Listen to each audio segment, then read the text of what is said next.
Hello YouTube, how's everyone doing? It's Professional here. Today I have a playthrough for you guys called Blacksad Under the Skin. I hope that you guys enjoy this playthrough. This is a detective game that's actually based on the Blacksad comics. I've never read the Blacksad comics, but I've heard really good things about this game. It has a really good, awesome story. It takes place in the 1950s in New York City, in my hometown, and it's actually a murder mystery game. You can accuse different people throughout the story. There's different dialogue options, different choices that you can make, which can influence the story. You have a few different endings, and I also like how you can take evidence and you can form theories together with that evidence that you collect. I want to thank the developer, Microids, who checked out my channel and sent me a copy of this game. I do really appreciate it. Thank you guys for sponsoring this video and for sending me a copy of this. So we'll be starting up this game. I hope that you guys have a lot of fun with this playthrough. And also check out them on Amazon. I will have the Amazon link. Blacksad Under the Skin is $19.99 for the PS5 version right now on Amazon. Check the description of the top pinned comment. Check it out and get on Amazon and give the game a chance. It has a really good story. But anyways, let's play it right here.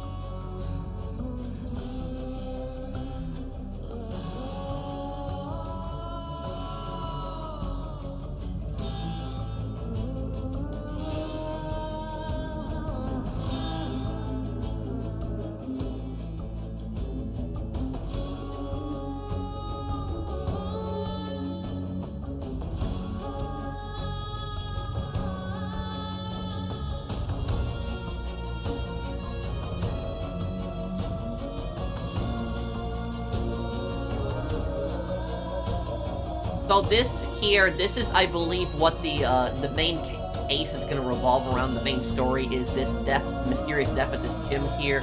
This character had been hanged. Let's start it up here. Play.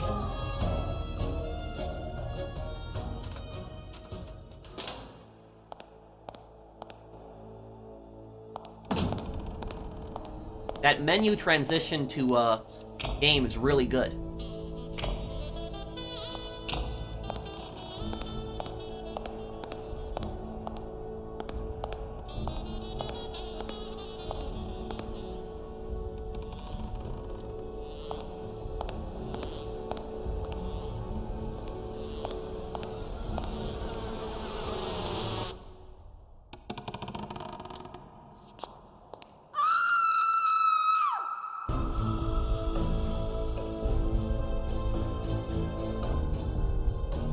This interactive drama uses similar controls to other games of its genre. Do you still want to enable the tutorial?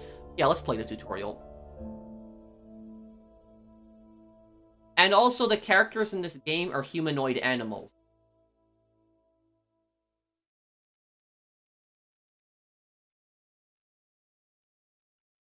Adjust contrast until the silhouette on the right is no longer visible. Oh.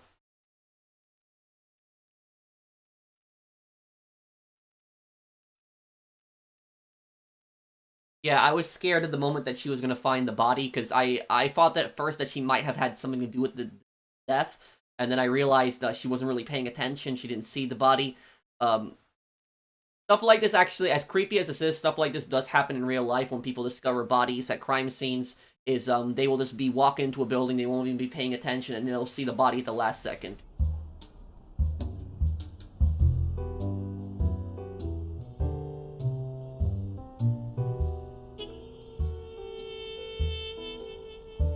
Sometimes when I walk into my office, I get the feeling that I'm walking among the ruins of a lost civilization. Not because of the reigning disorder, but because it feels like the remains of the civilized person I used to be. Where is that damn detective? I'm gonna rip his head off. I swear I'll tear his eyes out. Hey! Hand over the pictures, you bastard. Now! Otherwise, you're gonna be dead meat. Hear me, cat? Conversation. When talking with other characters, you get to choose both your questions and answers. In some conversations, you can take all the time you need. In others, you will have to think quickly and reply before your time is up. In these occasions, you can also choose to stay silent.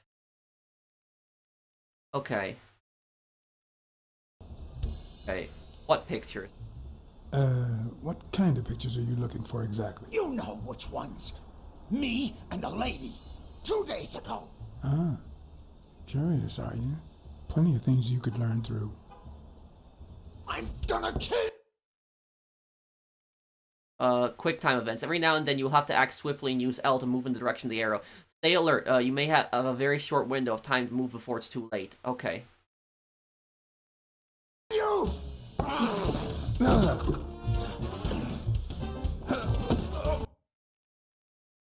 At certain moments during the game, you will need to quickly press the indicated button to perform specific actions. Sometimes you will have to keep pressing the button until the circle around is complete. Give me the goddamn pictures! Throughout the game, you will have to make decisions. Some of them will have minor consequences, like choosing whether to throw a punch or strike with a headbutt. But be careful, some decisions will be more transcendental and have a major impact down the line. In some cases, you will have all the time you need to make a decision. Sometimes, you'll be forced to make up your time before the time is up. So yeah, so basically, this is gonna probably shape the ending of the game. There's multiple endings. So what are we gonna do? We're gonna do headbutt or punch. I would say probably punch. Let's do punch. It wasn't my first time I regretted it on a guy like him. But at least I bought enough time to aim at his soft spots.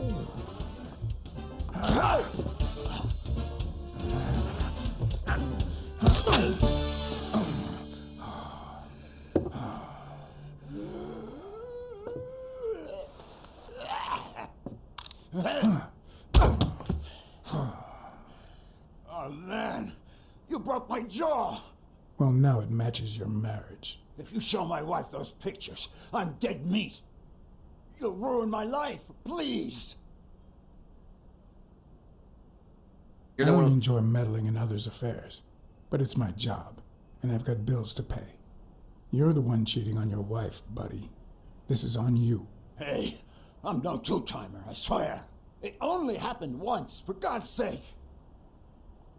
I'm just her bodyguard, that's all. She seduced me. I love my wife, honest to God. I even quit the damn job for her.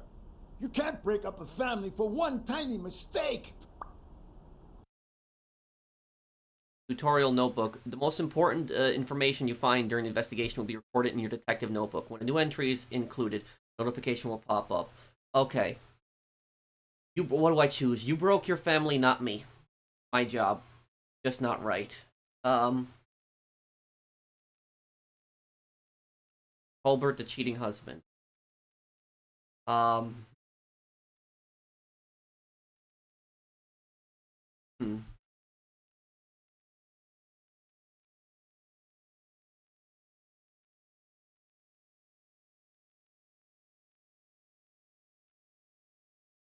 gonna try to say circle. Let's see what happens.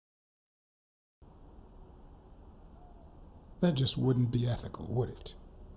If I hide the truth, I deny her her freedom of will, her right to choose. Okay, how about this? You give me those pictures and tell her a white lie, and I pay you 10 times what she's offering. You save my family, and you make a pretty penny. What do you say? Deal? For as long as I could remember, I had collected nothing more than bad gigs, debt, and sorrow. My self-respect and bank account were racing to see who'd hit rock bottom first. There was more than money at stake. The man seemed honest. The best I could do for his wife was to hide the truth, no matter how low it made me feel. All right. I'll tell your wife you're clean. Get the hell out of here before I regret. When you make a decision that has a major influence on the course of events, a notification will pop up. You refused the bribe, but accepted to lie to his wife. So I don't know if I made the right decision there. He did seem honest and sincere in what he was saying at the end there. But I guess we'll see if I end up regretting that decision later on. So there might be certain decisions that are gonna, come back and haunt you later on in the game. But yeah, hopefully I made the right decision. It was either that or I'm gonna tell his wife. But but I decided not to take the money. But I'm not gonna tell his wife because he seems like he's sincere and he quit. If he did quit his job to be with his wife, then it does. I'm not saying necessarily makes up for it. But it seems like he's at least on the right track to try to fix his marriage. So I guess we'll see. Hopefully, I hope I didn't make a bad choice here. Edit, pal. 3. Thank God. 2. You're a good man, Blacksad. 1. You won't regret helping out Eugene Colbert. I promise you that. My uninvited guest had left me several gifts. First of all, a swollen hand. That guy's skin was hard as a rock. Second of all, an empty wallet. Business as usual. Third, I was starting to second-guess the morality of my last choice. Last but not least, the certainty that more gifts were yet to come.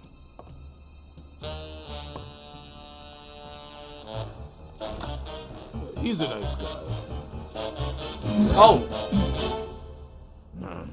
You see what I said about my pal Blacksad? Doesn't even know you, and he's already offering you a seat.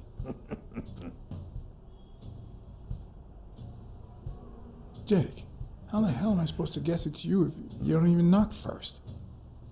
Shut up and listen, buddy, all right? I brought you a client.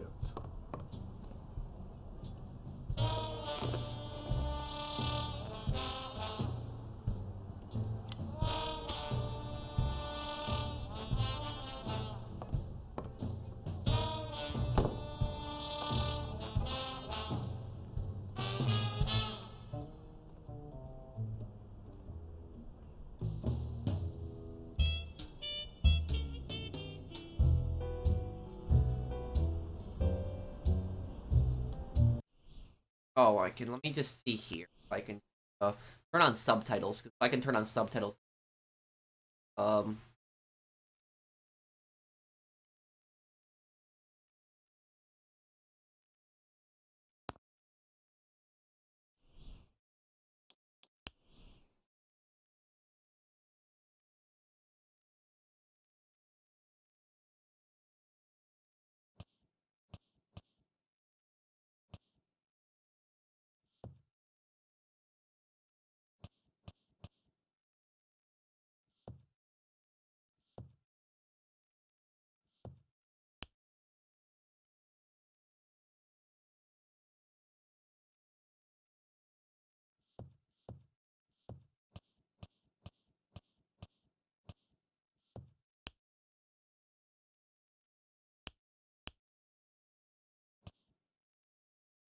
Oh, okay. Here we go.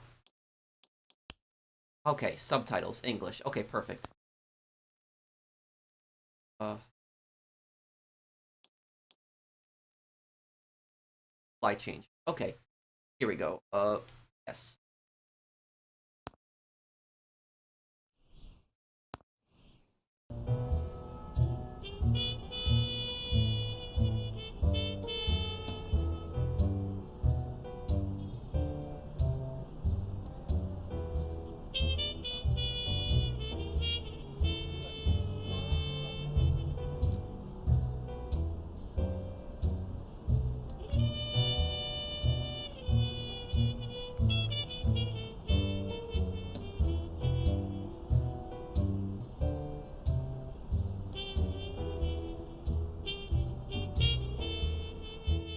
And that's why we need to find him soon, or we will have a very serious problem. Thanks for the information and the picture. They'll really come in handy. Let me see if I have this straight. Navigate through different hotspots. Use to select hotspots you want to interact with. Your father, Joe Dunn, boxing manager and gym owner, hanged himself 2 days ago. Yes. That's her dad, okay. Died on Sunday. This guy. Bobby Yale, a boxer at Dunn's gym has a crucial fight against the reigning champion in 2 weeks. But he disappeared 2 days ago, right about the same time your father died. Yes. In short, if Bobby Yale is a no-show for his fight, you'll have to pay a fine. But since you don't have the cash on hand, your father's gym would have to close. Yes. So you want me to find Bobby Yale? Yes. No. Jake wants you to find Bobby. Oh, I see. Well, first of all... Or your father killed himself. Your father took his life the same day his pupil disappeared. Sorry, but something just doesn't add up. Damn it, John. Will you take the case or not?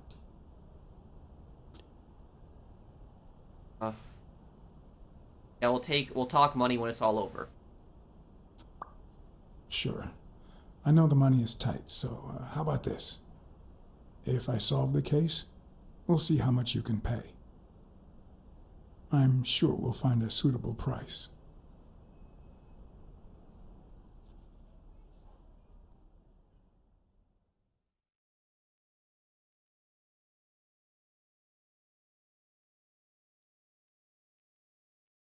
She doesn't seem extremely visibly upset that her dad is dead. I mean, 2 days have passed, but she's more concerned with the gym closing.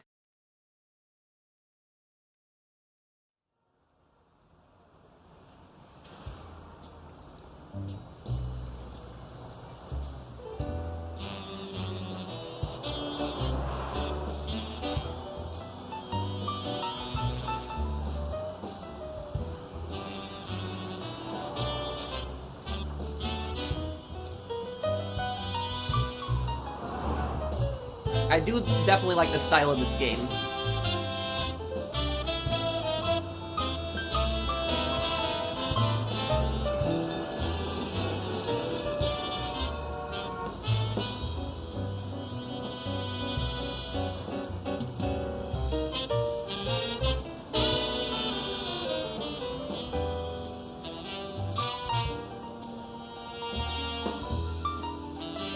I know you already went to Yale's apartment and found nothing, but I'll search it myself at some point.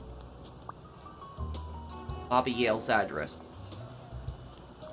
That cleaning lady, Mary, Purnell, the one who found Joe Dunn's body, she works part-time at Sam's Diner, just down the road on the left, right? That's right. I think I might pay her a visit as well. And the gym, of course, and see what I can find. Okay, I think I've got enough to start with for now.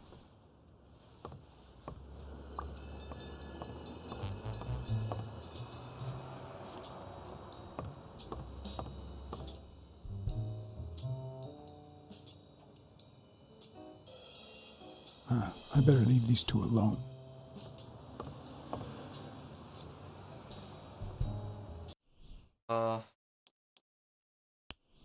Blacksad?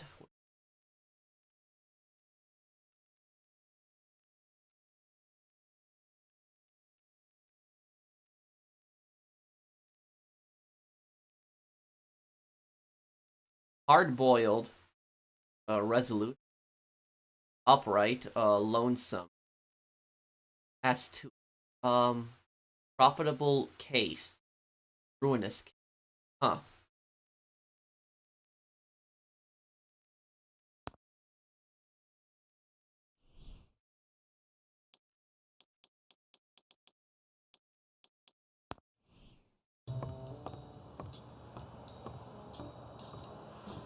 Is that done? Wow. Music.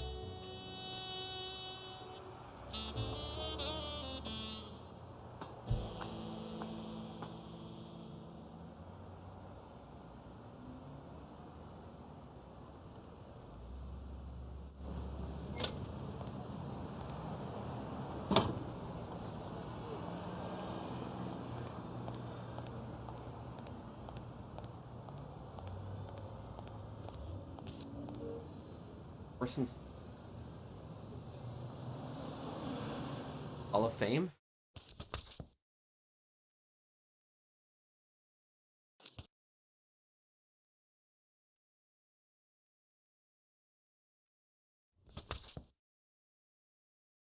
All these look like they're collectibles. Okay.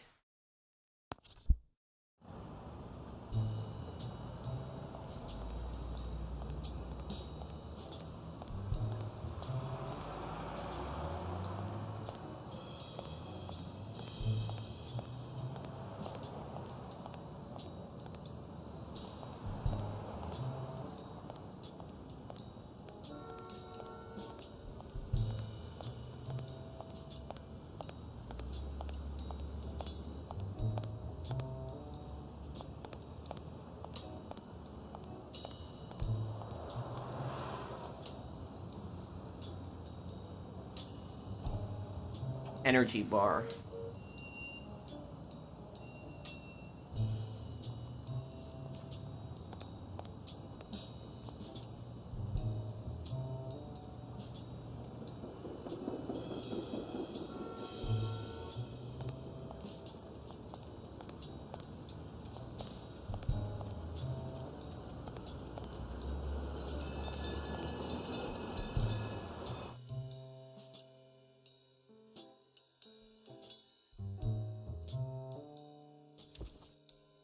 Okay. So this allows me to basically... Okay, so this gives me like a little like booklet on the characters. Okay. Jake, old friend. Sonia Dunn, Dunn's daughter. Joe Dunn, dead owner of Dunn's Gym, time of death Sunday. Bobby Yale, promising boxer at Dunn's Gym, vanished the same day that Dunn died. Okay. Reigning champion Al Stone. Mary Purnell, cleans gym, found Dunn's body. Okay.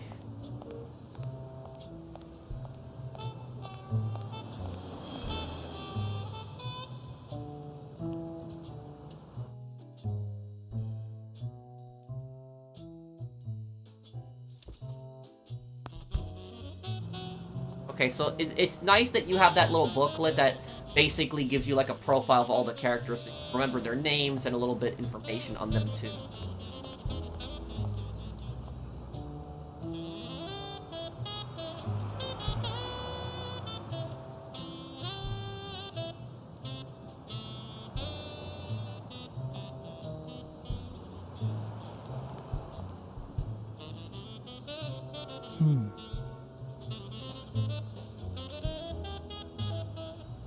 Hall of Fame. They're collectible here.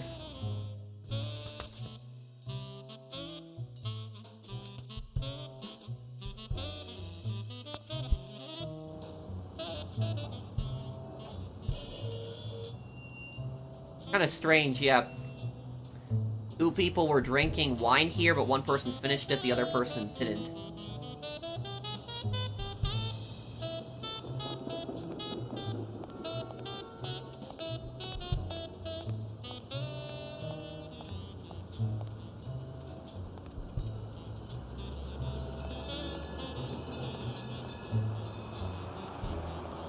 Here.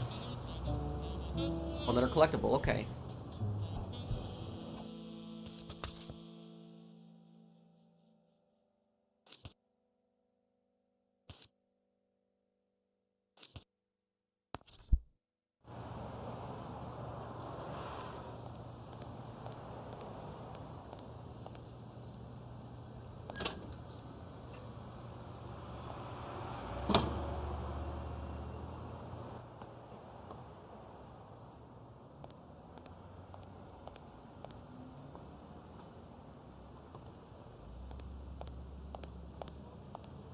Where the body was found.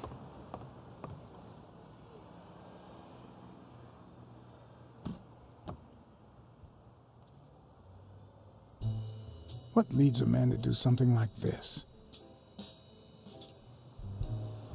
Life's already dealt me a fair share of blows, but...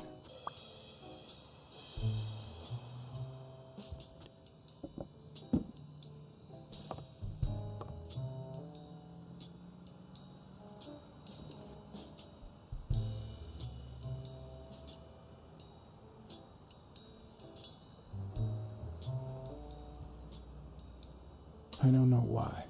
Something just doesn't add up. Maybe he wasn't as tall as this, the chair that he stood up on. Something wrong, yep.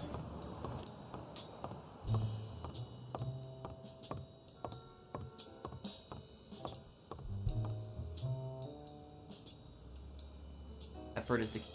S. S depends on F.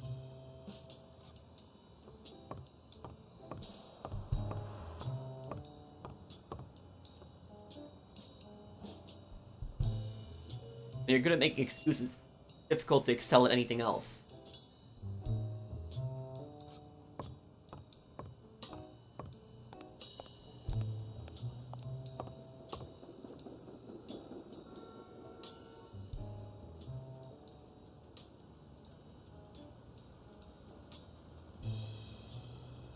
Okay, the wife,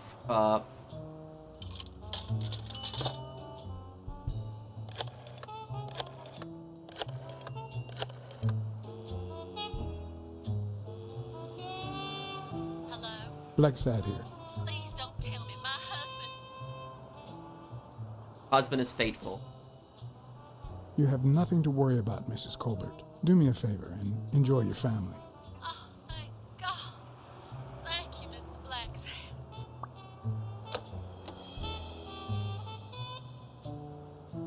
I hope that I don't regret that. I kind of messed up, but what I did there, but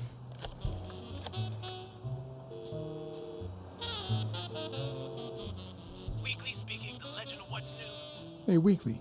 This is... John, did you get my pictures? Yes, and... That rhinoceros has one big horn. And the girl, damn. You want me to find out her name? Please, pretty please. No, Weekly. Look. Just forget it for now. I only called to tell you that those photos are top class. Huh? Okay, thanks. Okay, let's just change the subject. Hey, I heard something weird's going on at this gym. What was the name?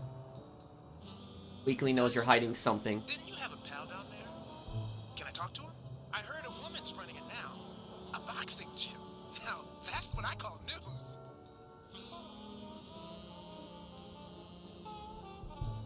Not now. Actually, I'm working on a case for the gym owner. But you're putting me on the spot here. Let me settle into things before you do anything, will you? All right, but make it quick. See ya. Yeah, you don't want it, like, reporters can be really annoying at times, and they can show up at the worst moments. Chief officers, fair enough, okay.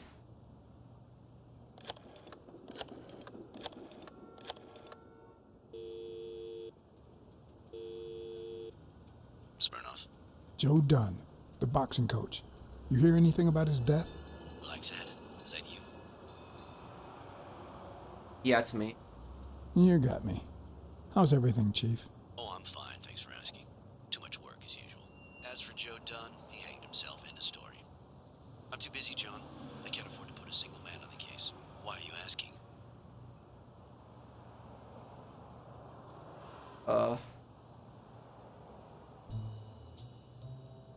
I'm bound by You know client. I'm bound by client detective confidentiality privileges. And you know I'm bound by law enforcement confidentiality. If you find anything relevant or start feeling a bit more talkative, give me a call. Always a pleasure, John.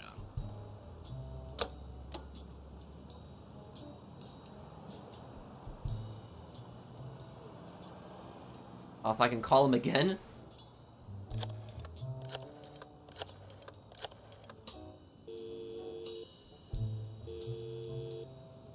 Smirnoff. Hey, it's me again. Thing is, Joe Dunn's daughter hired me. All right, thanks, John. But I still don't get it. Any signs of foul play? Bobby Yale disappeared the same day. His pupil, Bobby Yale. No one's seen him since Dunn hanged himself. Well, his coach killed himself a few weeks before his big fight. Must be drowning his bad luck in booze in some gutter somewhere. So, are you gonna help me? Why should I, Mr. Client Detective Privileges?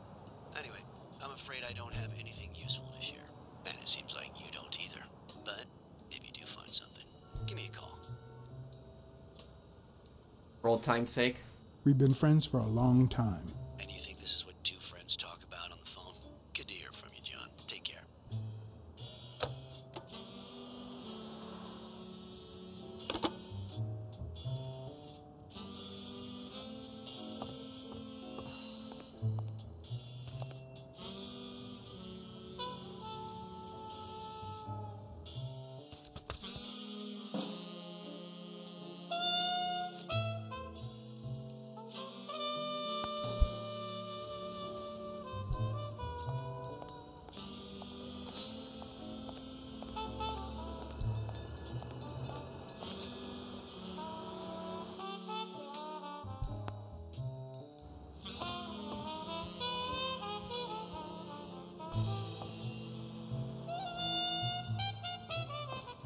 That's no. Ray was.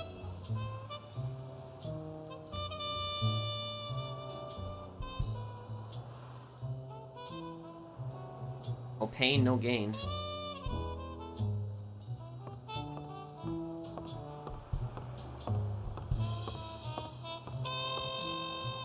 Harder you train, the luckier get.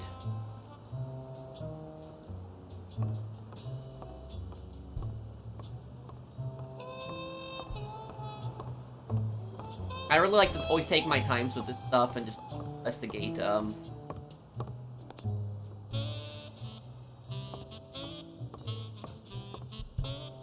let's go outside then, or actually, let's go back here. What's in locker room, right? Value in here.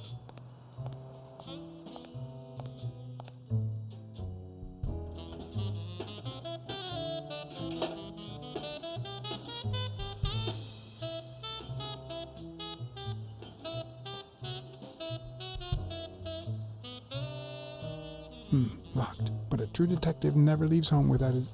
Huh? Sometimes even the most experienced detective has to go home to get his lockpicks. Office to get your lockpick.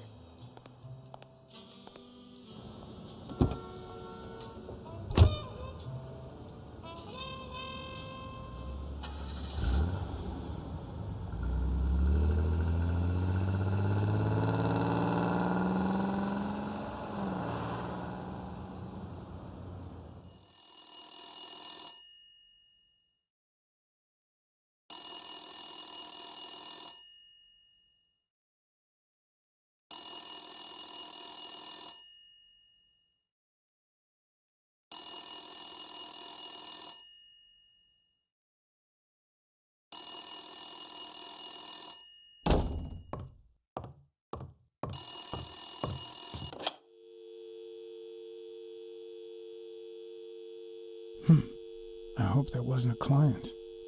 Although probability would suggest a cold call. Or, even worse, the War Veterans Therapy Group. I was pretty sure I left the lockpicks on the table.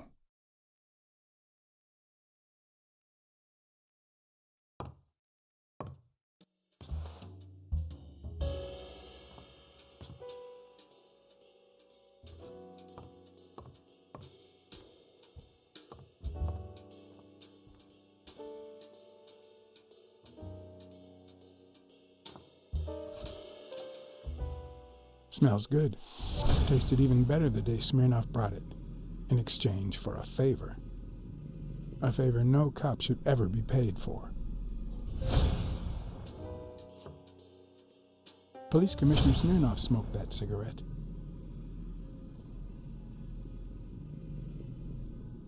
Judging by the way he put it out, he was pretty nervous.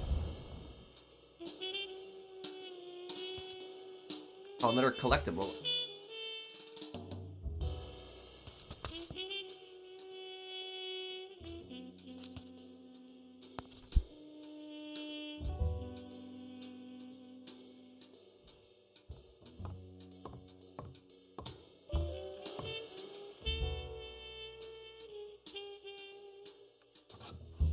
What if the only thing that keeps you going is the very thing that won't let you move on?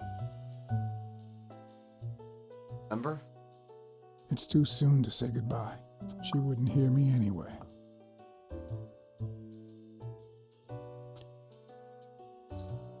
What did you do to earn the admiration of a millinery cultured distant cousin?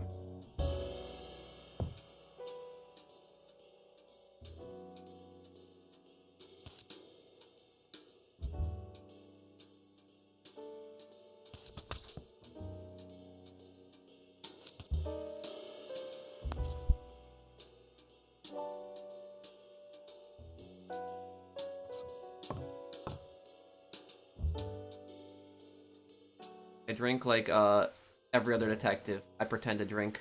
Here's a tip for aspiring detectives. Pretend that booze is an issue. Clients love stereotypes. The truth? I use tequila to clean my lockpicks. In fact, I just finished cleaning them when that rhino walked in. Maybe we knocked them down during the fight.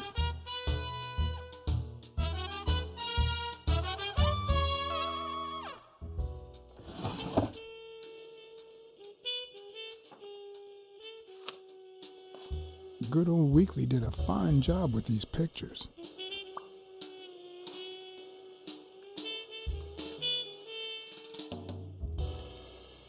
I wonder if that rhino would ever have the nerve to use it.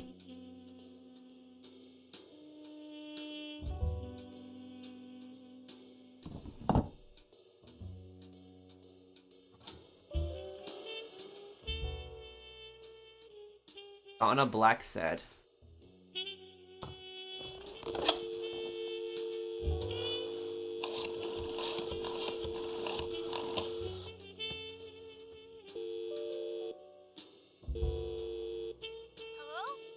Hi, Ray.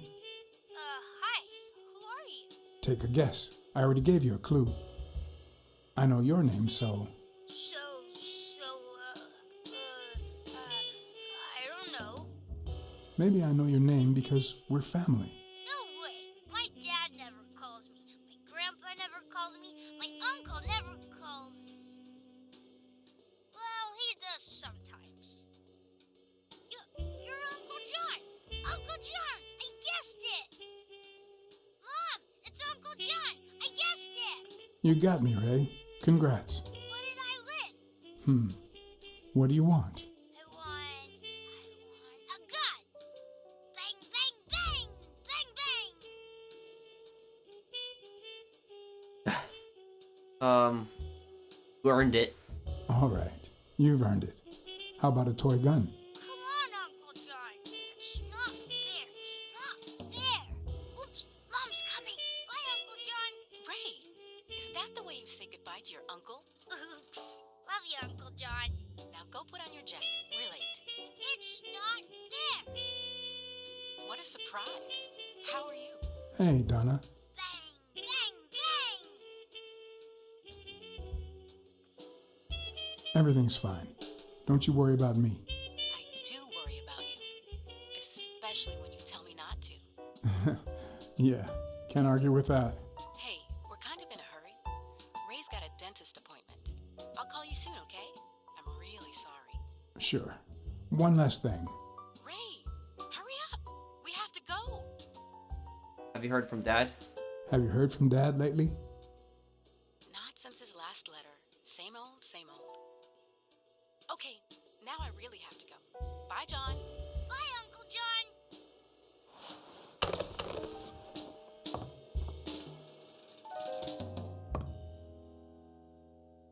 Sometimes I also use it to type out reports that nobody reads and invoices that nobody pays.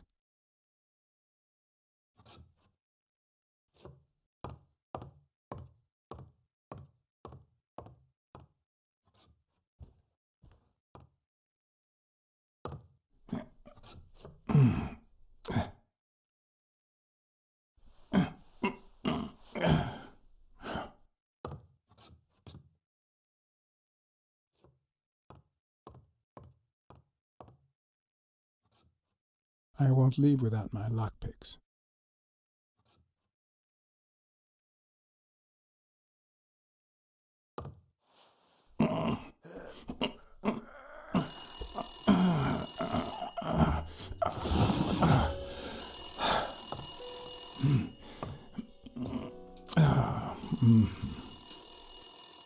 Most detectives feel safe with a gun in their pocket.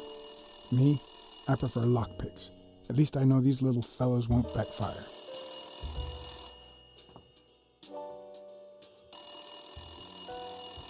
Calling.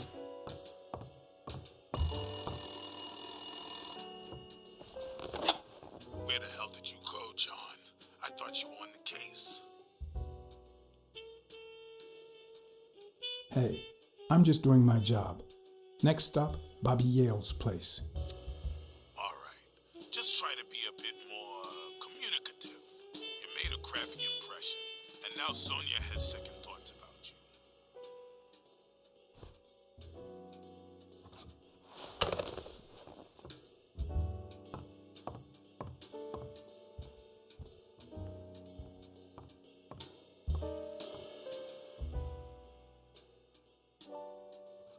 Oh, what's this?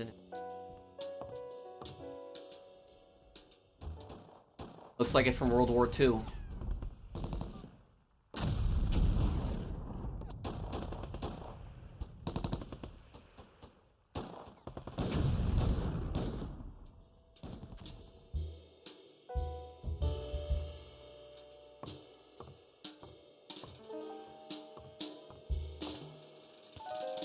Oh, another one. Okay.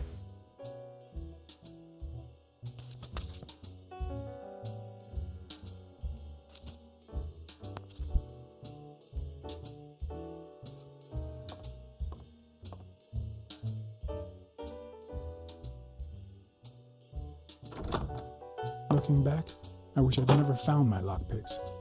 Maybe I wouldn't have gone back to the gym. All hell was about to break loose. What?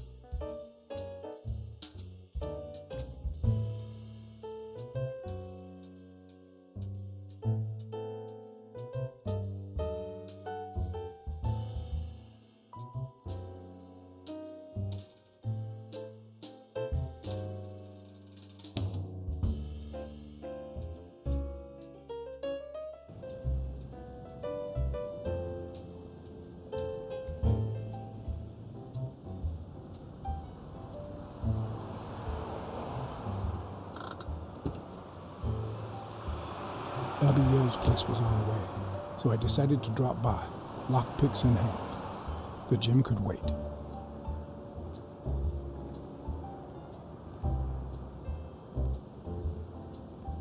This is pretty accurate for what a lot of homes actually look like in Manhattan. You have these small kind of style like house apartment buildings. These are very common from Sonia and Jake Manhattan. had already searched the place, to no avail.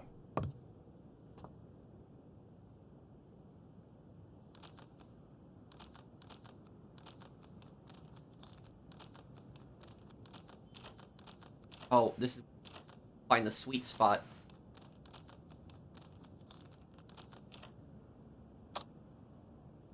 But a good detective would have better luck. I know it might not seem like it, but...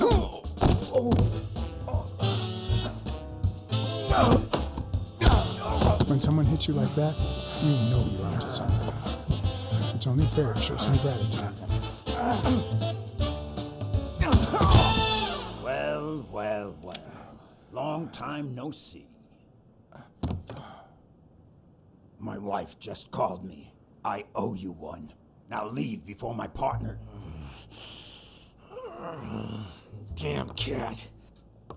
Well done, Colbert.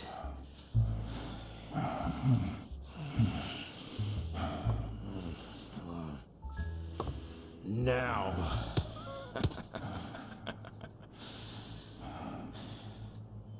How about this? For every wrong answer, I'm gonna give it to you with this club. Deal?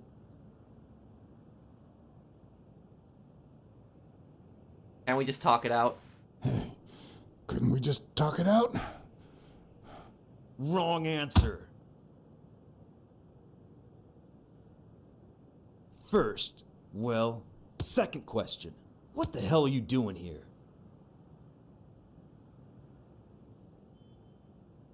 Looking for Bobby I'm Yale. a private eye. Sonia Dunn hired me to find Bobby Yale. I hate detectives.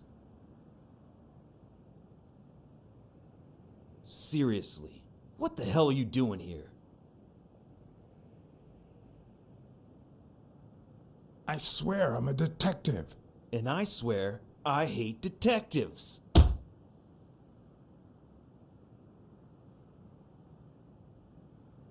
One more time.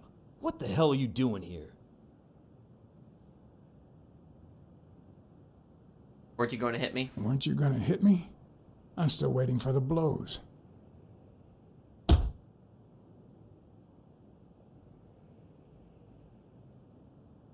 Happy? Seriously.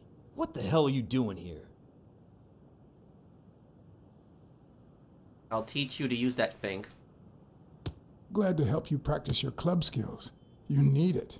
Yeah, I love honing my skills. And so this is the same guy that I didn't tell his wife the truth. Seriously. What the hell are you doing here? For Christ's sake, I'm a detective. For Christ's sake, I hate detectives! Seriously, what the hell are you doing here? Oh, what is this?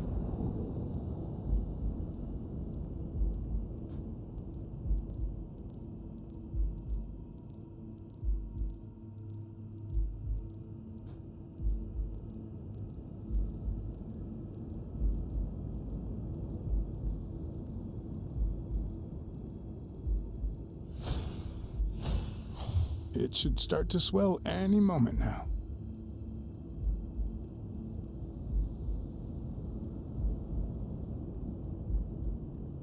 That pin, yeah. A shamrock? Is he Irish?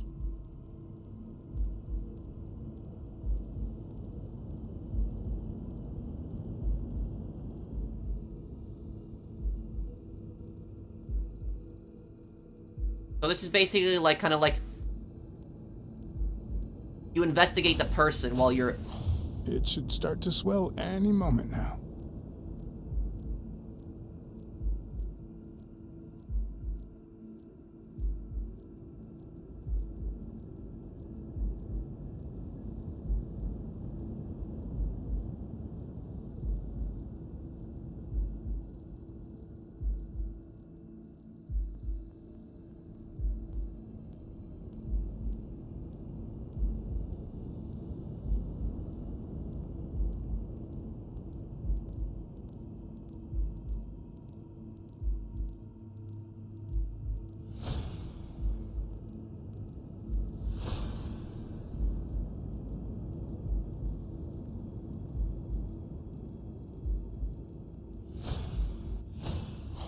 A shamrock?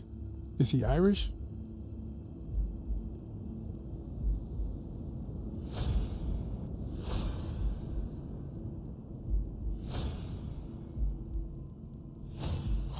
A shamrock? Is he Irish? Art.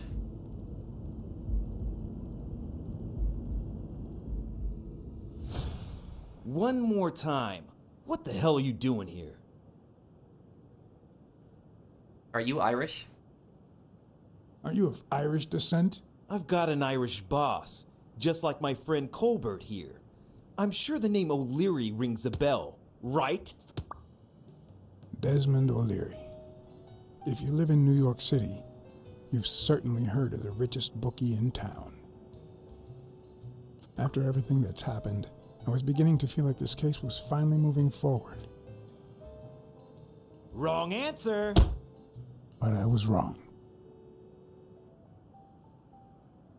Now, where were we? What the hell are you doing here? I know Colbert and his wife. I know your friend Colbert and his wife. Now he wants to insult you. All right then, he's all yours. All right. Now it's your turn. I'll call the boss.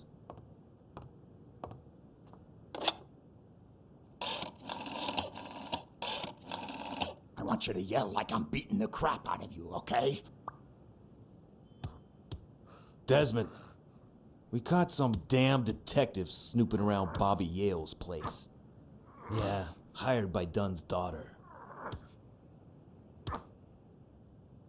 Safe and sound? What do you mean, exactly? Oh, sure. Will do. Colbert, stop hitting him, you beast. What a shame. We were just getting to know each other. Oh, it is the same guy. He didn't beat you up. He didn't beat you up because of that. So I guess that's how, like, your choices affected. And I guess if I would have told his wife, he probably would have beat the crap out of me.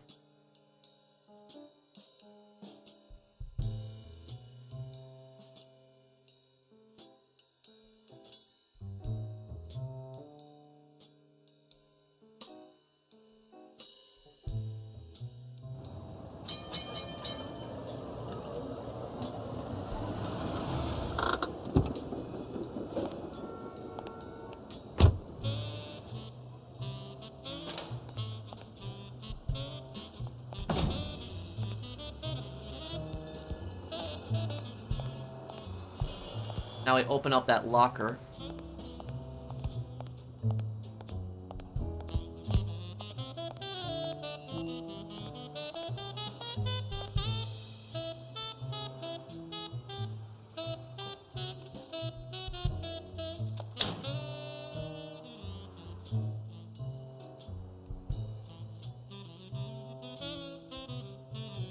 Phone book?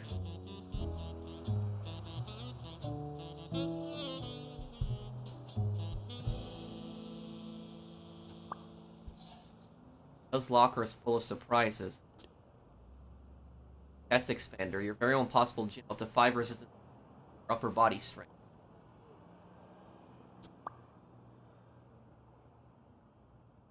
Bobby S expander.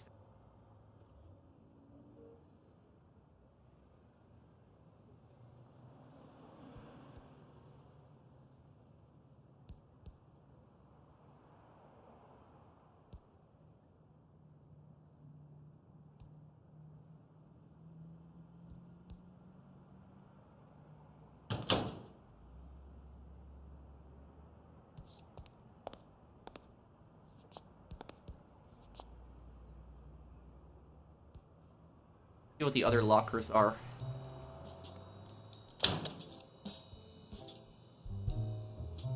Oh, one of those pins again.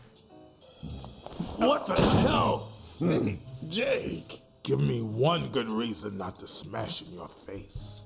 What the hell are you doing in my locker? I'm a detective. I'm a detective. That's what I do. Yeah, and my friend too. Well, that's what I thought. Get off me. Sometimes, John, I can just punch you.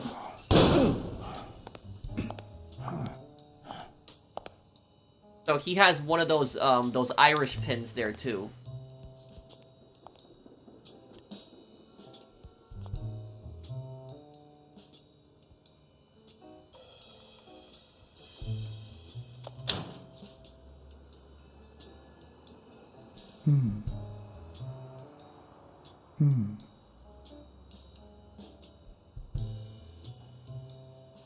Damn. I'd forgotten that Jake used to work for Natalia. This proves I was right. It's too soon to move on.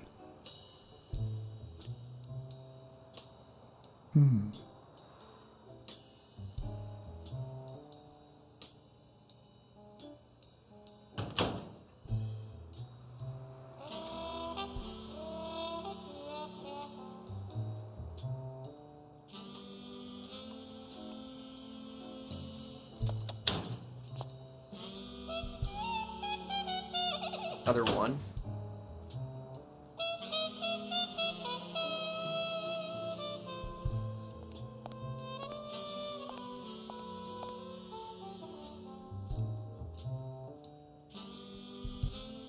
The racist brain is so full of hatred that there's no space for trifles such as common sense or, say, spelling. But this most cultured writer spotted the error and attempted to correct it. Not sure what to make of the outcome. There's a smudged racial slur painted on Yale locker.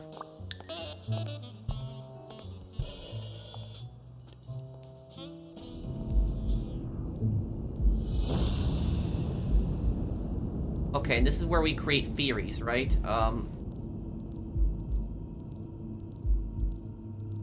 Here,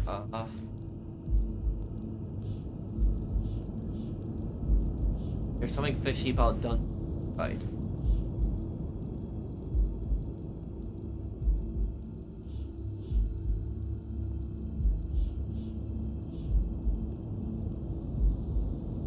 Buffalo that works for O'Leary bears a shamrock on his lapel.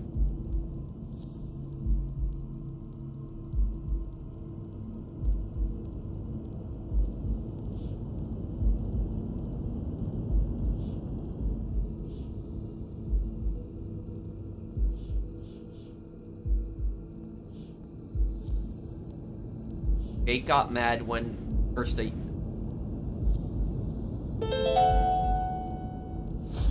Why do you have that pen, Jake? What mess are you in? I thought that pen had something to do with it. Jake won't say he works for O'Leary.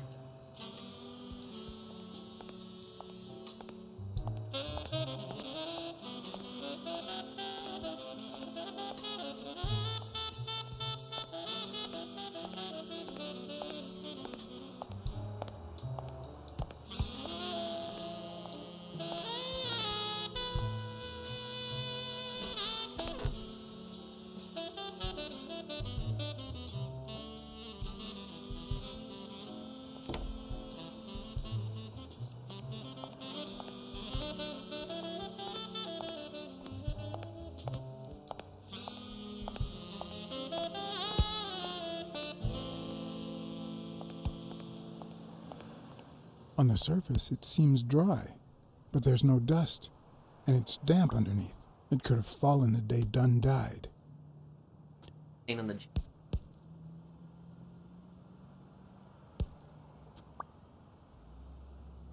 Footprints belong to.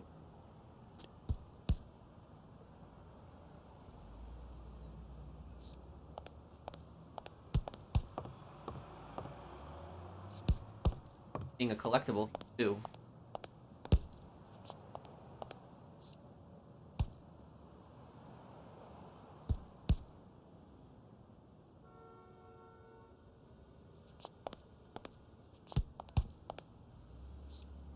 Oh, I wanted to choose collectible. So I like that. I like that about the detective parts of this game, where you like take your theories and just basically put them together.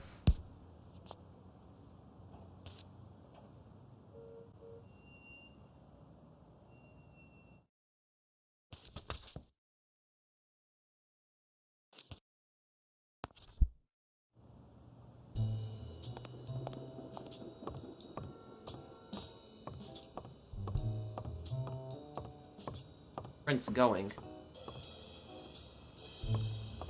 I see them. I see them. Goes out here.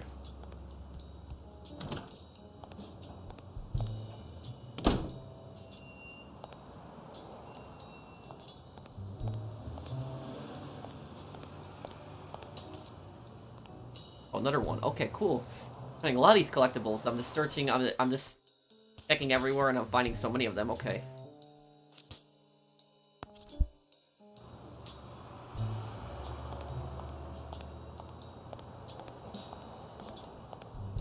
This. Good morning, sir. Good morning to you. John Blacksad, Private Eye. Would you mind if I asked you a couple of questions? Not at all. Proceed, Your Honor. Were you here 2 days ago? Were you here on Sunday afternoon? Yes, indeed, kind prince.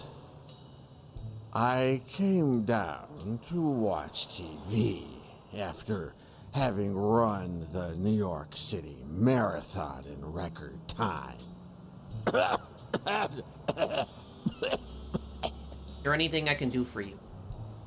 Is there anything I can do for you? Well, there is indeed. Move. You're blocking my view of this wonderful sunset. It just so happens that you can, apple of my eye, do this old man a favor and bring him some sustenance. All right.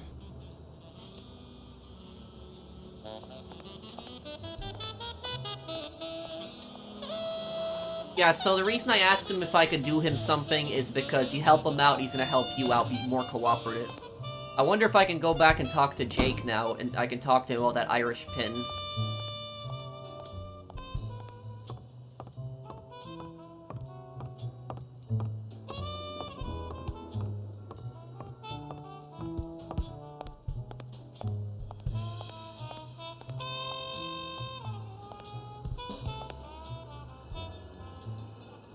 Okay, Jake. I told you. Desmond O'Leary. Huh? I know you work for him. Now you're just making stuff up. Why would you say that? O'Leary told me. O'Leary's men told me a while ago. Okay, let's say you're right. So what? What are you gonna do, huh?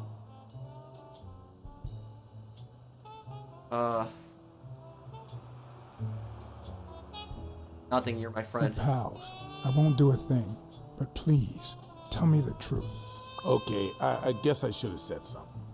Business isn't going that well lately. Natalia was my last well-paying job, and it's been a while. Then O'Leary shows up and offers me a bodyguard contract. What was I supposed to do?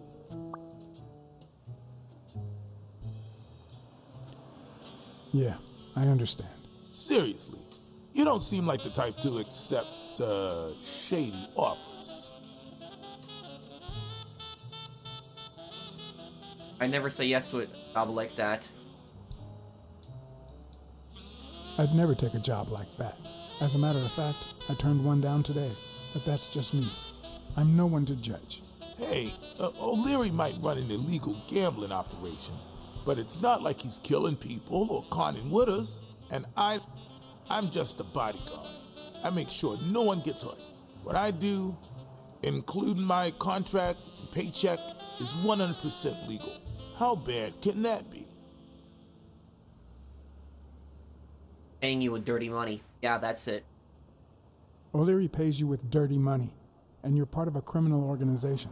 There's no two ways about it. But that's not what bothers me.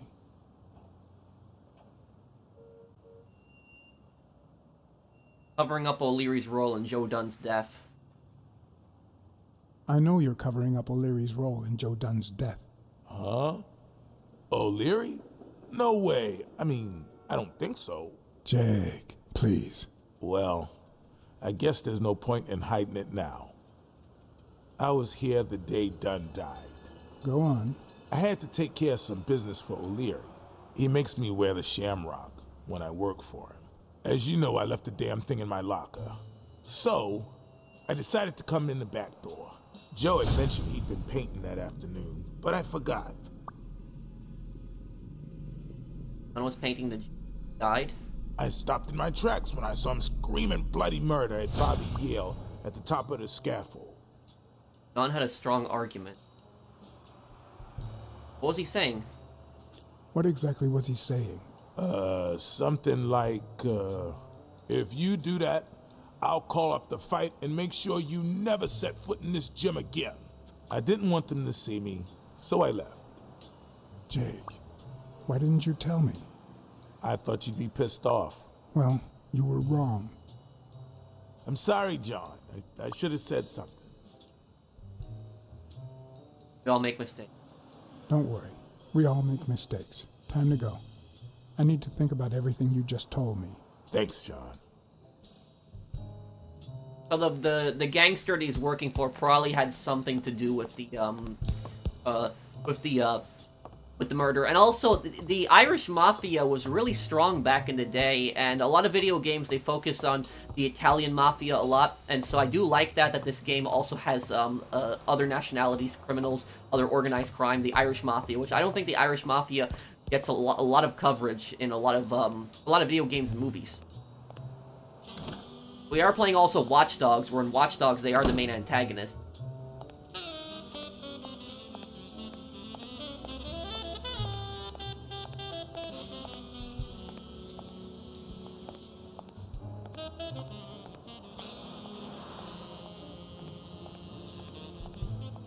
What's this? I might just be the last person in New York without a TV. I should buy one. If I had only taken that rhino's money. Another one? Okay.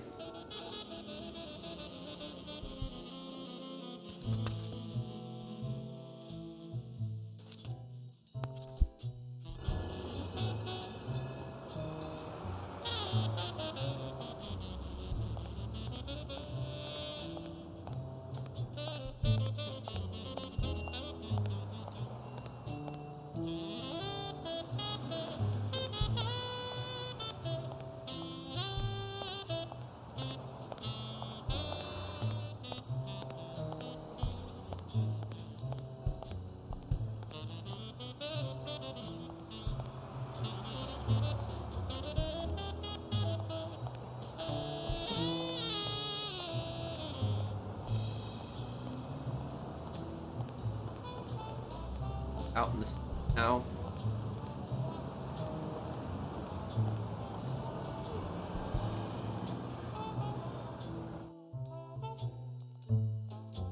What does it say about Desmond O'Leary? His men guard Yale's place. Can't go there for now.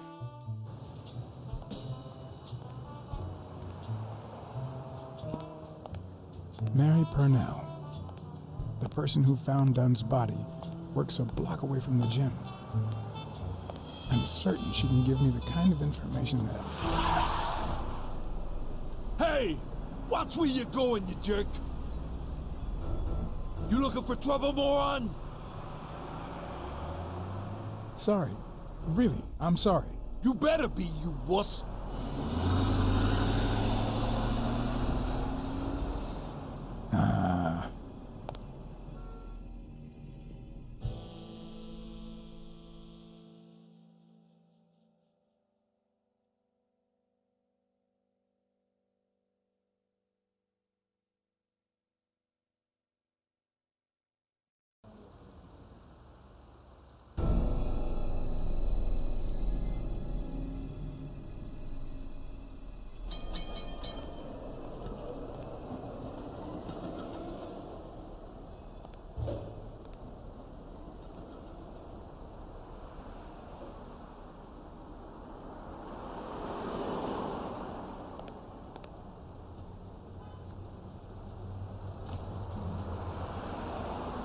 And there you go.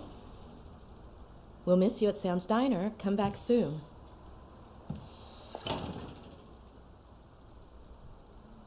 Welcome to Sam's Diner. What can I get for you? Blacksad, Private Eye. I work for Sonia Dunn. I need to ask you some questions about Joe Dunn. Sure, but I'm working right now. Maybe later? I don't see any customers. I only see one customer sitting at the counter, and he's asking for your cooperation. All right. What can you tell me about, I have a hamburger? Can I have a hamburger, please? Oh, sure. Regular or cheese? I think I'll get the cheeseburger. Mm-hmm. You want fries? A drink? No, that's it. Okay. Is that for here or to go then? To go, please. One cheeseburger to go, Sam. Okay.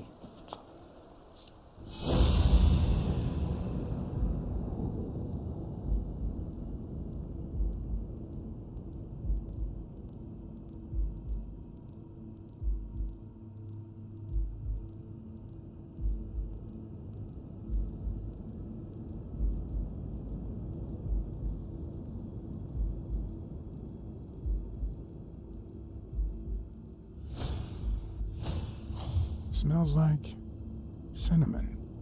No, cinnamon and burgers.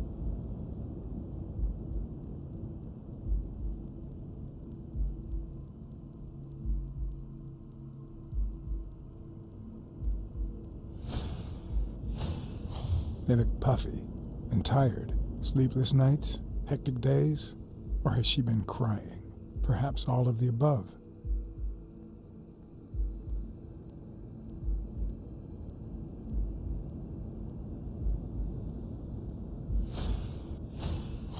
Smells tasty. My pal is going to lick his chops. Okay, and so it tells you how many things you need. Okay.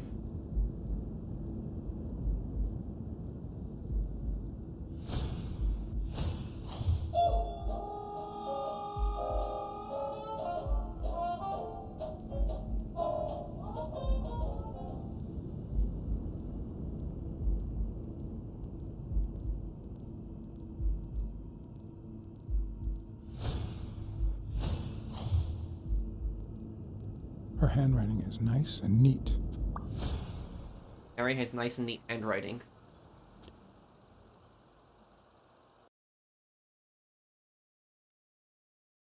You know, this reminds me a lot of these Sherlock Holmes games where you look around and you analyze things like that. Also, like time freezes for a moment.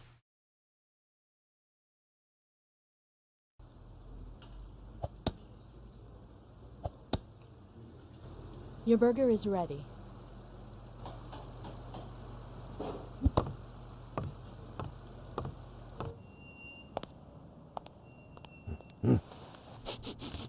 Oh, I guess I can't. Can I go back and talk to her? But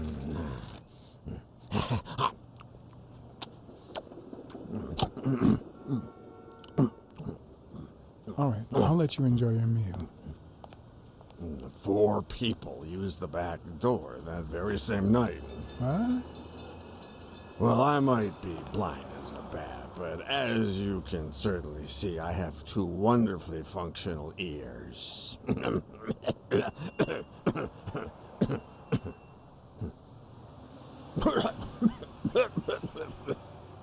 4 people used the back door 2 days ago? Yeah, that's right. let's do the first person. Who was the first person to use the back door? Someone big. Unlocked the door, stepped inside, then came right back out. That's probably Jake. Okay. Second person. Who was the second person to use the back door? A man. Just a few minutes after the first person. He came back out muttering, "Ungrateful bastard." Then he threw something in the trash and walked back in. Oh, no, wait. Before that, he gave me a coin. A coin? I mean, do I look like I need spare change, huh? I mean, I'm staying at the Million-Star Hotel, for God's sake.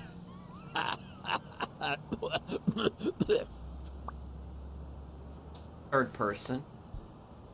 Who was the third person to use the back door? Judging by the quiet footsteps, I'd say it was someone small. I'd say it was about 30 minutes after the second person came out.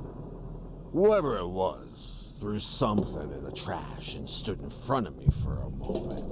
Then I heard a click. His workout thing Finally, threw it in the trash. I heard trailing revolver. laughter in that direction. Who was the fourth person to use the back door? I wonder if that's the Rhino because I recall. Wait, actually smaller heavy guy. breathing. The person left in a hurry, running in that direction.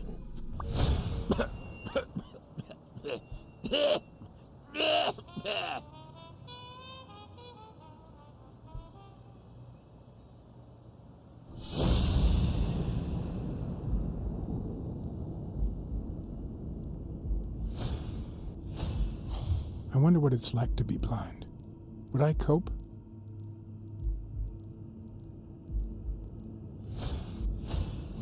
Could he have been a train conductor?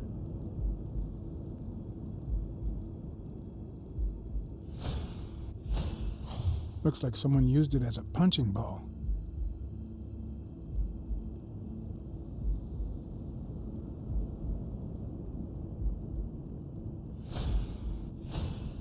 Looks like someone used it as a punching ball.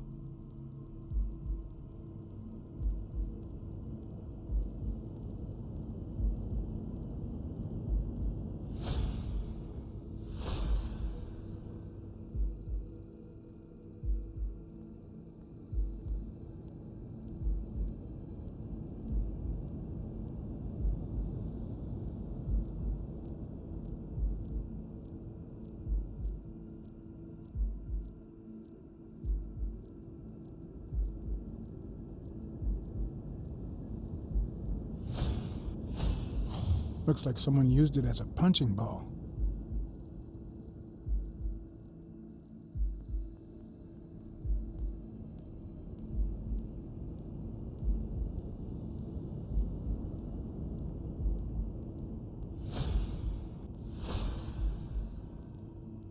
One more thing that I'm missing.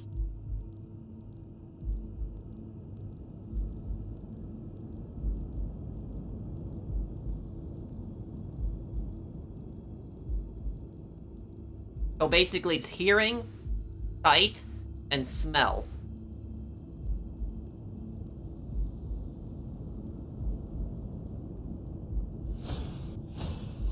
Blind and legless. How does he get by?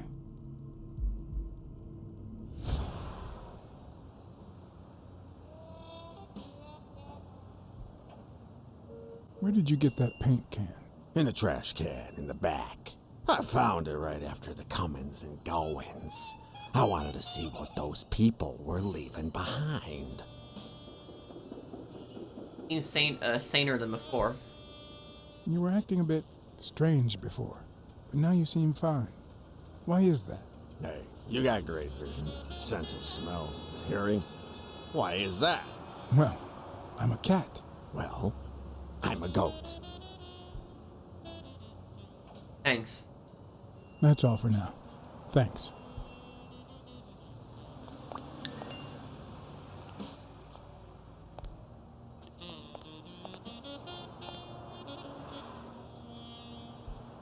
Looks like a chest expander, doesn't it? That's Bobby's chest expander. Of course, on inequality.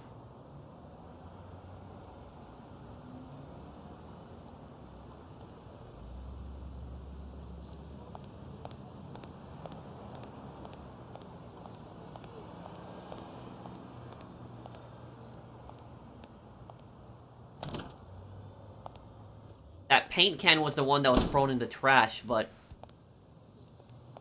why exactly?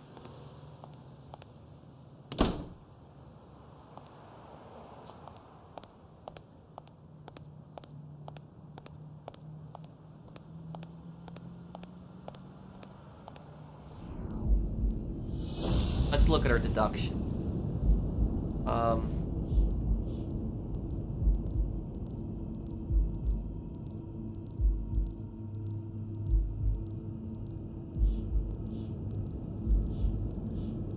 Paint stain on the floor.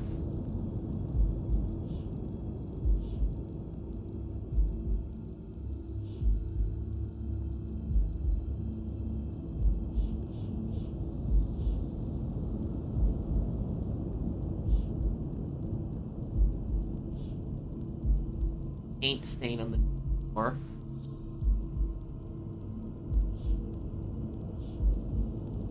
Someone threw a paint can in the trash. And the final one, what's the link? What is the link? Someone threw a chest expander in the trash. Paint stain on the gym floor, okay. Someone threw a paint can.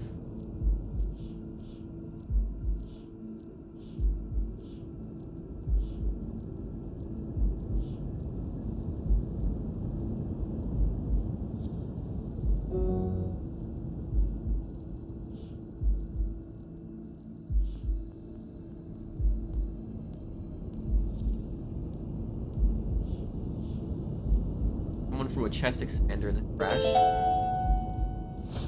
Well, I know this much. The chest expander in the trash belongs to you. I like how he was doing exactly what I was doing. I was literally just thinking, like, I think like that. And also, I don't do that pose on purpose, guys. I actually do that pose when I'm thinking.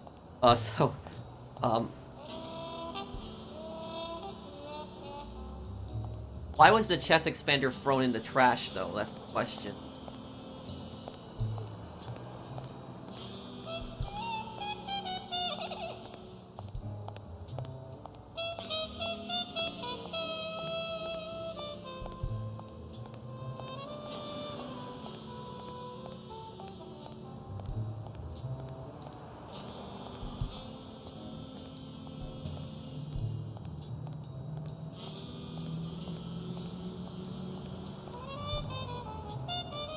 Soundtrack's really good in this game, too.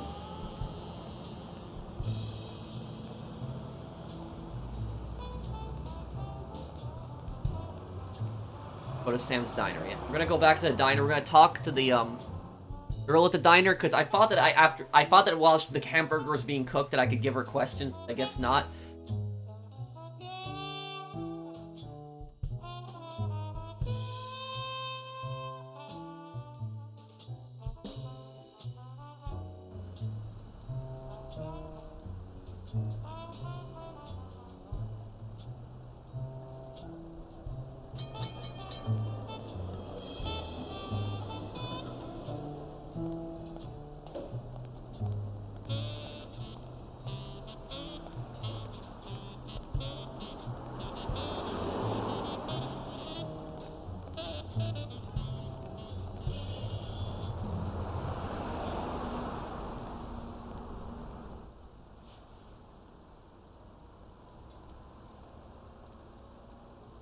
What can you tell me about Sonia Dunn?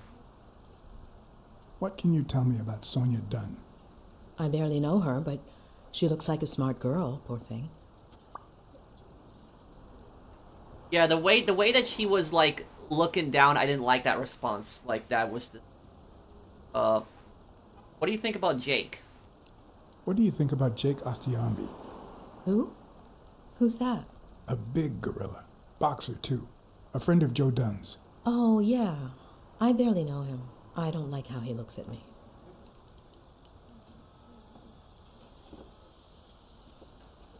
Joe Dunn. Let's talk a bit more about Joe Dunn. Found the body. What do you remember? Can you tell me how you found Dunn's body? Well, I thought I was alone. I clean early in the morning before Mr. Dunn comes in. Oh, so you have keys to the gym. Yes, of course. There was paint on the floor, so I thought it'd be a busy morning. And then I saw him, hanging there, like a baby mobile over a crib. Then I think I panicked. When I calmed down, I called the police and waited outside. Sorry, that's all I can say. Don't worry. But if you remember anything else, let me know. Mary Purnell told the police about Dunn's death. What kind of boss was Dunn? What kind of boss was Joe Dunn? A good one. Always paid on time, never raised his voice. If I asked for the day off, he even cleaned the gym. How was Dunn outside the gym? How was Joe Dunn outside the gym? I wouldn't know. I only saw him at the gym or right there. That was his spot. I think everyone liked him. Thanks, but I still don't get why he'd commit suicide.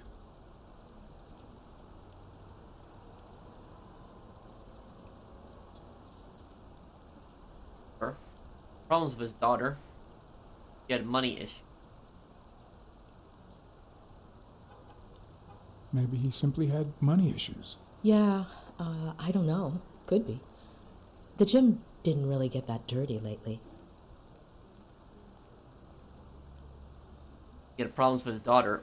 I heard his relationship with his daughter wasn't ideal. Oh, really? Poor man. I don't have kids, but that has to be really hard. He was a widower. His wife died years ago. Maybe he never got over it. Yeah, I don't know. Or maybe he did. That was a long time ago.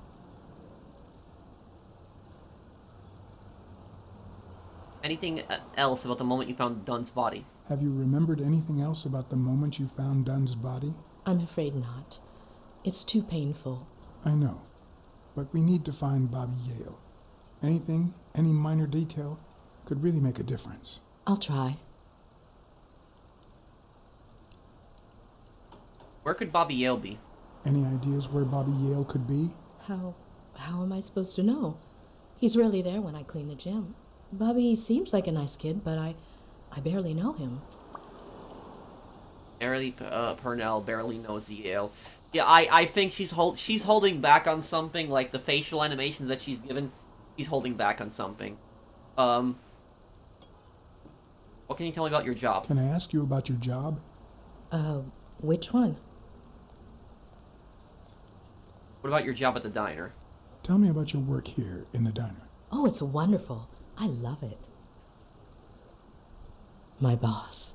Oh, glad to hear that. Yeah, the boss is a scumbag. How long have you worked at the gym? How long have you worked at the gym? It's been, what, 4 or 5 years? Although, I don't think I'll be able to set foot in there again. This must be really hard for you. I'm sorry. Work anywhere else? Other than the diner and the gym, you don't work anywhere else, right? I wouldn't have the time, although I'm not sure I want to continue working at the gym.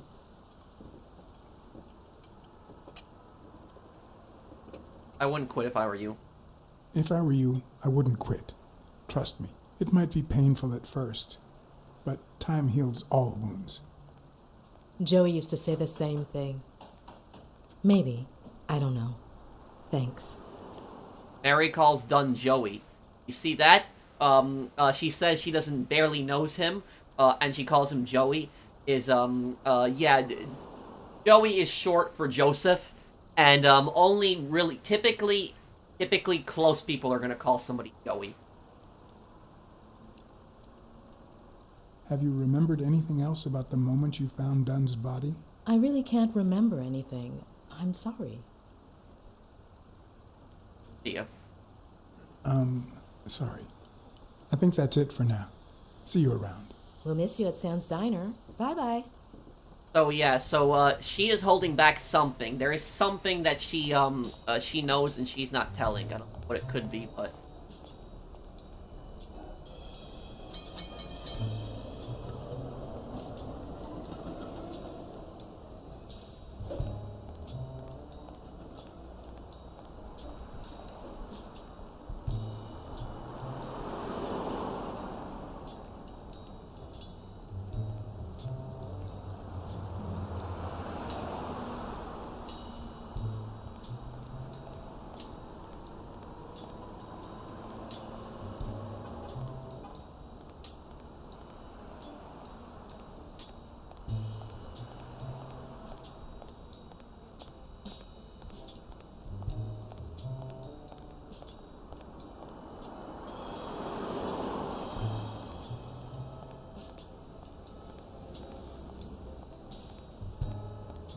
Okay.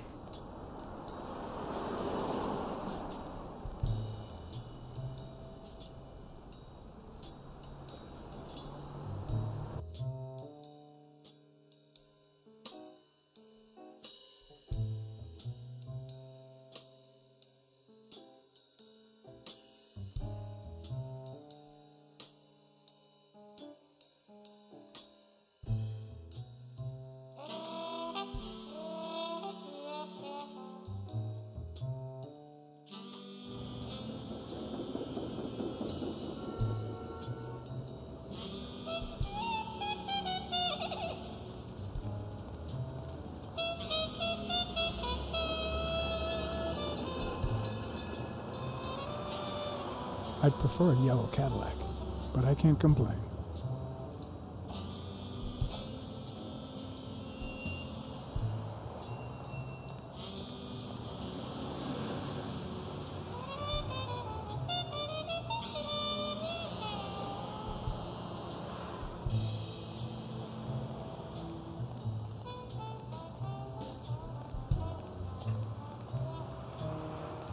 I'm trying to think, what can I do next?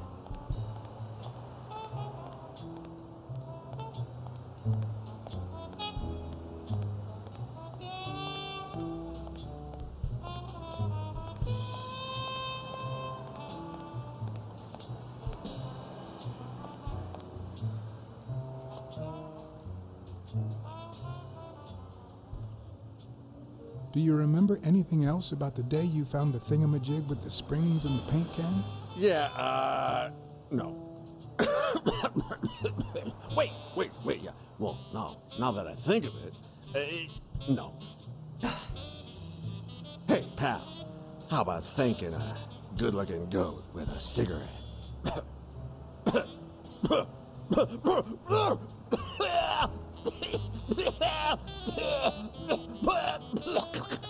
Yeah, you probably don't need a cigarette.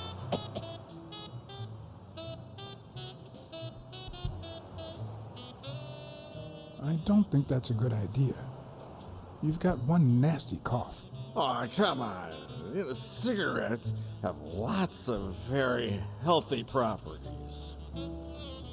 Oh, come on. It's just a smoke, lady. It's just that I don't want to make it... You don't want what? What?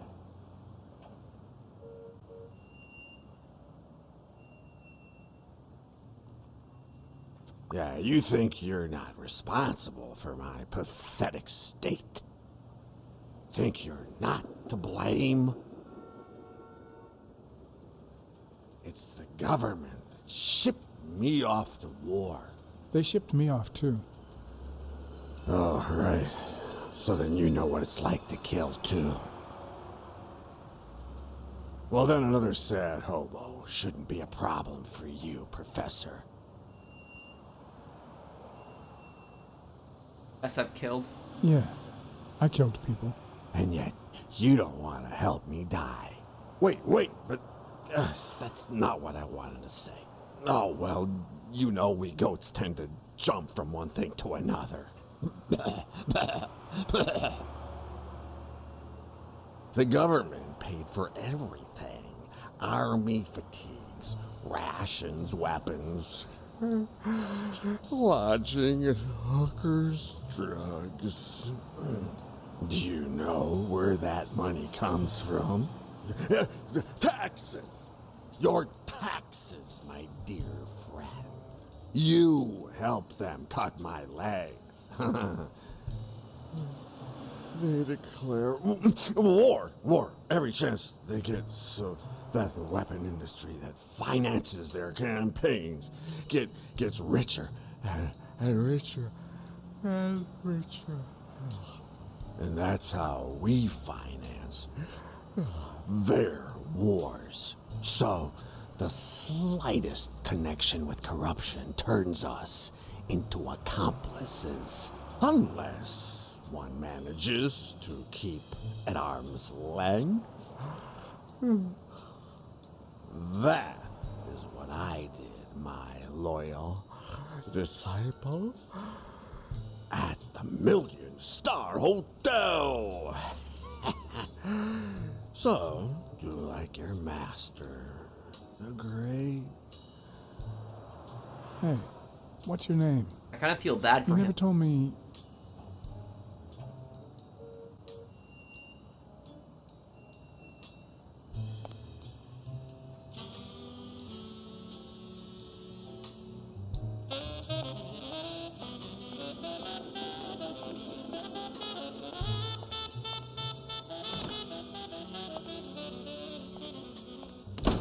A lot of veterans, are oftentimes abandoned by their governments.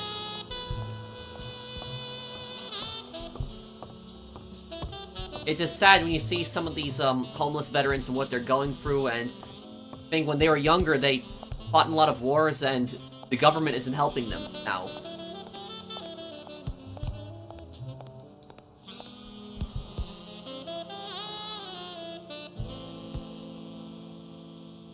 Thanks, pal. So, what else can you tell me about Dunn's death?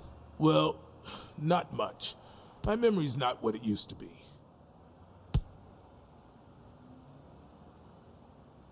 Joe Dunn's fight with Bobby Yale. Do you remember anything else about Joe Dunn and Bobby Yale's argument? No, not really, no. Only Joe yelling. If you do, I'll call off the fight and kick you out of the gym. Racial. Dunn wasn't black, but he allowed you and Bobby Yale to train here. Yeah, this was the first integrated gym in the city, I think. But not everyone liked that, hmm? You've seen the graffitis, right? If I get my hands on that bastard...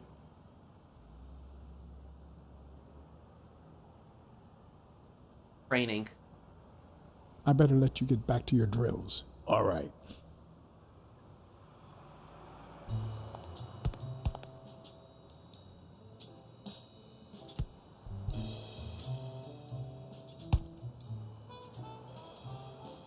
Sonia Dunn. What can you tell me about Sonia Dunn? She's hot, ain't she?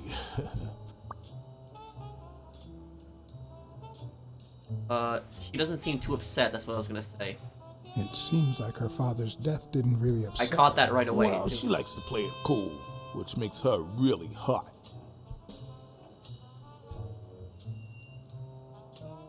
To get along.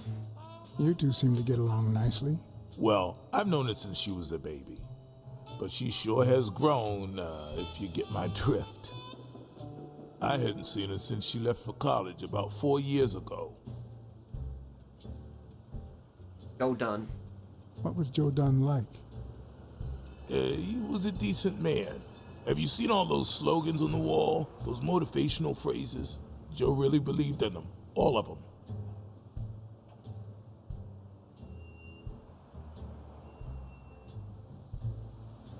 Joe or Joey?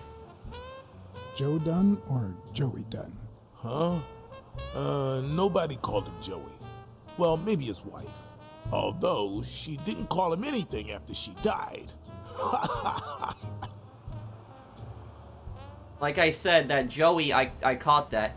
That's something that only close friends would call somebody. I found an empty wine bottle on the rooftop. Did Joe Dunn drink? Only for a while, back when his wife died. But eventually he quit. After that, he'd only drink on special occasions. Saxophone player. He played the saxophone, right? Yeah, pretty well for a white boy. But he quit when his wife died. Makes no sense, right? I mean, nothing draws chicks like the brass. Why quit when you're finally free? Ha ha ha ha. Bobby Yale. Do you have any idea where Bobby Yale could be? Not a clue. Apartment. I dropped by Bobby Yale's apartment. I think he might be involved with O'Leary, the bookmaker. You sure? Yale had some dark years, no doubt, but Dunn turned him into a decent guy. I'm no detective, but I wouldn't follow that lead. Taking you. Dunn. Sure. If Yale's gonna fight the reigning champion, he's got a big career ahead of him. He hasn't lost a single fight since he turned pro. The little bastard beat the socks off me a few years back. Family. Do you know any of his relatives? His father, Avenarius. Avenarius? The boxer poet? Didn't he disappear 20 years ago? Yeah, and his wife, Bobby's mom, died shortly after. Dunn is the closest thing the family the poor kids had ever since. That explains the poetry book in his locker. Past. You said Yale joined a gang back in the day? Know which one?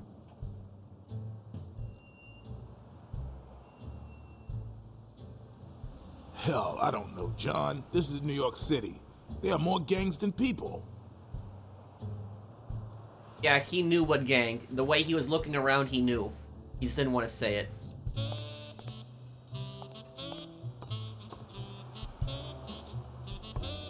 That girl at the diner I'm convinced that she knows way more than she's letting on. And she was closer to him than she says.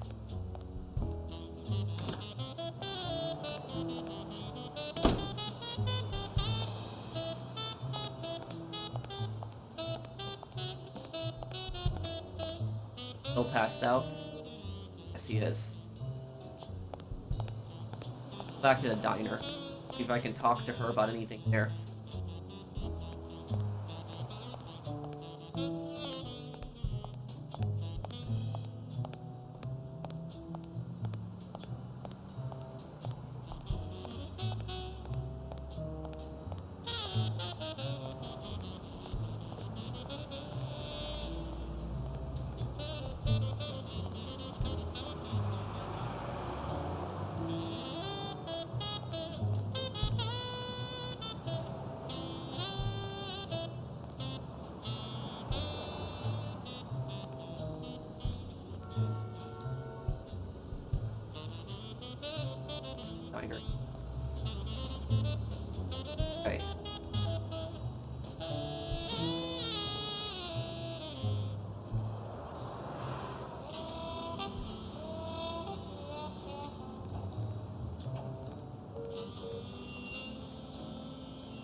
walk like this here.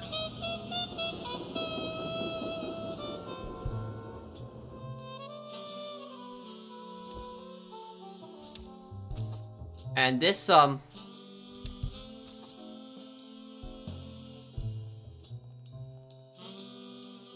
see that this here, it starts filling up with more information over time, too.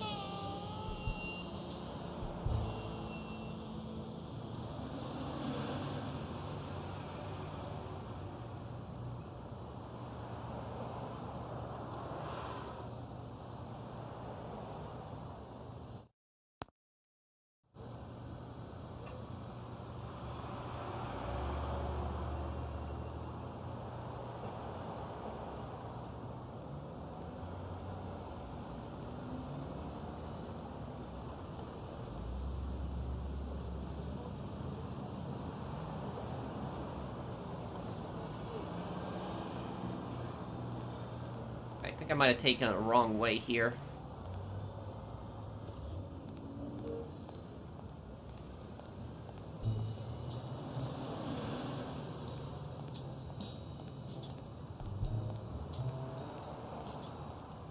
I'd prefer a yellow Cadillac, but I can't complain.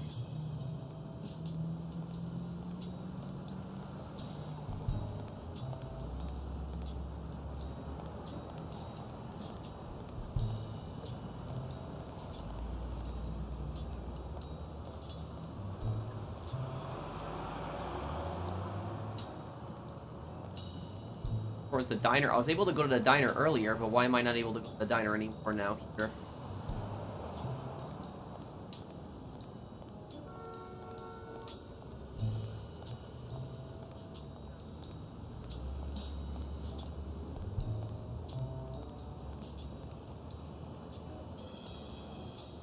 Unexpected death of Joseph are done.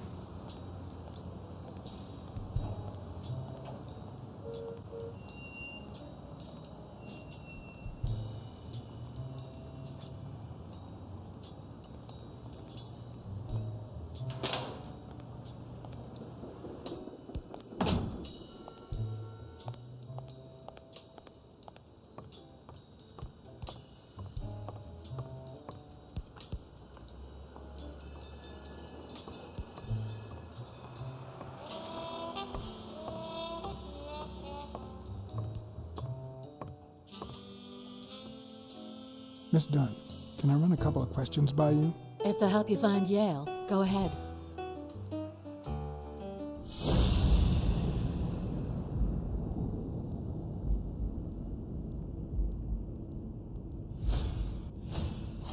Nice and steady heartbeat.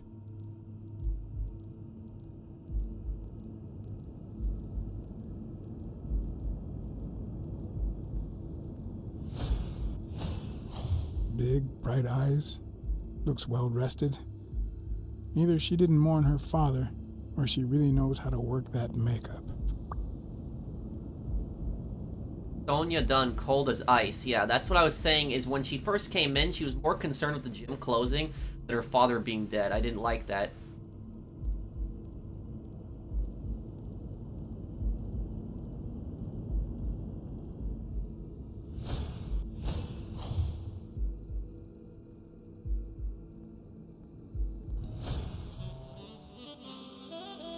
What the?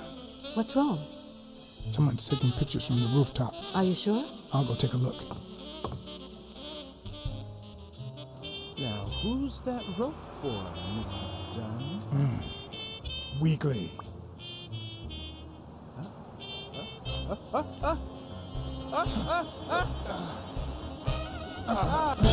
What the hell are you doing here?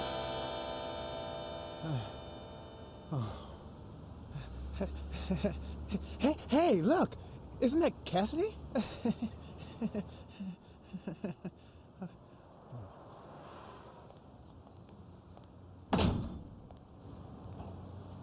Don't change the subject, you sad little... Why don't we settle this over ice cream, huh, John? Just like in the good old days. How did you get up here? I don't want anyone to see you.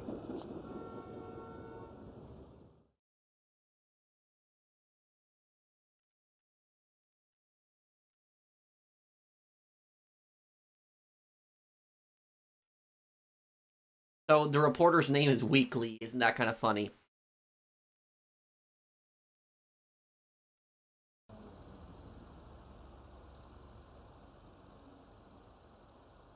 Everyone, even the most hapless of creatures, has a gift. Something that makes them special, that makes them worth knowing. Foul-smelling Weekly is no exception. No matter what he does, it's impossible to stay mad at him for too long. This bourbon shake is delicious. Want a taste? You know I don't like milk.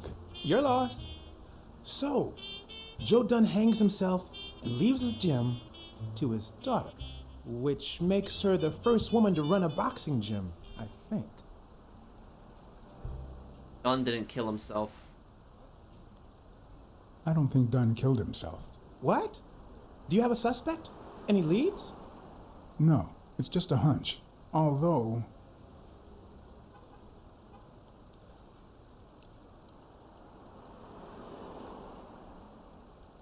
I haven't identified the murderer just yet.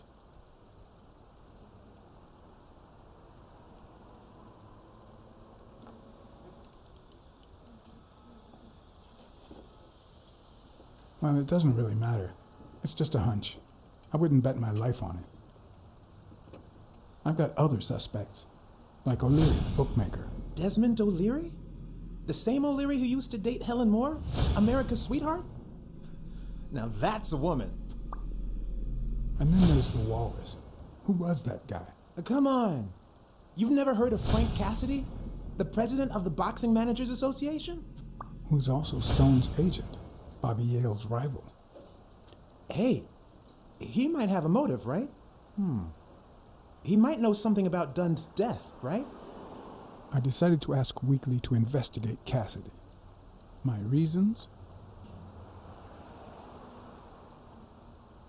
Get real information on Cassidy. Weekly was right.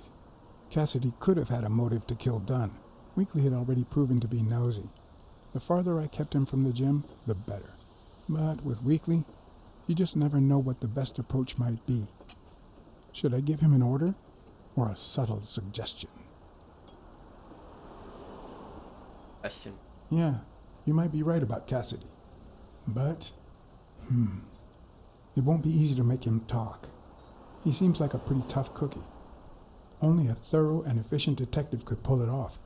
But the problem is, I already got enough on my plate. You're a lucky man, John Blacksad. I don't follow. You just found the thorough detective you need. Oh, of course. What a great idea. How did I not think of you?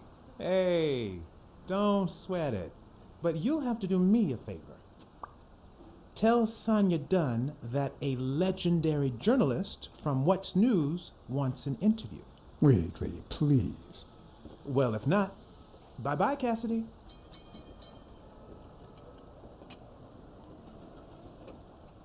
I'll convince Sonia. All right.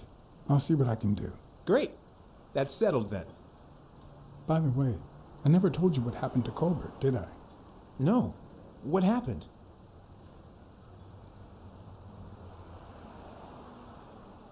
Not kill the suspense just yet.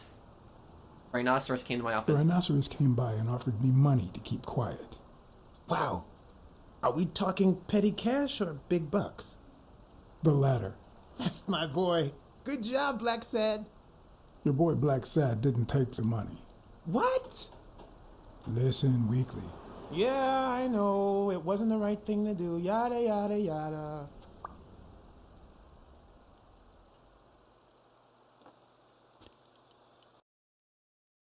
I hope I don't regret that I told him that. Reporters, yeah, they love to spread gossip around.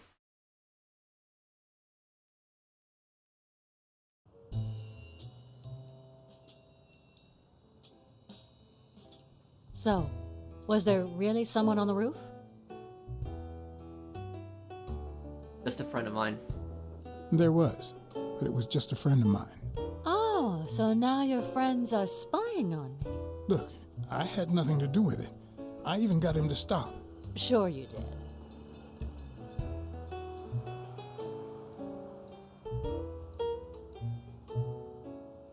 relationship with your father?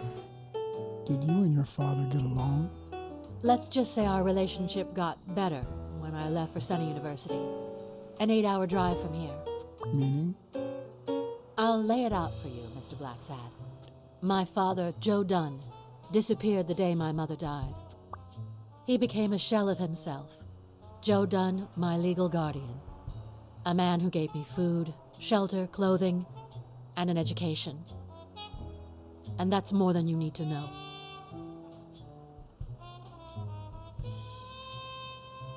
What are those documents? What's in those papers you're going through? Red tape. Great. If you find something, please let me know. I thought you were the detective. You do your job, and I'll do mine.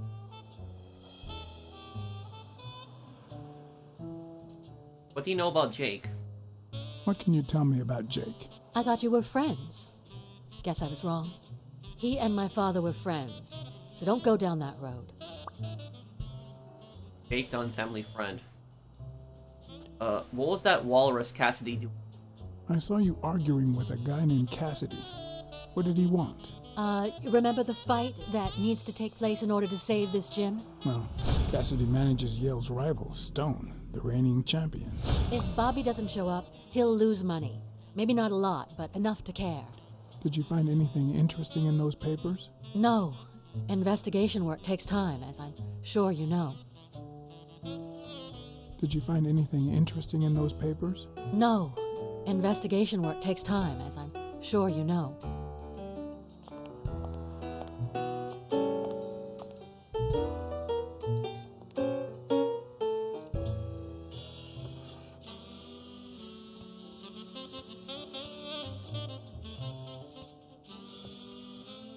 Dunn kept files on the gym's staff and clients. Name, address, and date of birth.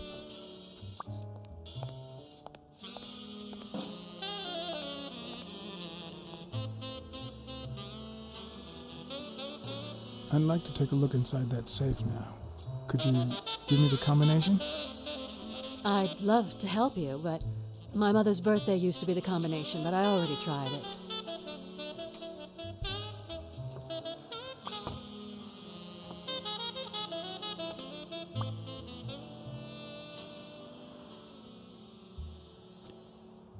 Sonia's date of birth. Could you tell me your birthday? Of course, March 6th. And the year? I'm 24, Mr. Blacksad. You do the math. No luck. I bet that the diner woman. I bet it's her birthday. I bet that's the code. Seemed like a happy family.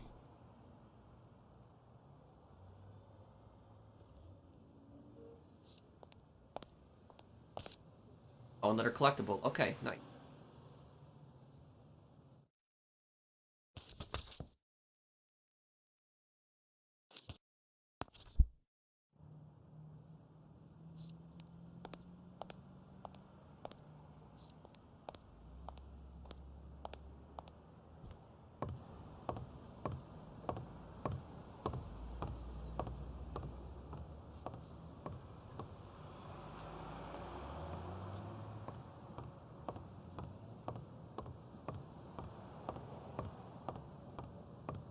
I'm gonna go back to that diner.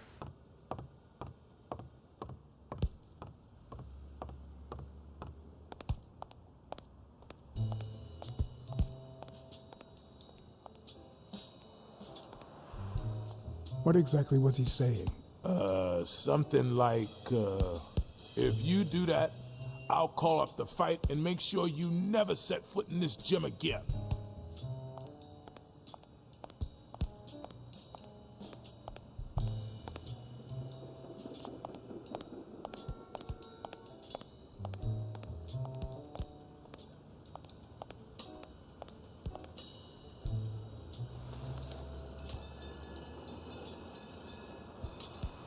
Sonia Dunn. Thank you, Mr. Blacksad. Does the postman always leave your mail on the floor? I don't know, I...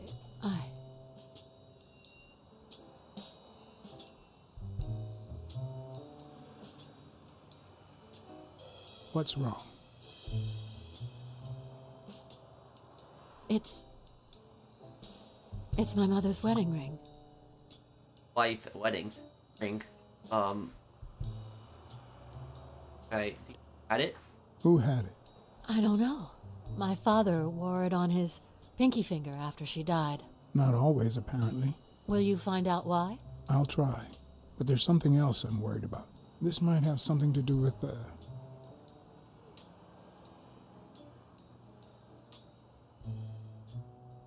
Dunn's murder and Bobby Yale's disappearance. your father's death and Bobby Yale's disappearance. Oh my, yes. It could be. Will you please give me a moment? Of course.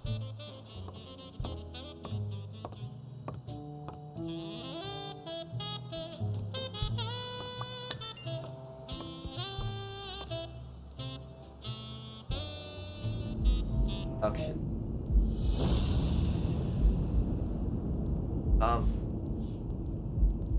Mary calls Dunn Joey.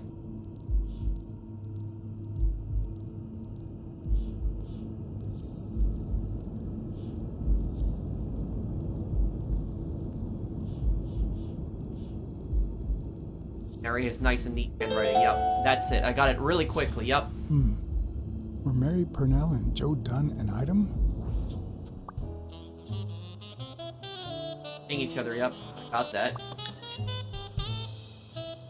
Okay, deduction again.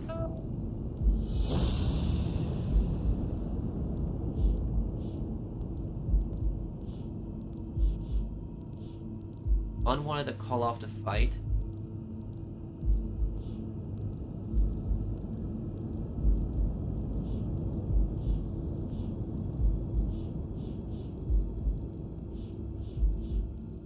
According to Jake, Dunn had a strong argument with Yale while he was painting on the scaffold. Dunn wanted to call off the fight.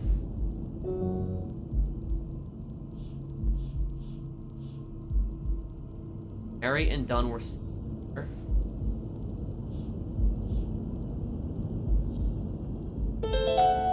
Yeah, this is what I was thinking.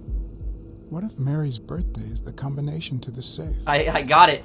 Yeah, I figured that out quickly before the game even told me. Yes? I need to ask you some questions. I need to ask you some questions. Go on. I put the investigation worse. Oh, kind of feel nasty now. Yeah. Was not nice. Did you find anything interesting in those papers? No. Investigation work takes time, as I'm sure you know.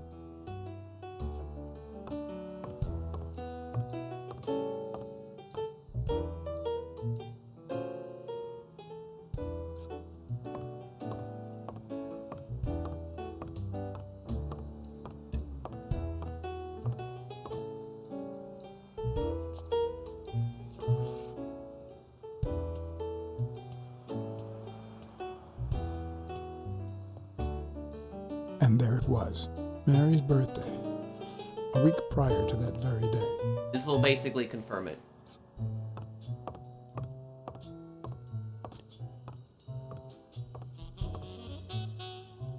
Mary's birthday.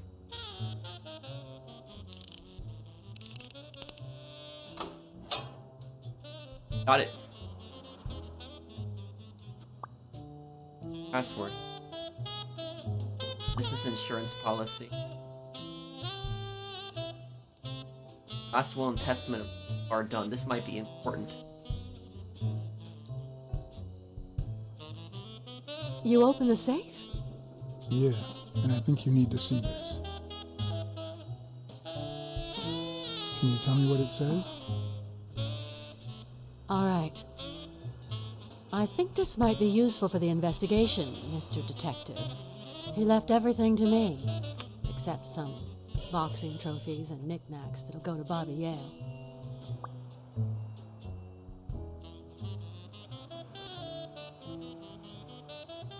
When was it signed? When was it signed? It was written 4 years ago, just weeks after I moved to Buffalo. think Bobby Yale read it. Do you think Bobby Yale read it before he disappeared? Maybe. Thanks for the info. All right. Thanks.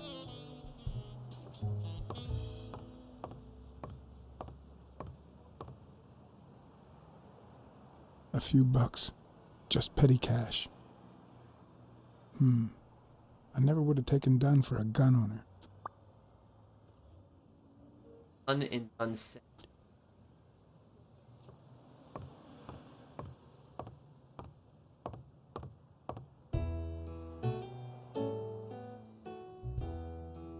What can you tell me about the gym's insurance? I never asked about the gym's insurance. That's exactly what I'm reading now. So far, it looks like your standard small business policy. Interview of Weekly. You see, I've got this friend. He's a journalist, and the thing is, well... Wants an interview. And why? A woman running a boxing gym? That's quite the story. And how did this friend of yours find out, exactly? I'm pretty sure he saw the, I don't even want to hear you. I just hope you prove your professional worth before the day is over. Hey, I'm the professional. Dunn's will. There's something I never asked you about your father's will. All right. Thanks.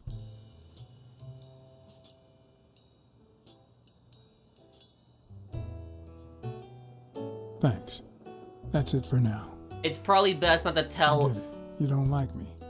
But there's something you need to know. I'm all ears.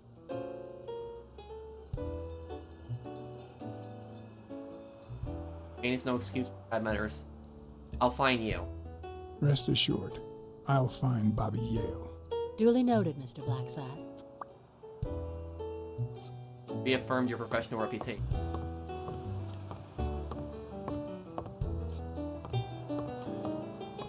Yeah, probably best to talk to Mary. Dunn's room had quite a view.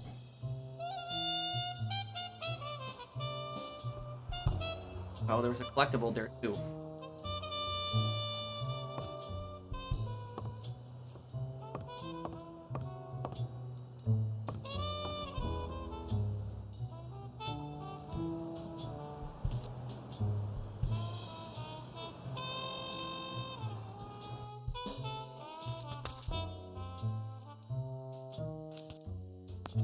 Okay. Let's go talk to Mary, find out what she knows about this.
I know you're hiding something. What?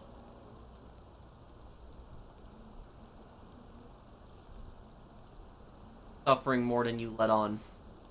I know how much Dunn meant to you. I'm very sorry for your loss. I don't think I... Your handwriting on the envelope. your date of birth on the safe.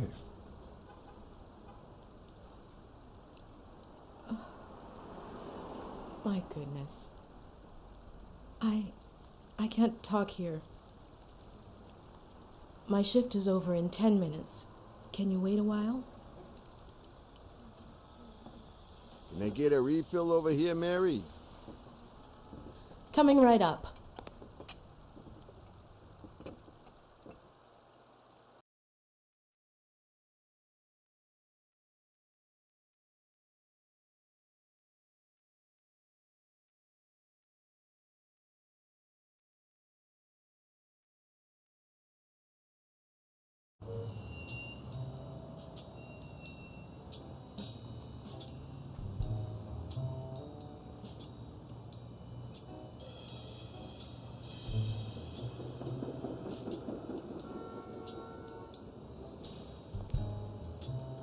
Mary Purnell, the angel Joe Dunn found in his golden years.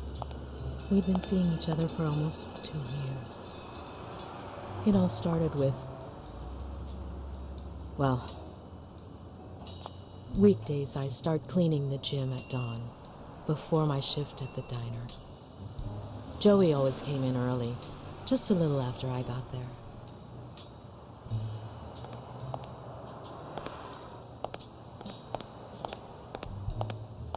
He used to say it was the best time for the worst task of the day. Oh, I know exactly what he meant. Did he help you clean? No, poor Joey. I would never have allowed that. He did more than enough. Would even clean on my days off. Paperwork. He just hated it. But that was just him. Instead of putting off the things he couldn't stand, he did them as soon as possible. One morning, he saw me crying. I was having a rough day and...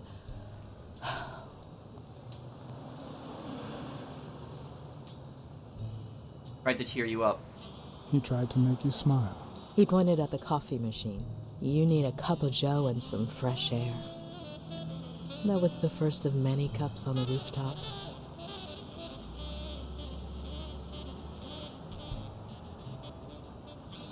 And Dunn seduced you? Which is where Dunn seduced you. That word is a bit too much, Mr. Blacksad. You might be too young to understand this, but real love has little to do with seduction. One day, we realized those rooftop coffees were the best part of our day, so we began to spend more time together. But you never told anyone.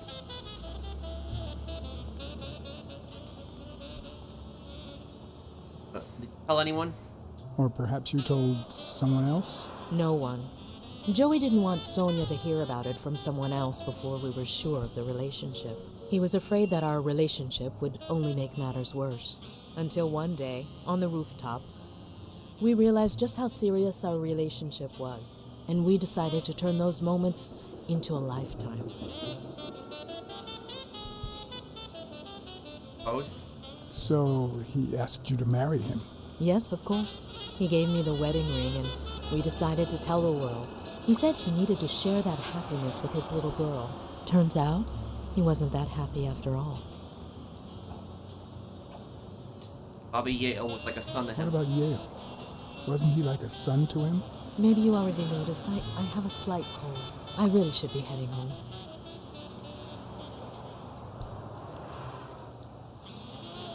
Cover your neck. Maybe you should cover your neck. I lost my scarf a while back, not sure where. And now, if you'll excuse me, that's my bus stop. A pleasure to speak with you, Mr. Blacksad.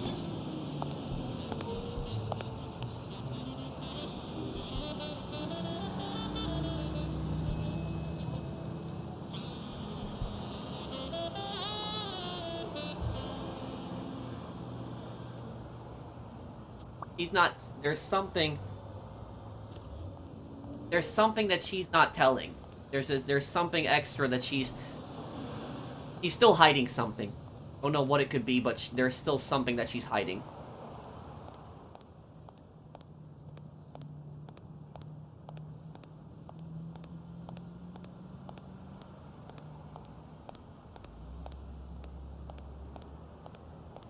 Homeless guy awake? Oh, he's still passed out.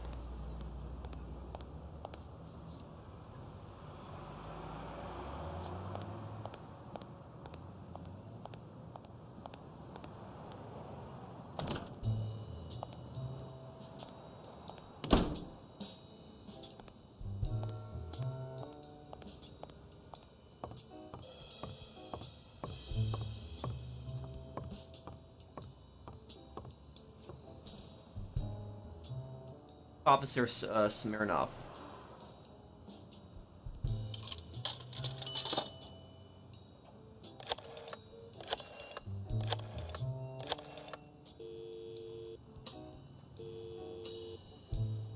Smirnoff. I think I have a new lead on the Dunn case.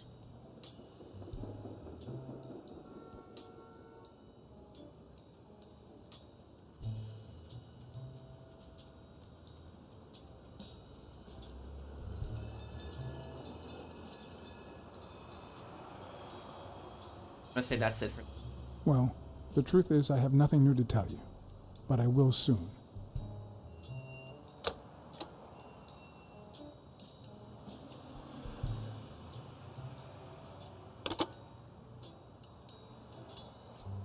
I'm pretty sure it's O'Leary's involved, but I don't know 100% yet what his involvement is.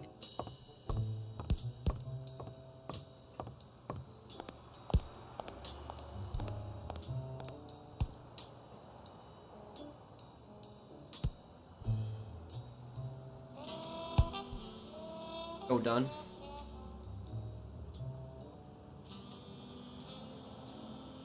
Gun in the safe. Did you know Joe Dunn had a gun in his safe? No way, man. He hated firearms. Although, when Bobby Yale was a teenager, he went through a crazy phase. Even dropped out of the gym and joined the gang. Nothing serious. Early Bobby one Yale morning, gang he member. broke in the gym. Joe was already here and caught him red-handed. Bobby pointed the gun at Dunn and ordered him to open the safe. So, Joe opened it and asked Bobby to put the gun aside, leave the gang, and start boxing again. I got here 5 minutes later and found Bobby crying like a baby in Joe's arms. Then he just stood up and put on his gloves. Okay. So it was Bobby's gun.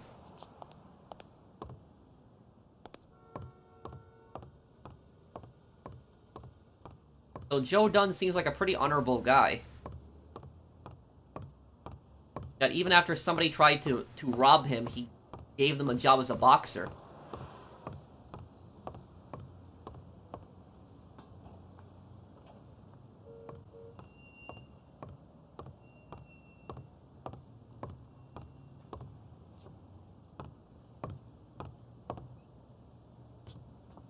Looks like Dunn liked to measure his daughter and Bobby Yale each year.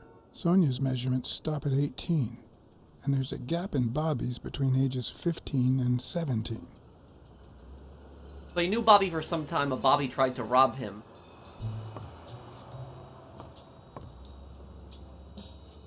Sonia's measurements stop at 18, and there's a gap in Bobby's between ages 15 and 17.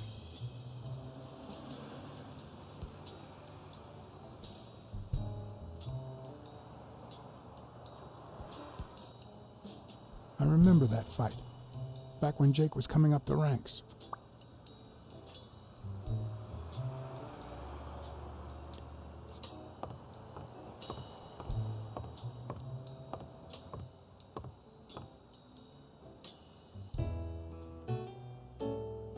Dunn's will. There's something I never asked you about your father's will. Scratch your one, lucky lady. Congratulations. You're one lucky lady. I'll pretend I didn't hear that. All right. Thanks.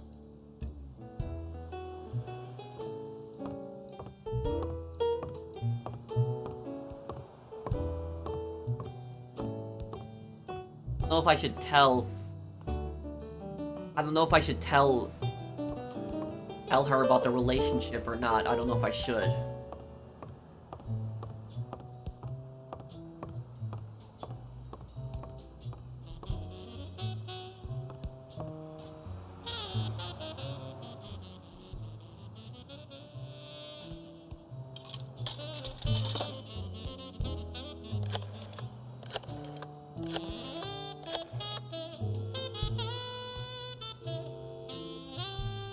Smirnoff. You're gonna like what I have to tell you about the Dunn case. I know Dunn and the cleaning lady were engaged. Dunn and the gym's cleaning lady were about to get married. Great.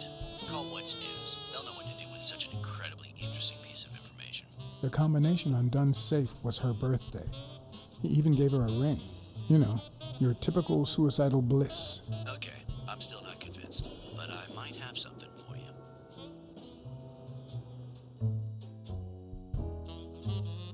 I didn't want to tell him the O'Leary thing because we don't know how much O'Leary's involved yet.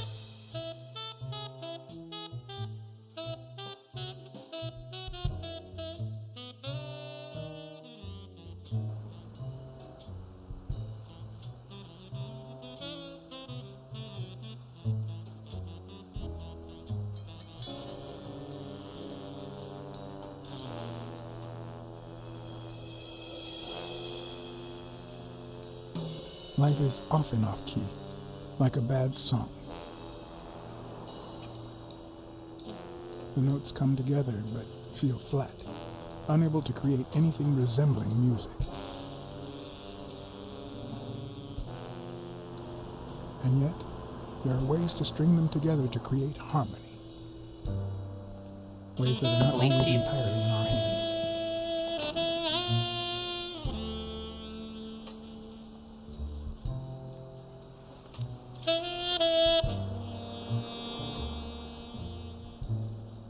You look tired, John.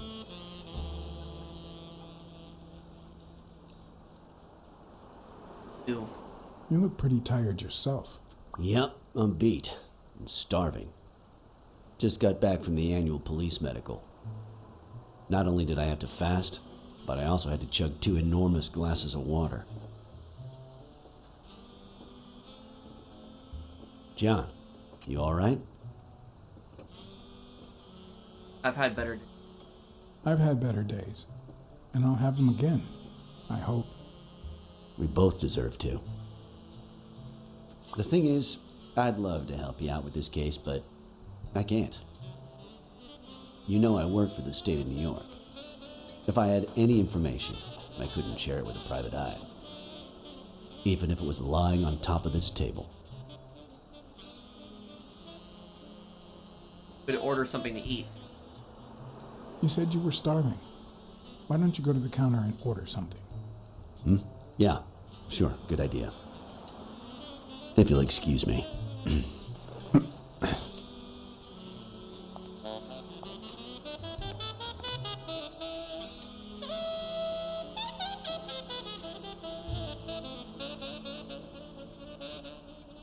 The autopsy report.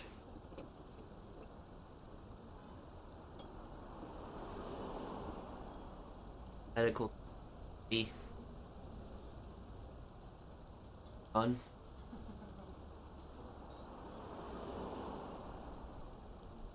Violent asphyxia caused by rope around the neck. Neck presented the 4 ring-shaped marks around the entire circumference, caused by said rope.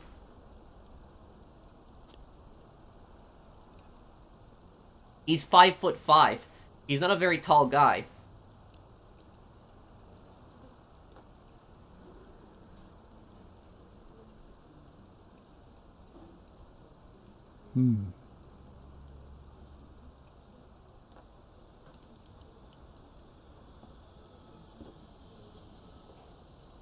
Interesting.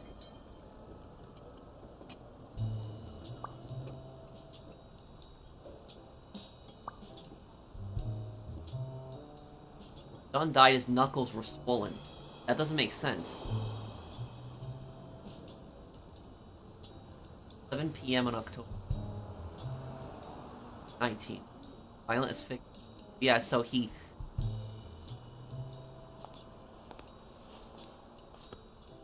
Now that I think of it, I better eat at home. It's healthier. Thanks. Truth is, John, it all seemed clear to me before, but now... Please, promise me you won't take the law into your own hands. I'd like to think we're not just vigilantes. Times one. I'll try, but sometimes there's no alternative. All right. In any case, keep me posted, will you? Friend, you can count on it. Take care, John. As always, Smirnov had given me new, potentially relevant information. Not to mention second thoughts. When an old dog like him gets that serious, one must be prepared to bite.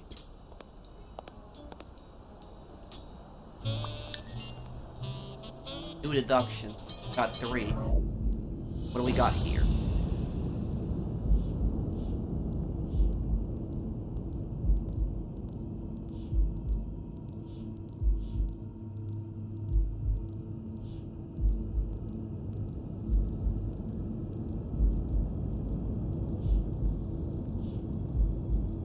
Okay.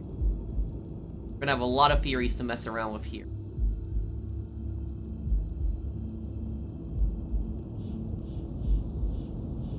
When Dunn died, knuckles were swollen.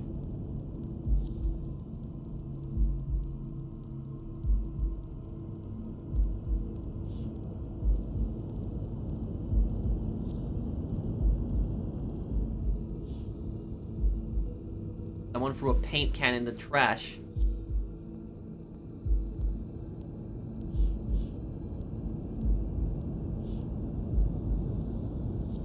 Paint on the gym floor. Dunn must have punched the can while he was arguing with Yale. I guess that explains why he threatened to call the fight off.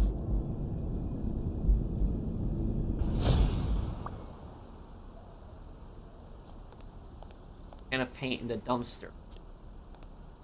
Okay. Got one more here. One had 4 different neck marks.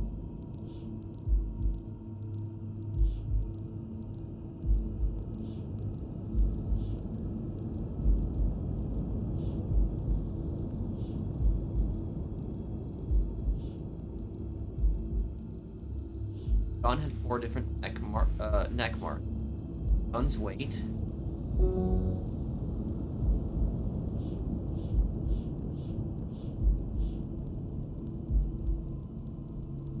Oh, the chest expander in the trash belongs to Yale.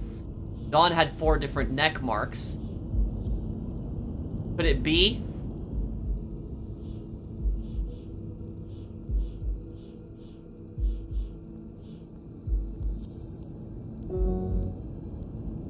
Oh, it's this. There's something fishy about Dunn's suicide. Don had 4 different neck marks. Wait, Don had 4 different neck marks. Chest expander that trash belongs to Yale.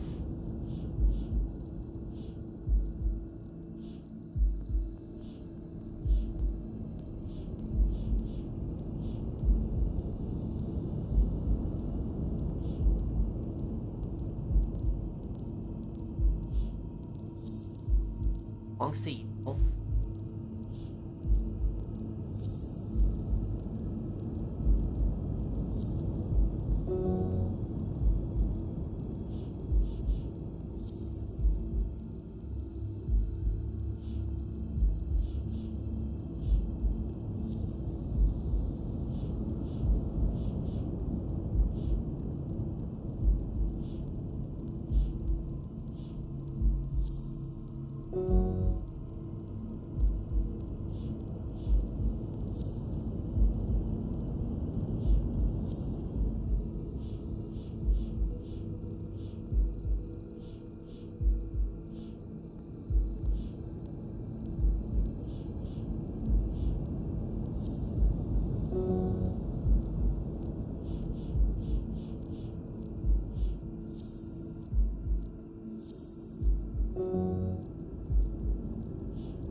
Mary has a cold.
Got it, okay. Wait. Dunn was murdered. Dunn wasn't tall enough to hang himself from that noose. Yes, that's actually what I thought at the start. I thought that at the start that he wasn't that tall enough. I'm much taller than Dunn, and I can barely reach the noose. Yeah. There's no way Dunn hanged himself. I saw it right at the start. At the start, I saw that the chair was just too the chair was too short, and he was too short. He's only 5'5".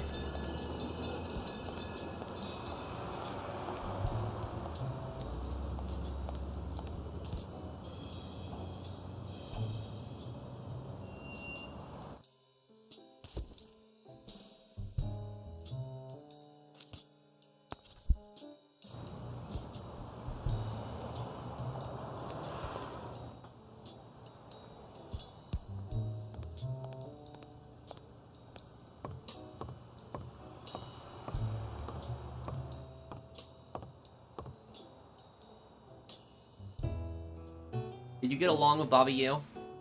Did you get along with Bobby Yale?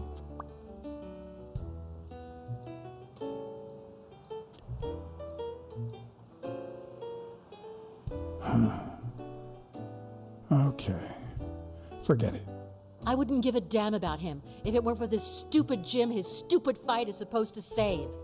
Happy? What about Mary the clean?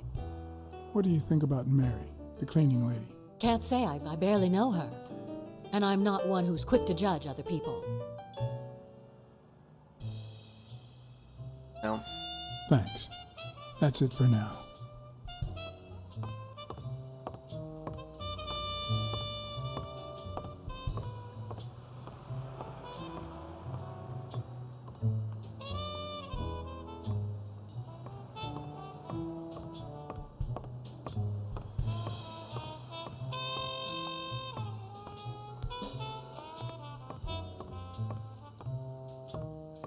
Oh, there's more collectibles I up don't know here? why. Something just doesn't add up.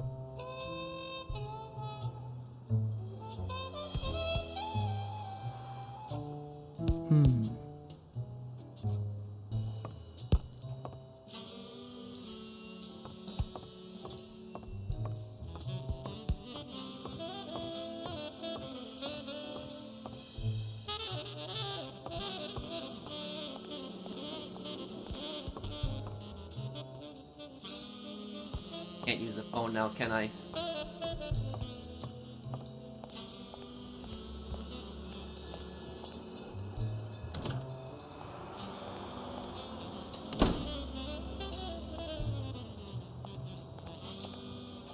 Oh, no, I wanted to check the garbage again, but...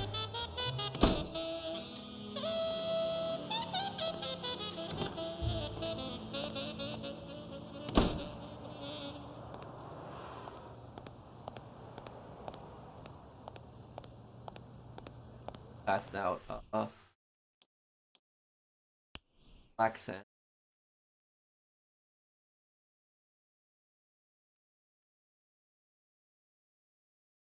Very talkative. Okay.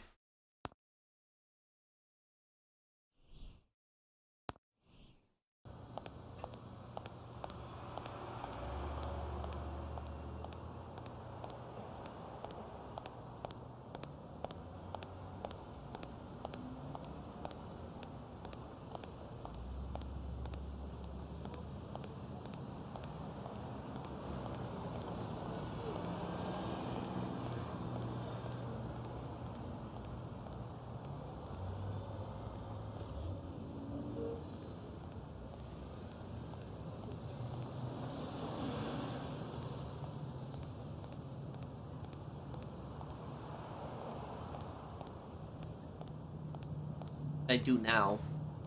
Should I tell Sonia that Harry had the ring? I should. I'm not gonna be able to go back on that if I did.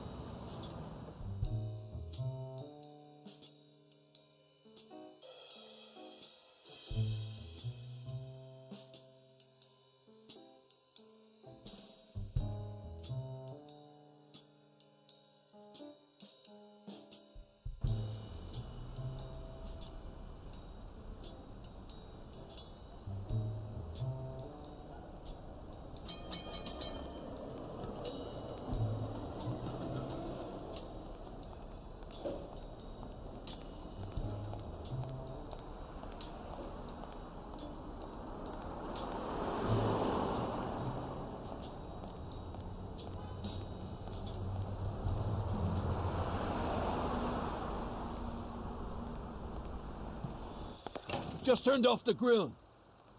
You all got about 25 seconds to order your last burger before it goes cold, you bastards!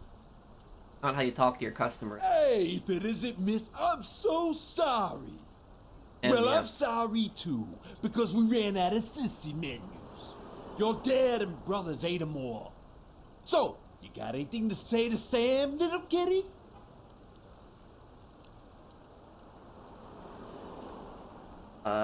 I just want to get a I want a cheeseburger for a friend. One cheeseburger for your boyfriend, coming right up. Come on, you bastards. Finish your meals and be gone. I'm closing at 5.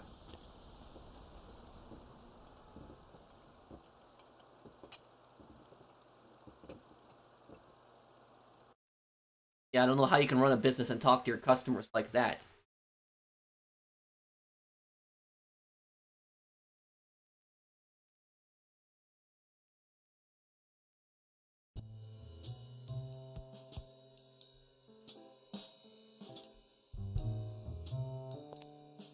I have to admit, I was hoping to get something in return for that first hamburger.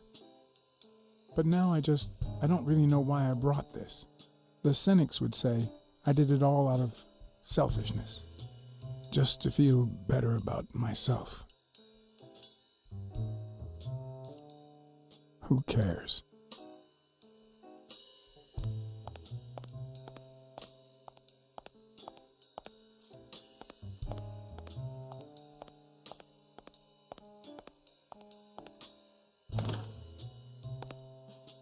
Let me tell Sonia who, I'll tell Sonia, or I'll talk to Jake for a moment first.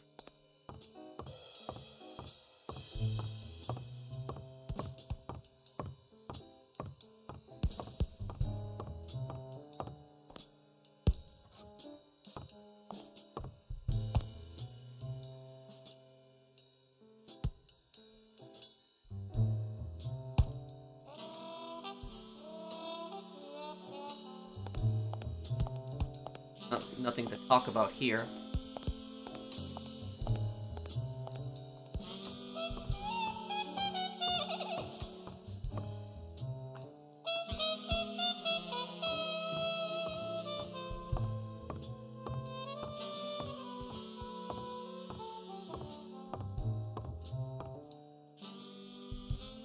I know who had your mother's ring. I think I know who had your mother's ring. You do? Mary, she was in love with your father. Mary Purnell. I think she was in love with your father. Thank you.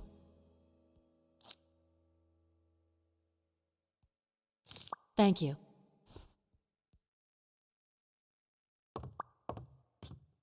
I failed to keep Mary's secret. Oh no. Oh no, that might be bad. That might be bad right now.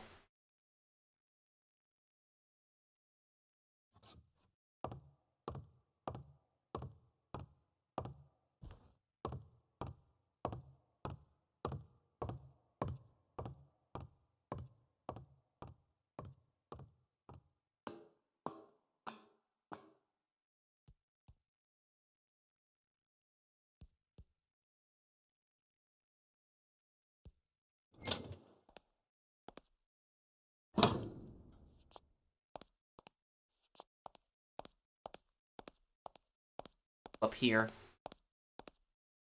I gotta be able to go back to Bobby Yale's apartment and investigate, but how am I gonna do that when the, gangsters are there? Yeah, Mary's gonna kill me for telling her that.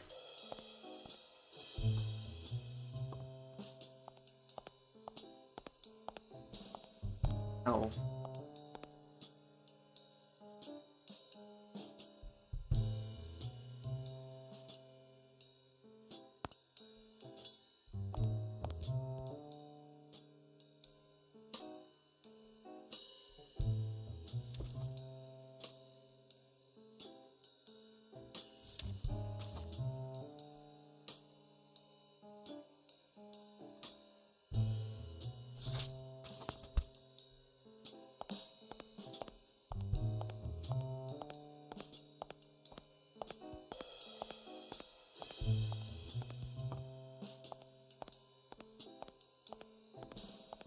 Or the homeless guy's awake.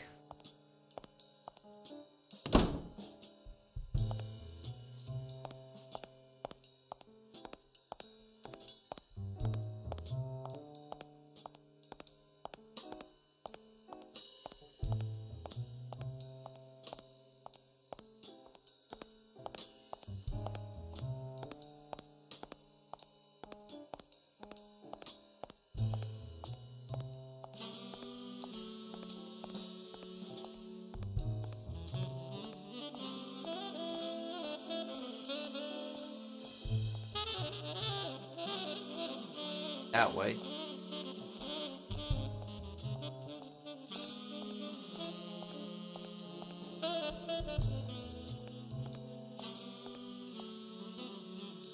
I'd prefer a yellow Cadillac, but I can't complain. What am I supposed to do?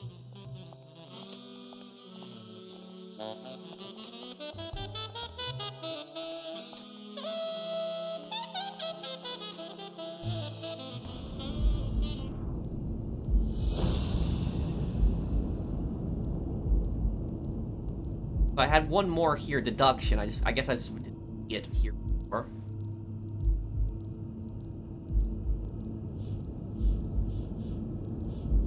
One wasn't tall enough to hang himself from the...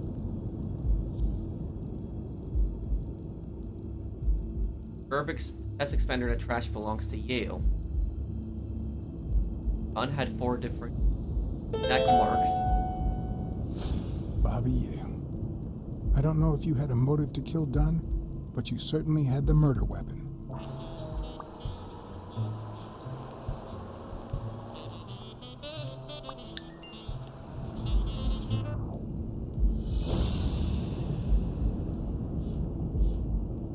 Dunn was strangled with test expander. Dunn wanted to call off the fight? Christ.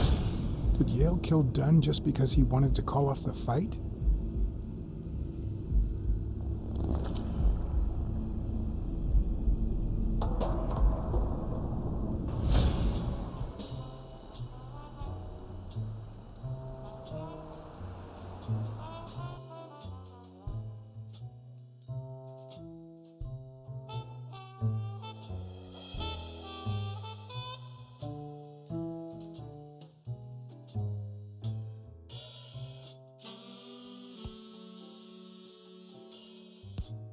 I always knew Bobby had issues.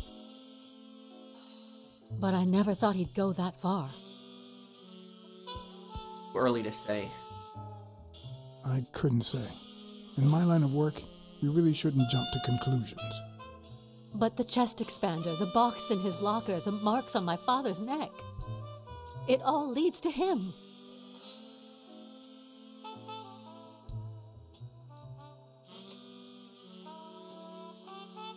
In any case, that doesn't change a thing. It does, actually. Now we know he didn't kill himself. My father's still dead, and you still haven't found Bobby Yale. Nothing has changed. Opening the safe and finding my father's will won't help us achieve anything. So please hurry. Time's wasting.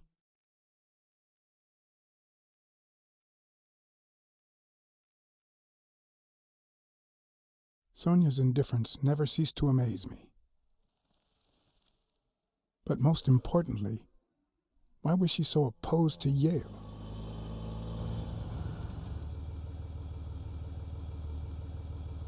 John Blacksad? I think I owe you an apology.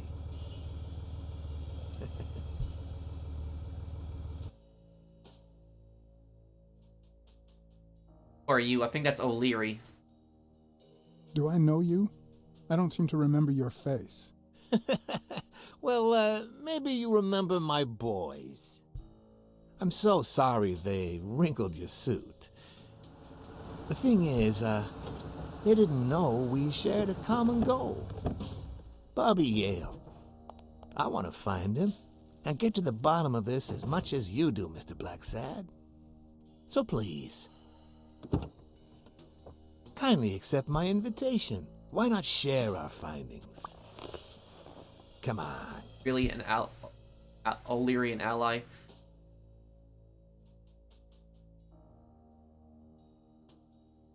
Fine, I'll ride with him. Of course. You don't mind me riding in this fancy car with a wrinkled suit, do you? Aw, I think you look mighty dapper, Mr. Blacksad. Although, if those wrinkles were to rub off on me...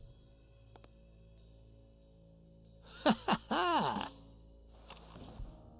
I always play it nice and safe.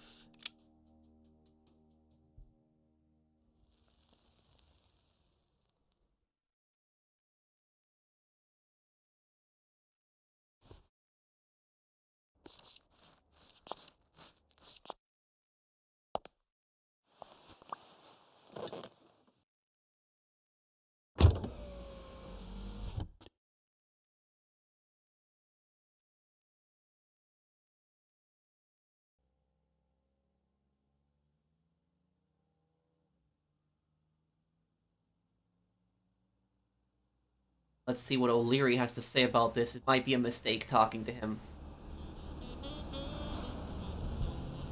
Thank you, Blacksad. You won't regret this. So let's cut to the chase. I need Bobby Yale to fight Stone. There's just too much money at stake. So, I'm offering you my help to find Yale. Let's work together. What kind of help do you... What kind of help do you need? A simple exchange of information. You're a good detective, and I, well, let's just say I have my own ways of making people talk.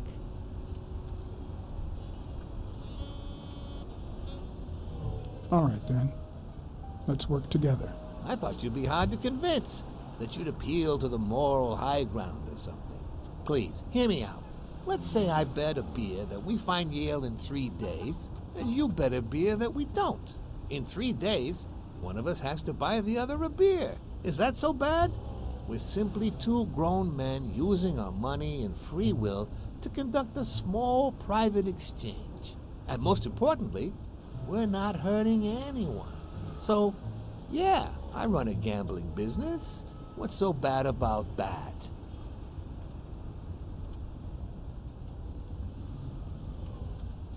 Moral. It's immoral, for starters. Immoral?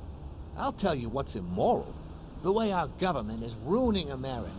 We live in a so-called free country, a place where honest people can make a living, provided they don't hurt anybody. We're not communists. Well, at least I'm not. I would have never thought otherwise. As for me,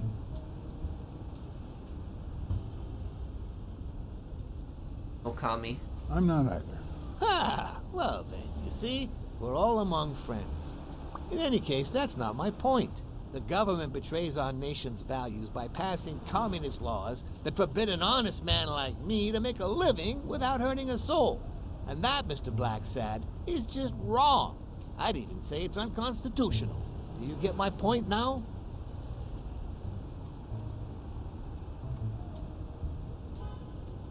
Fair enough. All right, I get your point. Ha! I knew you would. When the government passes these laws, there's only one legitimate weapon the people can wield. The same weapon that turned America into a great nation. Civil disobedience. So, as the proud American that I am, it's my duty to disobey. Obedience does not tolerate your ways. Bending the truth. You're bending the truth to justify organized crime. Oh no. It might have been organized crime, but not anymore. I wasn't always a boss, you know. No, sir. I started at the bottom, when Lucky Blitzen ran the show. That good for nothing. His was a reign of terror, extortion, violence, you know, that sort of unpleasant thing. When I took over, I decided I'd make people want to do my bidding. Not out of fear, but out of gratitude. I decided to help people so they would help me. That beating your thugs gave me was really helpful. Thank you so much. Those poor bastards didn't even know you were a detective, that you were on our side. Maybe at first, but when they tied me up and beat the socks off me, they knew very well who I was. Seriously? That goes against my rules. Who was it?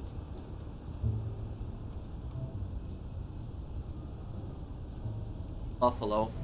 It was just Wilson. That bastard. Don't you worry. I will have a serious talk with him.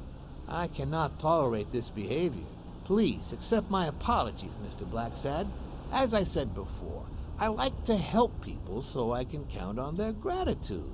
That applies to fellow partners like police or, in this case, a detective. I won't deny this business has its fair amount of violence, extortion, and casualties, but I'd rather leave that to my enemies. And you are not my enemy. And, it looks like we're here.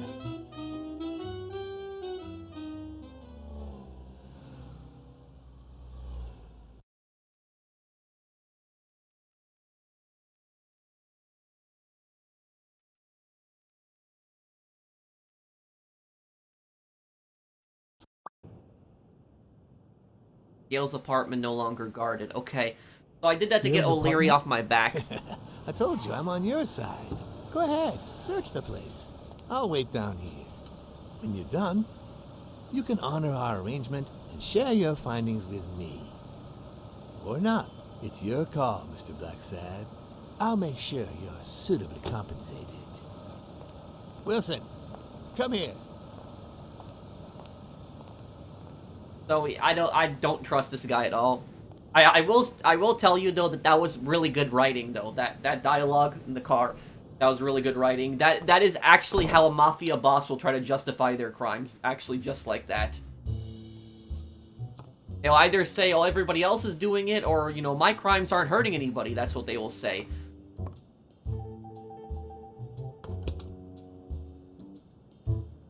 I'm not sure how Yale's love of pickles will help me crack the case, but it's good to know.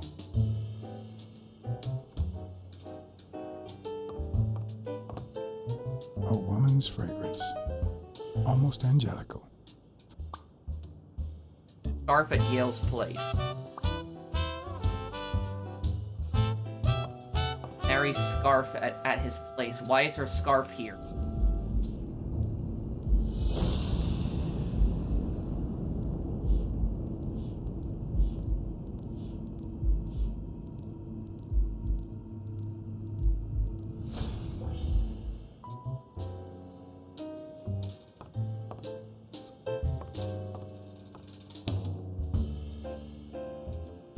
The worst thing about O'Leary's boys dropping by isn't the beating, but the fact that I can't tell what's theirs and what's Yale's.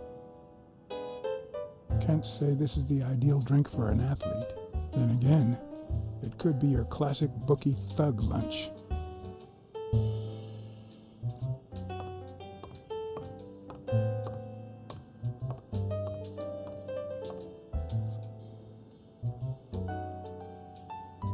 Alma Mayor, La Fontaine today.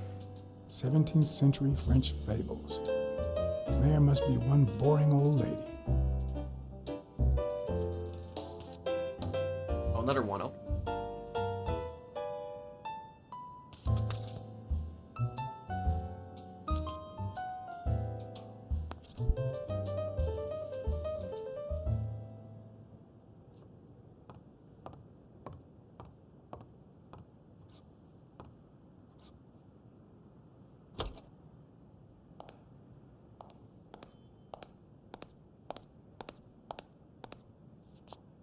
Judging by the general state of the apartment, they were leading a quiet life.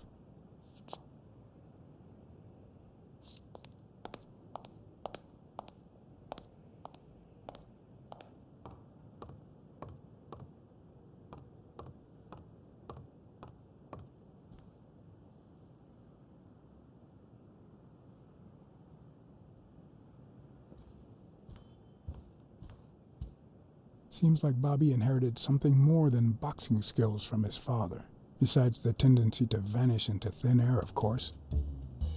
Curious whether he's even alive. Nice chain.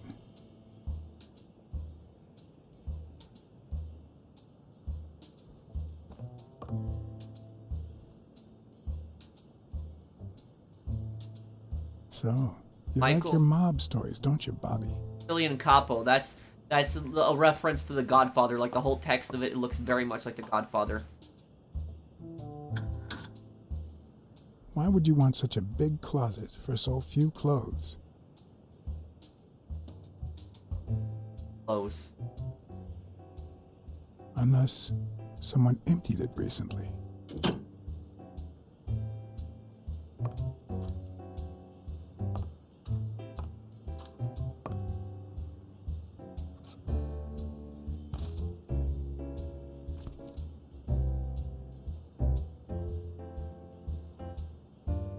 Copy 1 of 3. Do you know any of his relatives? His father, Avenarius. Avenarius? The boxer poet? Didn't he disappear 20 years ago?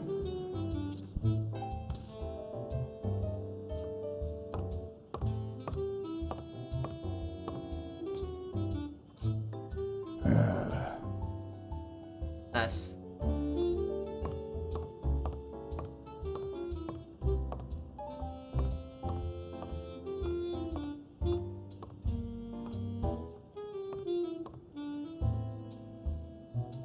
Bobby seems like a nice kid, but I barely know him. That's her and Bobby.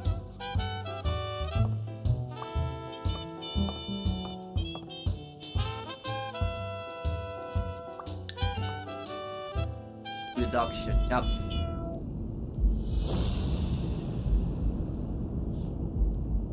Mary went to Luna Park with Yale. Mary has a cold. Scarf at Yale's place. That means she's been here recently. But why? What does Sweet Mary have to do with Yale, the murder suspect? Question. Mary Purnell is lying about Yale. Mary's been at Yale's place recently.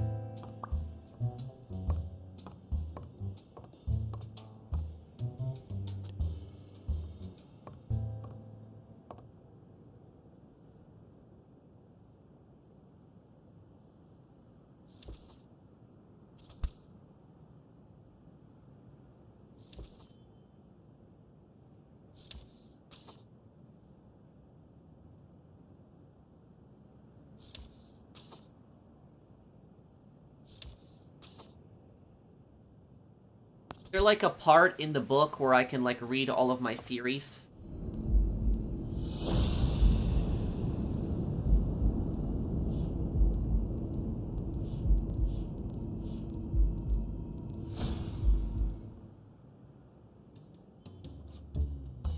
I don't know if I should lie to O'Leary or if I should tell O'Leary the truth. That's what I don't know if I should. When I left, I told O'Leary I hadn't found a thing. The minute I was alone, I left for Mary's. But before all that, I took a small parting gift for her. Lie.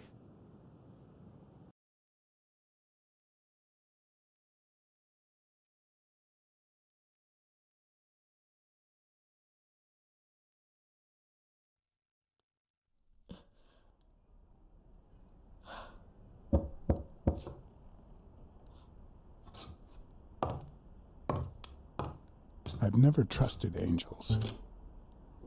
Mr. Blacksad? What a... Surprise? When they fall, they turn into demons. Joey told me he was going to spend the afternoon painting the gym and that Bobby would be fixing something up on the roof. So, after I found the body and called the police, I went to Bobby's place, but he wasn't there. How did you open the door to his apartment? How did you open the door to his apartment? I think it was already open. Everything is so confusing. I'm sorry, Mr. Blacksad. I don't trust this. Don't Yeah, I don't trust this woman. I I'm don't here to trust her figure at it all. all out. What's your relationship, Bobby Yale? Do you realize you might be protecting a murderer? Do you realize you might be protecting a murderer? What? I'm not protecting anybody. Okay, I think it's time to set things straight. Were you cheating on Dunn with Yale, or was it the other way around? I know you were cheating on Dunn with Yale. Or was it the other way around? No. How can you even think of something like that? How can you convince me otherwise? I found a picture at Yale's apartment. It's you and him on a roller coaster. Care to explain, Miss Purnell? I'm not white, Mr. Blacksad. What? 7 of my great-grandparents were white. The 8th was black. According to law, I'm a black citizen, even if my skin says the contrary. Do you know what that means when you're born in North Arlington, Alabama?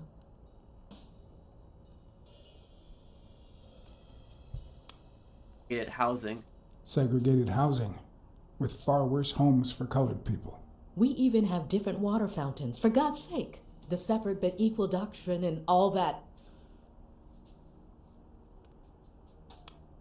That garbage. That garbage. And all the lies. That's why I moved here. No one knows what color my great-grandparents were.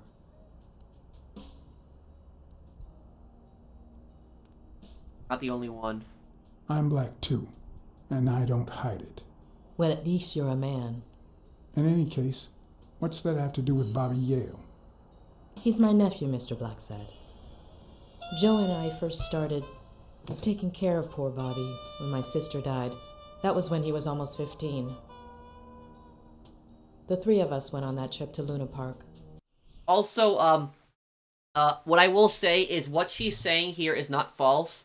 Is that if you the government, especially in a lot of southern states back then, is they would actually look at your ancestry, and so if you were actually mixed race, even if you were, like, for example, mostly white, you could also be sent to a black school, or you could be sent to a you could be forced to, like, sit at the back of the bus.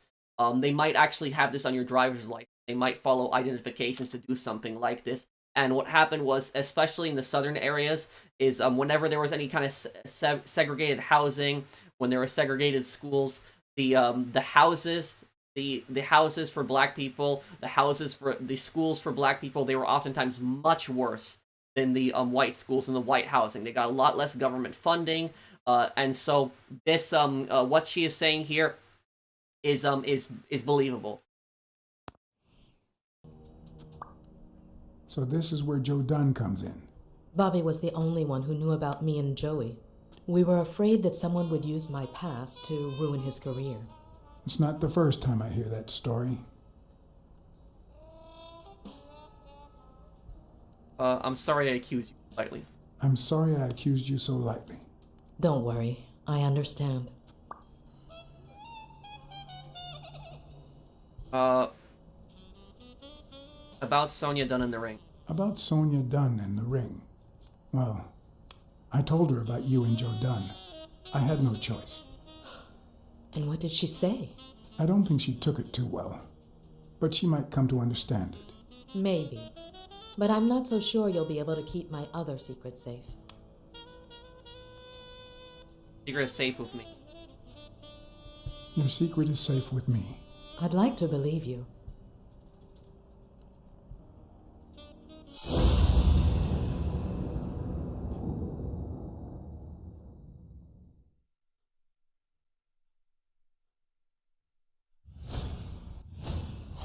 Mary smells like... Actually, the whole room smells like a pie fresh out of the oven, so I can't identify any other fragrances.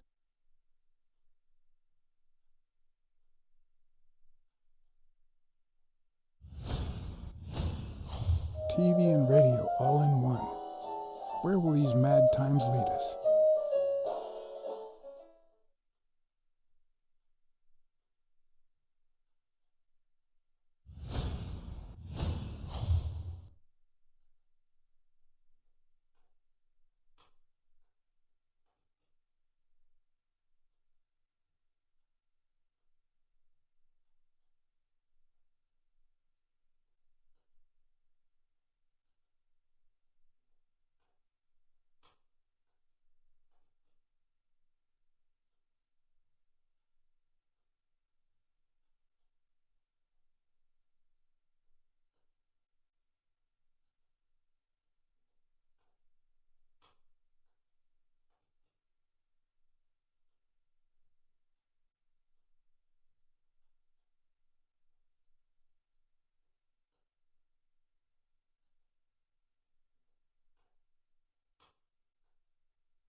Close here.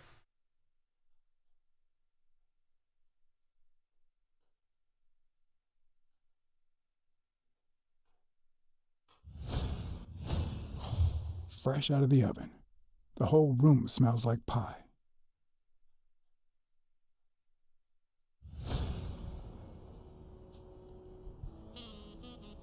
Cherry pie sure smells good. That cherry pie smells so good. I'm starting to get hungry. Thanks. I pulled it out of the oven right before you arrived. Oh, where are my manners? I'm the worst hostess in the world.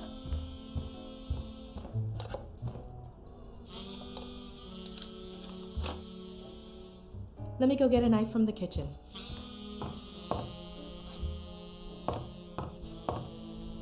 And you must be thirsty. Let me see. OJ? Coffee?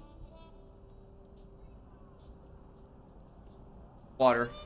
Water's good, thanks.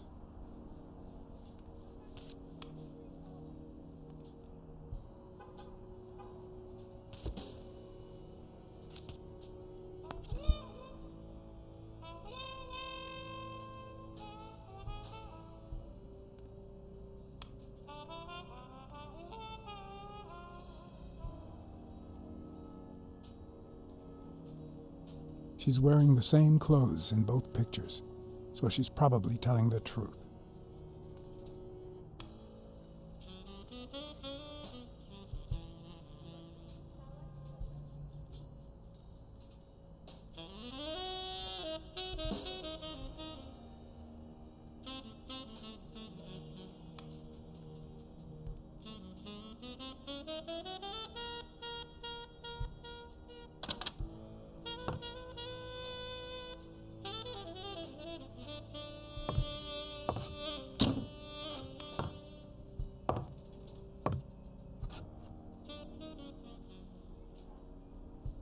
Got some beautiful artwork. That's some beautiful artwork you got there.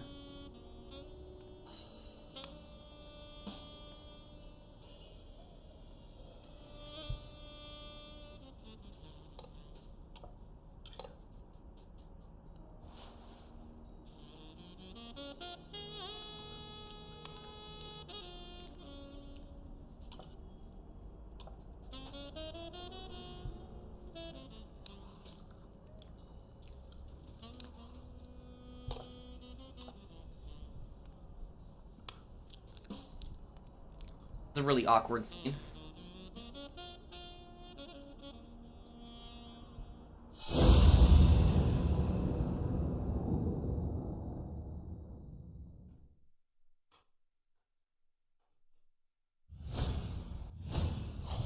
Now that there's almost no pie left, the scent has also disappeared. Oh, he was doing that. Now Mary smells like a huge dog. He did that on purpose, Mary, just... When are you going to stop lying? I know your nephew is here. I can smell him. What? No. I already told you I don't know where he is. I understand your motives. Look, I understand why you're protecting him, but it's in his best interest to end this hide and seek. You can search the whole house if you want. Go ahead. He's not here.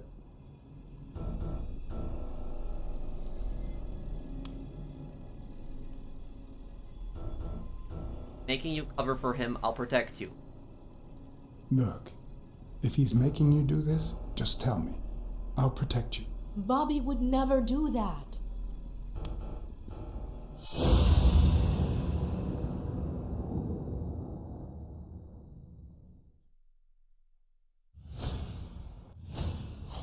Wait a minute. She's not the one who smells like that.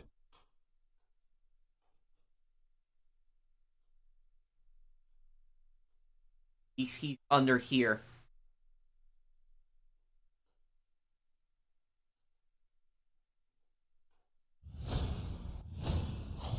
That's where Bobby Yale's scent is coming from. So, that's why you were sitting there. What? I don't know what you're talking about. Yes, you do. Could you step aside so I can check, please?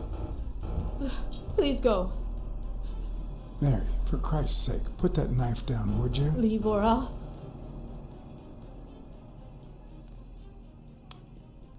I just want to help. Mary, I came here to help. I mean it. I don't want to hurt you. Leave her alone! Bobby!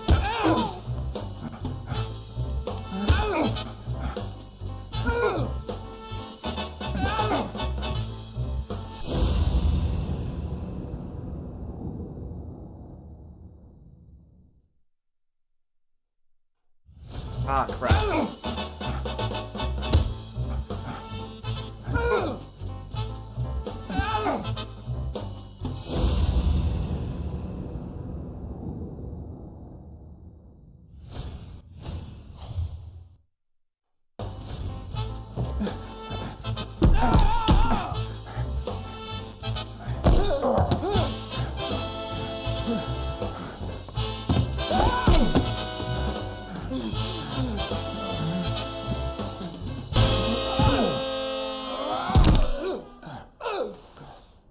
I'll retry.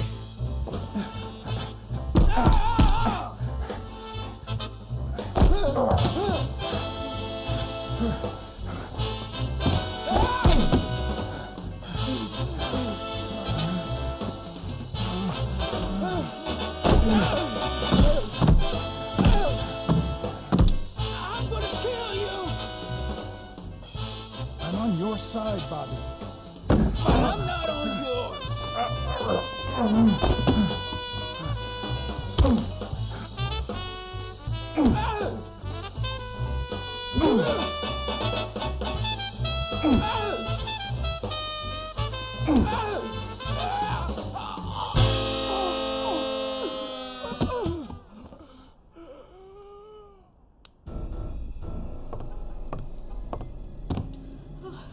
Bobby!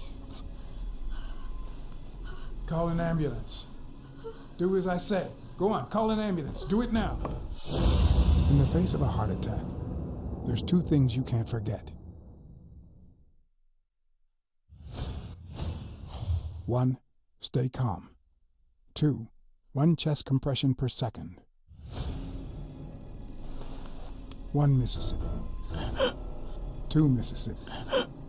3 Mississippi. 4 Mississippi. 5 Mississippi. Oh, crap. 6 Mississippi. 7 Mississippi. 8 Mississippi. Bobby, Oh, Bobby.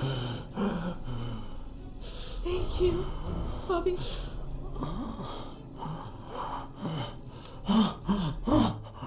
Bobby. Thank you.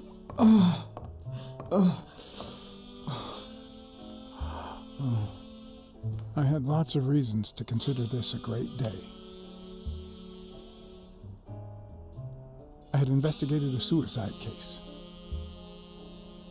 I had discovered that, in truth, we were dealing with a murder. I had found and captured the prime suspect. And I had saved a life.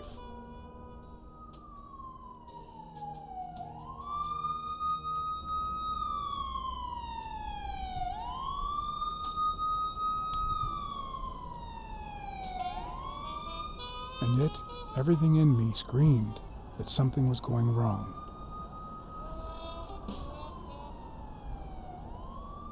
Terribly wrong.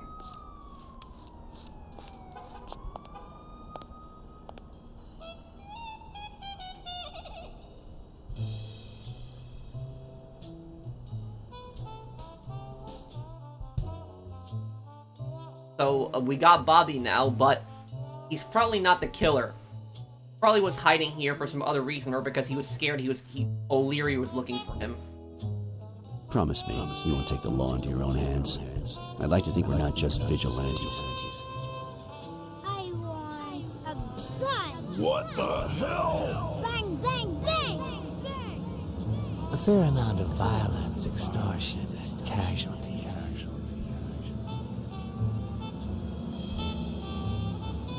I hate detectives. Bang, bang, bang. Your technique, Jack.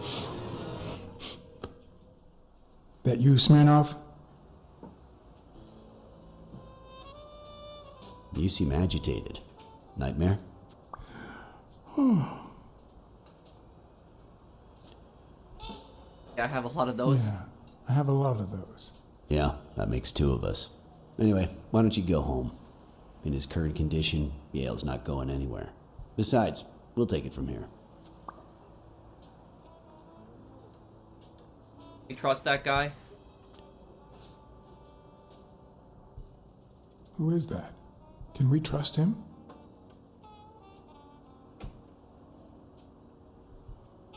I know how to pick my men, John. You? I'm not so sure. I asked you not to get involved, or at least give me a heads up.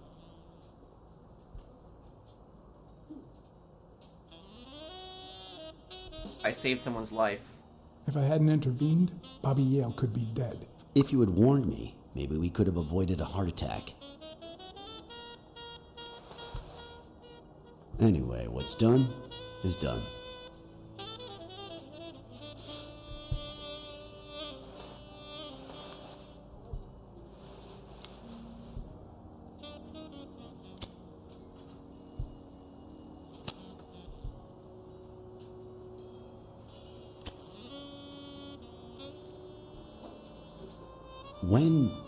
When exactly did you realize that he killed Dunn?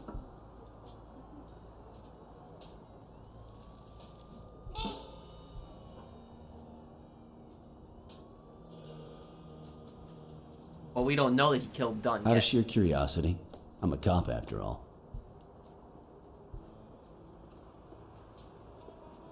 Not sure yet. To be honest, I'm not so sure Yale killed anyone. How about the motive? Any ideas?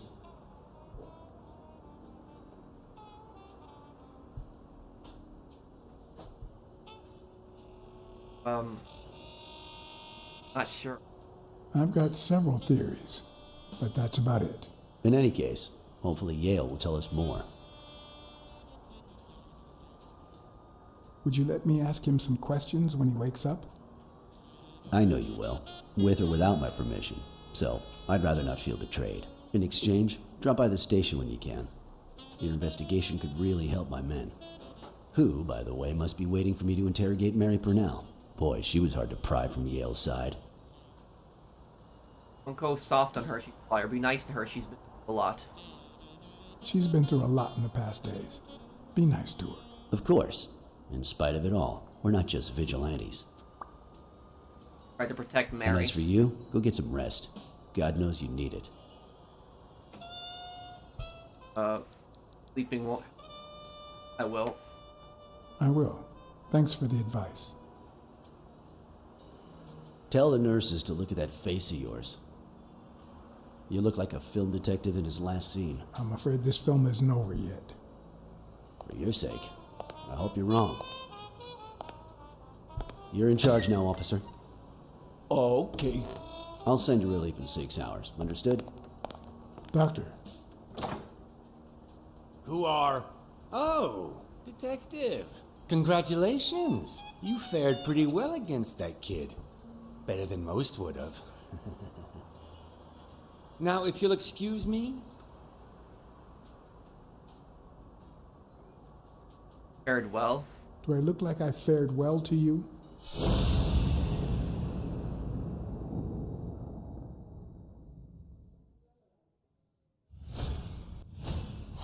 We, as a society, simply don't trust reptiles.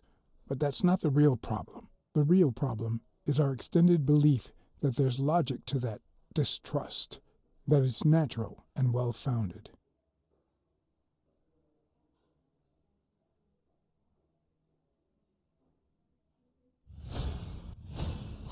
We, as a society, simply don't trust reptiles.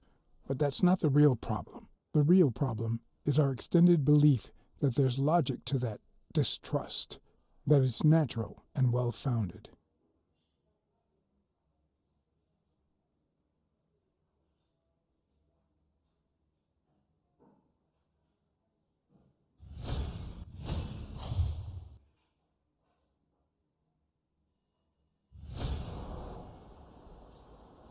How's Yale? Is he awake? Oh, yeah. Go check on him before he falls asleep again. Although, try not to bother him with too many questions. Current condition. What's his current condition? It's too soon to tell. He did have a heart attack after all.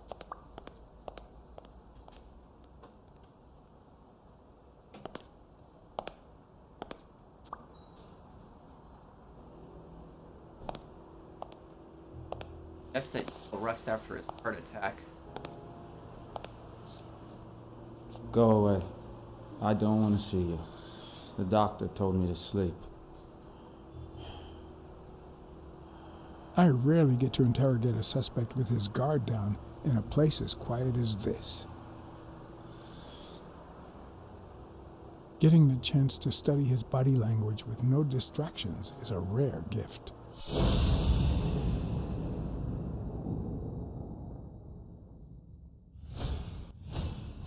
His heart rate is increasing. It could mean that he's lying, but it could also just be pure, unadulterated rage.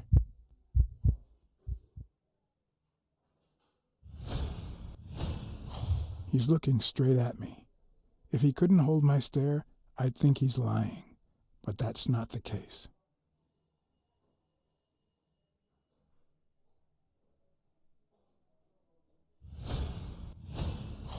He's clenching his fist, a sign of contained anger. That is true. Clenched fist, fast heart rate, fixed stare.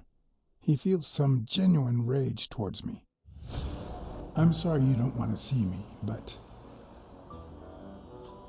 I saved your life. I saved your life, son. Maybe my aunt feels gratitude. I certainly don't. Luckily, I just got my medication. I'll be snoozing soon. All right, I'll just cut to the chase. Who killed Dunn? Who killed Joe Dunn? What? Are you trying to confuse me? Joe hanged himself. Dunn was too short to hang himself.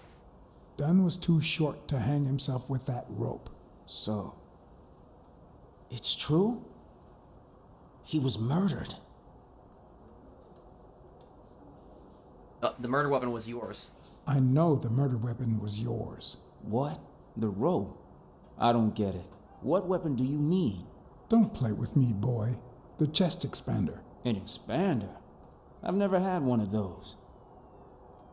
All right. Let's just say that I believe you.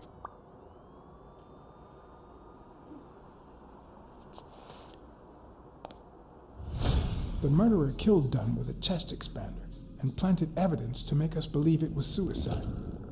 But he also left enough clues behind to make sure we found the true murder weapon. Then he put the chest expander box in your locker to frame you.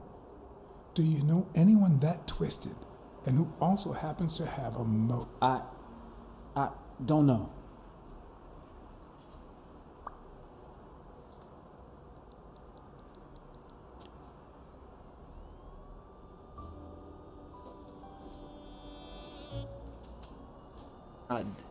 Desmond is making money on the fight. If the fight gets canceled, he loses money. No. Jake do that? I don't know. Sonia.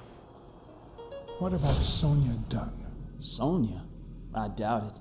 She's odd, but she's his daughter. I've seen worse, believe me. Frank Cassidy. What about Frank Cassidy? Do you think he has a motive? Maybe. A few weeks ago, Joe took me to a boxing managers association meeting. Headed by Cassidy. Yeah. He was obsessed with making it illegal for boxers to fight without a manager, or without an associated manager. Everyone seemed to go along with it until Joe spoke up. He said that would lower us to mob status, that Cassidy had founded the association just to make money by monopolizing the sport. That made others think twice.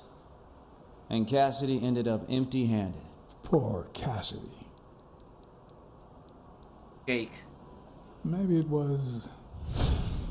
What am I saying? Jake could never pull off something Yeah, that's like what I was that. thinking.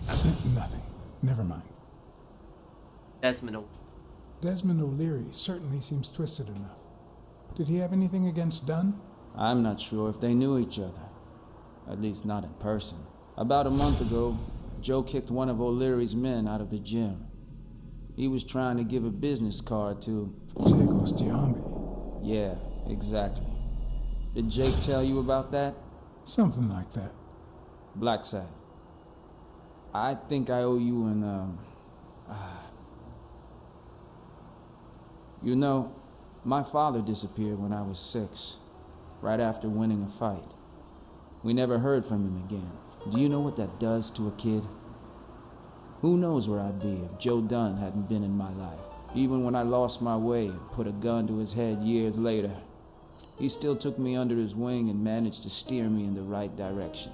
And now that he's gone, you're risking your life to find his murderer. Thanks.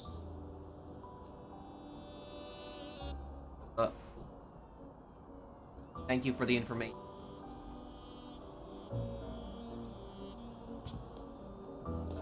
Thank you for...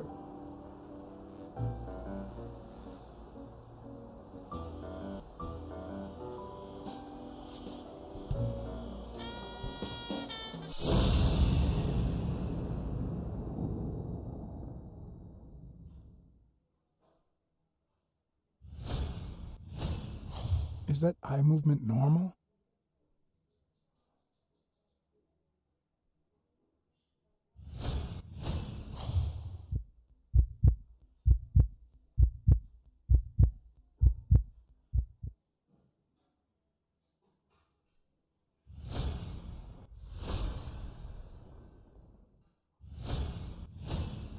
The hands say a lot about what's going on inside a person. He seems restless. Should I tell someone?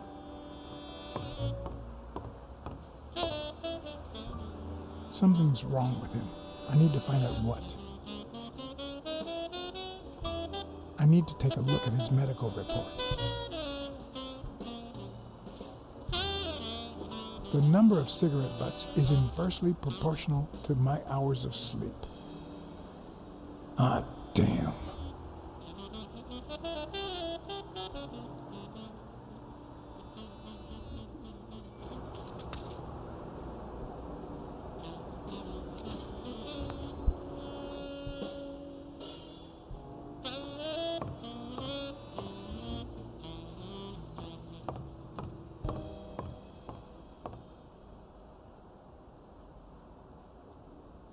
What's this button for?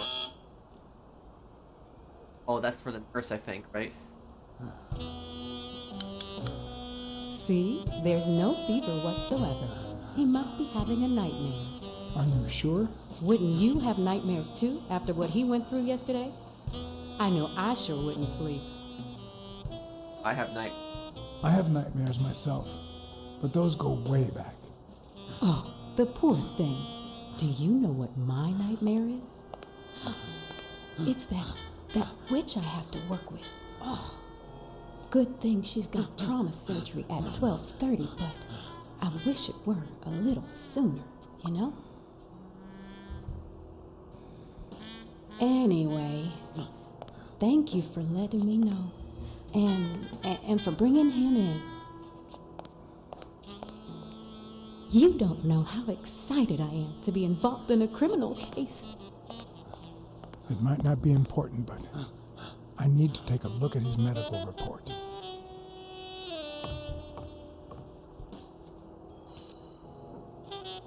And we're collecting a lot of these. Wonder if his health had a reason with why he was cutting off, threatened to call off the fight. Medical reports should be under the bed.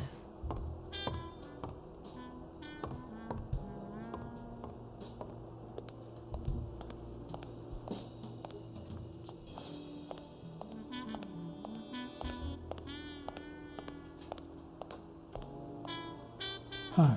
You're awake, handsome?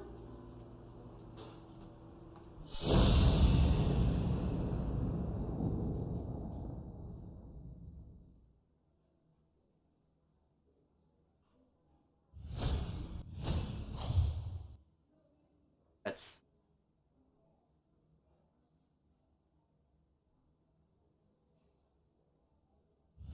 this.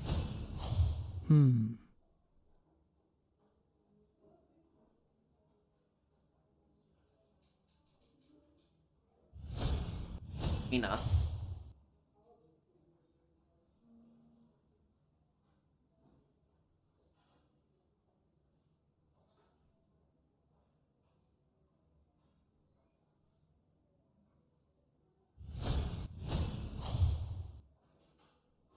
Gifts of the day.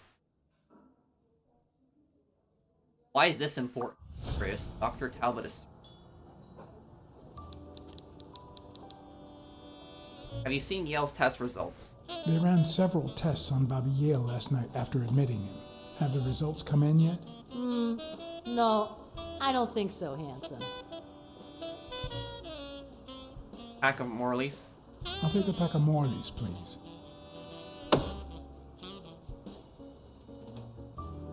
Honey, get me a pack of Morleys for Mr. Yeah, Handsome. back then cigarettes would have been like $1 a pack. This is, the 1950s.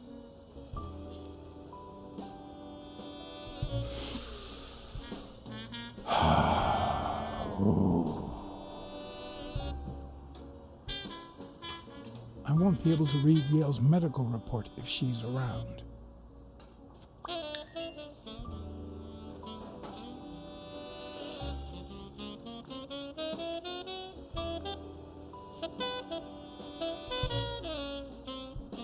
I won't be able to read Yale's medical report if she's around.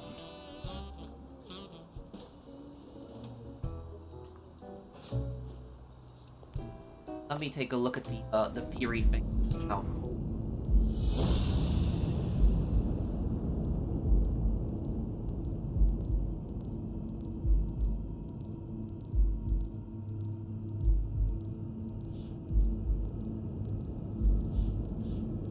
Dr. Talbot has surgery today at 12:30. Dr. Palmer suggests that Yale rest after his heart attack.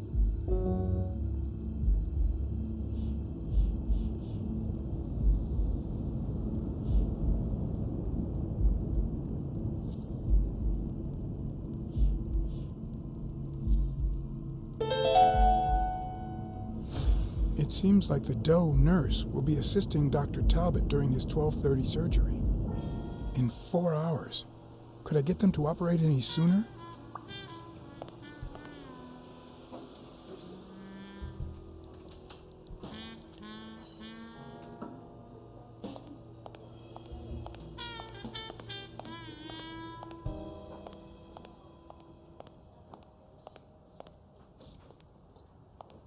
How can I get them to operate soon?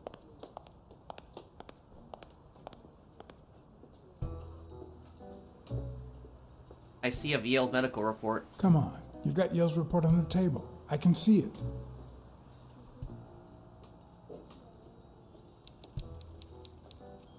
Well, that's that.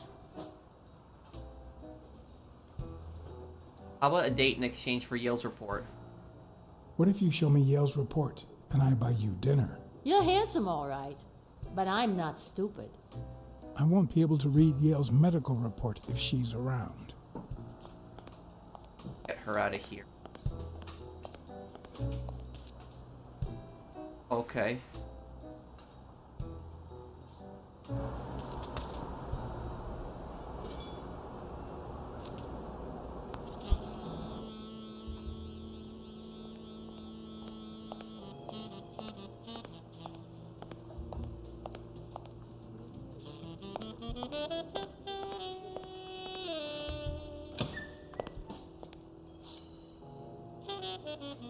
Jerry Highfill.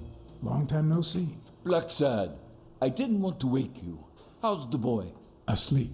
I hope he recovers in time for the fight. I got tickets. Although between you and me, he doesn't stand a chance. It'll be a fun bout, nonetheless. Not like this. God, this is boring.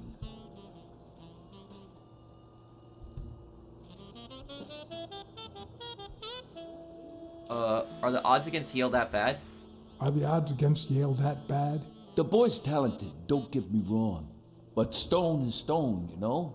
I bet half my pay, but you know, no vice for me.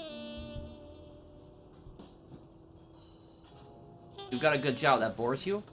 You say you've got a good job, and yet you're bored. Well, it's just a figure of speech, really. I like my job. Is it boring? Yes, but I can entertain myself with a good fight or a football game. Well, watching them, that is. Wanna smoke? You wanna smoke? Don't smoke or drink. No vice for me. Smoking's dirty. Alcohol goes straight to your head. And women, they're all just mean. Well, everyone except mine. No vice at all? Are you sure about that? Not even one little vice? Nope. Between you and me, when someone gives in to vice, it's because something's missing. Something in their life just isn't right. I've got a good wife, a good job, a good house, a good TV, and a good hobby. Sports. Well, watching them, that is. What else do I need, eh? Blacksad, vice is for losers. Man, I'm bored. Well, I'm going back in. Oh, another collectible?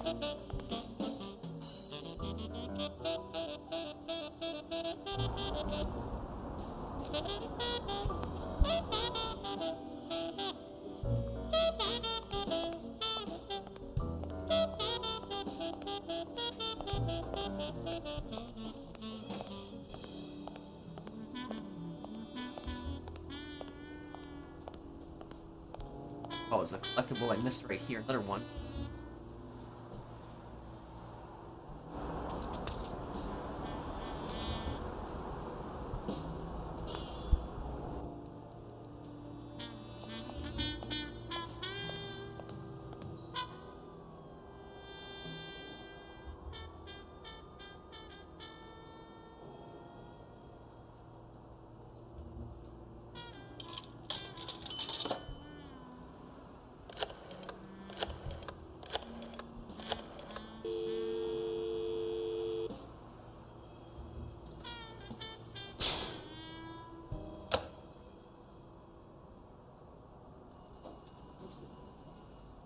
Dunn's gym.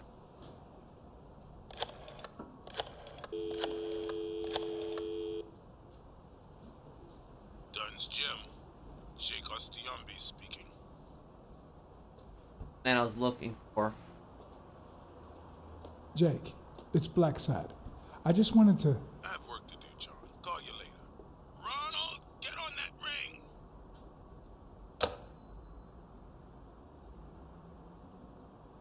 Trauma.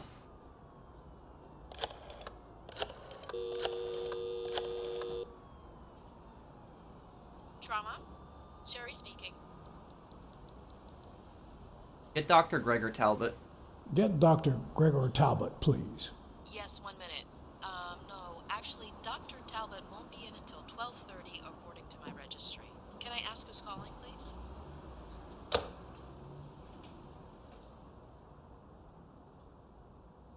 Trauma, impersonate Dr. Talbot.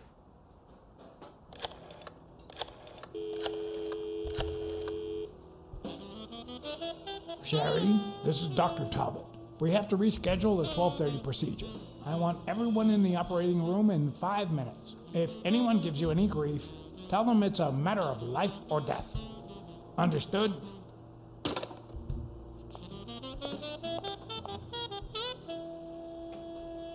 A matter of life and death. A matter of life and death. You gotta be kidding me.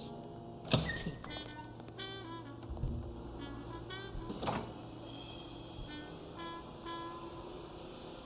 Now I can get the medical report.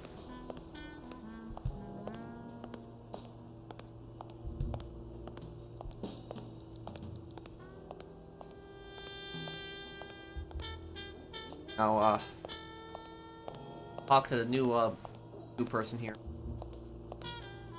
All right, now. How do I put this? I need something that you... Oh. Only if you guess why I'm giving it to you.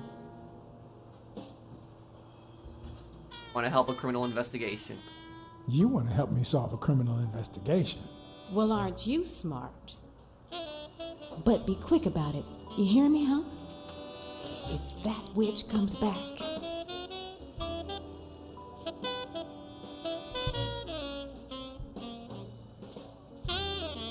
Blackout following cardiopulmonary resuscitation.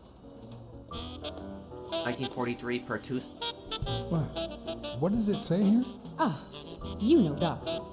The top handwriting is mine. Let's see. Extrasystole and dehydration caused by panic attack. Extra what? You know, arrhythmia, like skipped heartbeats. What about this here? It's a good thing I know that Mr. Yale is in Dr. Ferguson's hands. Otherwise, I'd be worried. Hey, no means no, miss. You really don't know who I am, do you? Miss, I've got orders. And the fact is, those orders say that... Here you are, Miss Dunn. Huh? Tell him, Blacksad. I can't get through that thick skull of his. You see, Highfill,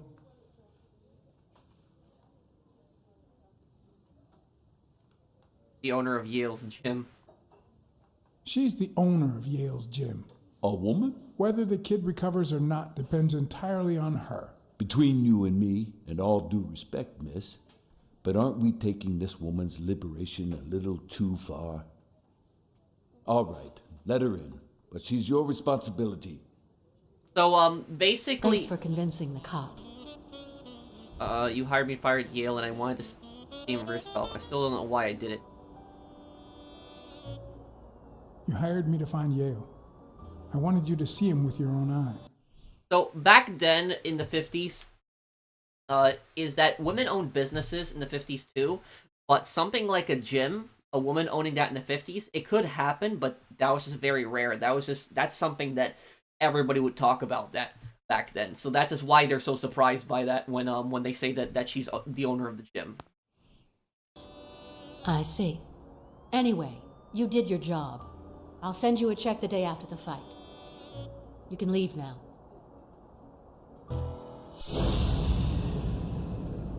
That's a gun. Huh, no. She's gonna do something stupid. Sonia, don't. He killed my father. You said so yourself. I didn't say that. No, I told you I wasn't sure. He almost killed you in that floozy's apartment. How could he not be guilty?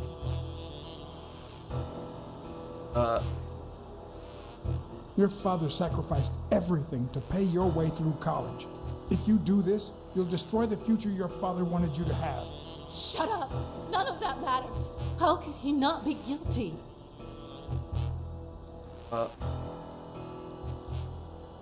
Your father wouldn't want you to do this. He was a just man, and this is not justice.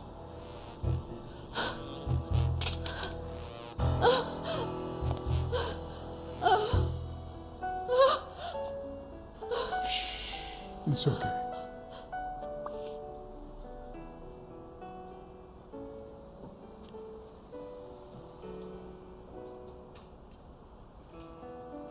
So one thing I want to comment on here is that every single person grieves differently. Is somebody might, like, she was not showing much emotion that her father died at the start, but you could see that she really did care, and she was really upset about her father's death. So everybody grieves differently. Some people are going to be really upset and crying, but other people are going to hold it in. And they're going to be grieving heavily inside, but you might not see it on the outside.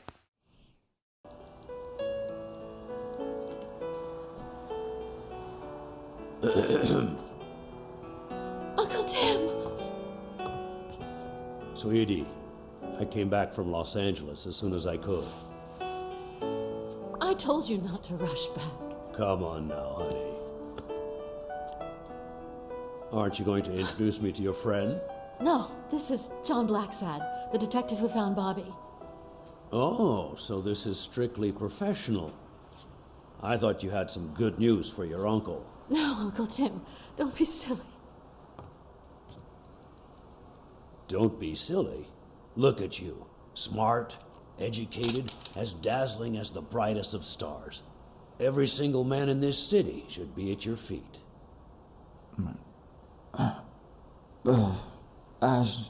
Come on, we'd better let him rest.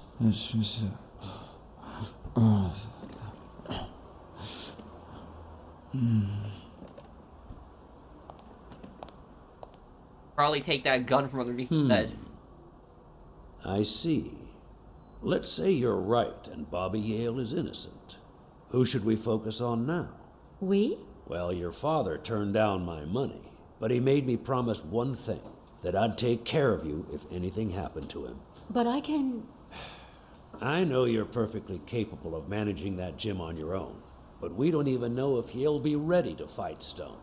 Besides, someone seems really invested in stopping that fight, and someone has to pay Mr. Blacksad to get to the bottom of all this. Please, talk some sense into her. Your life's up to you. I don't need the money. I don't need more money. Yeah, you hired me to find Yale, but in my mind, the case isn't closed. And you have my deepest respect, but I'll pay you just the same. All right. Thank you, Uncle. Thank you so much. All right, stop crying or you'll ruin your makeup, honey. Now fix yourself up and I'll buy you some breakfast. Wait, my purse. I'll get it. It must be... Blacksad, wait a minute. I think she needs some time alone, just like you and me. Listen, boy, do whatever it takes to find Joe's murder. Whatever it takes. If things get messy, don't worry. I'll clean them up. Deal?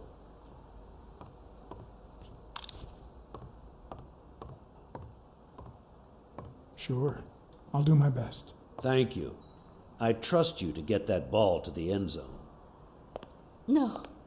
Are you telling stories about the great iron arm again? Wait a minute. Of course. The Milestones quarterback. Tim Iron Arm Thorp. It's a good thing folks usually recognize me sooner. Blacksad, you coming to breakfast?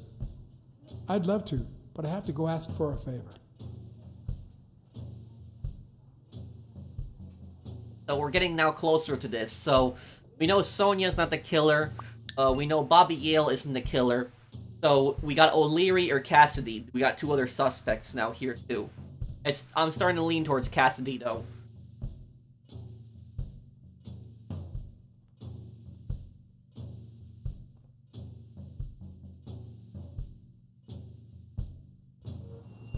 The investigation required that I ask Jake for a small favor.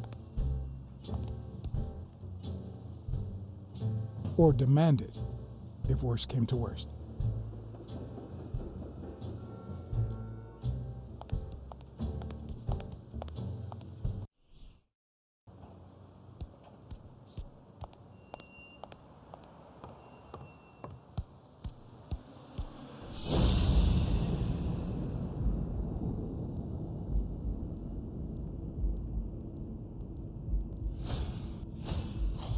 he's been training with those same shorts for who knows how long.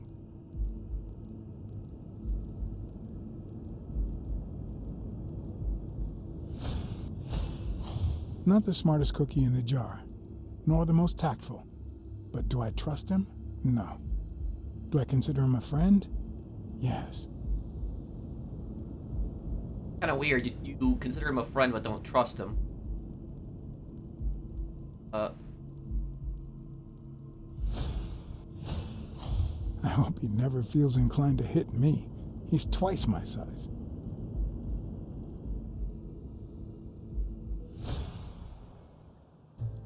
Hey, Jake.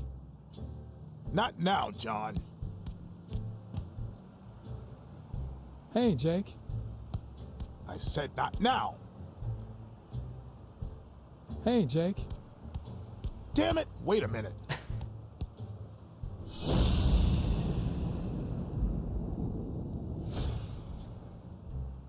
Hey, Jake. Damn it! Wait a minute. Hey, Jake. Damn it! Wait a minute. Okay, I do. Hey, Jake. Damn it! Wait a minute.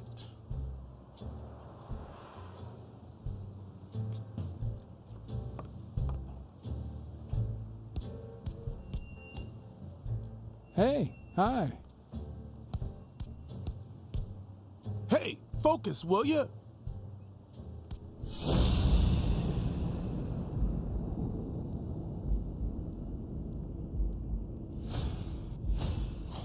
How many hits does a boxer take to the head throughout his career?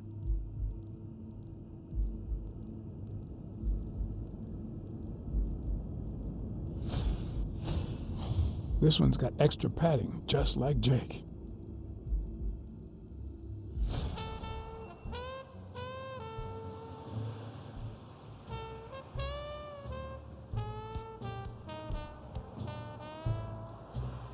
Hey, Jake. I said not now. What do I do in this part here? Hey, Jake. Damn it! Wait a minute.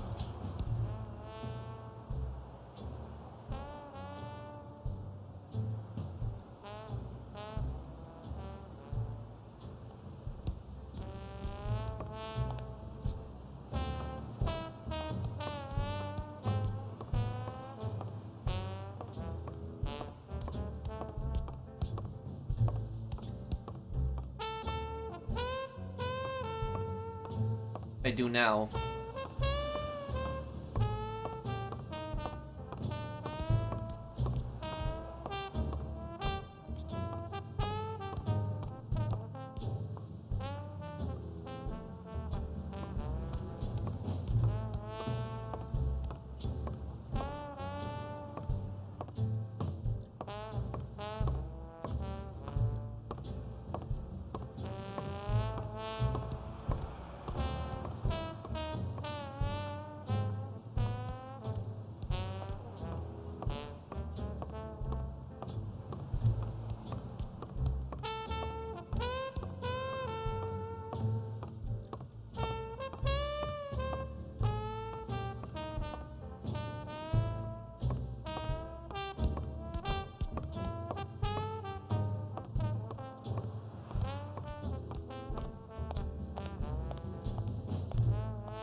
The racist brain is so full of hatred that there's no space for trifles such as common sense or, say, spelling.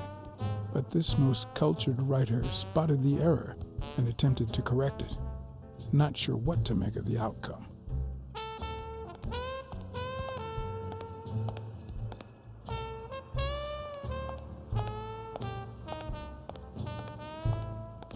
Guess I gotta stop the fight somehow, but how do I do that right now? Oh, I gotta...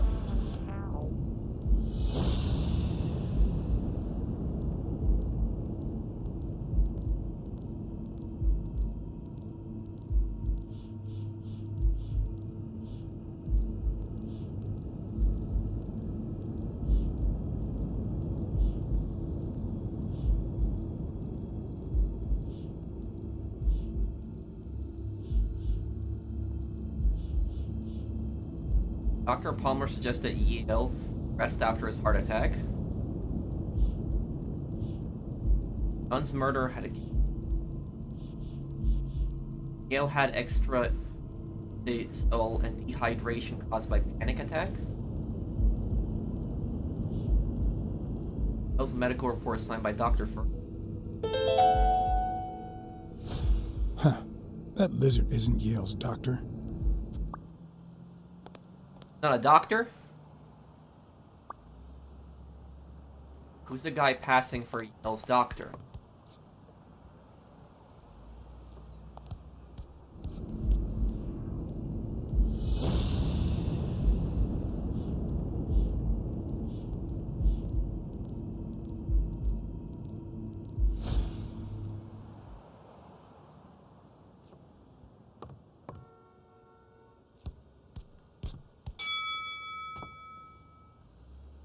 All right, that's enough. Take 5. Go on.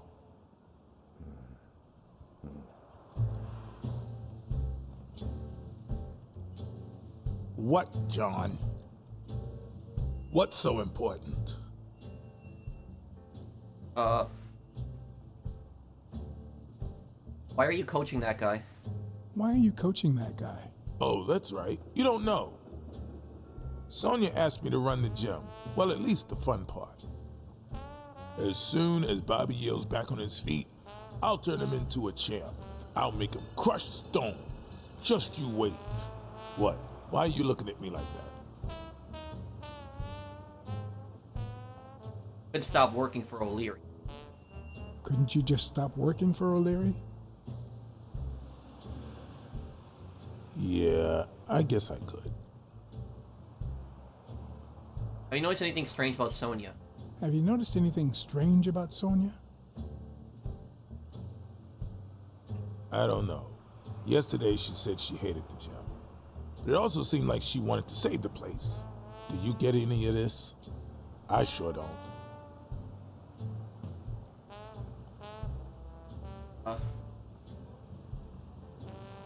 Sonia loved her father. It might not have seemed that way, but she loved her dad. Believe me, I've got reasons to be certain. Where's O'Leary's headquarters? Could you tell me where O'Leary's headquarters are? What for? No. You could get me into trouble. No way.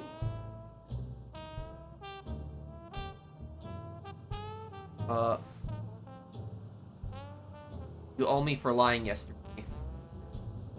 You lied to me yesterday, and being the good friend that I am, I kept your secret. You owe me. I don't think I'd keep protecting you if we weren't friends. Although, if we were friends, you wouldn't hesitate to help me. Tell me, Jake, are we friends or not? Damned cat. All right. O'Leary's hideout is in the basement of a Chinese restaurant. But I don't even know how to get in. Well, I'll see you tonight. Wait, were we supposed to meet? Of course. Your place, 11 p.m. See you there. Ronald, the break's over. After 30 hours of work and several beatings, every bone in my body ached for a bed. The soundtrack is really good. It's that 1950s So I went home to detective recharge. kind of music. Because the night ahead was bound to be promising.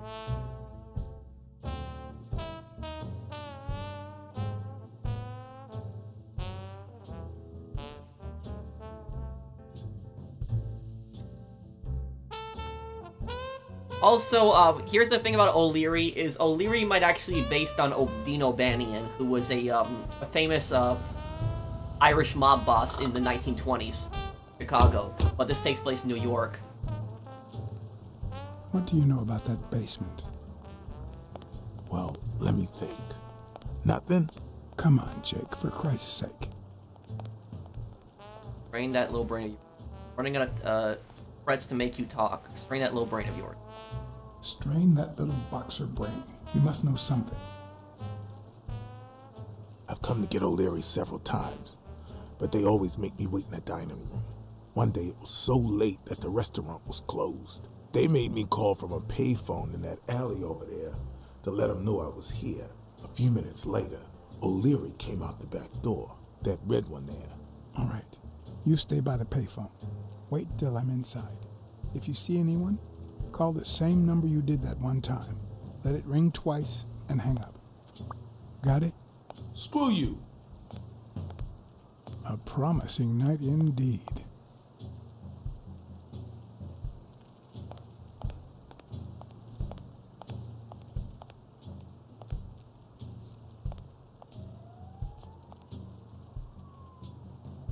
No.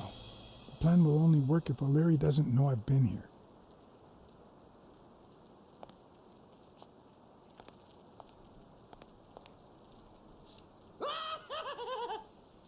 Stupid pig.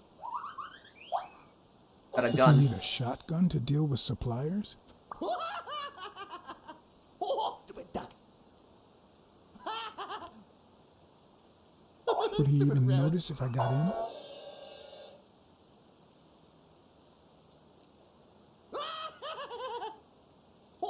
I'm guessing it lights up when they ring at the main door. So yeah, this place is a front. There's probably a casino in the basement. Maybe it leads to the basement. Oh, stupid duck. And when you really think about it, this is actually a pretty smart place to actually have an HQ because who's gonna look for an Irish mob boss at a Chinese restaurant, right? They're gonna probably look for Something Irish tells me places. he'd notice me no matter how stealthy I was. Stupid cat.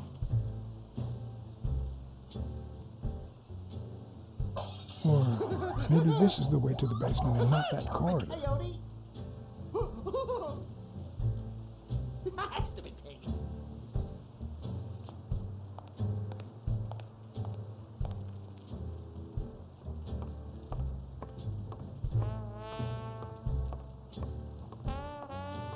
Oh. They're collectible, nice.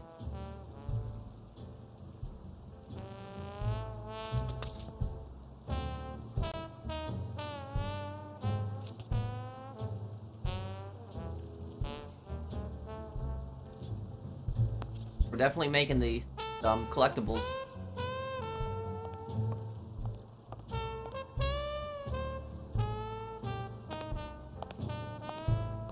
What happened?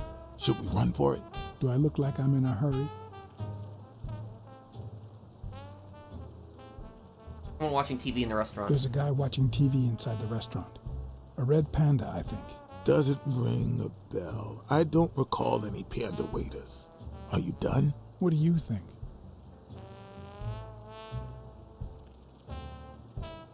I take the door or the hallway. I've seen two possible ways to access the basement, but... You really think I can help you with that? What's taking you so long? You want to switch places?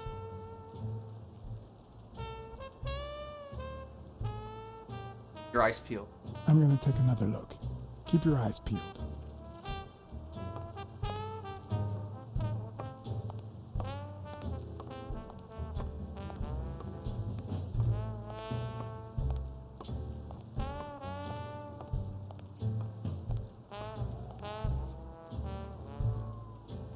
You're in a Lang Tong territory.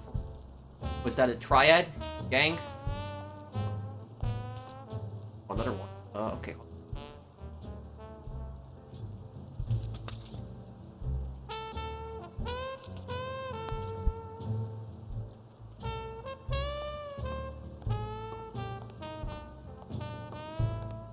Up there.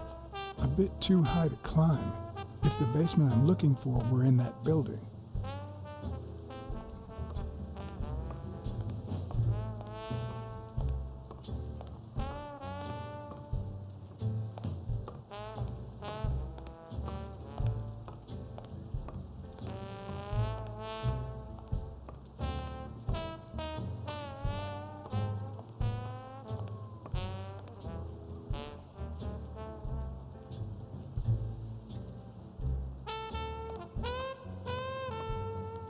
Oh, another collectible, nice.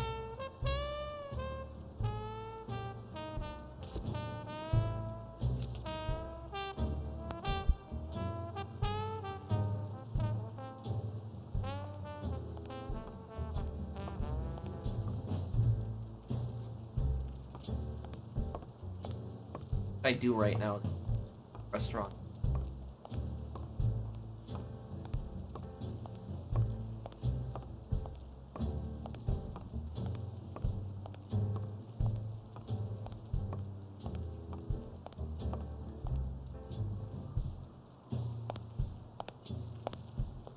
What? You're in on Leong Tong territory. Check out that graffiti. You're in on Leon Tong territory. Wow, I thought the Tong Wars had ended years ago. Maybe someone nostalgic just got bored. Damn Chinese mafias. Yeah, American mafias are infinitely better, no doubt. So, yeah, the triads, what I was thinking. The carpet store sign is on. The carpet store neon sign is still on, even though no one walks down that alley. Don't you find that odd? They must have forgotten to turn it off. Plus, they're not short on cash. I heard O'Leary say he was gonna buy 10 carpets the other day. And carpets. Your eyes peeled. I'm gonna take another look. Keep your eyes peeled.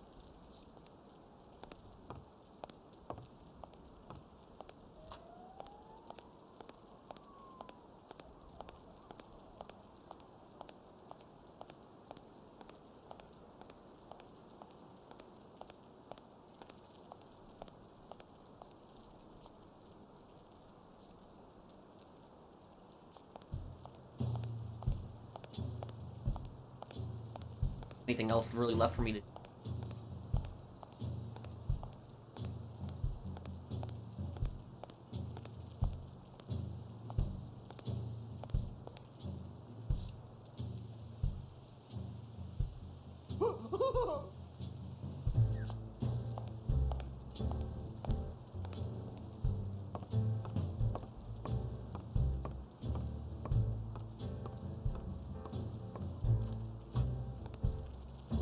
Could it be an elevator shaft? How does this thing open? Those are very common in New York. They open from the inside. But you want to know something about those? Is that those are like kind of like basements. And this is a service elevator? It could be my gateway. A lot of stores have those kind of like little basement doors right in the ground, and what happens is they're oftentimes loading like supplies. They have like a ramp that goes down into them, and a lot of times people fall into those. And the number one reason when New Yorkers fall into them is because they're on their phones and they're not looking, and they walk into the into those holes. What? The trapdoor on the ground. There's a trapdoor on the ground, right by the restaurant. Does that sound familiar? Huh? The restaurant or the trapdoor? Okay. Forget it. Need you to ring a doorbell. I need you to go to the front door and ring the bell. Is there a bar in that alley? Have you been drinking? Count to 30, ring the bell, then run for the car. Got it? Whoa, you better send a bunch of Natalias my way after this. So, now what are you gonna do? I'll open the door with my lockpicks. Once I'm in, I'm still not sure if I'll take the hall or the door on the right. Door on the right, because the guy went down the hall. That's the front door.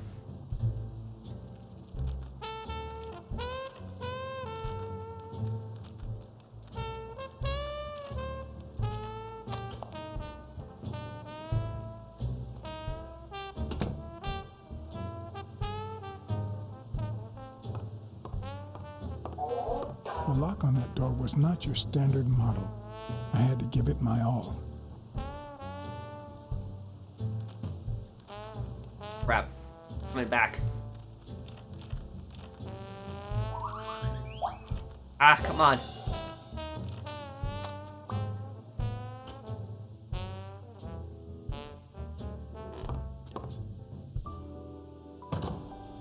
I was right, this is the basement.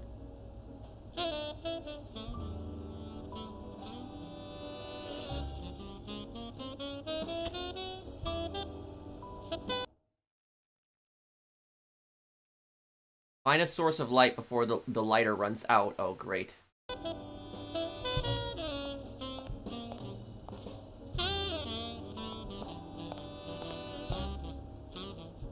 This?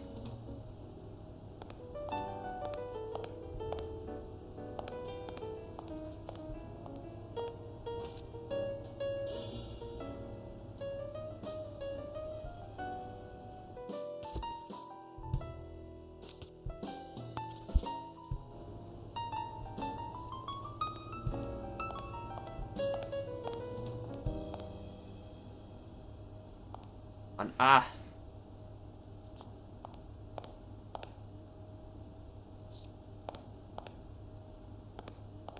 Damn, okay.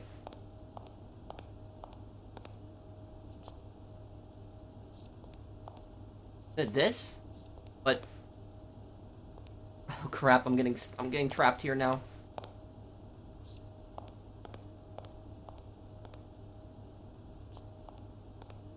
Oh, no.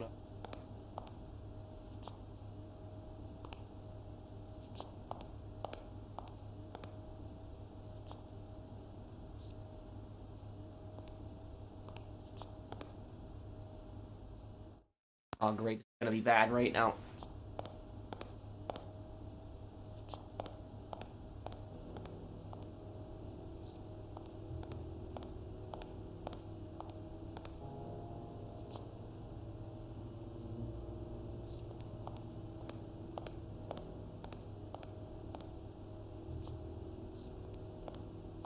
Oh, no, not now! Some answers only come to you when it's far too late. We try. At least I got another chance at this. That was just...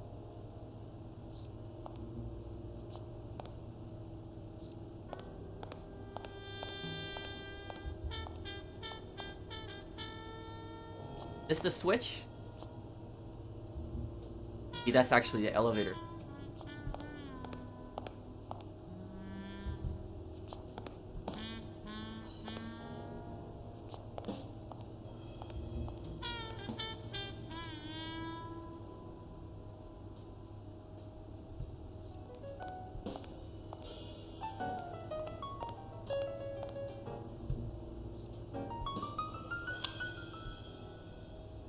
Okay, I was supposed to look for a flashlight. That was it. Okay.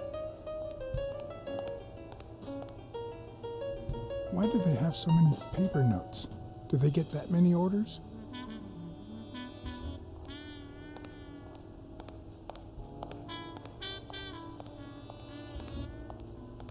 This.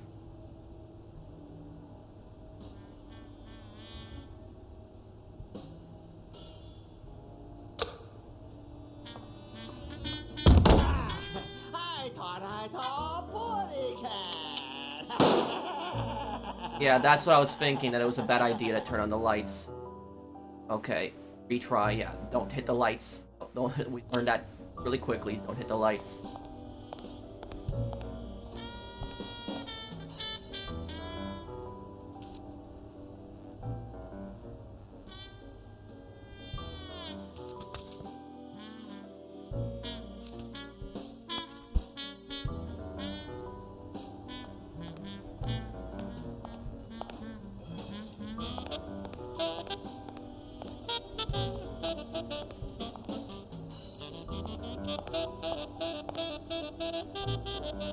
I could have used it to get in here. Although, maybe it's an even better way out.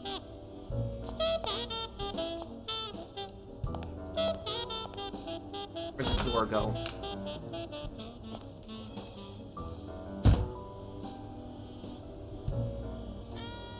Huh. I was expecting some frozen bodies.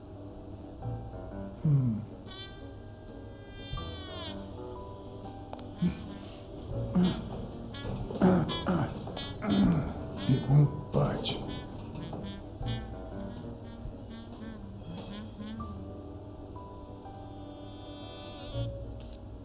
Finding a lot of these collectibles.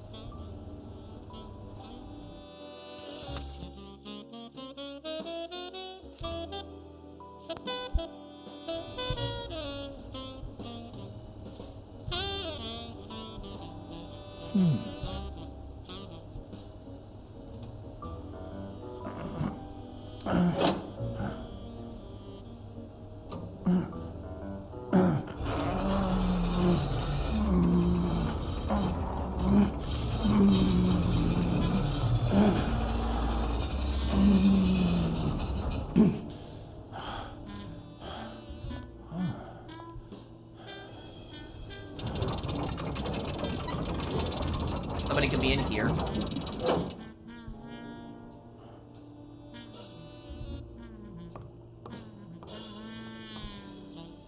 Chicago and New York.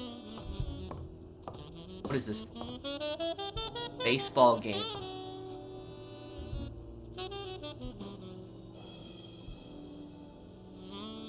Are they rigging the games?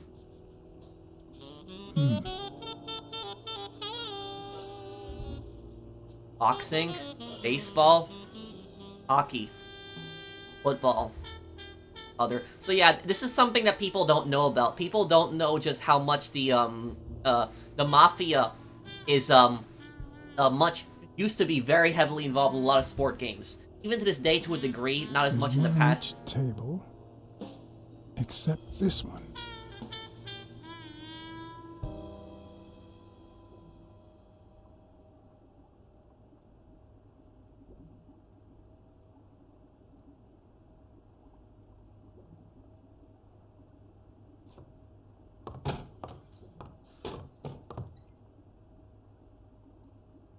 That a little typewriter. thingamajig that adds on its own. What'll they think of next? Calculator. It looks like a summary of all the bets that come in. Day, amount, bet, wagerer. Wait a minute. 5,000 on Yale. Himself bet $5,000 on Yale? 5 grand is an insane amount of money back then. 16 days until the fight. Sometimes I forget that criminals, even the office variety, have family and kids. True. Gangsters have families. Anyway, maybe things aren't so bad on the dark side.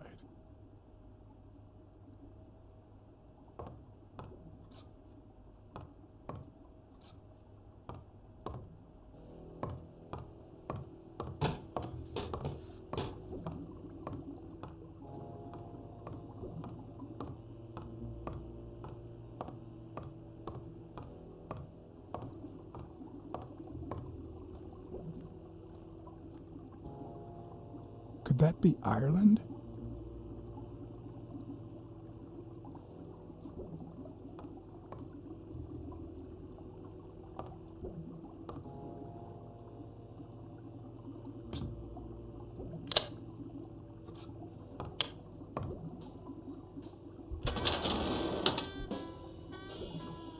The painting concealed file after file of celebrity reports with all sorts of shady information, ranging from S to Z. Almost all of them were athletes. Is that what O'Leary meant when he said that detectives and police officers were his friends? I wonder how many spy for him. If I were to pitch in, who would I spy on?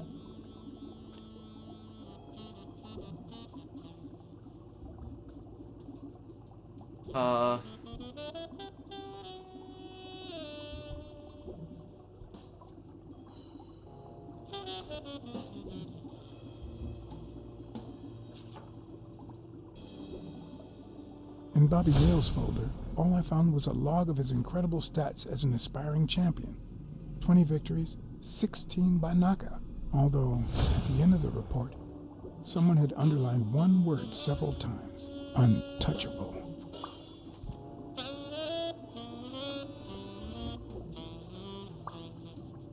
Yale is one of O'Leary's untouchables according to his files. Stone. Stone's the boxer that Yale is fighting. Let's see what it says on him. According to Stone's report, he was so clean, not to mention hard to corrupt, that O'Leary opted for a more subtle strategy. Apparently, when he broke up with the tennis player Helen Moore, he set her up with Stone. Lucky for him, they hit it off. As I put away the report, I stopped in my tracks.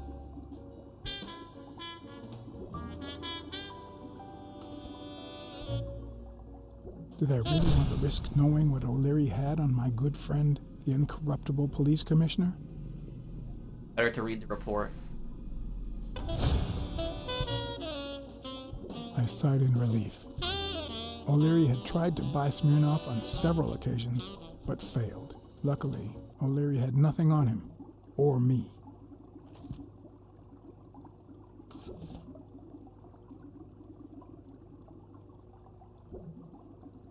Thorp Timothy.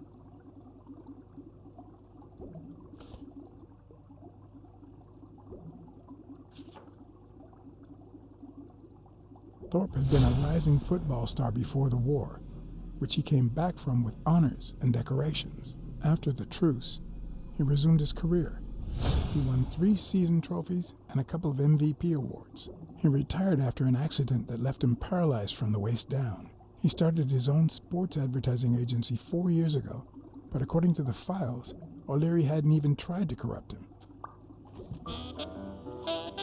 Thorp is a war hero.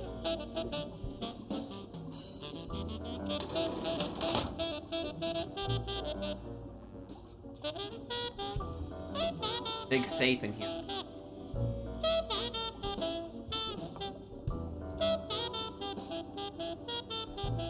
This is probably O'Leary's desk. The Poems by Avenarius. That's Yale's father. Limited edition copy 2 of 3. We listen, if you call it listening. He disappeared after a big fight. Romance. Your eyes act like the moon.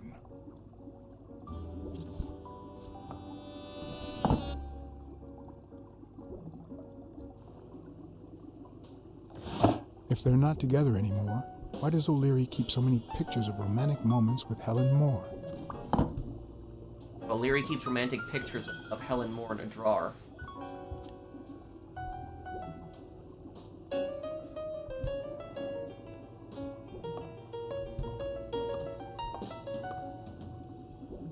This is definitely O'Leary's office here. Definitely.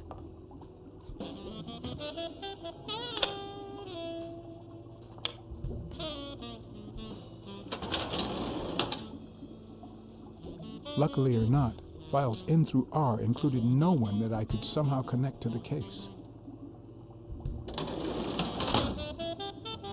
The room is definitely very well thought out of. The room is hidden, and even after the room's hidden, he took extra security precautions to have even more stuff hidden. That one fish looks like him. Yeah.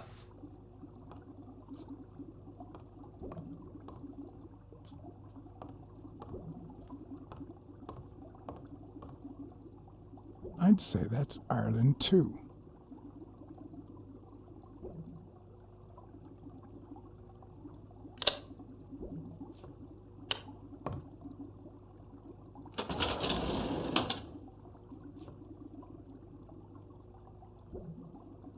Avenarius. I'm really curious on that one.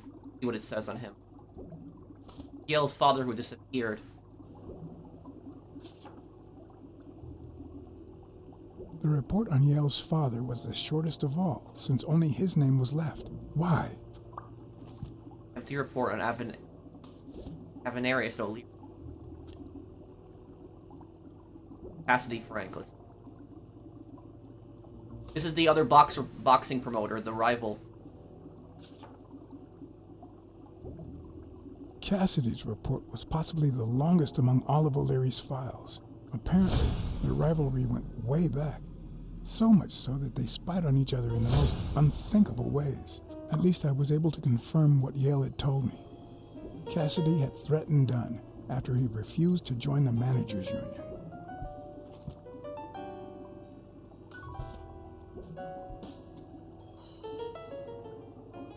Dunn Joseph.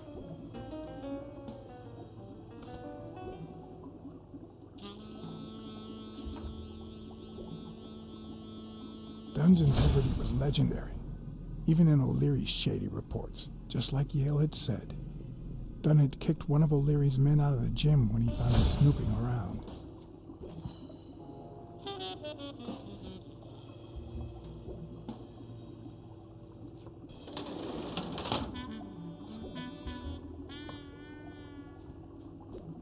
This is probably A Crossler? The good news is, I don't need lockpicks to open it. The bad news, I didn't bring explosives.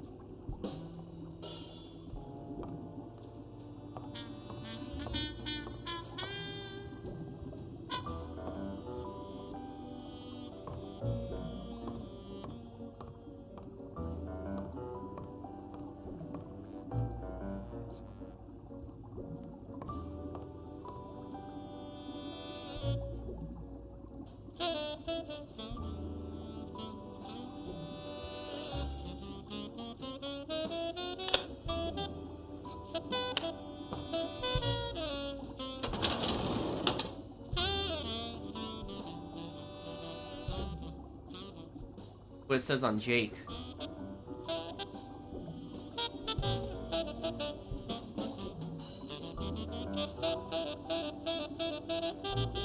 Strange as it may seem, the reports reveal that O'Leary had hired Jake as a bodyguard precisely because he was absolutely clean.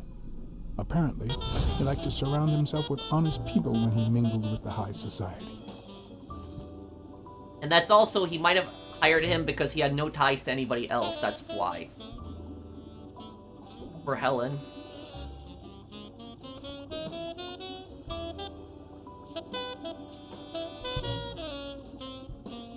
Helen Moore's file was, by far, one of the juiciest. She had been just a run-of-the-mill tennis player until O'Leary launched her career by rigging enough games to help her climb the ranking.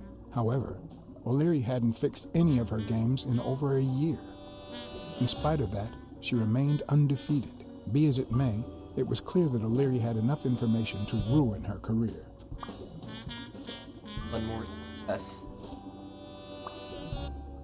You know, even though this is a mafia boss's office, I gotta tell you, I love this office. Like, just the style of it with the paintings around the old-style desk. I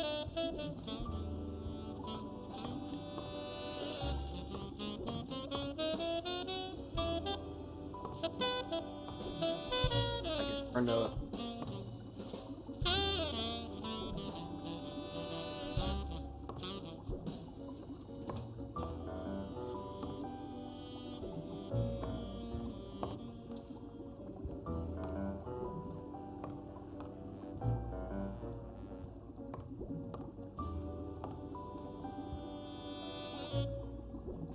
Look at the fear. What do we got?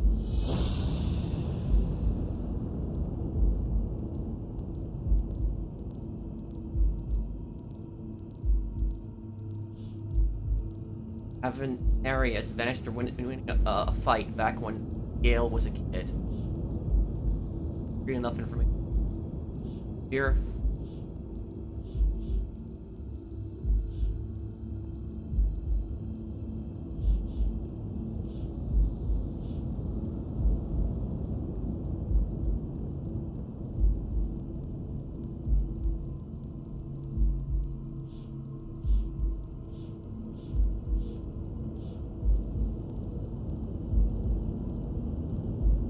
Moore seduced Stone by O'Leary. O'Leary has enough to ruin Moore's career. I'd say O'Leary has threatened Stone with ruining Moore's career.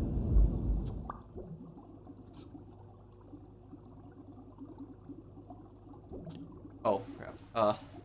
In the camera, I moved the whole screen. Okay.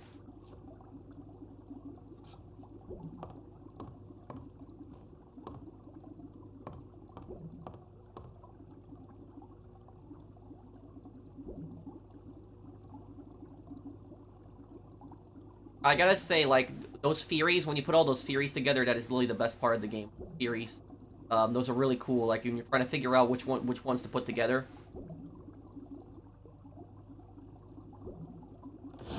Even Dunn had a gun in his office. O'Leary couldn't possibly be the exception. Dunn had $200 in his safe. O'Leary had about $20,000 in a drawer. But if he has $20,000 in the drawer, what does he have in the safe then?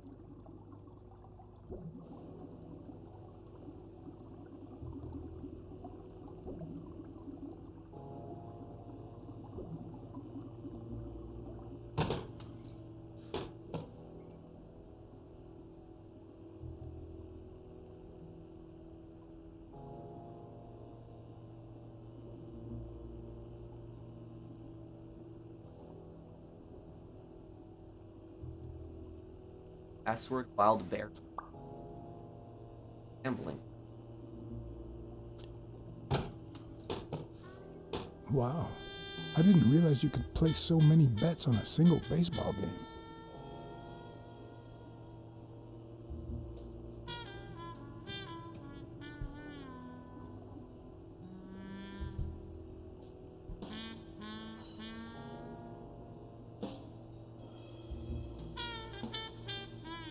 Chicago is 1 hour behind New York. Chicago's Central Time.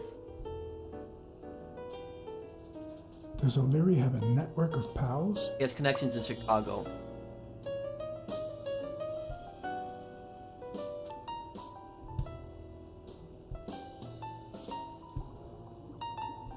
What else am I looking for?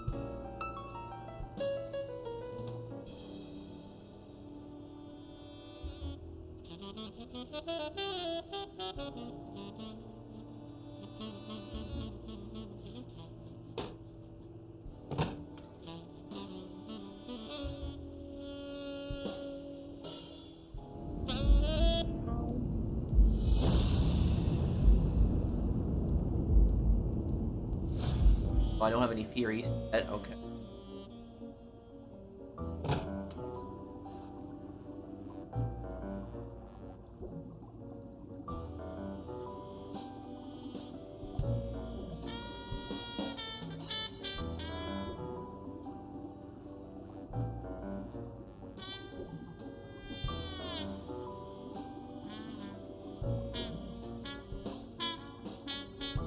Ireland, of course. This guy's obsessed.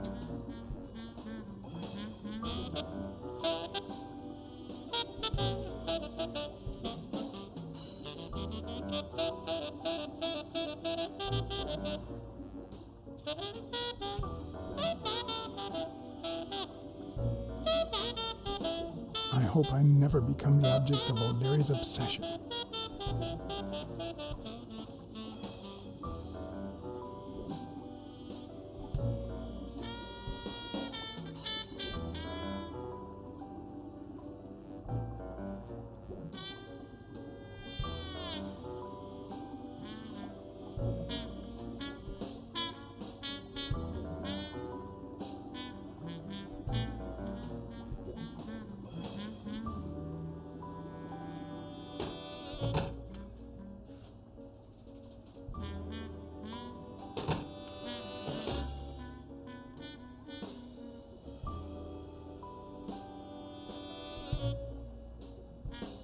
The odds are incredibly in Stone's favor.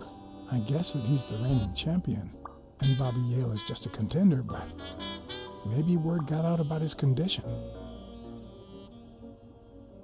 Judging by the bet, Stone is a favorite.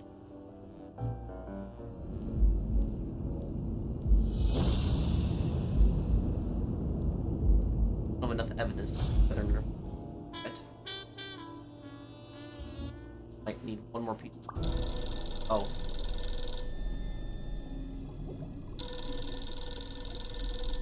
Jake. Someone was coming. Are we or are we not exemplary workers, Jimmy? Here it is, middle of the night.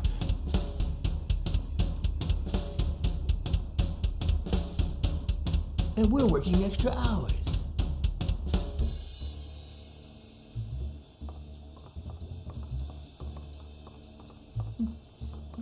Hey, Jimmy, what do you think about that? I think he's scared stiff, Desmond. Why's that, Jimmy? We're giving you the red carpet treatment. We even let you in the boss's office. You're one lucky fellow. You can't say I don't treat you well, Jimmy.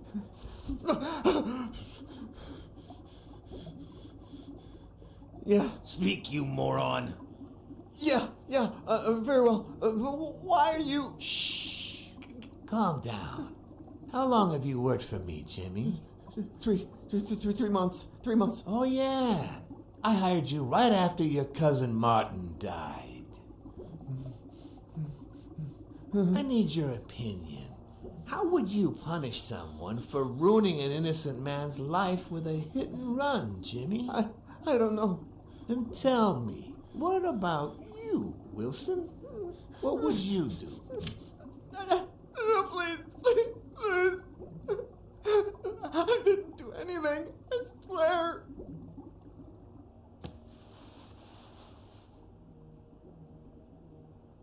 O'Leary, the police have surrounded me.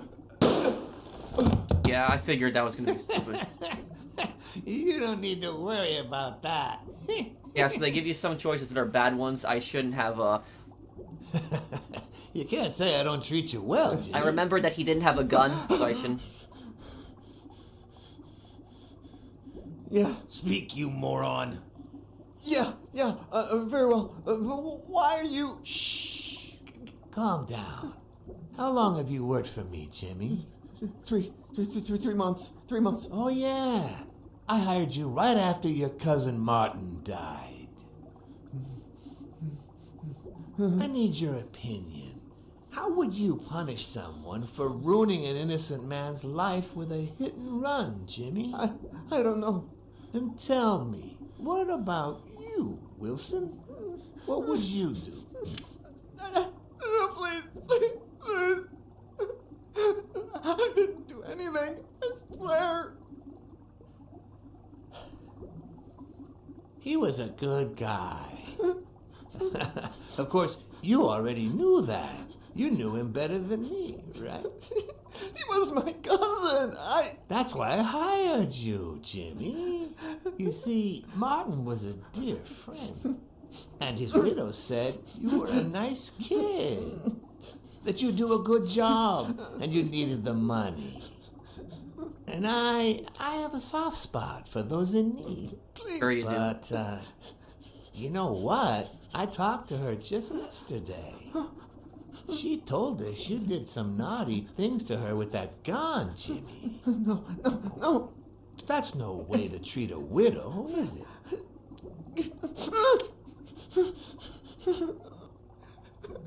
She's lying. Why would I do that? What about the kid? Are you so sure you know how long a kid can hold his breath? With his little head inside a toilet bowl? Son of a bitch. I didn't want to. It was his idea. But here for now. Selfishly, I was glad I hadn't risked my life to save Jimmy. Maybe not even someone like him deserves to die. But one could also argue that I didn't deserve to die for someone like him. Who's your boss? Give me a name! Cassidy. It was his idea. He said you'd hired me if I'd managed to scare the widow, and I just... All right. Let's just... calm down now. Okay? It's gonna be okay.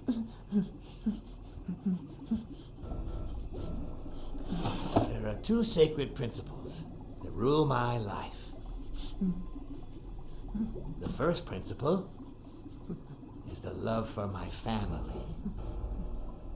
I do anything to protect them. The second principle, I never put my future in the hands of fate. I always play it nice and safe. And I would even add a third principle, or better yet, a rule.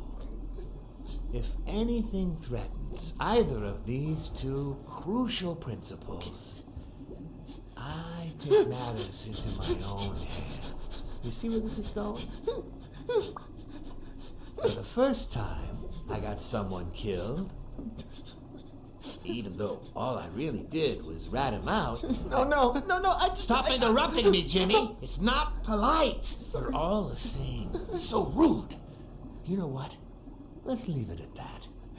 You're going to give a message to that disgusting walrus Cassidy, aren't you? Yeah. He's probably gonna kill him. You say. Yeah, sure. Good boy. What's the message? Oh, Jimmy. You still don't get it, do you? You are the message. I knew it. Come on. Wrap him up. Make sure Cassidy gets the message for breakfast, will you? I hope he chokes on it. Got it.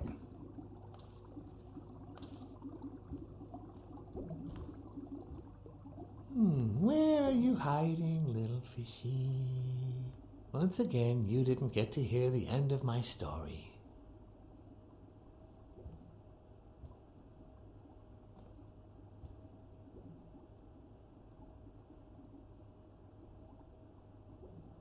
So that guy was basically a spy for Cassidy.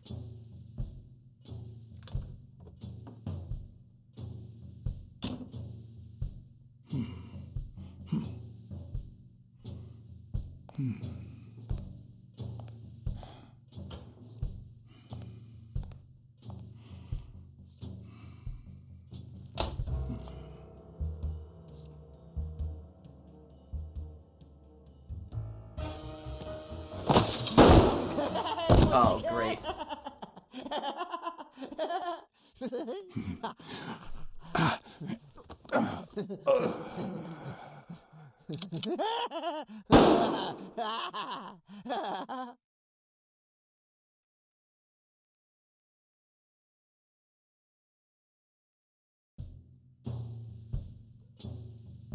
If I attacked him, they would know I'm here, and so that's why I wanted to hide, but like certain choices will get you killed.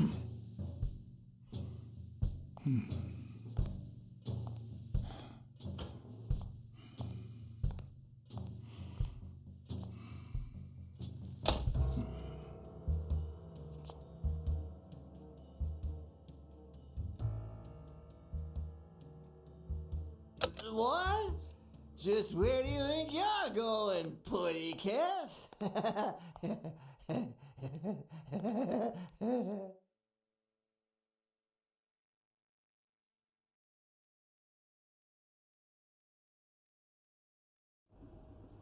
Two sacred principles rule my life.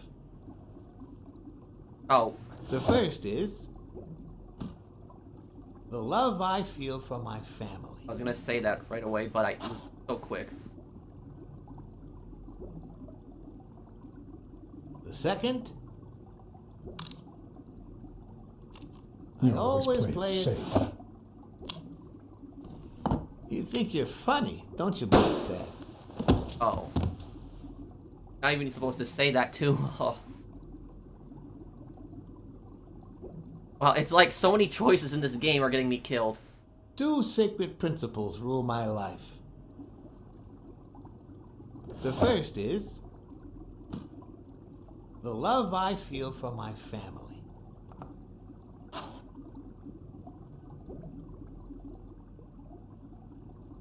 The second,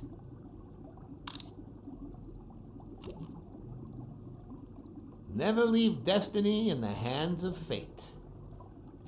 I always play it nice and safe. And I'd even add a third principle, or better yet, a rule. If anything threatens either of these two principles, I take matters into my own hands. The first time that someone died because of me, even though all I did was rat him out, well, that guy ended up in the Hudson River, right off Pier 27. He's got to be even wetter than that fish by now. You should have seen his face. It's interesting what comes to mind when you think you're about to die. Suddenly all I could think about was how much I wanted a pet fish. You too, Bruce? Anyway, I was 14 years old, and I still dream about it. About his widow and his son. By then, I was adamant about buying a fish. But first... That was that. Never again. Nowadays, whether it's me who pulls the trigger or not, I have zero regrets. What's more, I sort of enjoy it.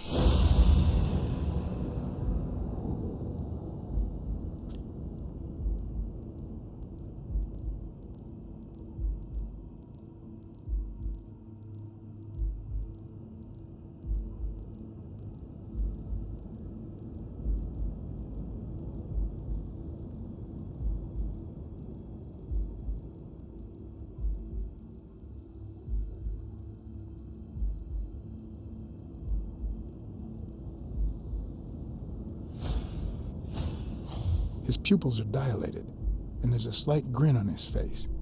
The bastard is enjoying himself.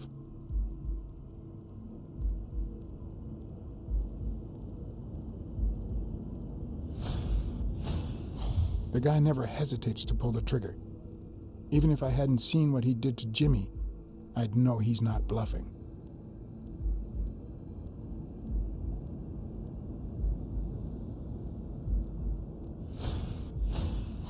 In case anyone had any doubts about who's the boss around here, I'll put my dirty That feet is on his a power luxurious symbol table right to there. That prove is true. All of this is mine.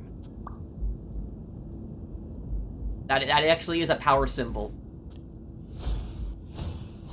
When a mob boss declares his love of family, it can only mean that A, he won't hesitate to ruin yours, and B, he's cheating on his wife. Oh. I knew I had it in me to get out of that place alive.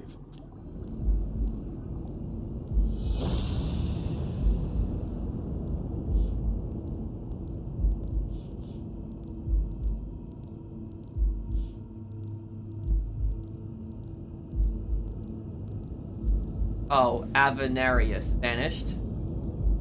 O'Leary,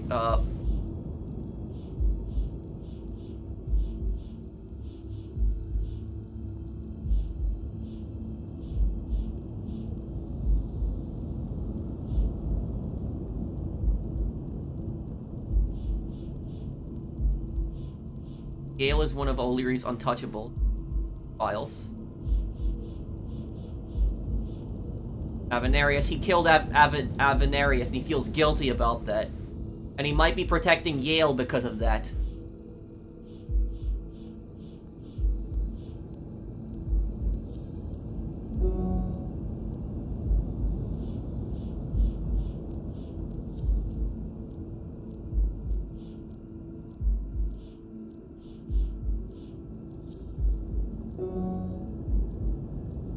I think it's the $5,000 he bet. Oh no, wait. Wrong.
Bet $5,000 on Yale.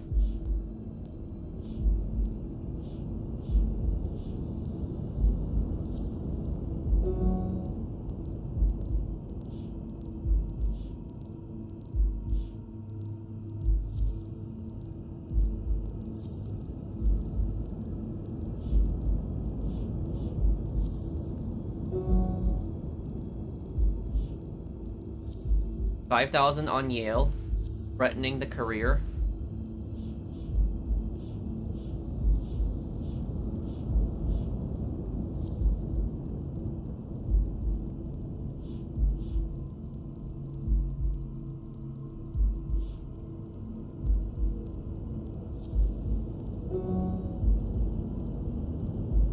Okay, this is it. He bet $5,000 on Yale, threatening the career.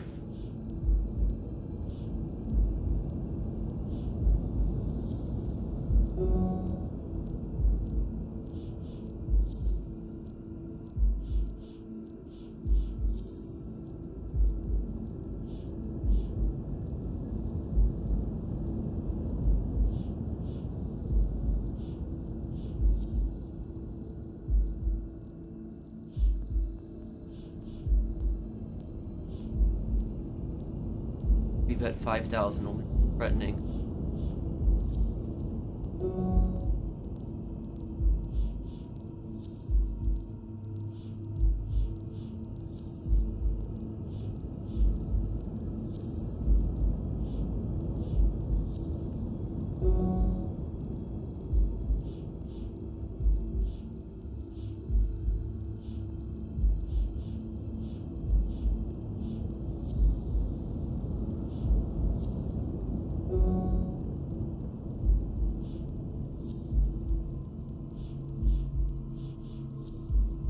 No, this is wrong. Didn't want $5,000 on Yale.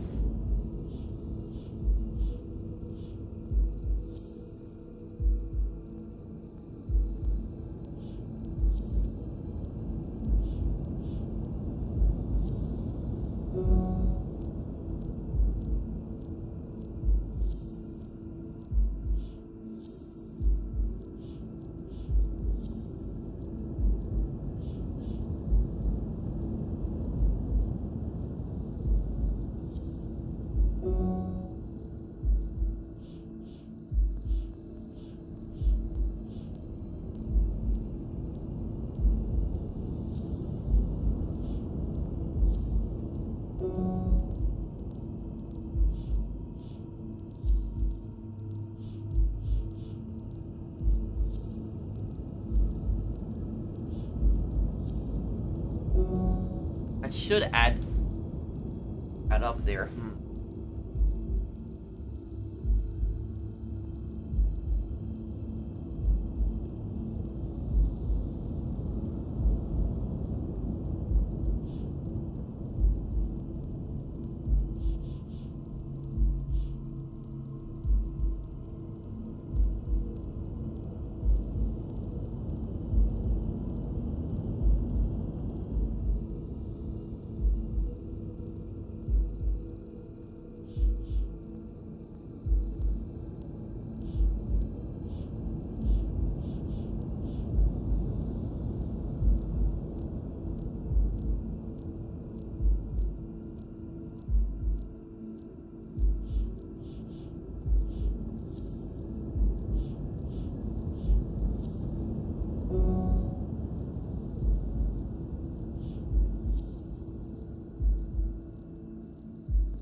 Aren't linked. 5,000 on Yale.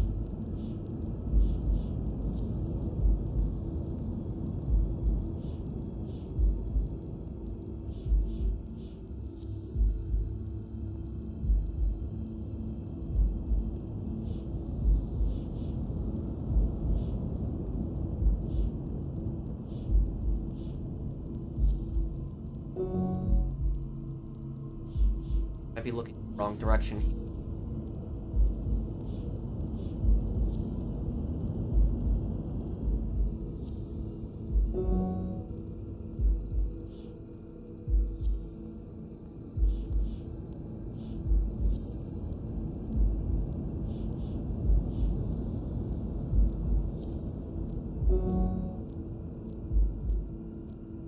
This one's hard.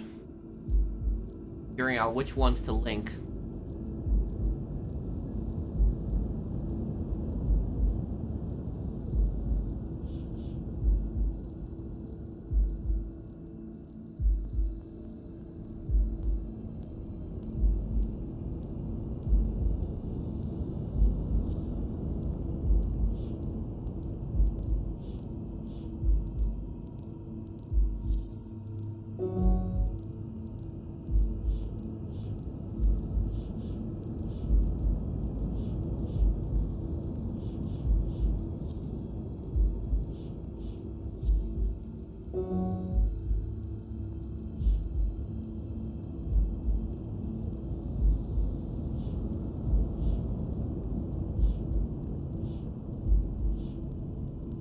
Murder had it out.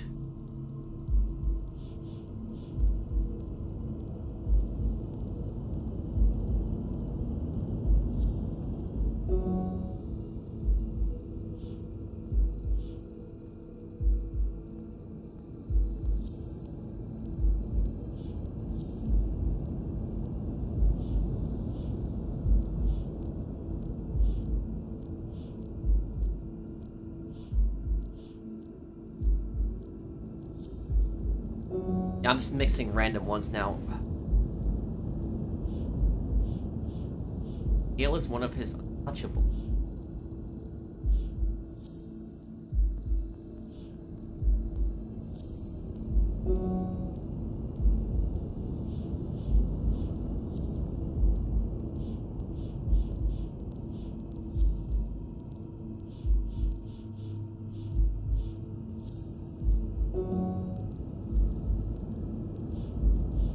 I think this is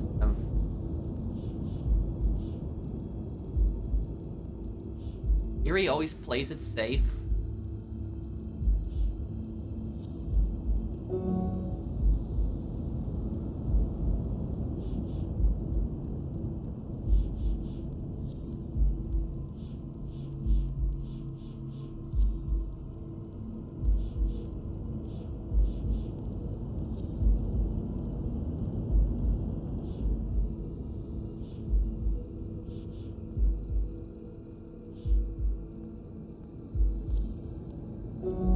Okay, well, we know it's not that one. Hold on. I think it's...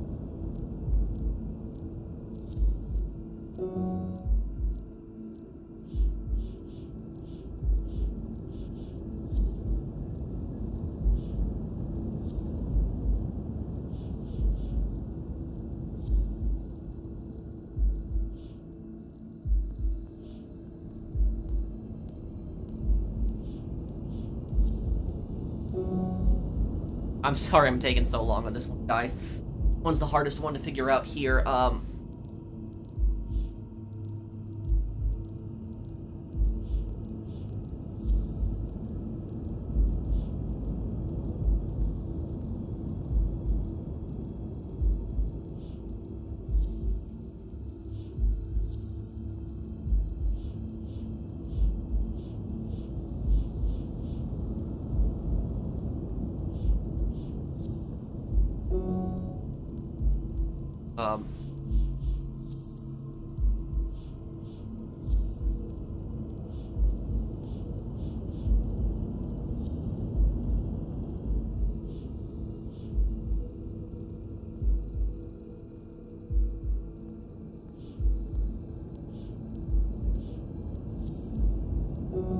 Okay, no.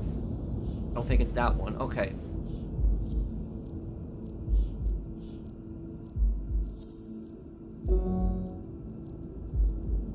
Yale is untouchable. I think that's the one.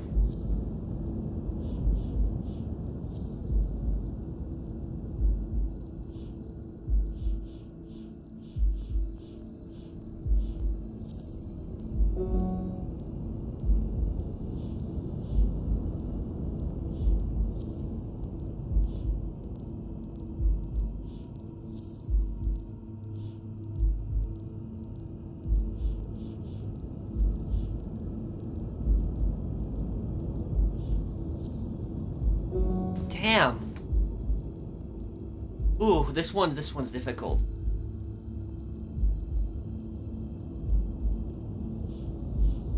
Try a different.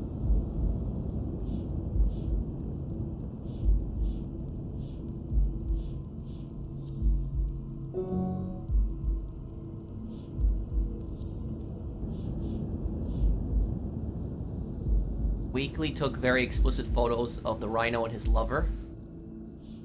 Leary claims to love his family unconditionally. That was it. I don't know how I was missing that. No. O'Leary's wife is having an affair with Colbert? Should I serve this to O'Leary on a silver platter? Or threaten Colbert so he'll get me out of this mess? And, well, that's it, I think.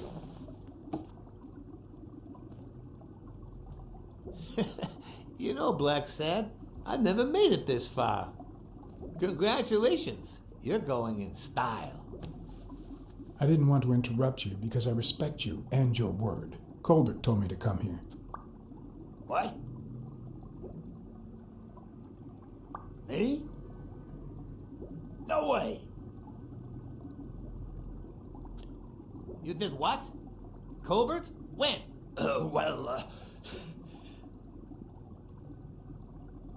On the phone. Yeah, remember when I called you on the phone? Don't you remember that cocky drunk guy? No.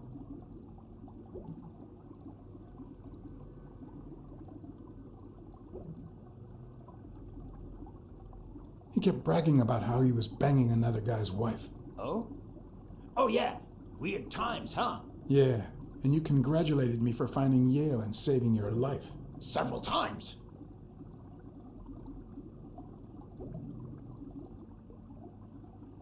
Then you assured me that O'Leary would thank me. Well, I didn't put it that way, but yeah.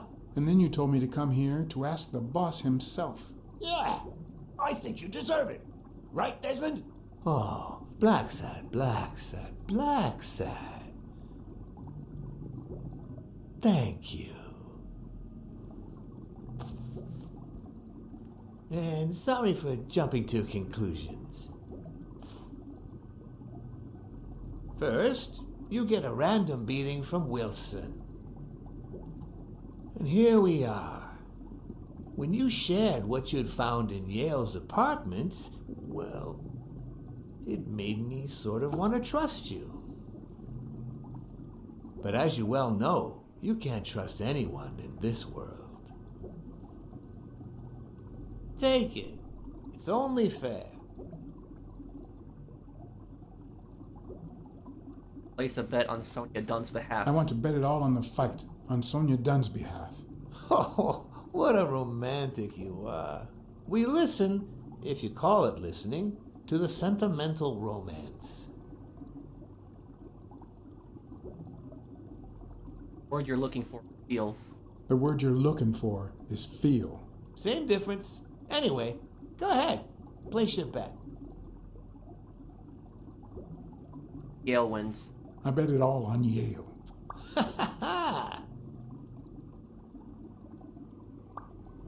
Oh, Blacksad. Aren't these odd hours to pay me a visit? Your message was important, but certainly not urgent. It could have waited until tomorrow, don't you think?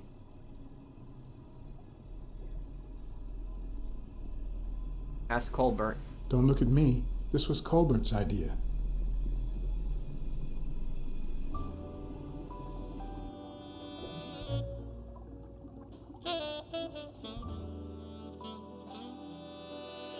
Yeah, so I was thinking that if I told him that Colbert was having an affair with his wife, but having an affair with the boss's wife, that's already stupid enough, but with the boss's wife... I wish I was a noir fiction writer. He would have died if I said that. At this very moment, I could write a couple of pointed, ironic remarks for the narrator to recount what I just lived through. The dark, crooked alleys of New York reminded me of the state of my own soul. No. Fall loomed over me Fall struck me with the full force of my long-lost youth. Nah, not that. Fall descended over me with the full weight of a guilty conscience. God, that's worse.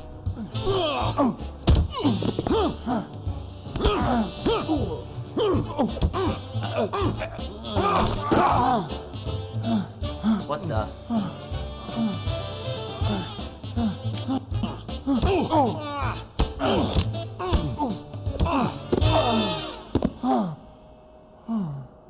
What were you thinking? He wants him alive.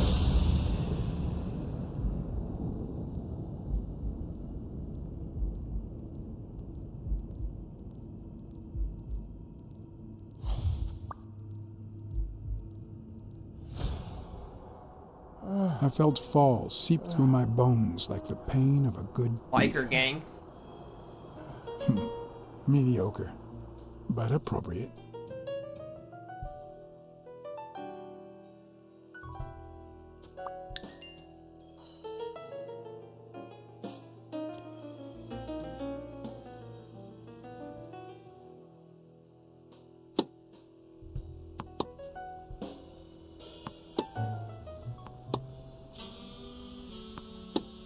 Against all odds, next morning I got up bright-eyed and bushy-tailed.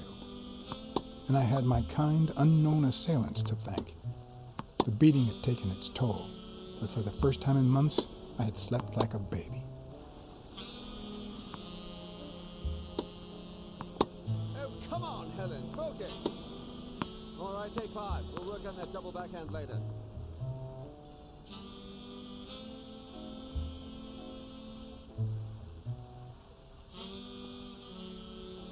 Well, Mr. Blackmore, what can I do for the FBI?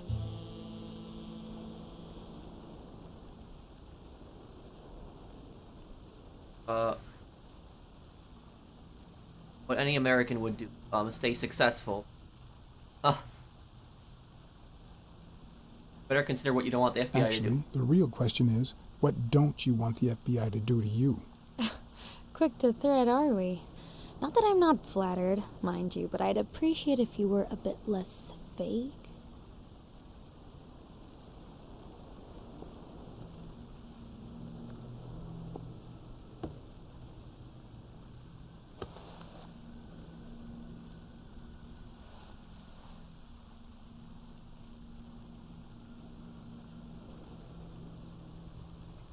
Maybe if we could speak in private?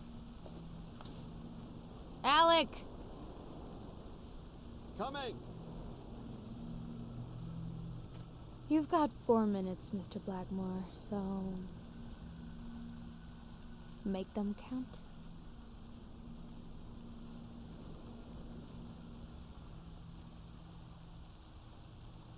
We're aware of at least 6 rigged games during your first year as a professional player. And? You won all of them. Are you trying to offend me? I give my all on the court. I can't be held accountable if my rivals don't do the same. Go interrogate them. We know about you and Desmond O'Leary. Wow. The FBI sure knows what it's doing. So, out of the 100 million Americans who know about that, who did you extort to get such highly confidential information? The thing is, well... You see, I'd love to wipe out that part of my past, but whatever. Do you have any regrets? Ads pay more than trophies. Can you believe it? Being associated with such a shady character could only damage my reputation. Trust me, never get involved with a married man. Anyway, at least now I know why you mentioned the rigged games. I can't blame you, Mr. Blackmore. I understand why I seem suspect. Fake relationship. They say you're currently involved with Al Stone, the boxer. Is that correct? Wow, your sagacity never ceases to amaze me. Don't beat around the bush. We know why you're with him. Oh, so you like his biceps too? Desmond O'Leary asked you to seduce Stone. Why? What? No, I met Al by chance at a party. A party hosted by Desmond O'Leary. No, that can't be. No one is that shrewd. Not even him. Damn, I hate that bastard. Anyway, now I get why you brought up the rigged games and your obsession with O'Leary. What do you really have against him? And don't say illegal gambling. He's a goddamn commie? No, O'Leary is a murderer. Every criminal organization has blood on its hands. His is no exception. And we have proof. I'm serious, Miss Moore. America can't afford to let anyone shake its foundations like that. And America's sweetheart can't afford it either. Help us out. Talk to us. And why should I, Mr. Blackmore? What do I stand to gain or lose? FBI always returns a favor. The FBI always returns a favor. Oh yeah? Are they gonna rig my games? This is actually quite simple.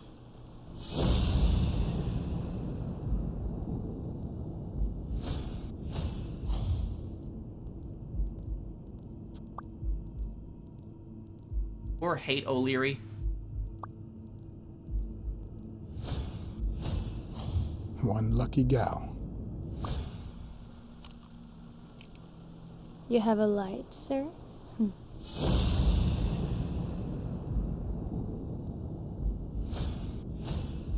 The pearly white teeth of someone who barely smokes. Am I making her nervous?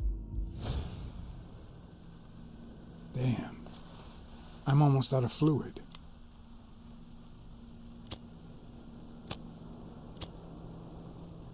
Wanna know my trick? Go down to start, then up with it, and then down again.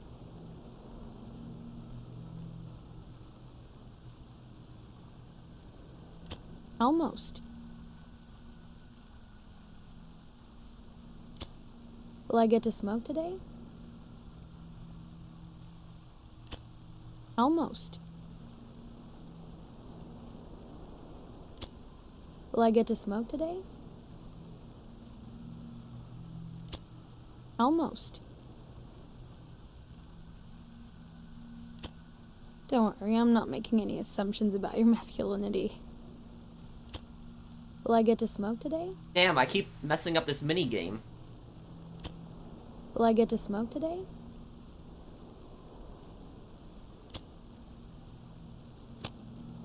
Don't worry, I'm not making any assumptions about your masculinity.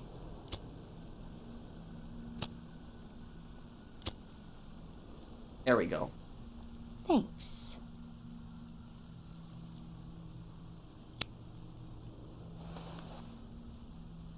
I don't know what you want me to say. You're trying to frame O'Leary, perhaps rightfully so, but I think you're barking up the wrong tree. Believe me, if I had the slightest... Come on, Helen. Time to work on your backhand. Let's go. Do you smoke? Nice meeting you, Mr. Blackmore.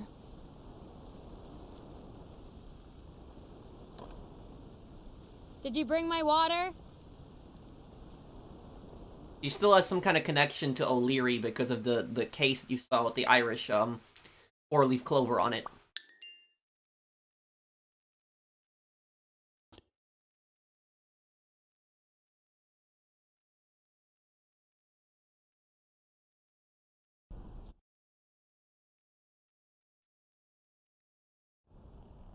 America's sweetheart gave you her cigarette?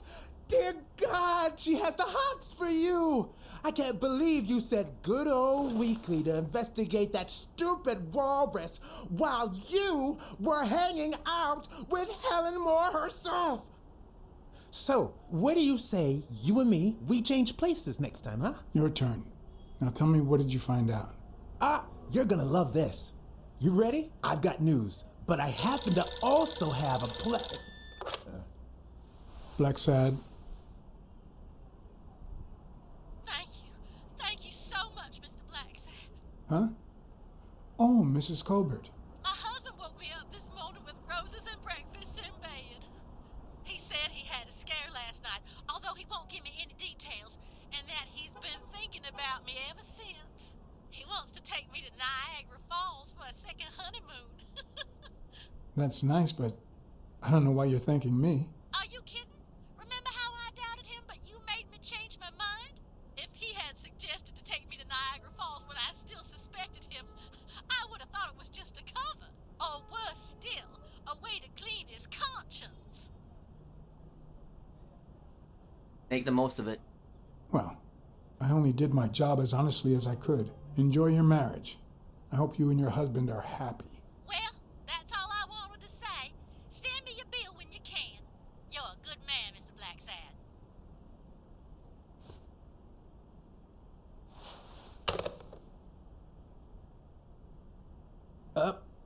But what just happened? Is there anything you didn't tell me? Maybe. But now it's your turn. Tell me about Cassidy.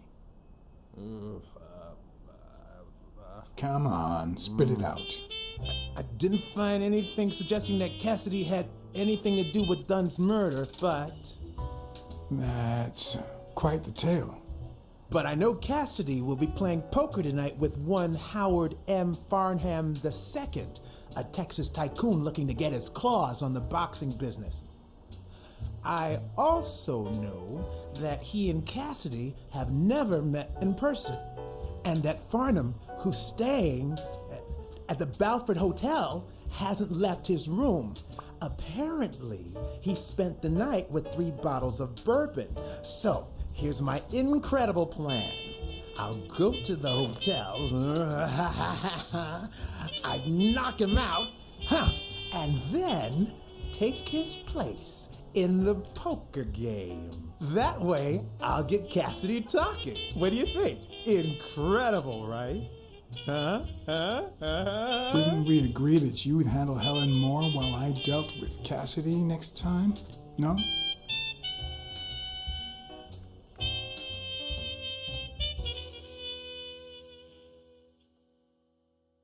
So Cassidy, again, is that corrupt boxing promoter. And we don't know whether we have, like, still, O'Leary and Cassidy are the two suspects that are there, but it could actually be a third party. It could actually be somebody else. But we still don't have a motive. We don't know why. For Cassidy, at least we have somewhat of a motive that he didn't want to join the boxing union.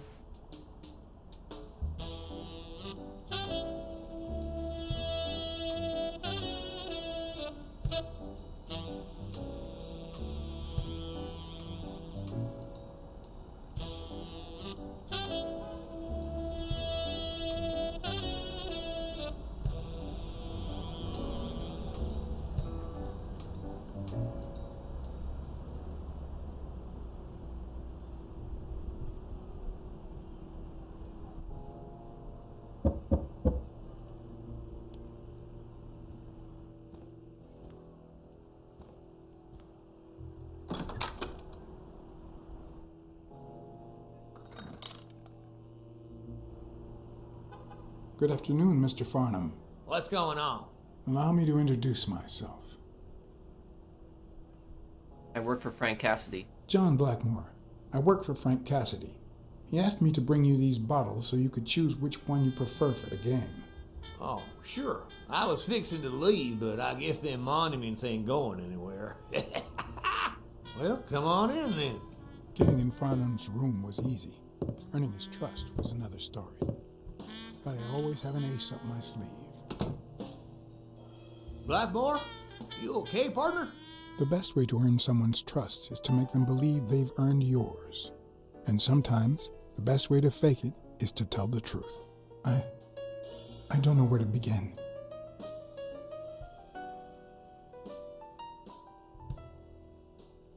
Since the war, I haven't been... Since I got back from the war, I haven't been the same. Sorry to hear that, son. You should have paid somebody to go in your place, like I did.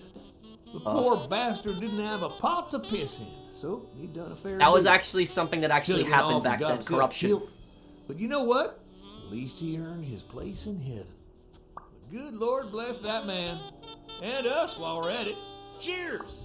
One of the tricks of this trade is to be wary of the biases we all have. They cloud our judgment and blur the person in his front way of out us, of the war. painting them with the shades of our preconceived notions of who they should be. But every once in a while, you run into someone so locked in personality that they can only be regarded as a stereotype. Farnham was a disgrace, not only to himself, but to Texas and the entire human race. To think I had to impersonate him. I wish I was like you. You seem so content, so free of burdens. Stop right there, partner. You think this old dog don't have ticks? Let me tell you something about my first wife. Woo-wee! Once I had gained Farnham's trust,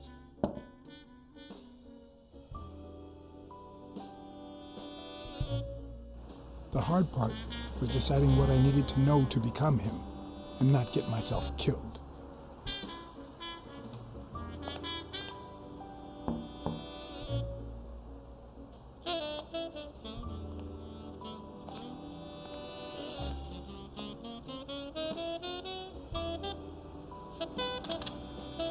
What can I do for you, sir?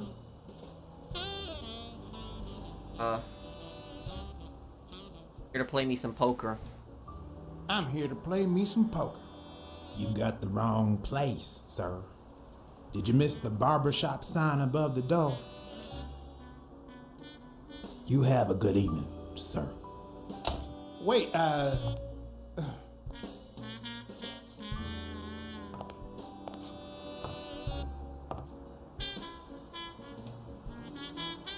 Bye. Probably shouldn't have used that. The hard part was deciding what I needed to know to become him, and not get myself killed.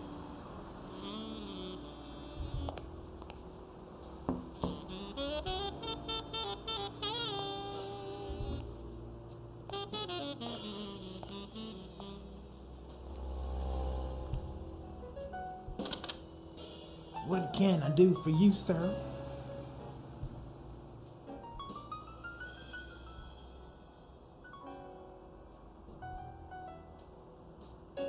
Howdy. My name's Howard M. Farnham II. Okay. Should I know you? What can I do for you, sir? Try to remember. Farnham was one hell of a drinker. I had to get the information out of him before he drank himself unconscious. Otherwise, I'd have to find that information myself.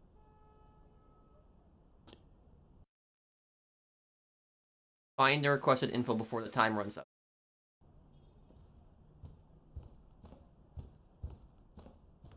Ding Dong? Interesting name for a town.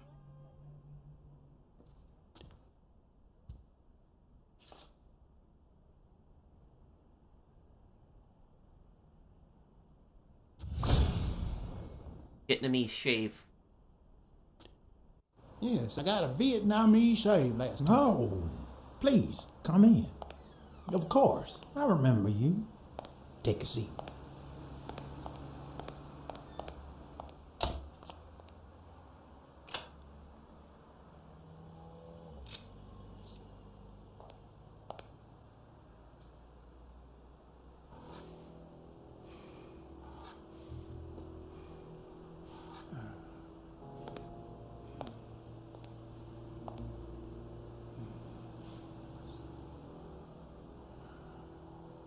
I'm sure you'll understand we can't be too careful.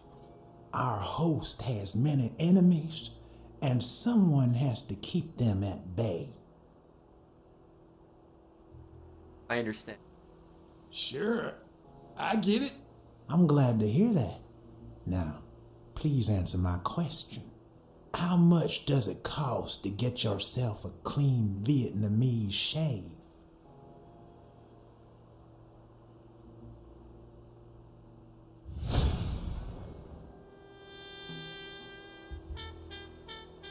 And sure enough, booze put the nail on the coffin of my first marriage. You know, the wife that caught me cheating with the maid. My second marriage, too. You know what I did to her daddy? Same old with several mistresses. So I decided to stick to my guns and only deal with hookers. Even if I did end up marrying some. I feel you, Mr. Farnham. So I'm going to be honest with you. Credette has turned me into Cassidy's slave. I'm Cassidy's slave. He lent me the money for a game deposit, and I lost it all. Now I have to work off my debt. Oh, Cassidy's not your problem, son. It's poverty. Sure enough, I had to pay my own deposit this morning to y'all. And that was just petty cash to me. Petty cash, to be honest. I asked you how much. Of course they gave me one of the receipts. What do you think I am, boy? Wait, I'll show you. I got it somewhere. Just a second, I'll get it. Petty cash for somebody like him that's really rich. Put it over. I think I'll be right back.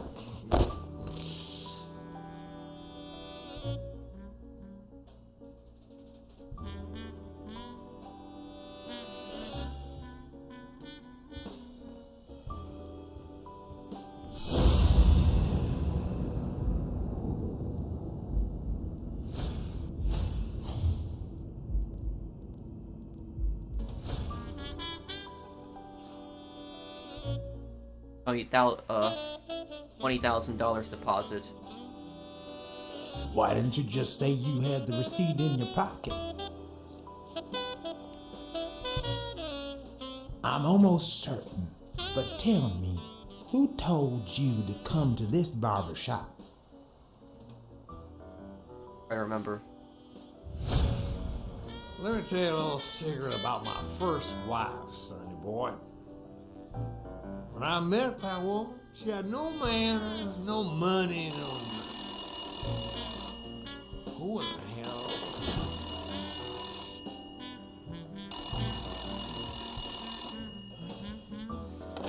Find him. My God, if it ain't the hero of the day.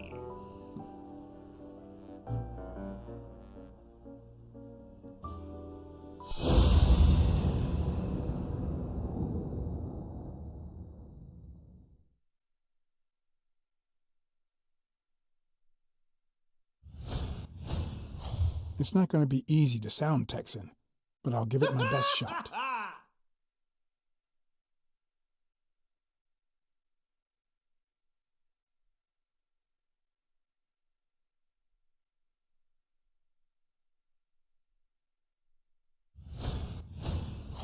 Nothing says Texan like a cowboy hat.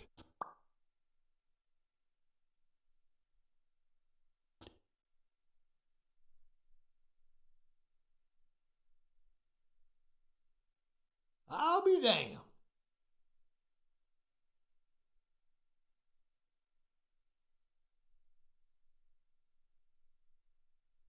What am I looking for?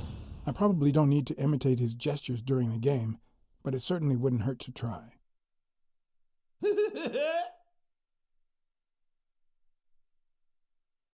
Yes, sir. New York City. With this and that hat, I'll really look the part. Sure enough, I'm fixing.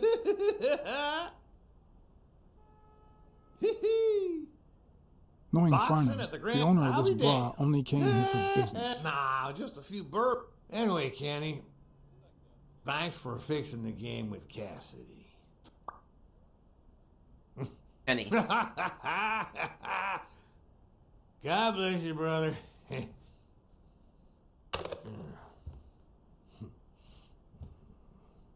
Craziest goddamn Texan in New York. My good old friend Kenny, craziest goddamn Texan in New York. You know how many Kennys there are in New York? Kenny who? So besides when and where the game will be, the password, and the money Farnham dished out, what else do I need?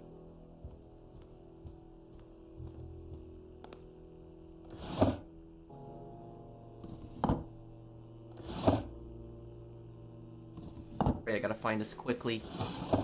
Not even a Bible.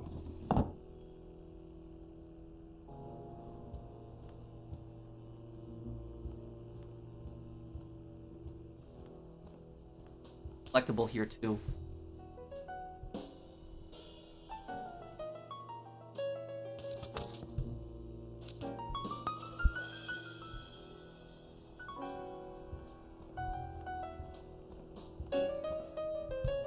Ding Dong? Interesting name for a town.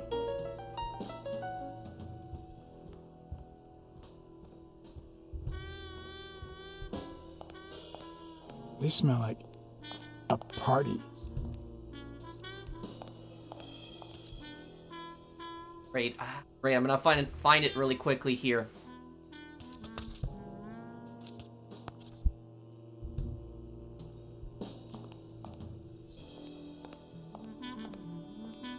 Not good.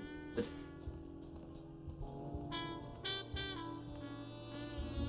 Ding Dong? Interesting name for a town. Kenny.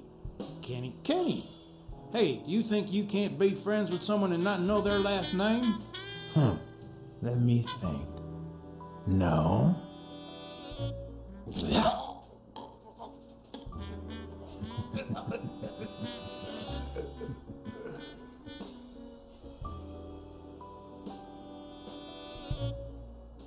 My good old friend Kenny, craziest goddamn Texan in New York. You know how many Kennys there are in New York? Kenny who? So besides when and where the game will be, the password, and the money Farnham dished out, what else do I need?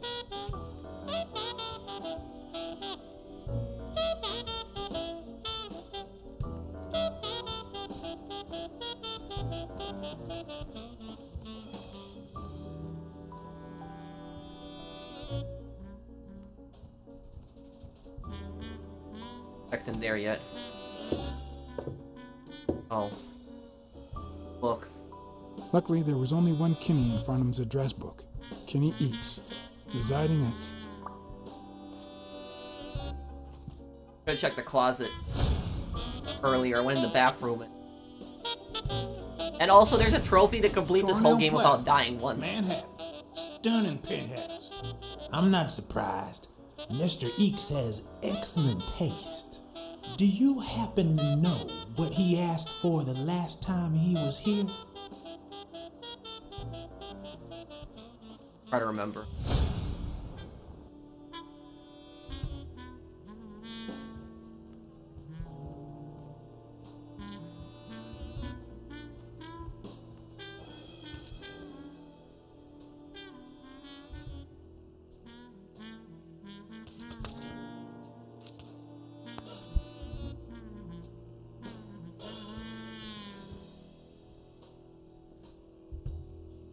At least it's comforting to know that when Farnham drinks too much, his female companions have less of a hard time.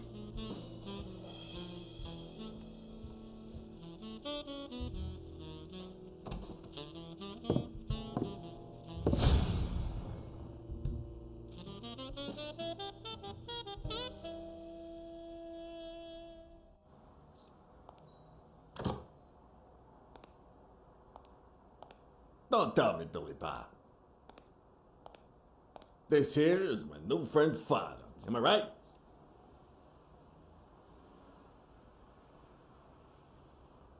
Barber friend was gonna shave. Sure enough. Your barber was fixing to give me a shave. You can get a good shave at another time. Billy Bob is always at our beck and call. Of course. Hey, come on. Let's get in there before they finish all the bourbon without us. I haven't frisked him yet, sir. I don't think that'll be necessary. Mr. Farnham here, he's an honest Texan. And I'm sure he'll hand over his weapon if we ask him to. Right? I remember.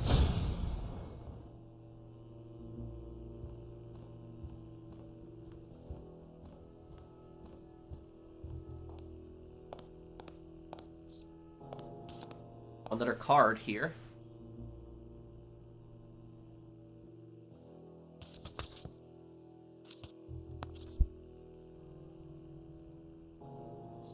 They smell like a party.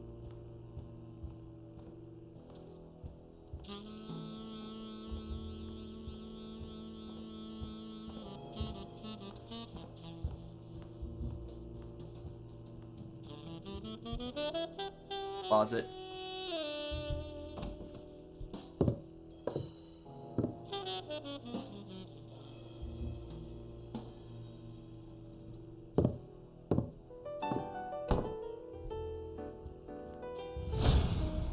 Are you going to hand over the gun or not? You know what? I'm starting to think that you're not trustworthy. And I hate wasting my time. Yeah, but the bad thing is, it'll be just 3 of us playing tonight. Billy Bob? Oh, great. Yeah. Again. I should have just said I'm not armed.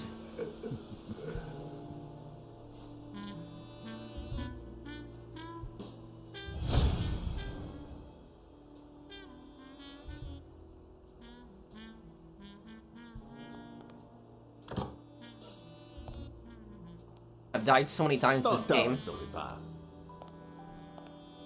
This here is my new friend Farnham. Am I right? Your barber was fixing to give me a shave. Sure enough. Your barber was fixing to give me a shave.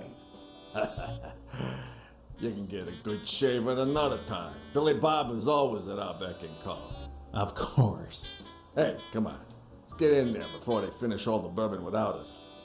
I haven't frisked him yet, sir. I don't think that'll be necessary. Mr. Farnham here, he's an honest Texan. And I'm sure he'll hand over his weapon if we ask him to. Right? I'm not armed. I would if I had a gun on me, but I don't. Are you kidding me? An unarmed Texan?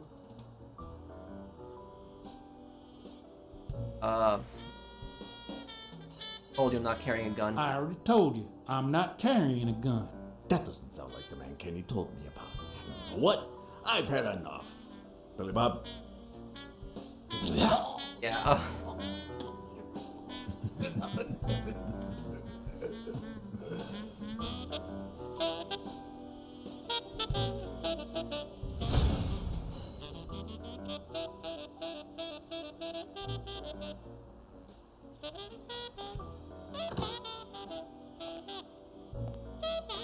Don't tell me, Billy Bob. This here is my new friend Father. Am I right? Your barber was fixing to give me a shave. Sure enough, your barber was fixing to give me a shave. You can get a good shave at another time. Billy Bob is always at our beck and call.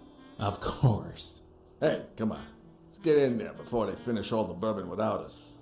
I haven't frisked him yet, sir. I don't think that'll be necessary. Mr. Farnham here, he's an honest Texan. And I'm sure he'll hand over his weapon if we ask him to. Right? Try to remember.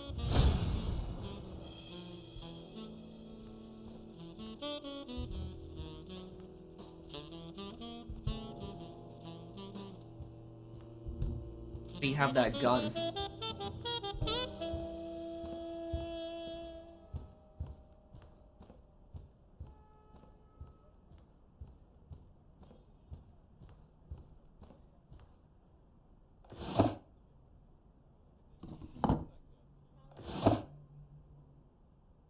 Have it on him probably, but I can't. Not even a Bible.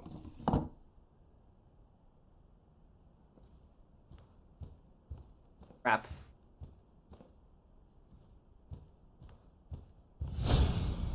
Are you going to hand over the gun or not? You know what? I'm starting to think that you're not trustworthy. And I hate wasting my time. Yeah, but the bad thing is, it'll be just 3 of us playing tonight. Billy Bob? Yeah, trying to find the gun in this hotel room is getting really hard now.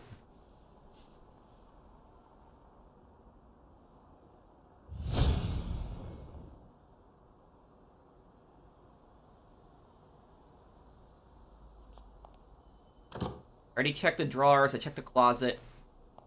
Don't tell me, Billy Bob. This here is my new friend Father. Am I right? Sure enough, your barber was fixing to give me a shave. You can get a good shave at another time. Billy Bob is always at our beck and call. Of course. Hey, come on. Let's get in there before they finish all the bourbon without us. I haven't frisked him yet, sir. I don't think that'll be necessary. Mr. Farnham here, he's an honest Texan. And I'm sure he'll hand over his weapon if we ask him to. Right? Try to remember.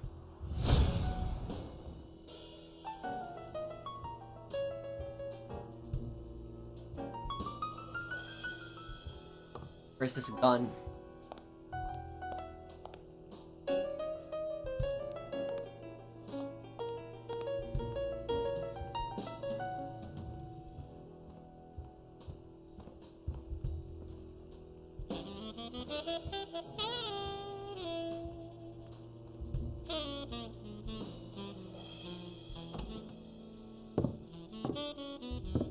The other closet door.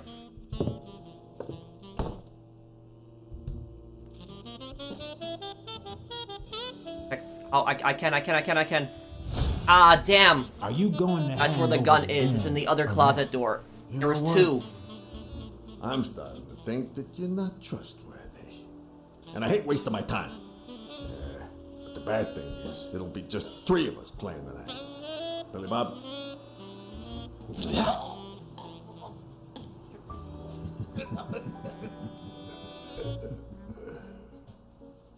Okay, well at least I know what I have to do now. I have to open up the other closet door. Right here.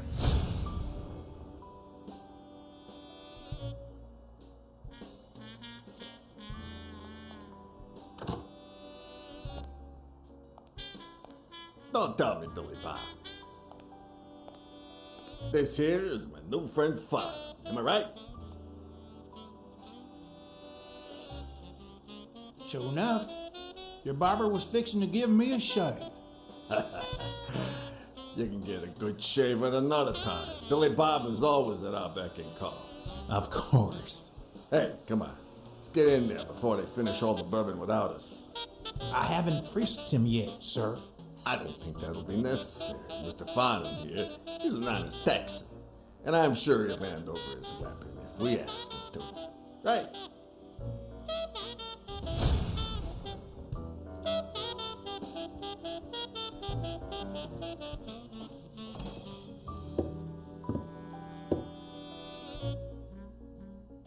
No matter how superficial someone may seem, there's always a way to win their heart.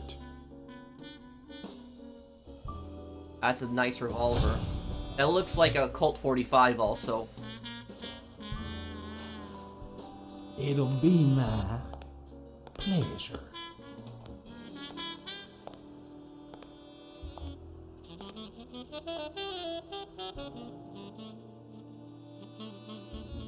Welcome, gentlemen.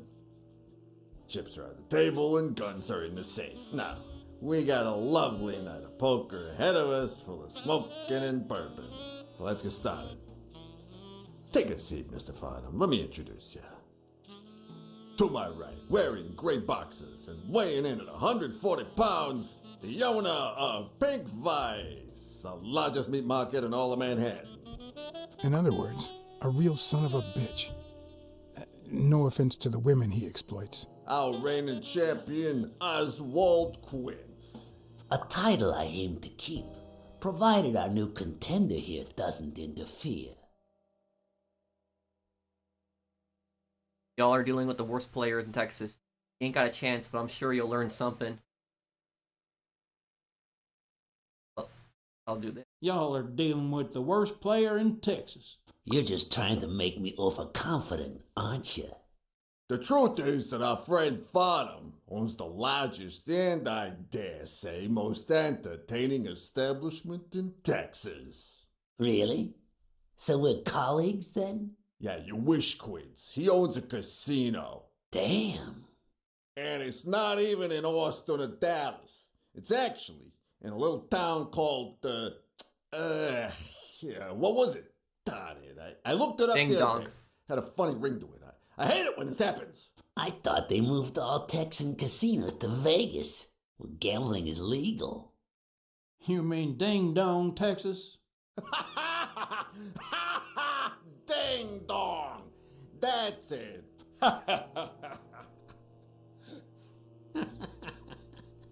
Who'd ever think of a name like that? Well, casino or no casino, let's just hope he doesn't keep as many aces up his sleeve as the late Ventimiglia, huh? Amen. To my left, wearing brown boxers and weighing in at 396 pounds. Frank, show some respect, huh? The hospitality tycoon, Polly, no. Tycoon? I just own a small bar with pool tables.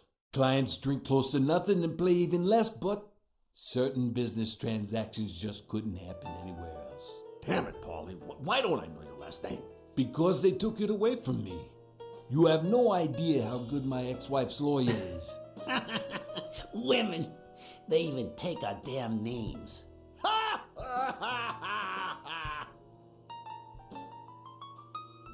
Like they have a choice. You're too much, Paulie. When you're done sightseeing, why don't you drop by La Iguana for a game of pool, and I'll buy you a drink. But I have to warn you, my clientele isn't crazy about furry fellas such as yourself.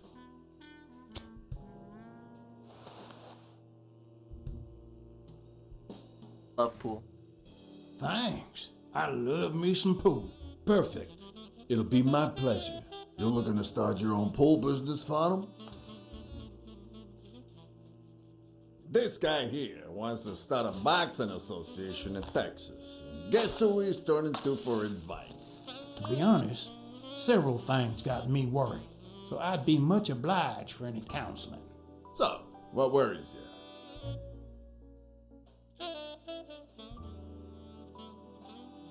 Rebel coaches. Rebel coaches like Joe Dunn. Oh, I see you done your homework. That bastard wouldn't accept the most basic rules. For example, banning boxers from official competitions when the managers don't belong to my association. Hey, don't get me wrong, I'm sorry for his death. But if they ever find the murderer, I'd be glad to pay his lawyer fees. Billy Bob, bring out the bourbon. We're drying up here. That doesn't mean he did it though. What a fresh deck. What he said right there. It's suspicious, but it doesn't mean he did it. In this establishment. Poker is as boring as it is simple. All you need to do is read people's faces. And even the worst detective has that trick up his sleeve. The real issue is knowing what to play for when there's much more than just money at stake.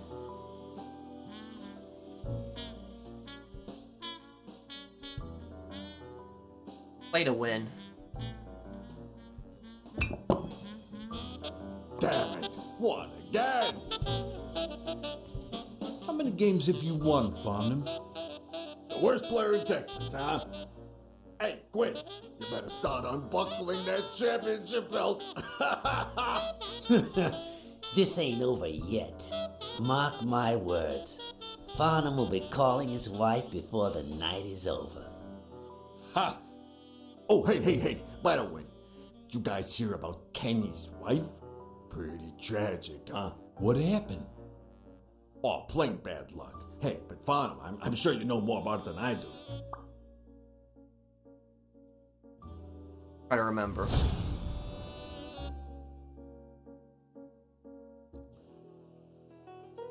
Anyway, Kenny, thanks for fixing the game with Cassidy.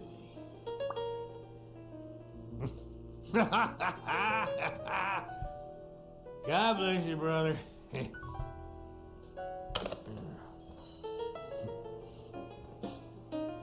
Craziest goddamn Texan in New York. And the poor fella's already got enough on his hands now that his wife. Women just gotta have their vices. She's in a rehab clinic now, hooked on tranquilizers and all that. That's it, tranquilizers. Don't tell me women don't have their vices too. Bring out the bourbon, Billy Bob. Come on, give me the bourbon. Maybe I spoke too soon when I said that poker is easy for a good detective. Let's just say it's relatively simple. There's always someone ready to surprise you, relatively speaking. Well, I'll be damned. I don't believe this. What happened, Farnham? Beginner's luck doesn't last forever, and that's when the real champ comes in. I hope you're ready to lose it all, my friend. Poor Farnham. Came looking to make big bucks in the city with his boxing, and he's gonna lose it all with poker. I hope your counseling will make up for it.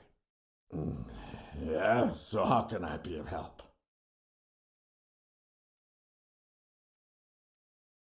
Legal gamblers.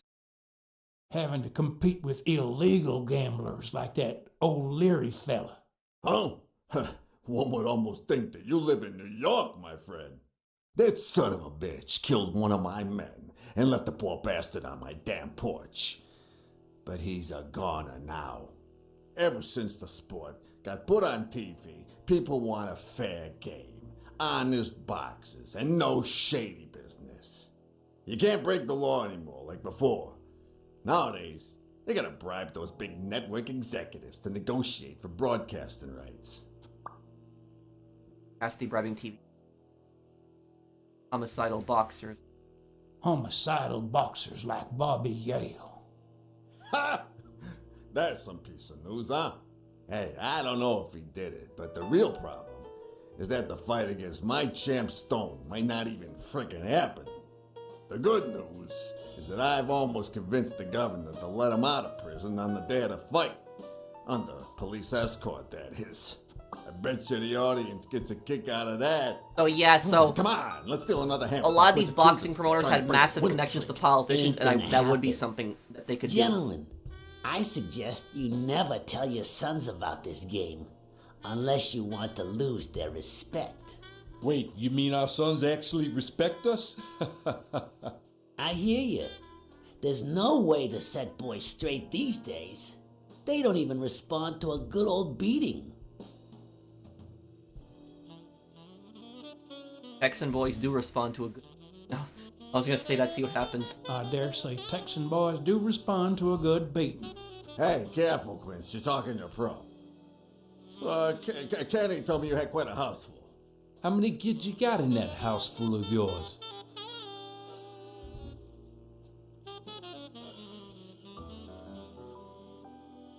Try to remember. No, that son of a bitch was about to choke on his own vomit. If I'd been a communist, perhaps the vision of a millionaire choking on his own vomit would have made my day. Even so, I doubt I could have just stood there and watched him die. No, deserving or not, the man would live.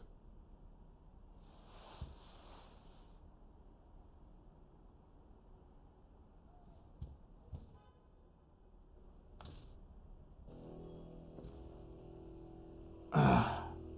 4, 5, 6. 6 kids. Okay. What at something. I don't know how you deal with all of them. All boys? Does it have to be now? Oh, never let Quince near one of your daughters. Come on, Folly. Children are sacred.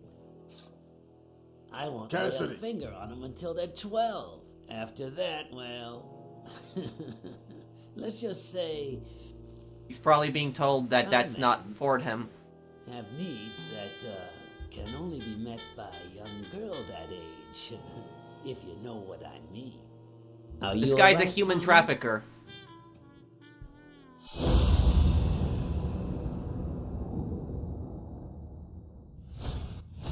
That damn eagle represents the lowest scum of our society.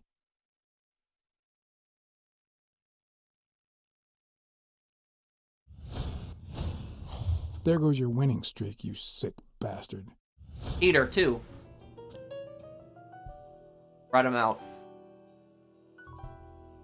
Sooner or later, the police are gonna bust your ass. Quince. What the hell are you talking about? I bet you're as bad at hiding those poor girls as you are at keeping that ace up your sleeve. What? You lying piece of shit. Quince? Don't believe a word he's saying, Frank.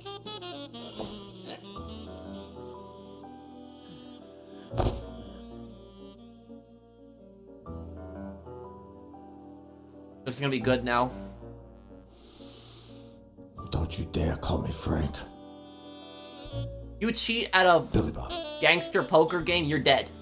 You're dead. It's 500 more.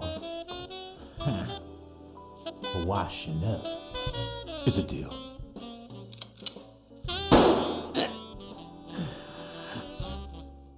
Yep. I don't feel bad at all that I just did that. I owe you one. Please, take that flying scumbag's tokens. And mine too, if you want them. I'm feeling generous. Hey, turns out the governor accepted my suggestion to let Bobby Yale out of prison on the day of the fight. Hey, this is turning out to be the perfect night. If you decide to go ahead with your new venture, call me Father. Your behavior at last night's game was utterly insulting. Never contact me again or I'll put an end to your pathetic life. If our common acquaintance should ask you about your business endeavors, tell him that boxing is too violent for you. Signed, Frank Cassidy.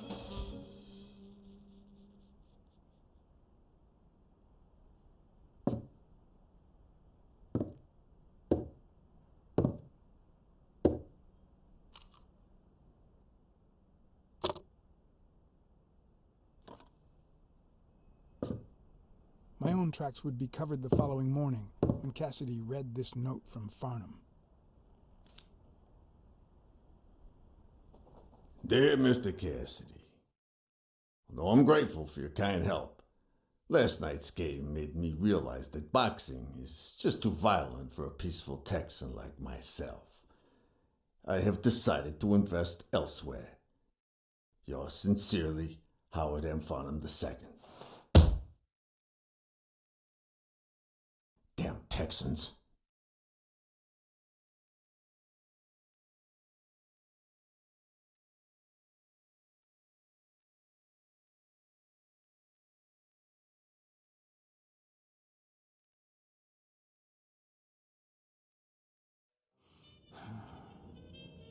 Personally, in my opinion, I think that human traffickers deserve the death penalty. And so that's why immediately I just ratted that guy out.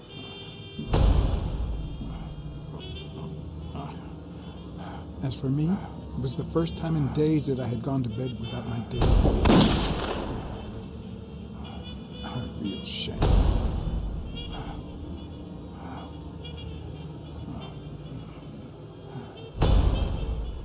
Nothing like a bruised body to help you to sleep like a baby.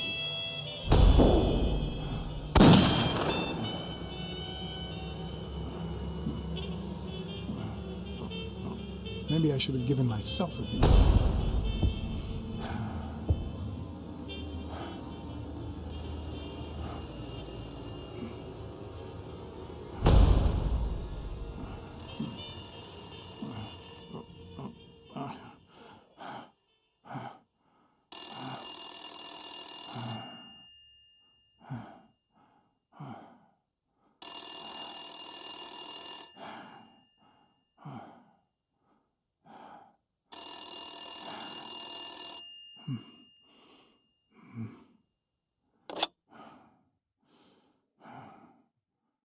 Blacksad. Finally, I need you at the gym now, please. Going on now. 14 days into the fight.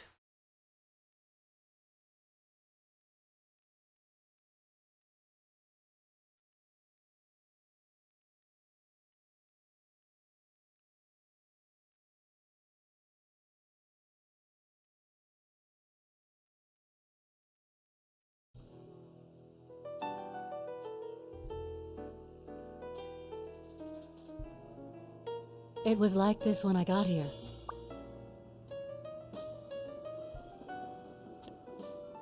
When? When did you get here? I've been calling you for over an hour. Calm down. I'll take care of this. Had you already finished looking through these papers? I wish. Well, I guess you'll enjoy sorting all this again.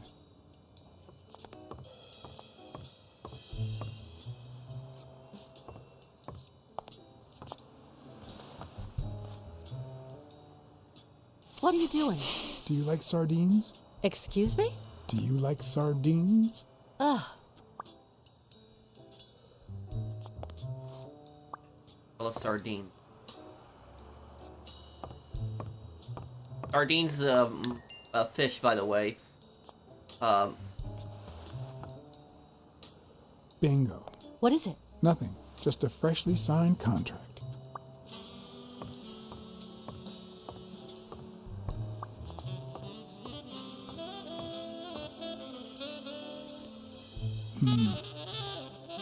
Looks like the burglar isn't interested in bureaucracy.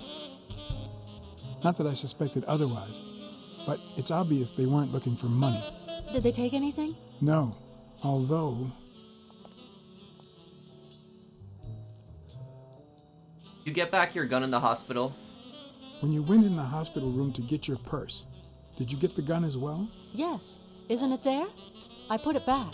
I'd rather not go through that again. Leave Sonia. That's too bad. It looks like they took it.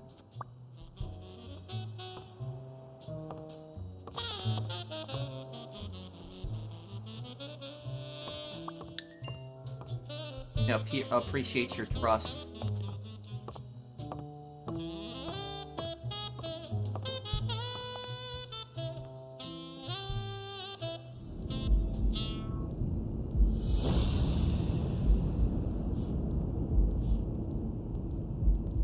Got 4 Furies here. Now, okay, this is gonna be interesting. Okay.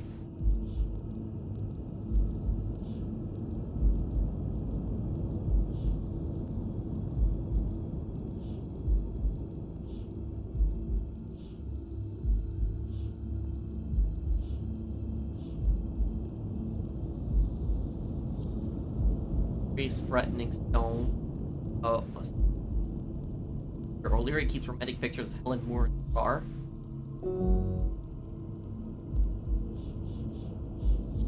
Romantic pictures of Helen Moore are in the cigarette case.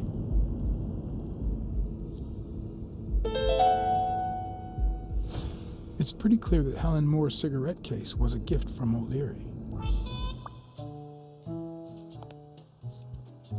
Still in love.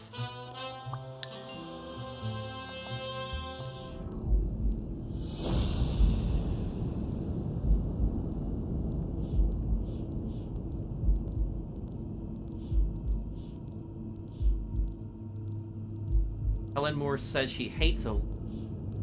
Helen Moore and O'Leary are still in love. If she's still in love, why does she claim she hates him? What is she hiding?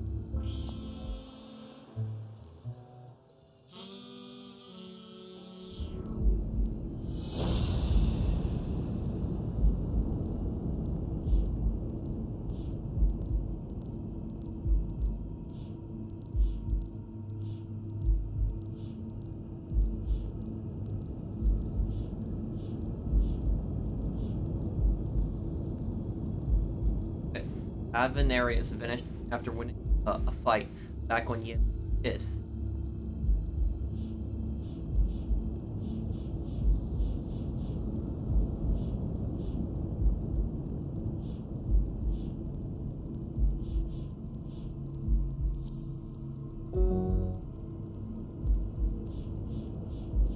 Judging by bet, Stone is a clear favorite to win. We bet 5,000 on Yale.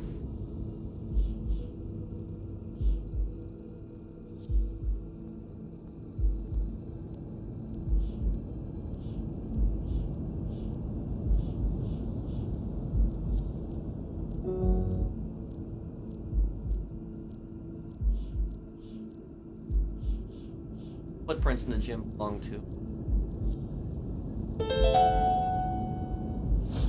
No, the footprints don't match. Or if O'Leary killed Dunn, he did it without stepping in the paint, or in different shoes. Okay. O'Leary's soles don't match the footprints at the gym. Still got a few more here.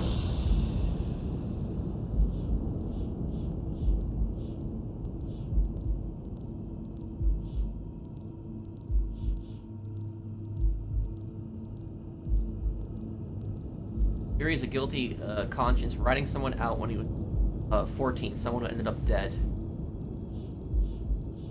Mary is vanished after winning a fight back when Yale was a kid.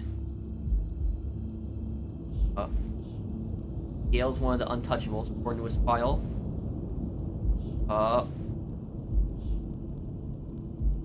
He's betting 5,000 on Yale.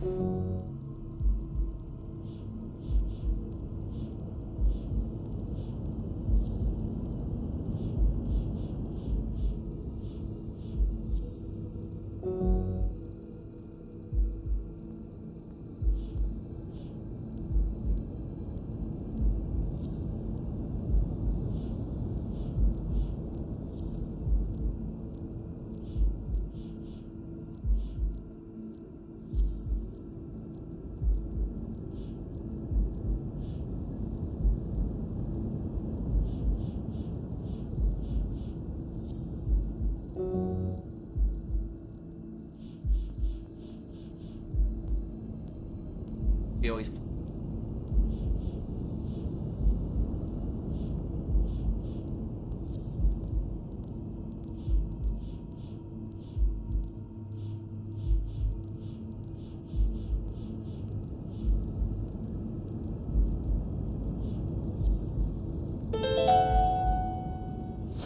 It looks like O'Leary has rigged the fight between Stone and Yale. O'Leary fixed the fight, okay. Still have one more here.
I still have one more or not?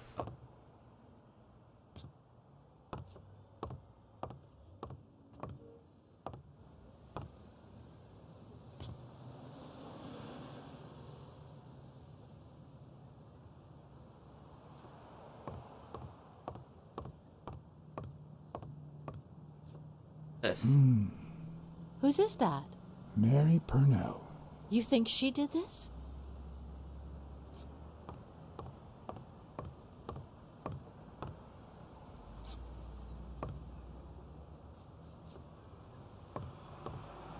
Can't even go down right now, going downstairs.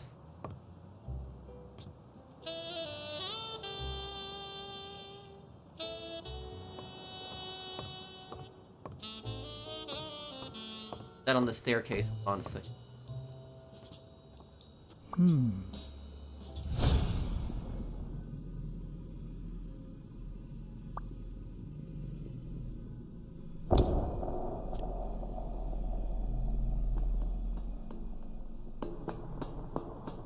So she got freaked out, yeah, because she just wouldn't leave her purse like that there. She saw somebody in the office. Wait here, please.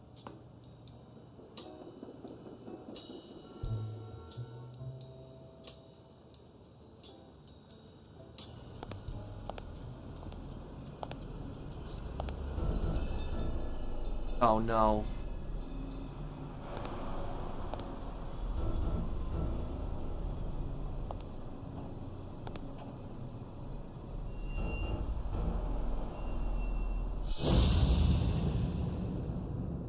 First thing I'm seeing is that letter right away.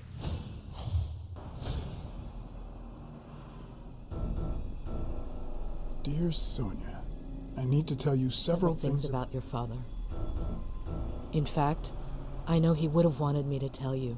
Among them, the fact that you co-own an apartment in Manhattan. Please call me. Yours truly, Mary Purnell.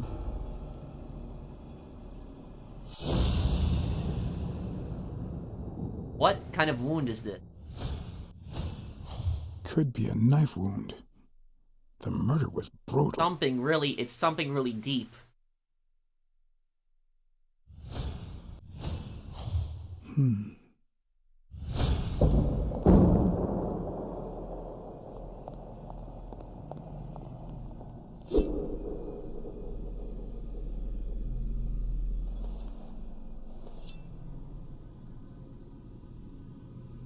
Was that a bayonet?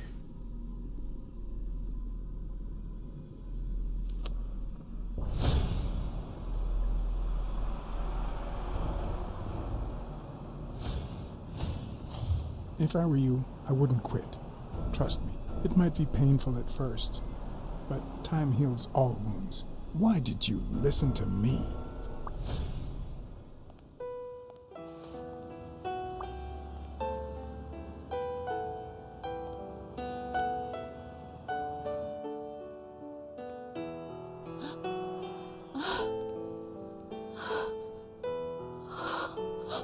I didn't know that going back to the gym would kill her.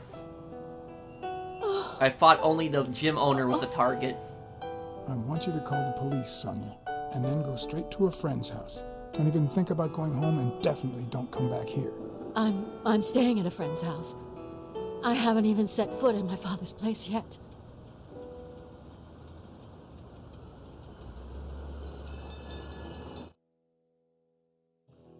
Good. Do you have the keys? If the murderer didn't find what he was looking for, that might be his next stop, if he hasn't been there yet.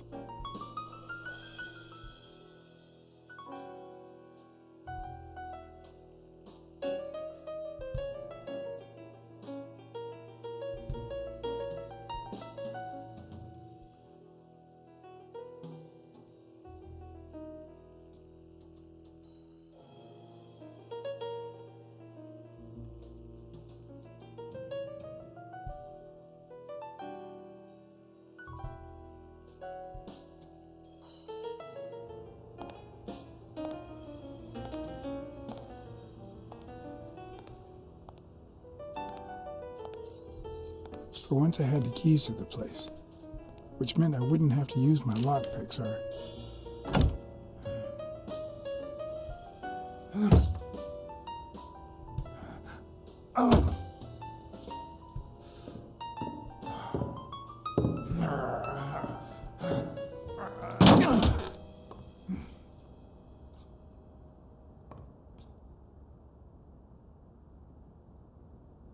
Is Joe Dunn's place? It doesn't look like anyone picked the lock.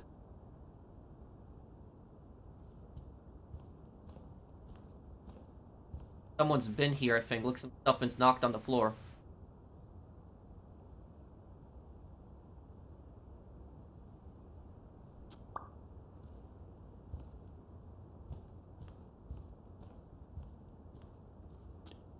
It's hard to believe that a pair of boxing fists could play something like this, although I'm sure he had the lungs for it.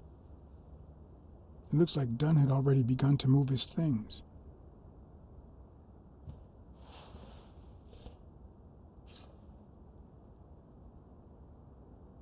Dunn? Thorp? No idea. And these two, they look familiar. I wonder if that doctor is that lizard that we saw there, the lizard in the picture.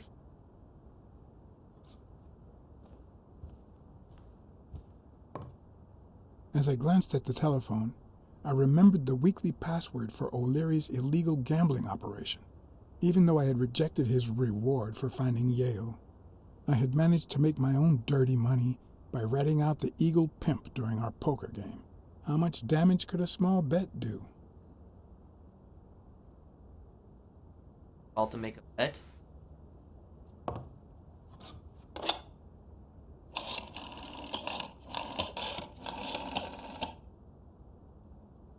Yes. Wild strawberries. Welcome, sir. May I ask for the beneficiary of your bet?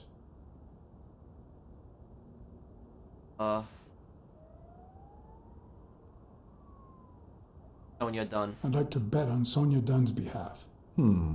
Event? Stone versus Yale, Madison Square Garden. Got it. Amount? $5,000. Winner?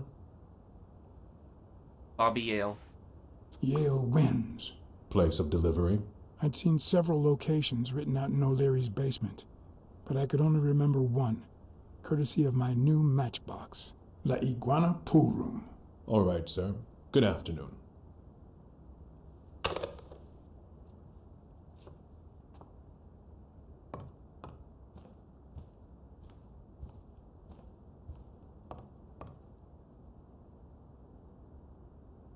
Quiet Lion. Film buff. Dunn's nickname? Sonia's buff.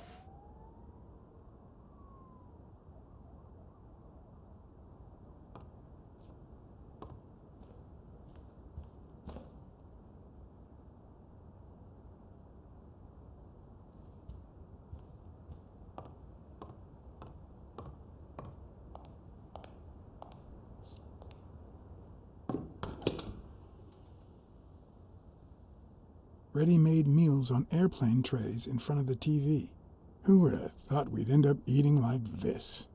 Yeah, so those ready-to-eat meals are actually still a relatively new thing. Like in, after World War II, it's Dunn really died 4 days ago, and that lettuce still looks okay.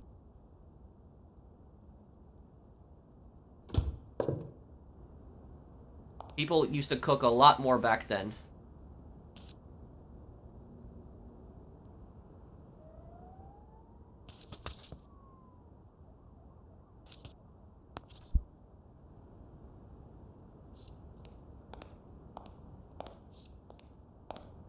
Got up there, I saw something up there.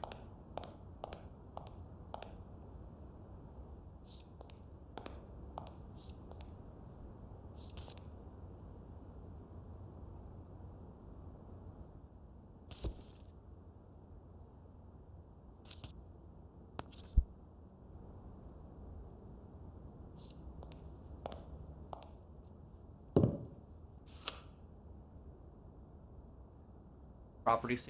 Of course. Now I see how Dunn bought the apartment he was going to share with Mary. This place has to be empty in 2 weeks for the new owners. I wonder if Sonia knows about this. I'm gonna move Mary up. Well,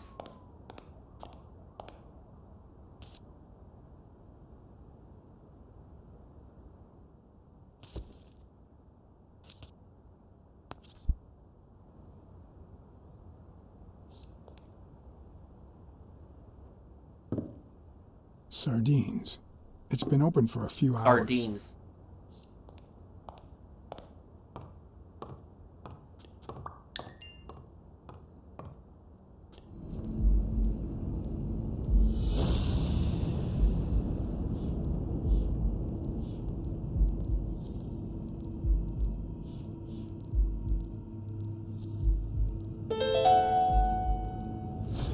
It's pretty clear that the burglar came by the house before heading to the gym, which means he probably didn't find what he was looking for in here.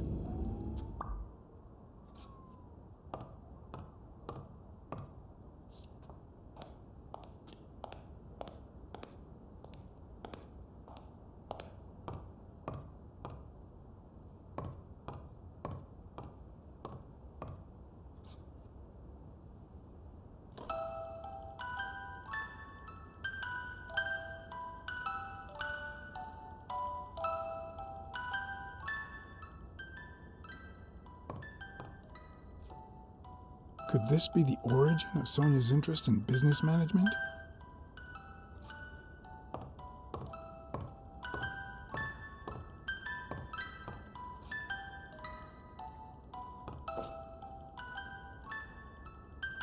What's this doing here?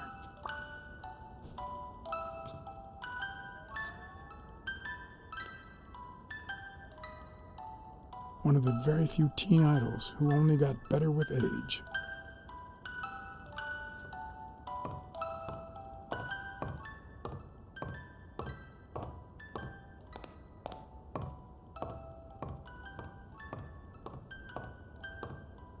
Master bedroom. We're probably gonna find what we're looking for here.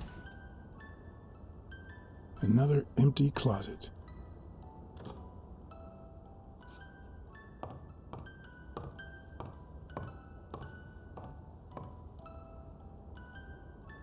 Is this how he got in?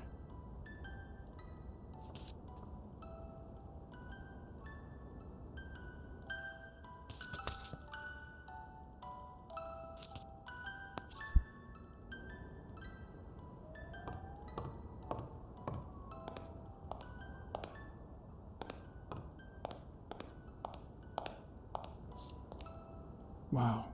Could Dunn really afford such luxuries? Or did he only want to impress Mary?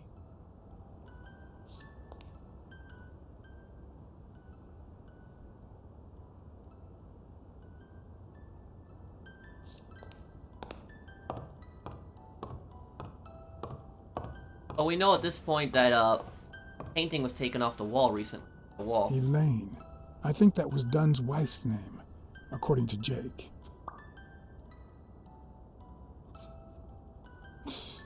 No matter how hard I look, I'm not getting anywhere. I need to talk with Sonia, and maybe with her uncle Tim.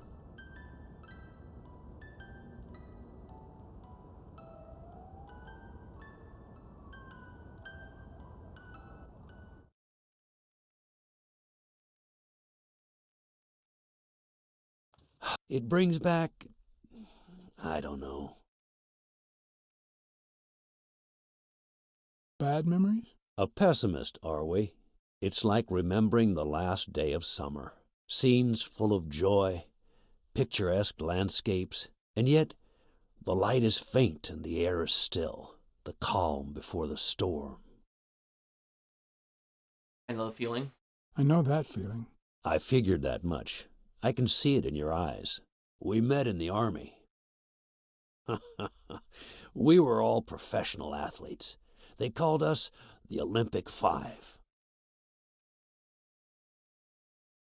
Who's the guy on the right? Angus Mitchell, our combat medic and a doctor with the New York Warriors. It was Spanow who got him assigned to our platoon. Mitchell, the doctor. Yep, that's what I thought. Hey, isn't that Craig Spano? The guy on the Morley's billboards? Yes, indeed. Our captain. He was the oldest, after all, and star of the New York Warriors. He was an orphan, you know. But he loved the sport so much that he said baseball was his family. He was the one who had Mitchell assigned to our platoon.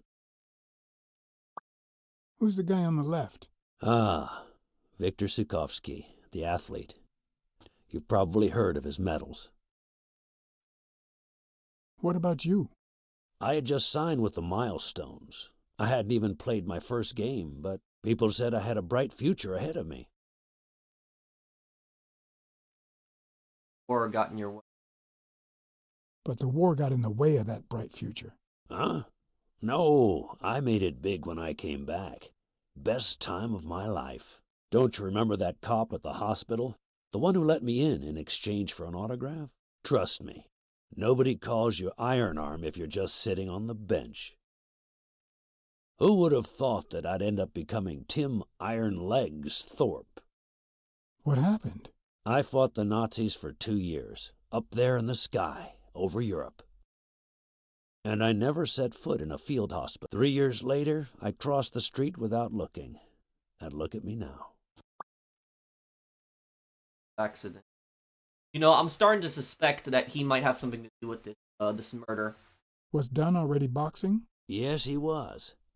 I had already seen him fight before I even met him. He was as humble in the ring as he was in life.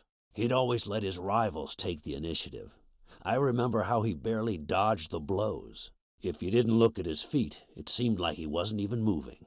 And the footwork, pure dancing. You could almost hear the music. The song would play until his opponent was exhausted. Then came the drum roll, followed by Dunn's victory by KO. What happened to all of them? Zhukovsky died. I'm really curious whether he's lying about his accident, and his accident had something to do with Joe Dunn, because he could be hiding in plain sight. He could have something to do with the murder. We don't know that. That might be his brother, but we still, just because it's his brother doesn't mean that he's cleared as a suspect. The same day they injured Dunn. Dunn received an honorable discharge and came home. He quit boxing and opened his gym. Mitchell was redeployed to a field hospital. Spano and I continued in the same unit, but nothing was ever the same. You see what I meant with the last day of summer. And after the war, well, who the hell cares? I do. What happened to Mitchell? What happened to Mitchell after the war? Mitchell? Who knows? We lost touch. I hope he's doing well. I saw Mitchell not too long ago. I think I saw Mitchell not too long ago, but I can't remember where. Seriously? Please try to remember. I'd love to hear from him again. I'll do my best. What happened to Spano? What happened to Spano? Well, you've seen the billboards. He made it big time. When I was forced to retire, I got him some advertising deals. That's how I founded this agency. But then, something happened to him. He became sullen. He fell out of shape, and slowly but surely lost touch with reality. He withdrew from public life and broke off our friendship. Haven't heard from him in, 3 years? And believe me, I've tried to contact him. Think Spano was involved in Dunn's death? You think Spano might have been involved in Dunn's death? Spano? No way. He and Dunn were always... Well, Spano's changed so much that it's hard to say. Allow me to double your wage. You have to find the murderer. Maybe Dunn stayed in touch with Mitchell or Spano. Maybe even with both. But he never told me anything. Maybe Sonia knows. I doubt it. But that's not the only question I've got for her. May I?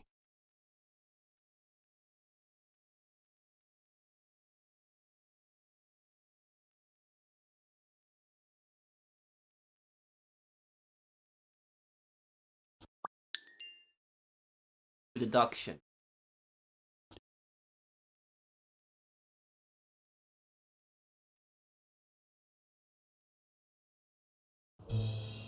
Yes? Sonia. No, she's not here. Who's calling? Where is she?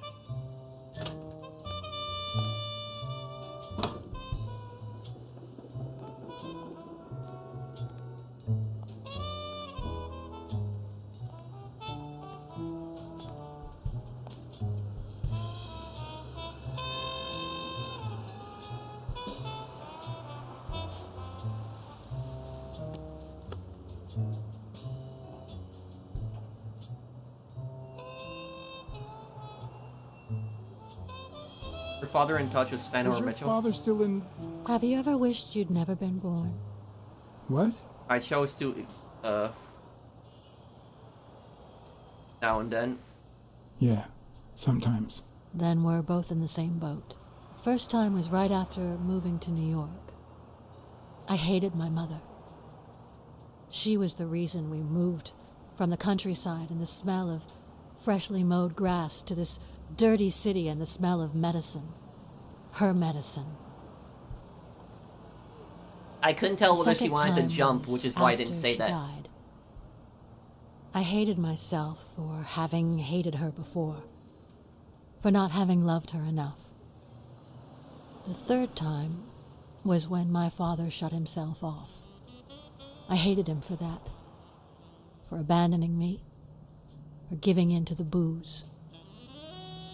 Now he's dead, so take a guess.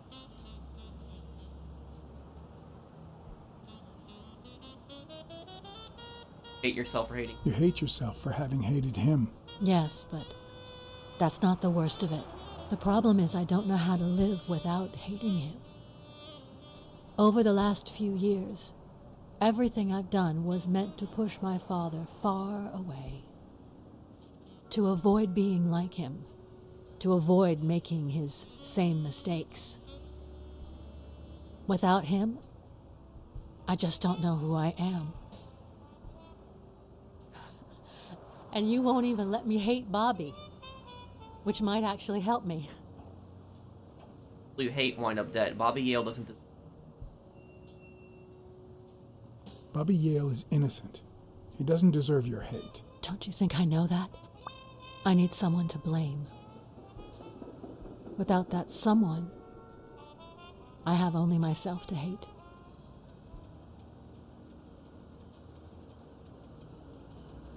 Find the person who did. I'll find the person who did this. I promise. Let me have my doubts. Although, you've already come so far. I'm sorry I haven't been a little more grateful. In any case, you shouldn't hate yourself. You are... No, you have such good qualities.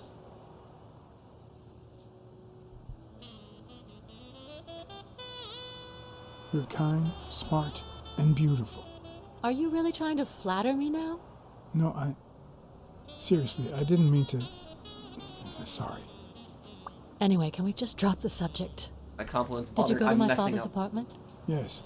The thief went there before coming to the gym, which leads me to believe he didn't find what he was looking for. And what was he looking for? That's what I intend to find out, with your help.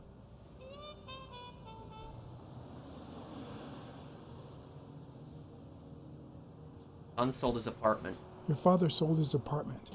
The new owners move in 2 weeks. What? I'm sorry. I think he used the money to buy a new place with Mary Purnell. The letter you're holding explains the rest. I wish I'd had the chance to talk to her. Childhood room. I saw your old room. That's embarrassing. Stop, or I'll end up hating you. Like Frank Palia. I'm also a fan of Frank Papalia. Oh yeah, the poster. I only liked him because my father thought he was too modern. Found a baseball glove in your room. I found a baseball glove with Spano's autograph in your room. Oh, I've never seen it. My father must have put it there, although I don't remember him having a signed glove. Music box is still deep. It's odd that there are practically no toys or memories of your childhood in the room, except for a small music box. That box? It might just be my last happy memory.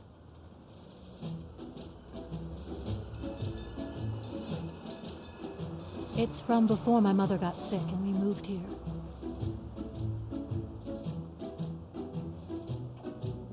I loved reading stories about pirates.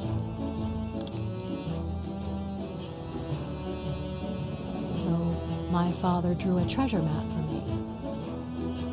I searched the whole house, one clue at a time. It led me to this enormous tree in the yard where Daddy had put up a tire swing. X marks the spot, so I dug to find my treasure. I loved the music it played, the ballerina, and the little secret compartment. Oh, the secrets I kept in there. I think it's the first time I heard you call your father Daddy. Really?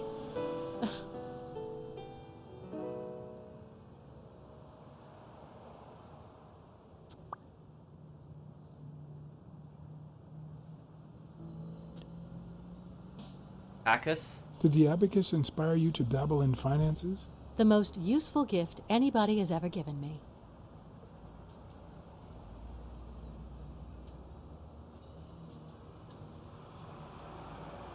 Gift from your Uncle Tim? A gift from your Uncle Tim? He used to say that in this day and age, a woman should know how to count. My father didn't agree, but he didn't oppose it either. People thought he was a liberal because of his attitude towards racial issues. But at home, things were different. Or picture. I found a picture taken during the war. The Olympic 5. Did you meet any of them, besides your father and uncle? Well, Uncle Tim actually isn't my uncle. No? He and my father loved each other like brothers. Did he tell you that he saved his life? Thorp saved your father? Thorp saved your father? They were flying over Brittany in a 3-unit fighter plane. Zukovsky was the pilot, my father was the co-pilot, and my uncle manned the machine gun. Suddenly, enemy fire killed Zukovsky and injured my father, which is why he never boxed again. My uncle jumped out of the gun turret, ran to the cockpit, and managed to pilot the plane to safety. Oh, the times my father told me that story. And now... Thorp saved Dunn. You still have your uncle. You still have your uncle? Yes, I guess you're right. Maybe he can also save me. I wonder if he has anything to do, I managed to make Sonia look on the bright side. I wonder if he has anything to do with the murder. Did you ever meet Spano? What can you tell me about him? I think I saw him once, but I was just a little girl. I think my uncle turned him into a star. That was a long time ago. Can you tell me about Mitchell? Did you ever meet Mitchell, the doctor? Mitchell? The lizard? No, never. Why? Oh, nothing. I think I've seen him somewhere.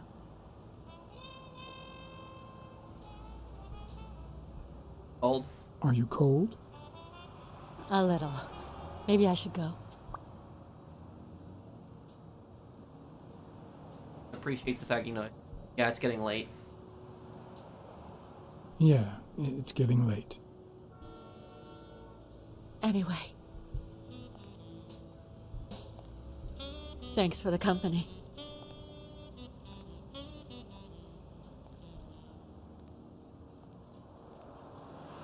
I didn't know what to say here. Yeah. I knew I was looking at a solution, but what exactly needed solving?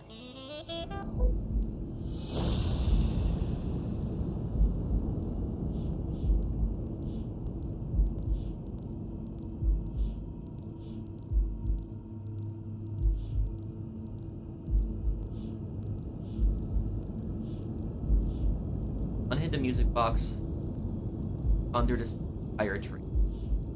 At Dunn's place is a picture of a tree painted by his wife.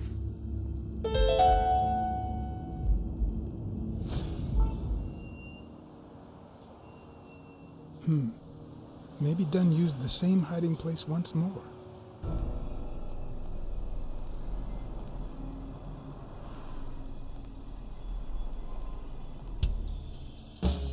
I'll never understand why detectives and criminals bluster while they fight each other in the pictures.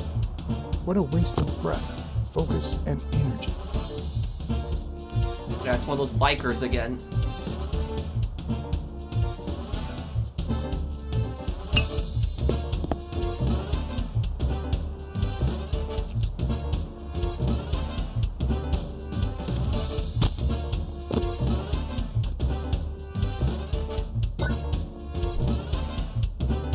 It's not the lack of credibility in the screenplay that bothers me.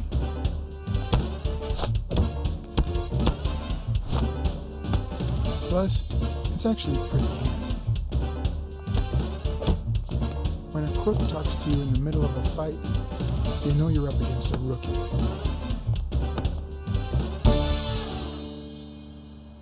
And if he doesn't even say, "Help me, please." Oh, crap. Damn, I hit the wrong button there. Oh, man, yep. I hit the wrong button. Oh, do I gotta do that whole thing again? Oh, crap, I gotta do the whole fight again. Okay, that was a massive quick-time event fight. I'll never understand why detectives and criminals bluster while they fight each other in the pictures. What a waste of breath, focus, and energy.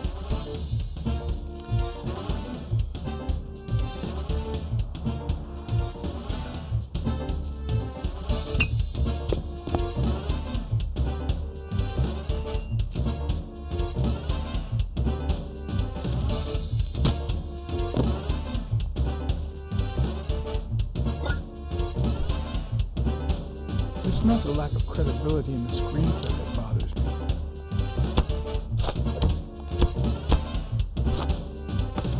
Plus, it's actually pretty handy.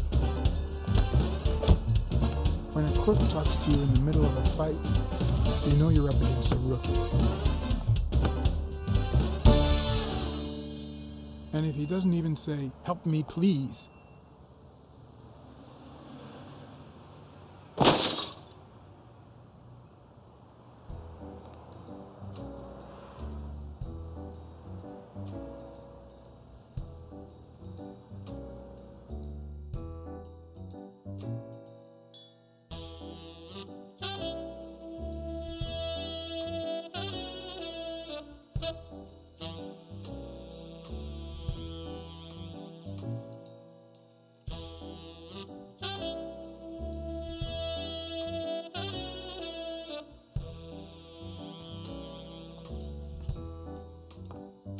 What did they say? Nothing serious. I lost another one of my 9 lives. Oh, this hurts. Got many left? I'm in the red.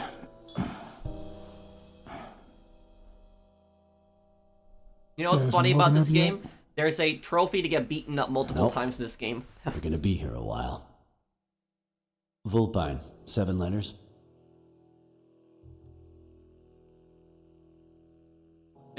Scheming? You think that's the same thing? I don't know. Sounds a bit off to me.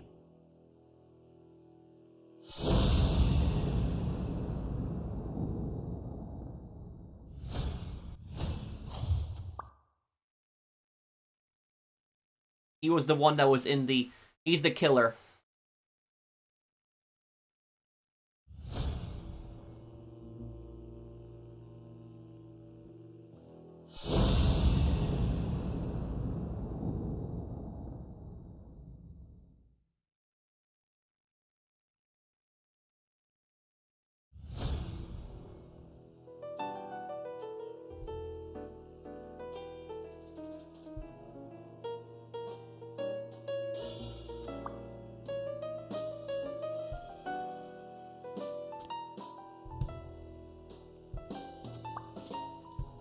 Air in his pants. Wait, I know. Vulpine, 7 letters. Cunning. What are you looking for? Nothing. Will he live? He'll live. So what have you found out?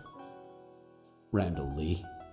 Apparently in love with our penitentiary system, judging by the frequency of his visits. Theft, assault, extortion, minor things of the sort. Any partners? Always works alone. He's never ratted out his employers. provided they exist. Did you find anything? Is this our man? Do you have proof?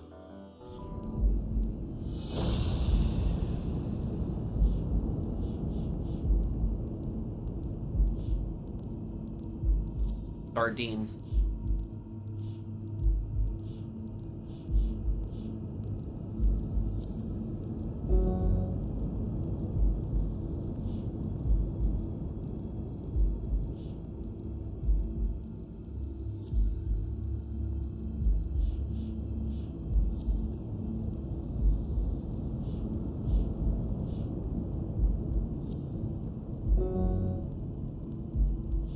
Anteater wears a relatively small shoe.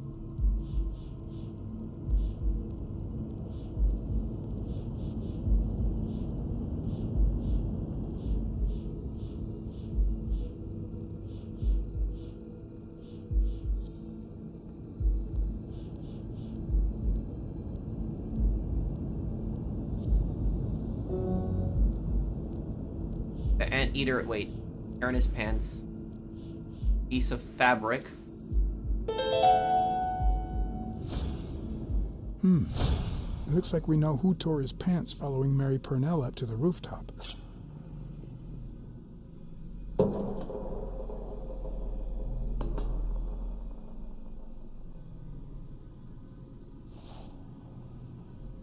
Yep, so he is the killer.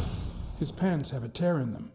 I found a piece of that same fabric at the gym, on the stairs that lead to the rooftop where we found the second body. Makes sense, but how many pairs of ripped pants are walking around New York City? I don't call that evidence. All that is, if you can tie it directly to the pants, like if you can match the pants directly to the tear to that, you can actually prove that was him. All shoes.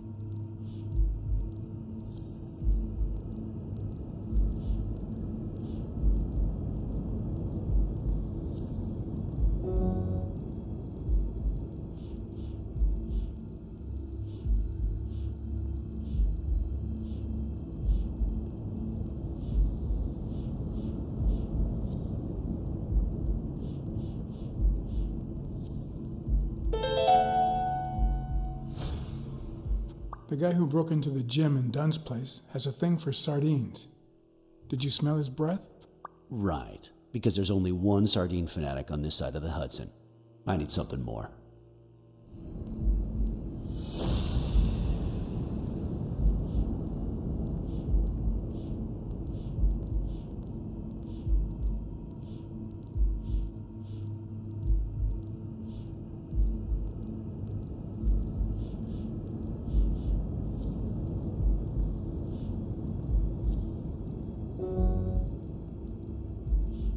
Anteater has small shoes.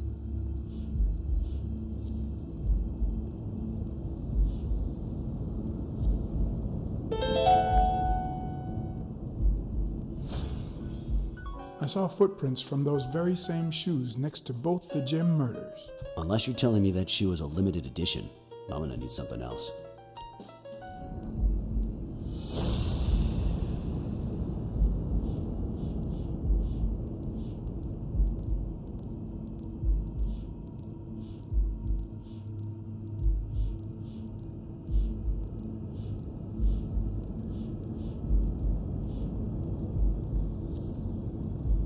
Two fogs tried to scare me into leaving the case. One of them was trigger happy.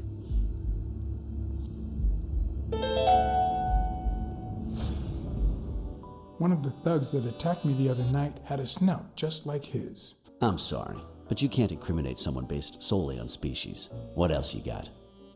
What more do you need? I've given you 4 pieces of evidence. None of which are conclusive. He tried to throw me off the rooftop. Yeah, you're right. I'm sorry. He's our man. No, he's not our man. Make up your mind. He's just a puppet. Someone is pulling his strings. Could it be Yale?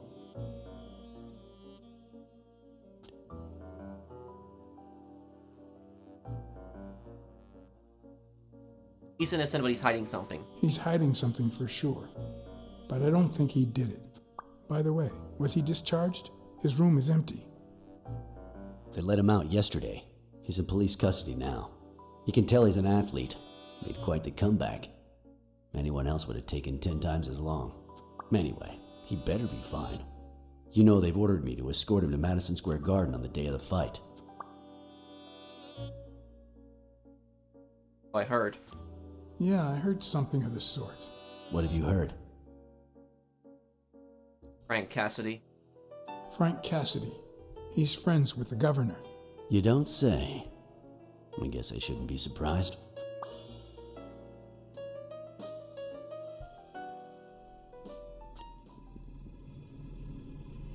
Quick, what do you want? Good cop or bad cop? I'm the bad guy.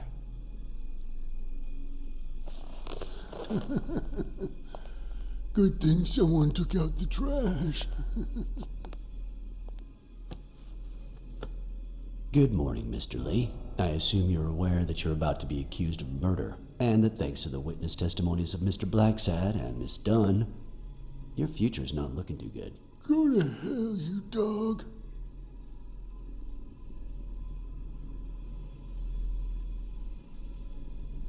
Offer you a deal. If I choke you with a pillow, nobody will know. If I choked you with a pillow, nobody would know. You should already be dead. Blacksad, stay out of this. Remember who's the cop here. Maybe we can offer you a deal. We know someone hired you to kill Joe Dunn and Mary Purnell. What do you have to say? I'll call your bluff. You ain't got nothing.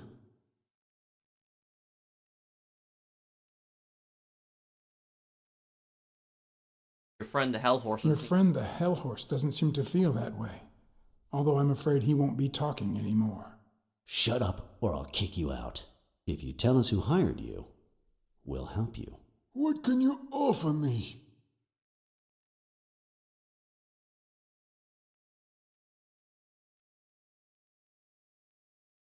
We could significantly reduce your sentence.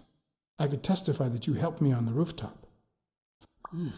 You're pathetic. Is that why you never got in the police force, Blacksad? Did you fail the good cop, bad cop test? I won't say a word. And believe me, you stand to lose. Care for a piece of advice? If I were you, I'd fear for my life. I'm afraid that... Whoa! Watch out!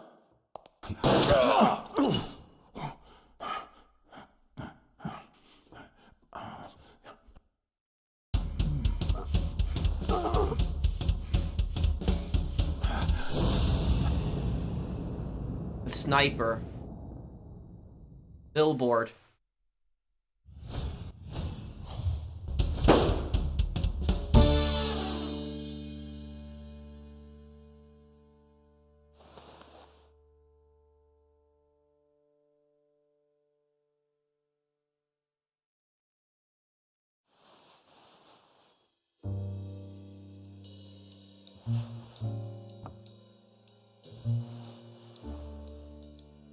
Luckily, Smirnov's wound wasn't as bad as Randall's. Unfortunately, the police found nothing on the nearby rooftops. Our best shot at finding the killer was gone, so I went back to my previous lead.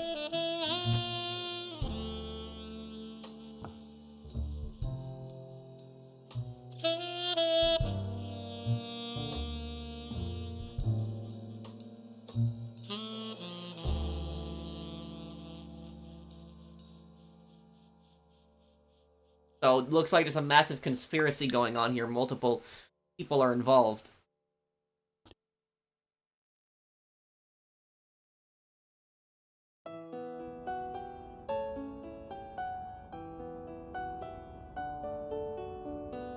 It's from before my mother got sick and we moved here. I loved reading stories about pirates, so my father drew a treasure map for me. I searched the whole house, one clue at a time. It led me to this enormous tree in the yard where Daddy had put up a tire swing.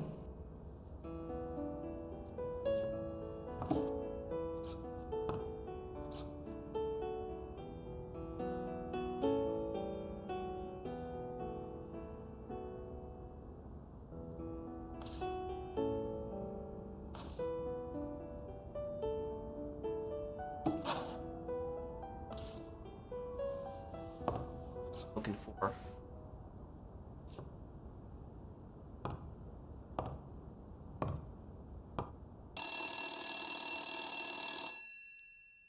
Bing bang! Hello, Smirnoff residence. You're Blacksad dead! here. No, I got you with my lasso! Can you quiet down, kids? Dunn got killed for stirring the hornet's nest. And you confessed your crime! Kids, please. He'd been investigating athletes for months, including Helen Moore and Al Stone, among others. Dunn's notes aren't all that clear, and I'm not sure what he was after. But I'd say we're facing a widespread corruption case.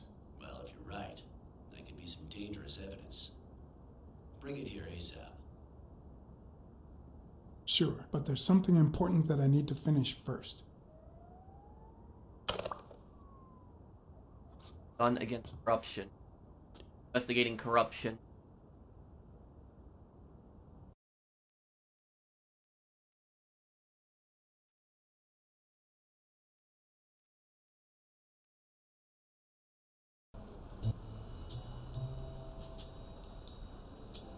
I wanted to follow a certain lead on my own before Smirnov had the chance to see anything.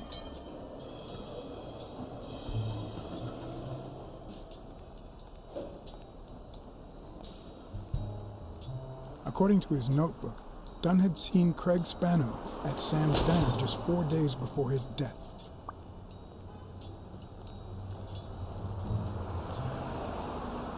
Get out of here, pussy!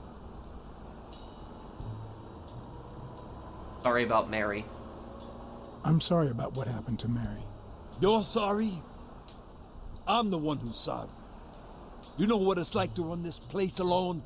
What the hell do you care, anyway? Beat it! It might have been easier to slap the information out of him, but I decided to trust in a universal truth. Probably money. Everyone is guilty of something. You don't know who I am, right? Don't know and don't care. Come on, spit it out. Health inspector. I'm John H. Blackmore, public health inspector. Oh, yeah, right. There are some real freaks around here, so I have to be firm, you know? Have you eaten? Dinner's on the house.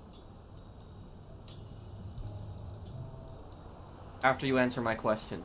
After you answer my questions. Sure, go ahead. Your call. Always at your disposal, Inspector.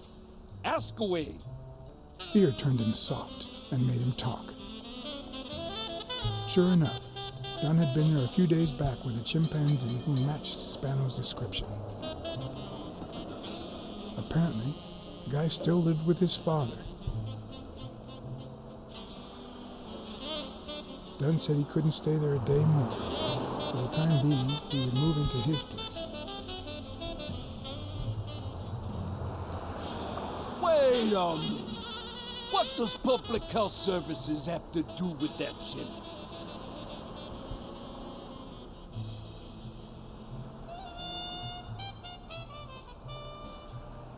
The colleague. We worked together at the Consumer Protection Office. He came in pretending to be a client, and you insulted him. Me? Oh, I barely even talked to him. Which is even worse. Oh, man.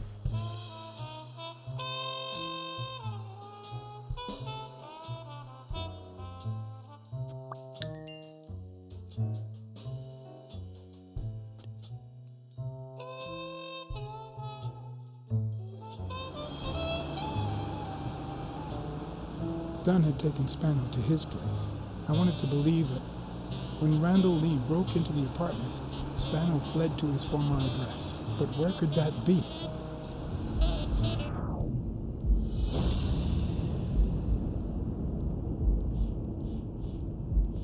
Does the number 3 mean how many deductions I have or how many things I have to put together?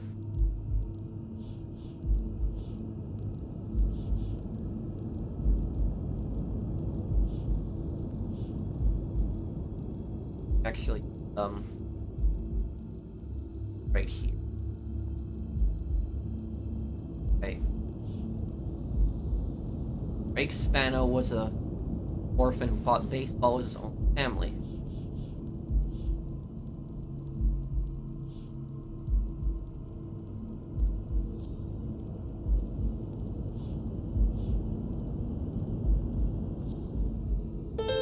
Got it right. Yep. I got you. Anno lives in Greenwood.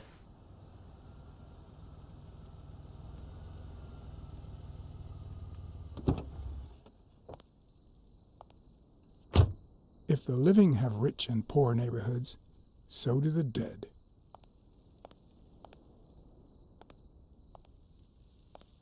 In the mid-19th century, Greenwood became the resting place to the city's most distinguished citizens. Thinkers, scientists, writers, inventors, artists, businessmen, politicians, police officers, thieves, pimps, and murderers.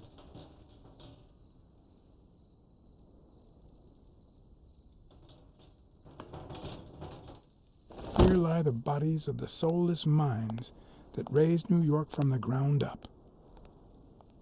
Now you know where to go to become somebody in the Big Apple.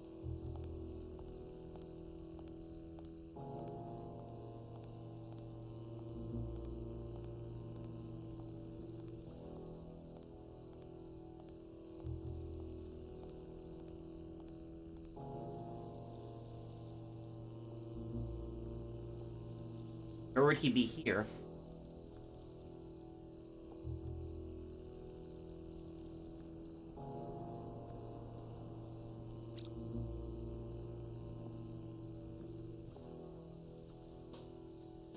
A Celtic cross. Supposedly, the ring keeps the devil at bay by reflecting the sunlight. Really handy at this time of the day.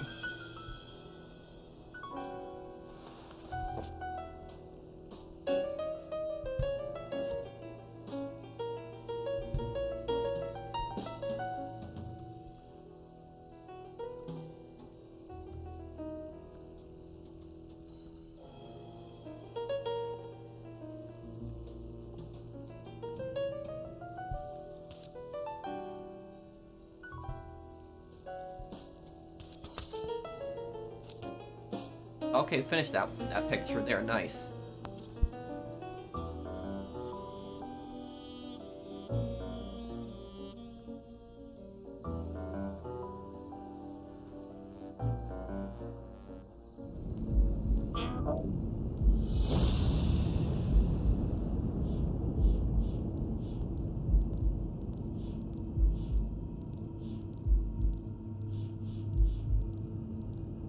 Guy passing for Yale's doctor.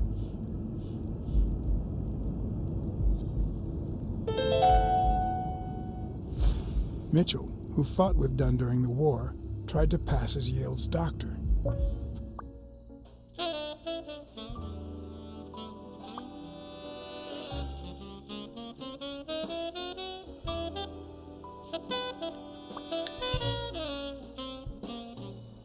Oh, shit. The 4 bases guarding their father.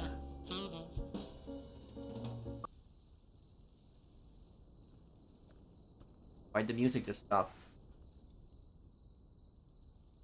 According to the book I found at Dunn's place, fans of the sport leave baseballs on Bradwick's tomb to pay their respects. It's strange that I don't see any. Maybe they're gone with the wind, or somebody claimed them as part of their inheritance.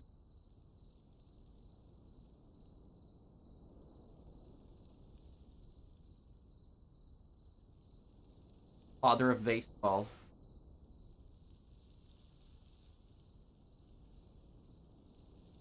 He was born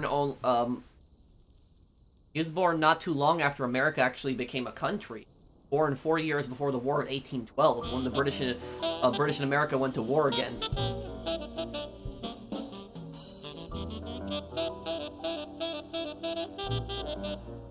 Crazy, she lived through the Civil War all the way up until 1 year into World War I.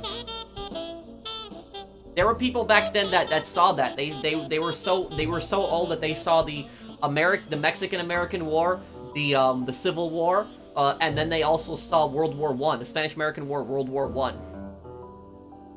Imagine how crazy that is, just seeing that like massive advance in technology. It'd be even better with a skull between the bats.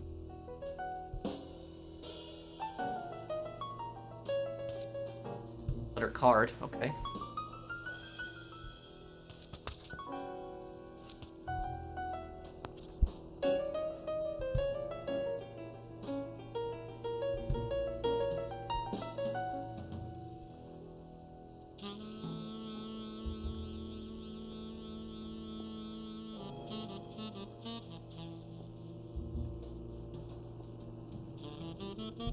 I'm able to make one more deduction. Oh. The number in here, hang on. Someone ordered Randall to commit murders.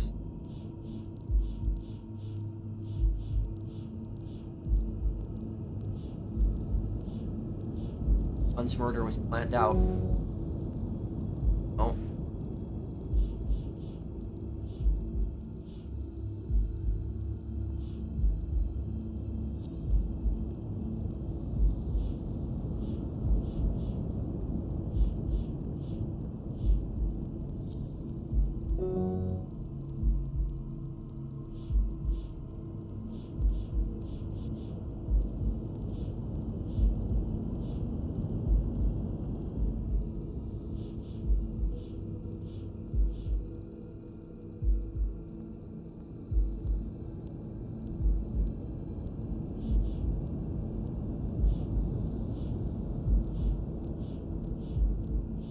Ordered Randall.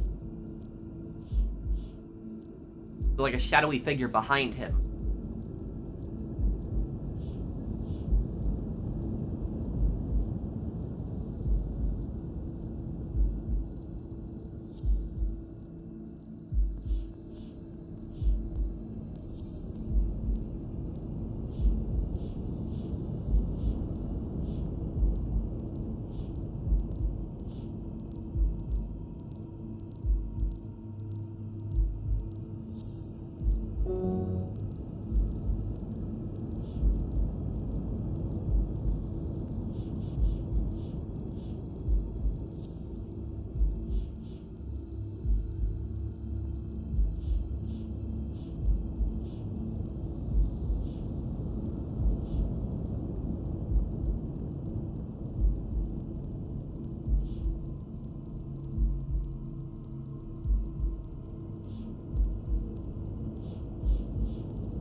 Someone ordered Randall leading murders.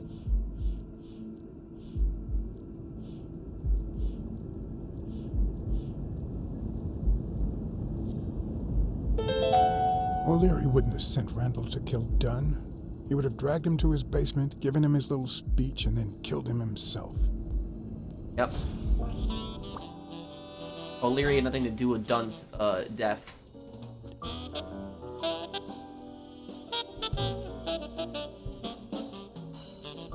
We've eliminated O'Leary as a suspect.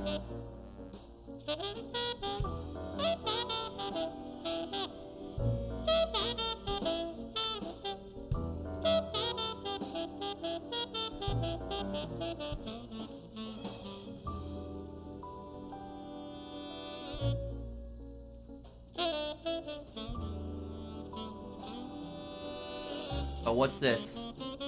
Chinese food.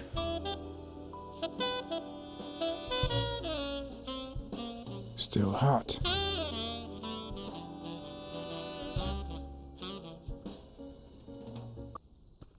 If this had been here over 30 minutes, it'd be covered in ants.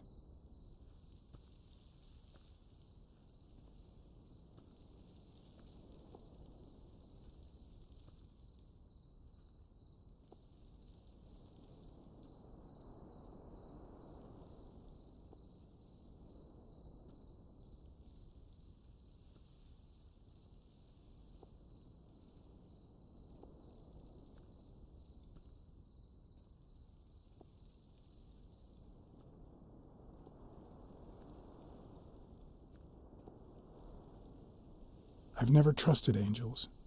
When they fall,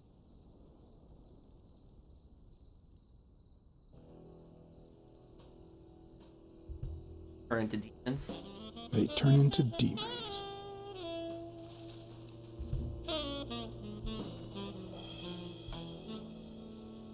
Yep.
Always been a Warriors fan. I've always been a New York Warriors fan, although, to be honest, they're not what they used to be. Yep, they just haven't been the same without Craig Spano. Investigating a case of corruption. I'm investigating a case of sports corruption. I think a considerable amount of athletes are involved, both current celebrities and former stars. Found a baseball glove at Joe I found a baseball glove at Joe Dunn's place. A glove signed by a great star. I couldn't believe my luck.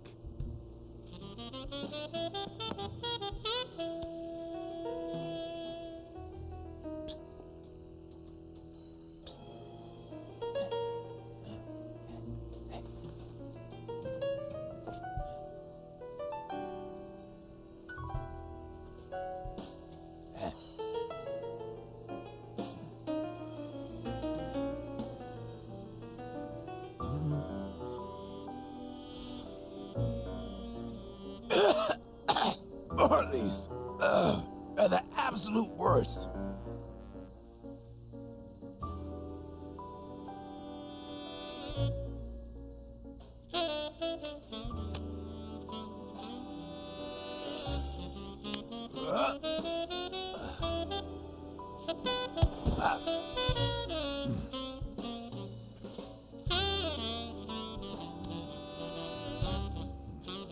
Who are you? John Blacksad, private investigator. I'm John Blacksad, private investigator. How's Joe? One question at a time. It's my turn.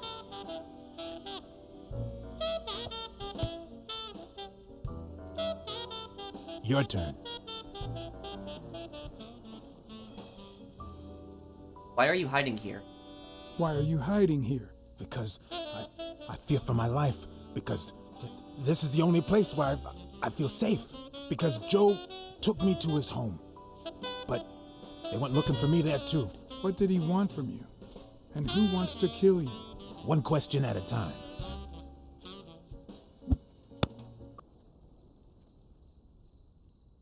How's Joe? What would happen if I told him the truth?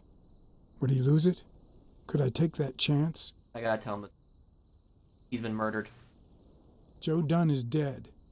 Murdered. I told you, Joe. How did it happen? Question at a time.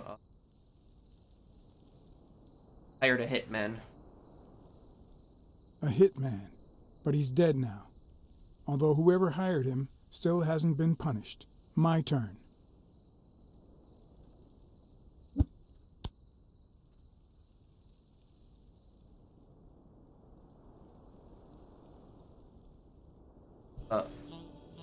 What did Dunn want from you? Or why did you meet with Dunn? Why did you meet with Joe Dunn? Because he thought that the same guy who wrecked my career was ruining many others. Because he wanted me to tell him who was behind my decline. Because Joe knew the same guy would go after him too. And he was right. Our old friend, the surgeon.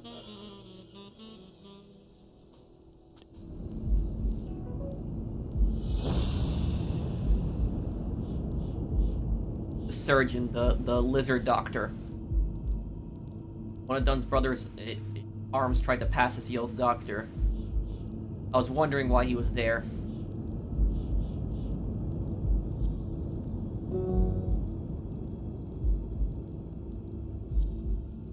Spano blames everything on the surgeon.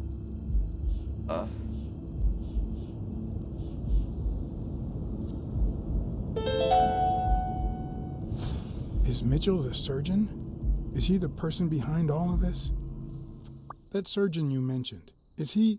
My turn.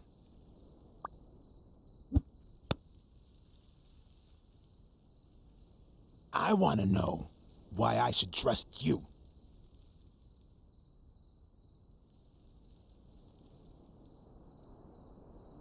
I take my job seriously. For our friend Dunn, I never lie. I could have killed you. It's because I could have killed you. I take my job seriously.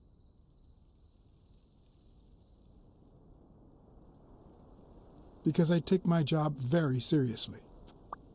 It's my turn. That surgeon that you mentioned, is he in this photo I got here? Ow! Hey!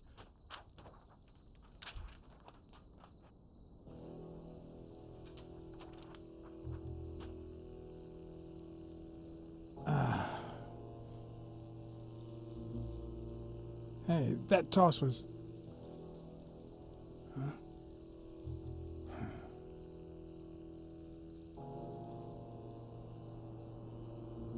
Both my ear and my self-esteem would hurt for days. But at least I had a new lead to follow, the surgeon. The bastard had avoided my scrutiny by passing as a hospital doctor, but now all of my senses were on guard. No matter how good the disguise or how well he hid, I would find him.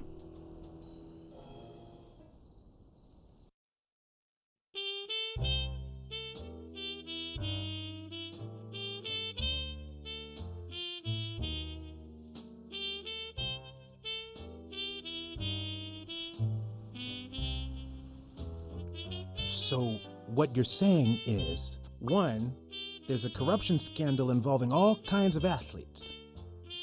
2, our puppet master is a surgeon named Mitchell, a man who happened to fight in the war with Dunn, right? Everything points to him. Maybe it's just a false lead. We don't know yet. Maybe, but it could be no more than a false lead. Anyway, where was I? Number 3, right? 3, since Dunn was on his trail, Mitchell, or whomever, hired an anteater to get rid of him. Then, since you were also shaking the wasp's nest, he went after you. But the anteater made a mistake, and Mitchell him to cover his own tracks. And, wait, 4, the key to all this lies with a common friend of Dunn's and Mitchell's, Craig Spenow. Do you really trust him?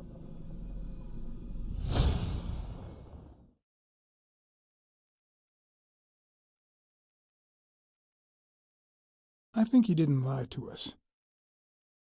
Although he might not know the whole truth. 5. Dunn was murdered 4 days after taking Speno to his house. If that doesn't make him suspect, makes sense, doesn't it?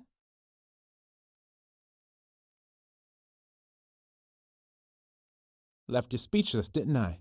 I have that effect on people. Let's follow up with the suspects.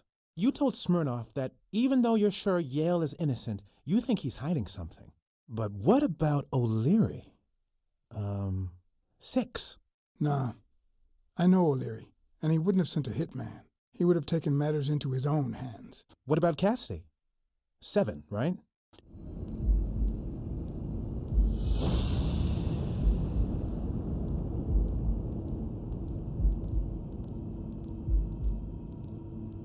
Figure this out here.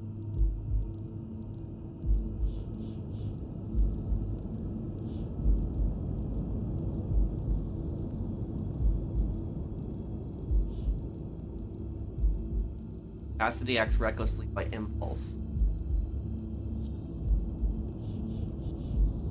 Dunn's murder had it all carefully planned out. Yeah, he's too sloppy. I think it's safe to rule out Cassidy as Dunn's murderer. He seems too impulsive to have planned such a twisted reckless, crime. yeah. Whoever planned the whole thing knew the suicide theory would fall through, so he manipulated the clues to incriminate Yale. Cassidy is too impulsive to pull off such an intricate plan. So, even if you have your doubts, Mitchell is the one pulling the strings. And you know why? Because in novels, the murderer is always someone the detective knows from the beginning. Well, that could be the case in British novels. You know, where everyone in the mansion where the murder took place is a suspect. But this might just be an American whodunit, where the detective doesn't even meet the culprit until the last scene. You mean we still don't know who's pulling the strings? I didn't say that. How did it go with Helen Moore?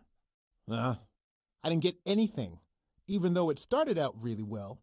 I asked to interview her along with her boyfriend, Al Stone. Since I'm a big shot, they were happy to oblige. Perfect. Now, time for the interview. I'll go back and forth so you don't get bored. So, who goes first? Pascal, Here's a question for Al. are you jealous about sharing your sweet heart of America? Any thoughts on the upcoming fight against Yale? What do you think about needing a manager to compete? Your manager is Frank Cassidy, president of the Boxing Managers Association of New York. According to him, only boxers working with member managers should be allowed to compete. What do you think about that? We never talk politics, honey. Athletes should steer clear of controversy and stay focused on their sport. Don't you think? Yeah, that's right. Okay, now, Ask Helen. here's one for Helen. Do you ever fear that boxing will take a toll on Al's brain? No. Unless the champs pay you. Rumors about you and O'Leary true. What can you say about the rumors that claim you were in a relationship with Desmond O'Leary? Oh, honey. It would be such a shame to mention that shady character in your article, wouldn't it? Well, why? I'm sure your newspaper would hate to fire someone as talented as you. Oh. He's threatening him. Okay. Moving on. Take a picture. Time for a picture. How should we pose? Tennis versus boxing. Show me your weapons. The fist against the racket.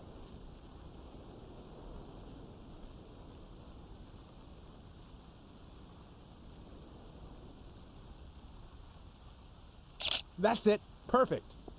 Now what? Pascal. So, Al. Any thoughts on the upcoming fight against Yale? In just 12 days, the contender will try to steal your belt. Any thoughts on your fight against Yale? Yeah, sure. My Al is going to kick that thug's behind. Isn't that so, honey?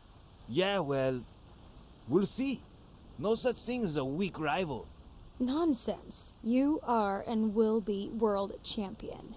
Next question. Okay, one more question. And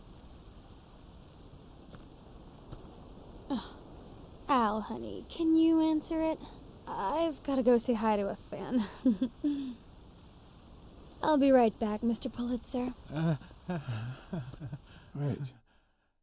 You mean she stopped smiling when that fan showed up? Yeah. Could you describe him for me? I'll be able to show you something as soon as I'm done developing these pictures. And actually, I thought it was odd too. So while I continued to interview Stone, I managed to take some pictures of Moore and whoever her mysterious fan was.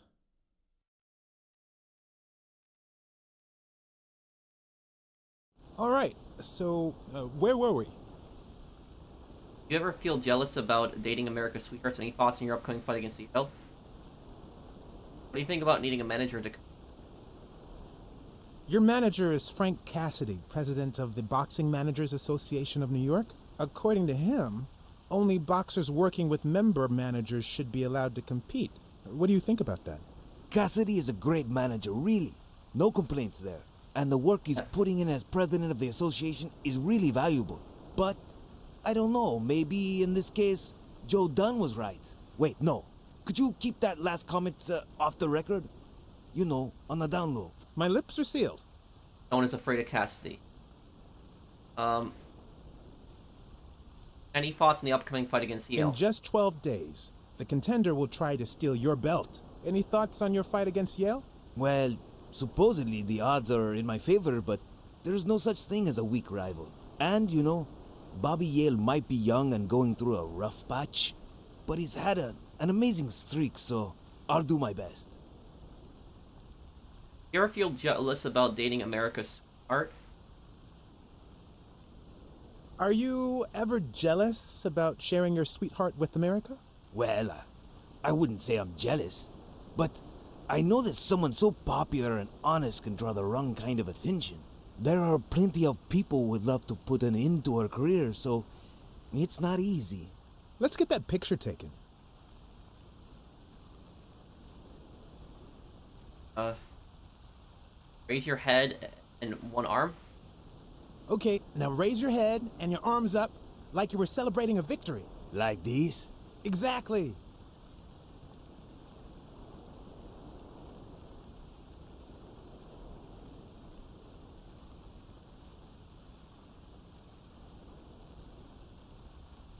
Wait, I accidentally moved. Stand still. I'll take another one. All right, so where were we?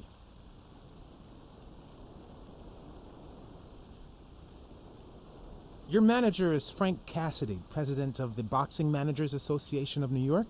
According to him, only boxers working with member managers should be allowed to compete. What do you think about that? Cassidy is a great manager, really. No complaints there. And the work he's putting in as president of the association is really valuable. But, I don't know, maybe in this case, Joe Dunn was right. Wait, no. Could you keep that last comment off the record? You know, on the down low. My lips are sealed. In just 12 days, the contender will try to steal your belt. Any thoughts on your fight against Yale? Well, supposedly the odds are in my favor, but there's no such thing as a weak rival. And, you know, Bobby Yale might be young and going through a rough patch, but he's had an amazing streak, so I'll do my best. Are you ever jealous about sharing your sweetheart with America? Well, I wouldn't say I'm jealous, but I know that someone so popular and honest can draw the wrong kind of attention. There are plenty of people who would love to put an end to her career, so it's not easy. Let's get that picture taken. Back. Turn around and show me those biceps from behind. Like that? That's it.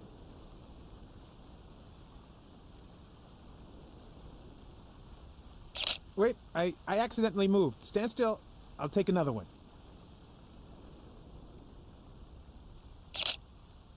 What's with me today? Don't move, please. Now we got it. Should we keep at it? I'm going to take one more, all right? Let's see what you think about this. Close your eyes and rest your chin on your fist. The boxing thinker. Like these? Exactly.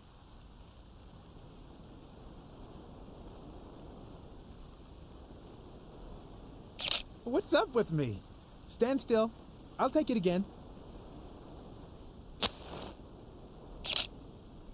I can't seem to get it right.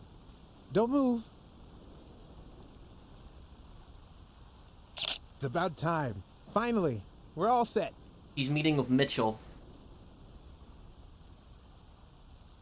Wait. So, are you telling me the photos are developed? Or is that what you said to Stone? Both. Just look.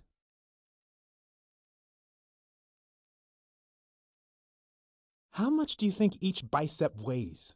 A lot, but less than your tongue. You're hilarious.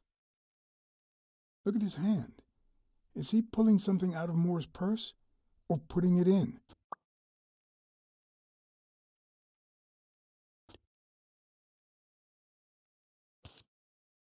Another one. It's even here. The collectibles are all over the place.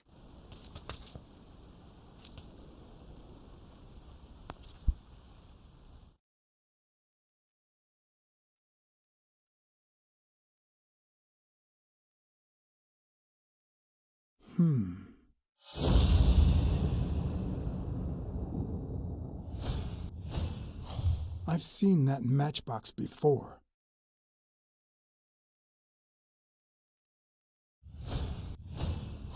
Wait, that's him. Who? Mitchell, the surgeon. Seriously? We got him. Not yet. Right. We still have to find him. Hey, pal. Did you hear what I just said? We need to keep looking at all those pictures. We need a clue that'll take us to Mitchell. Hey, see? There. Just like I was saying.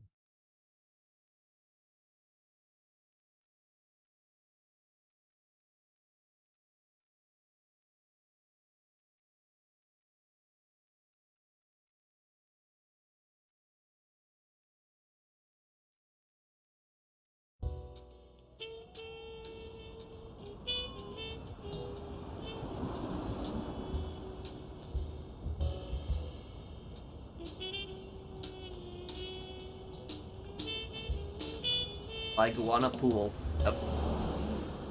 He's gonna Brawls aren't recognize even us the when we worst come part of in. my job. Sure, you may take a beating, but at least you get the chance to defend yourself. But when you're sitting in your car all night, there's no way out.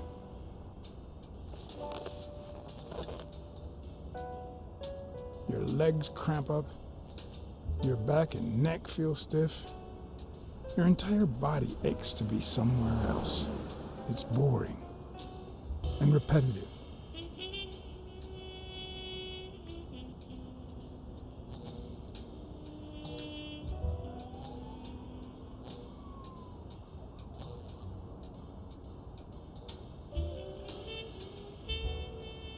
People were finally leaving the place. The bar was about to close. And I hadn't seen Mitchell go in or out.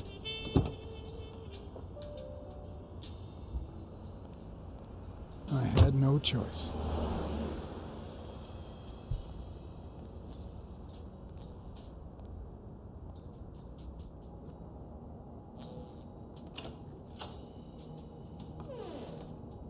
I see you took me up on my invitation.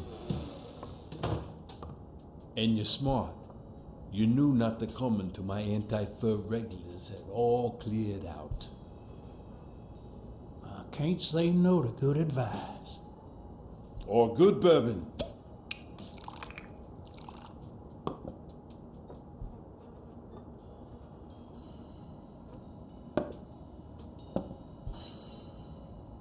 Here's looking at you, Mr. What was your name? As far as I knew, La Iguana always stayed neutral. He played poker with Cassidy, but his joint was used as a gambling drop-off for O'Leary's operation. Did it make sense to keep faking it? Or was it too dangerous not to? John Blackmore. Blackmore. John H. Blackmore. I knew it. Although your Texan isn't half bad. Let's just say I represent certain sports lobbies I'd rather not talk about. I understand. My pleasure, Mr. Blackmore.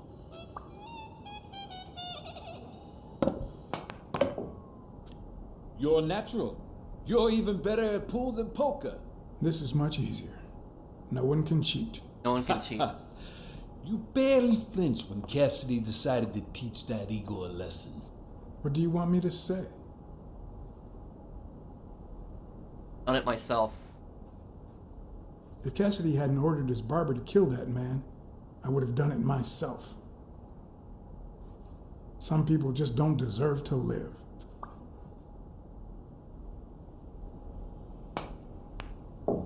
Damn it. Well, nobody's perfect. Tell me, what do you really want with Cassidy? I just don't understand your motives.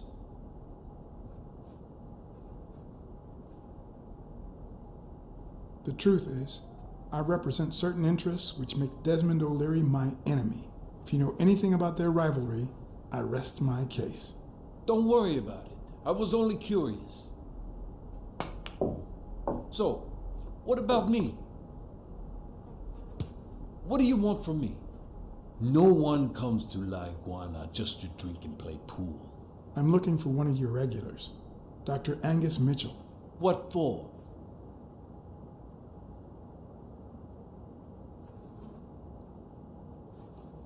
A partner up with him. Fought together during the war. We fought together during the war.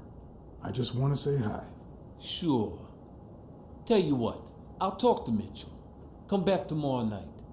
You don't understand. I have to talk to him, or else.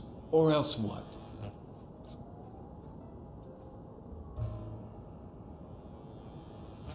This is your chance to make a pretty penny.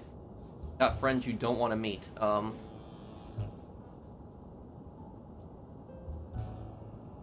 don't want to antagonize him.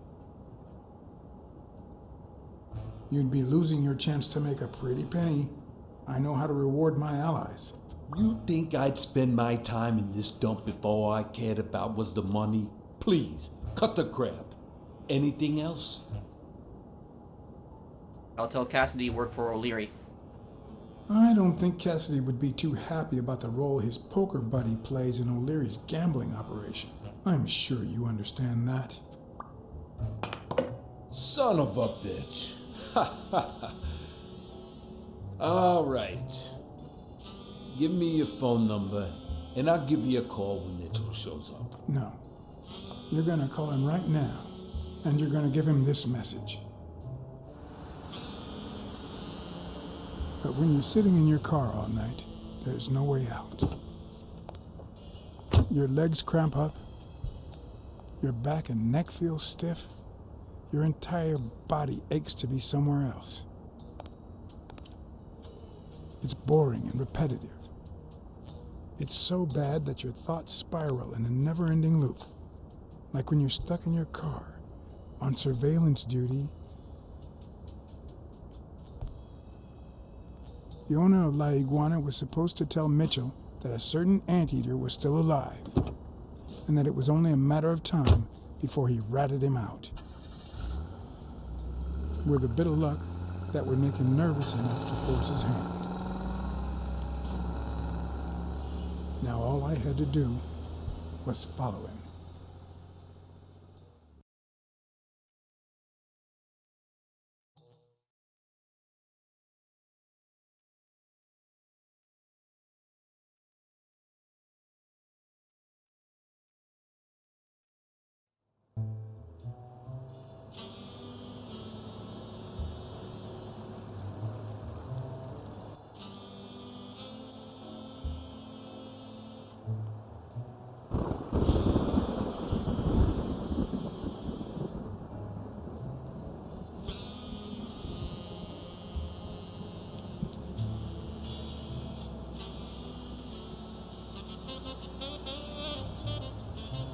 $57.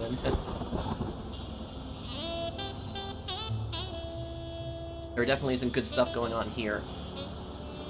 Also, I don't think Mitchell is the boss. I think it could be Thorp, that's what I think.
Noticing the gun.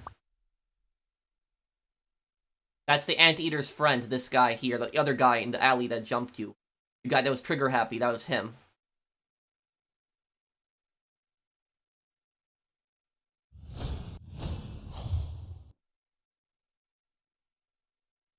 Hell's Horses, that's definitely a parody off of the Hell's Angels. The real-life biker gang.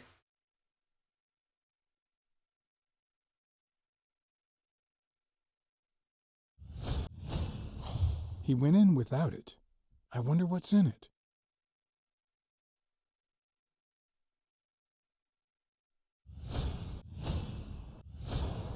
We'll be just fine, don't worry. Gil, stand guard right here. If the cat shows up, you know what to do. I'll be back in an hour. Gil has orders to kill me.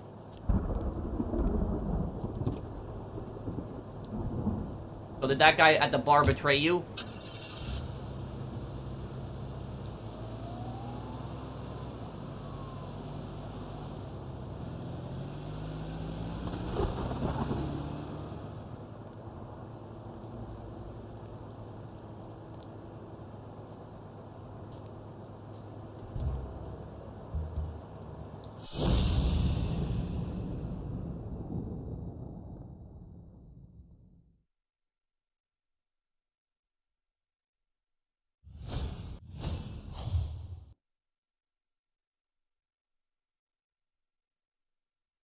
This guy isn't trained, by the way. Look at how he's holding that gun. You can tell he's not trained with with handguns.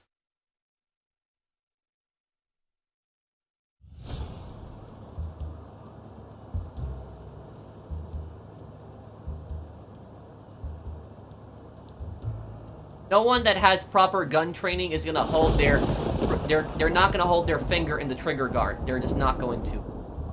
Could I take him by surprise from over there? Although I don't know how I'd get there.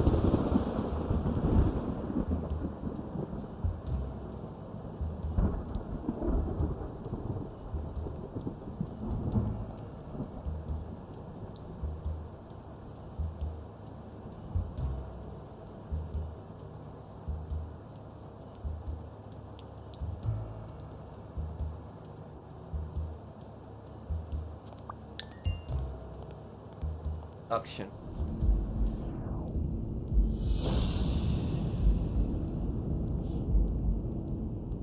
Suction.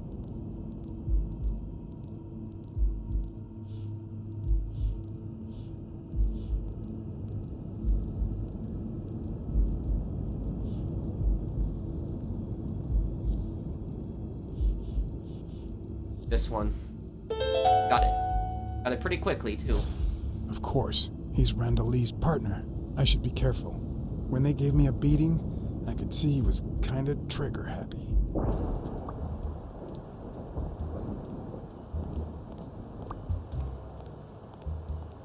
Okay. If I can get up here.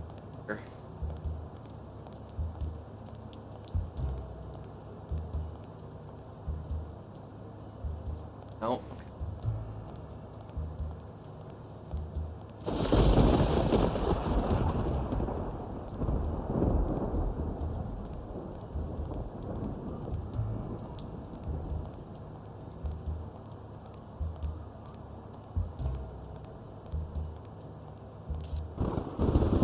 They're collectible. Nice. Okay.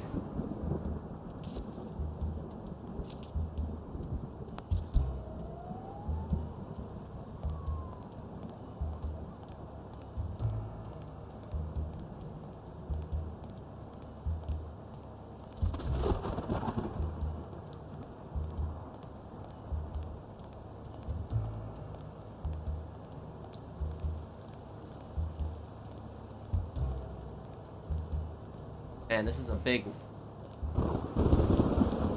place.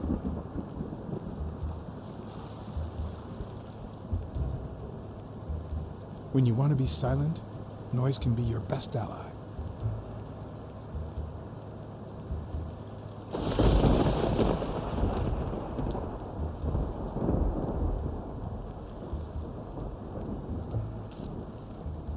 They're collectible.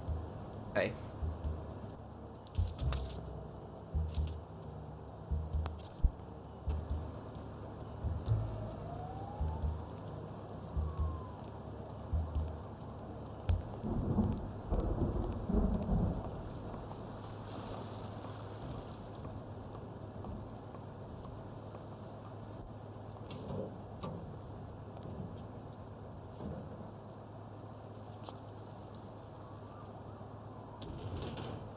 So this is what I had to do. I had to drive this.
But now.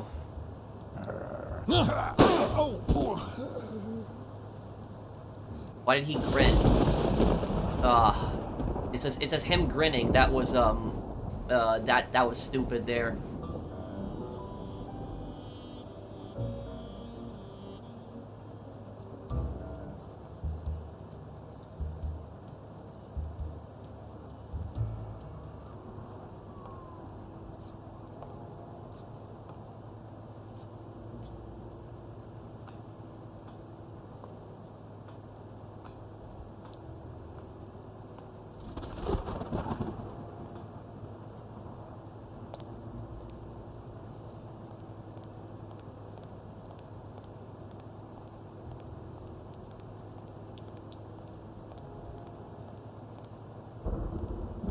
I did mess up a guy's face with an extinguisher once, but this kind is too heavy for my current needs.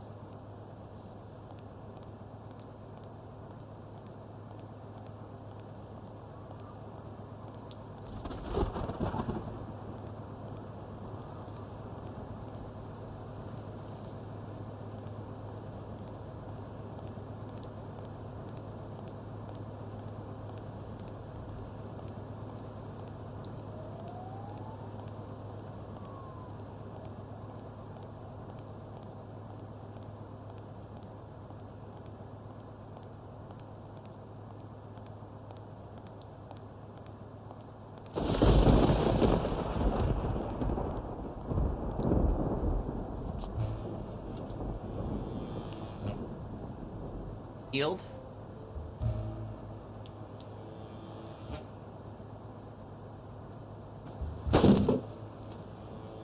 Oh.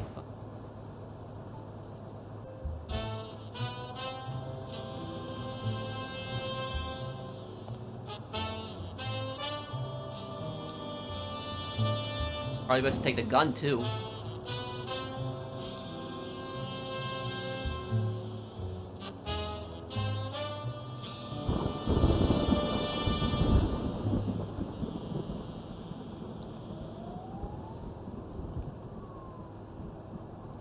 Time to find out what's going on over here.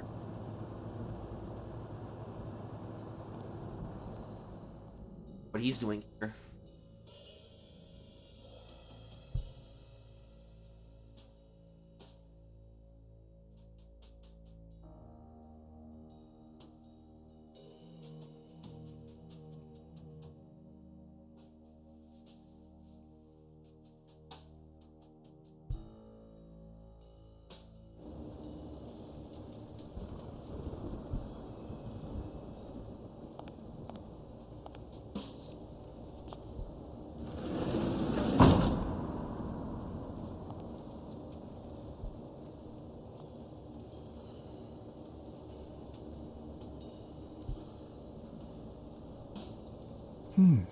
What does this place have to hide?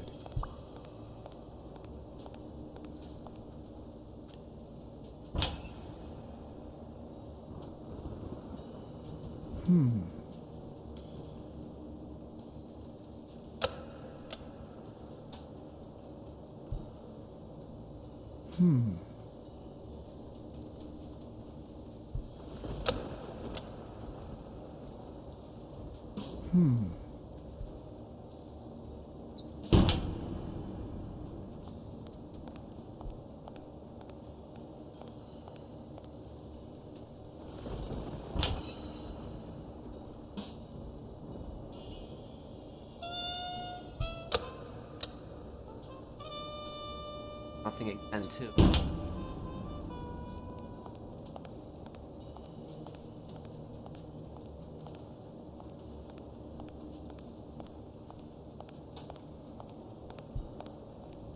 Will I need help? Who would I call? Off.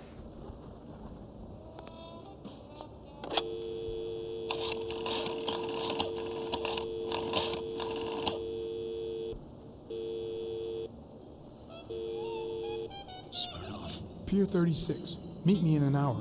Blacksad. If you're coming from Montgomery, it's the 6th sea-facing warehouse. What's going on? And bring the cavalry. Your knob will bring reinforcements to the warehouse.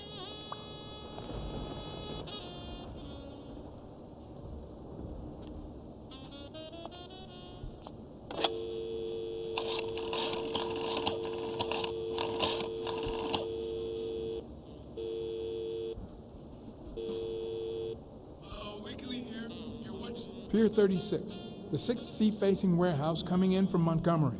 John? Is that you? Meet me in an hour. What's going on? Bring your camera. I just gave you the scoop of your life.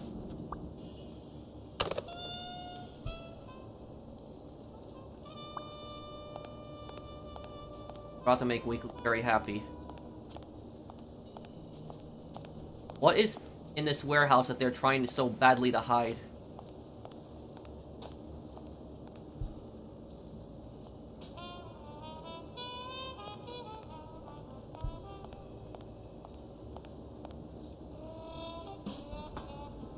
Here.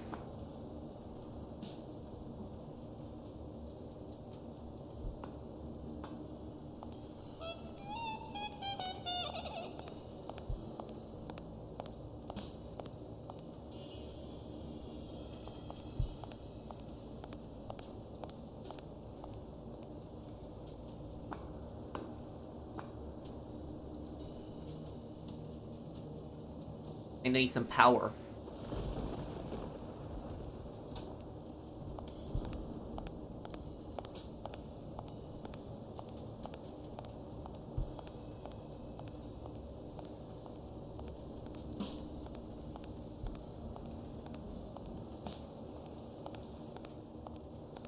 According to this, the warehouse belonged to a Canadian import company.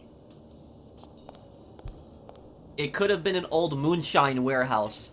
That's what it could have been, because in the 1920s up until the 30s, alcohol was illegal. That's what I was thinking, is that they were brewing alcohol in here. But alcohol's been legal for some time now.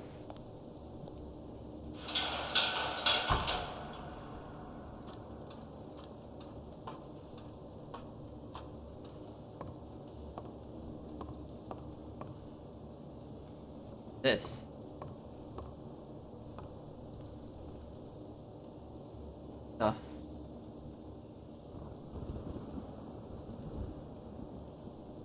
I believe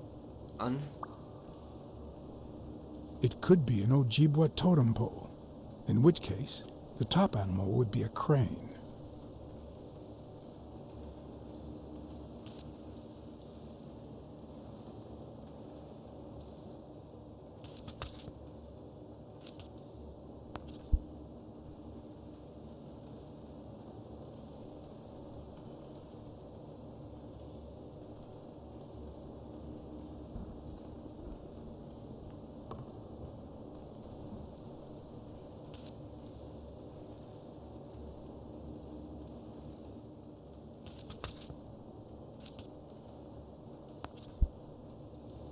I know what this thing is over here. This is actually a dream catcher, this thing. A dream catcher? Yep.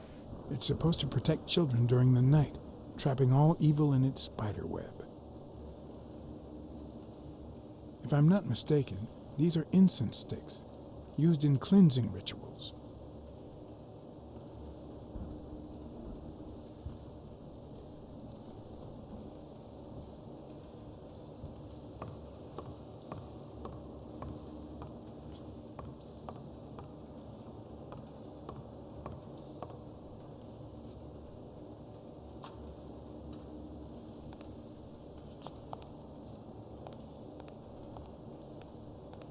Mitchell's gonna be back in an hour, and he's gonna see that the biker guy is not guarding the front, and that's gonna be bad.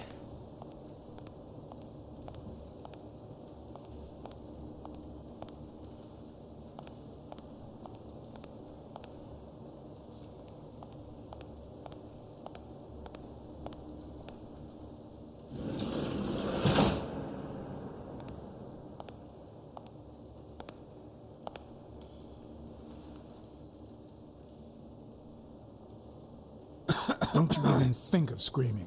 I might not even talk.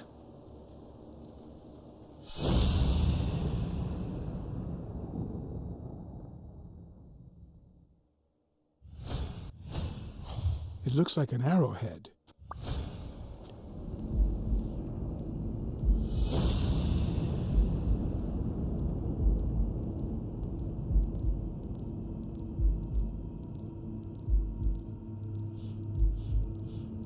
Horse who works for Mitchell wears an arrowhead around his neck.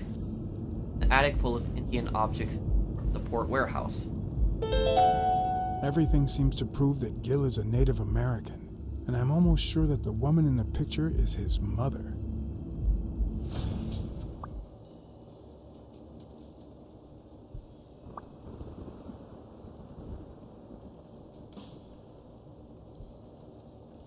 Mothers always believe in their sons.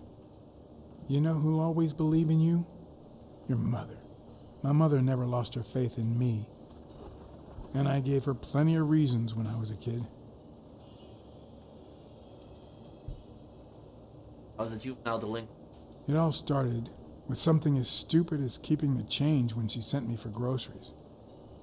Then I started stealing fruit from the street stands. And finally, I turned to pickpocketing. Somehow, my mother managed to keep me in school until I got into college. But I never gave her reasons to believe in me then either. I kept bad company. I made new friends. The type of friends that convince you to do things that wouldn't make a mother proud. Then Pearl Harbor happened. I got drafted and sent to Europe.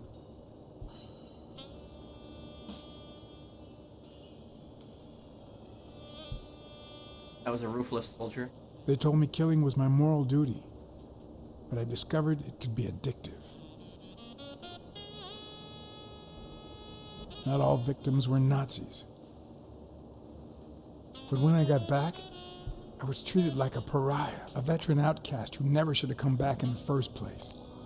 And yet, my mother never ceased to...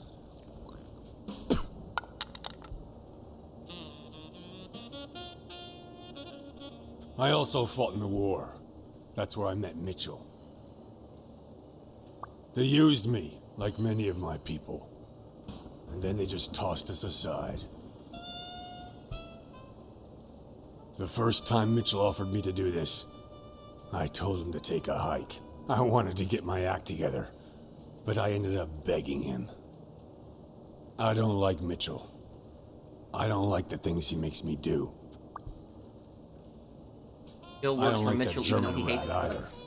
But what I like least of all is myself. German? I don't like what I did during the war, and I don't like what I'm doing now. Do you know what it's like to kill a friend for the sake of the mission? Huh. But my mother, she always thought I'd make amends and start anew.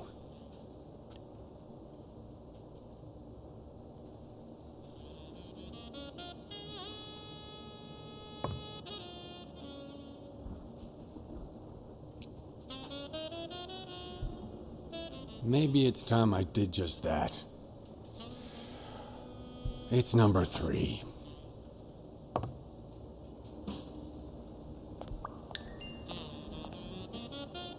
Abduction number 3, what?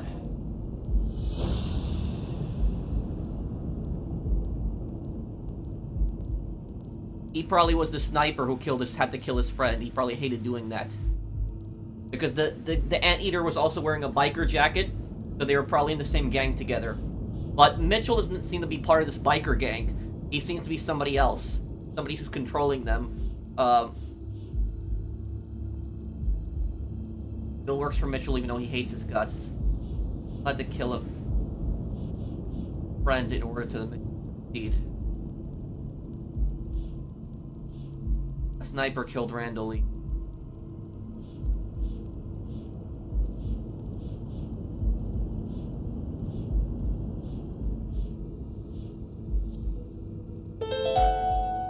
I got it. What if it was Gil who killed his partner, Randall Lee, under Mitchell's orders?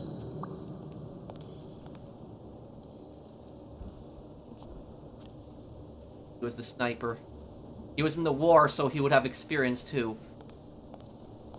Number 3. Dead.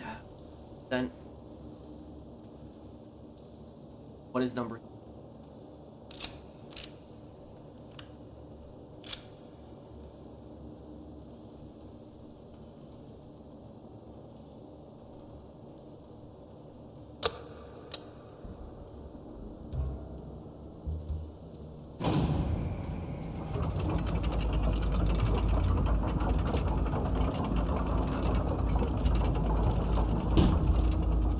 got here?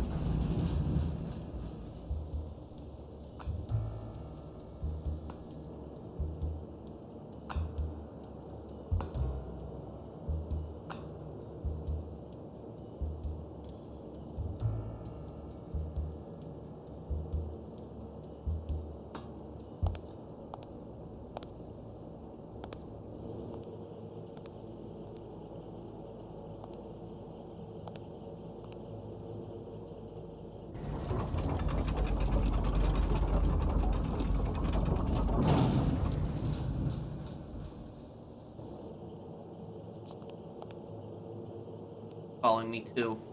What is down here?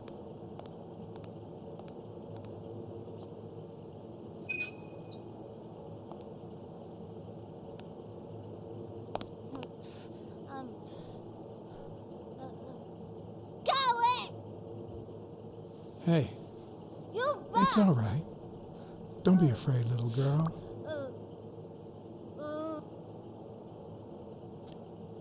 I'm to get you out of here. I'm gonna get you out of here, okay? Vita, no hurt.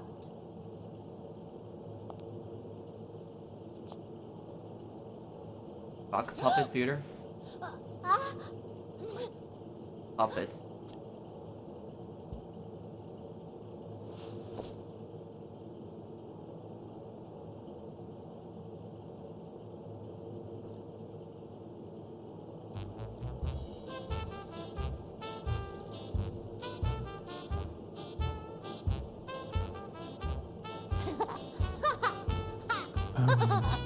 Once upon a time,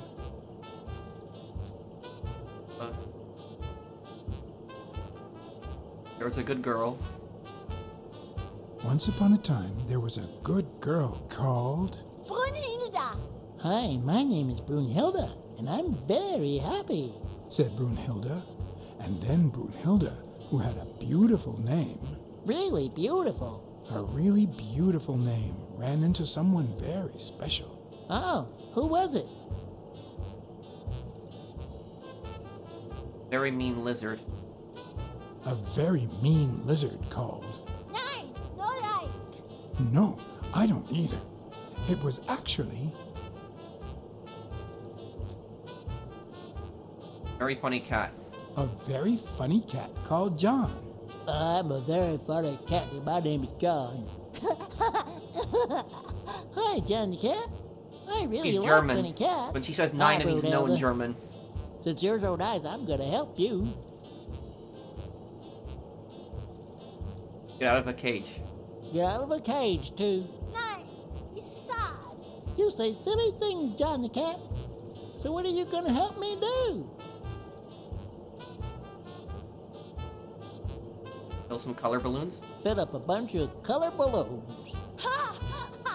I love balloons. What's your favorite balloon color? Wow, that's a very hard question. But John the cat, it's the easiest question in the world. Let me show you how easy it is. My favorite balloon color is... Pink? Pink. Whoa, Brunhilda. That's exactly what I was about to say. Well.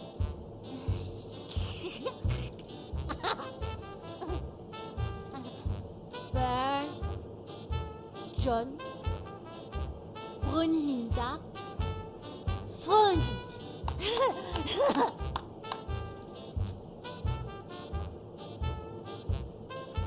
Do play? It's look. Okay. Hi, Bird. Why are you wearing that mask? Weil, gas. Well, maybe we should get out of here. What do you think, Bird? And what about you, Brunhilda? Don't you think that?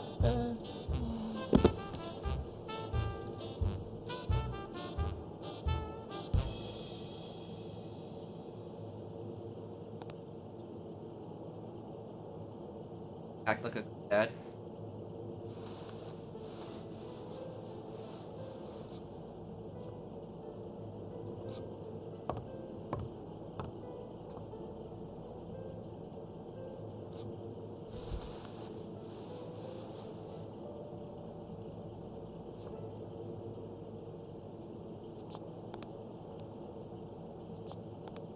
They had her in a cage down here.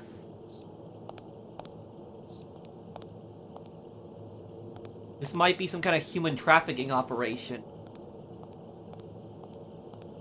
And because World War II ended, a lot of people, a lot of civilians in Germany were unaccounted for, and a lot of bodies weren't found until, like, years later in rubble, and so family members would never hear from their family members during the war because of just all the buildings had been destroyed. One of their family members could have died in a building collapse, and they wouldn't have heard about it until years later when the building was being cleared out. And they might not have even identified the bodies sometimes. So sometimes people wouldn't know if their family members are dead. And so my theory is that this girl was probably kidnapped at the very end of the war and probably brought here, and they probably didn't look for her because so many people had died in the war.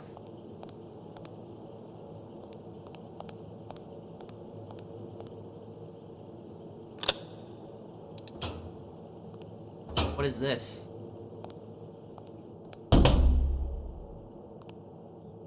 I would not have closed that door. Highly flammable.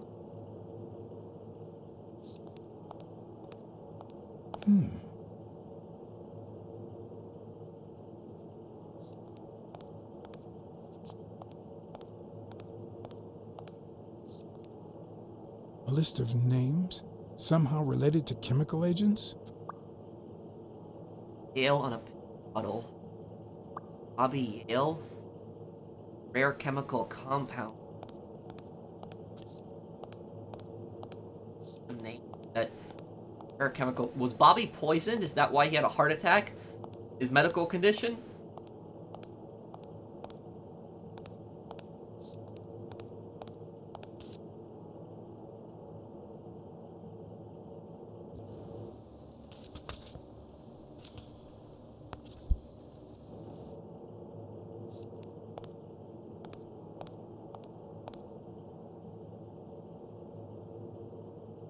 Bobby Yale, Helen Moore? All the celebrity names are here. Dano is there too. No bottles of athletes' names in the lab.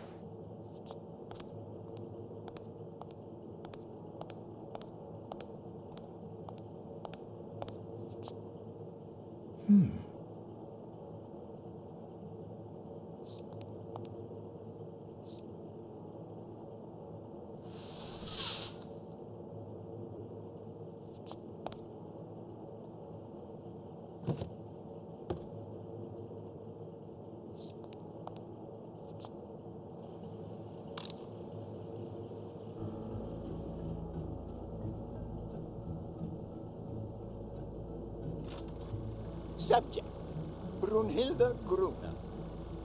Treatment, day 1500. The patient's ability to speak continues to diminish. Now she can only pronounce the occasional word in German.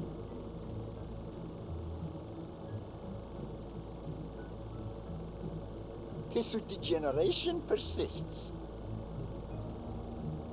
And yet, perhaps due to drastic reduction of benzylproline dosage and an increase of ibuprofen, we have observed a 3% of deceleration of said degeneration. Furthermore, and perhaps this is the best finding so far, the subject exhibits a mild recovery of her speaking. It's not a lot, and yet we are on the right track. All hope is not lost. Clinical trials with girl. They've been experimenting on her. So this went from a boxing coach being murdered to some giant conspiracy of human trafficking and chemical agents. This is crazy. This is a giant conspiracy. So what are they doing exactly?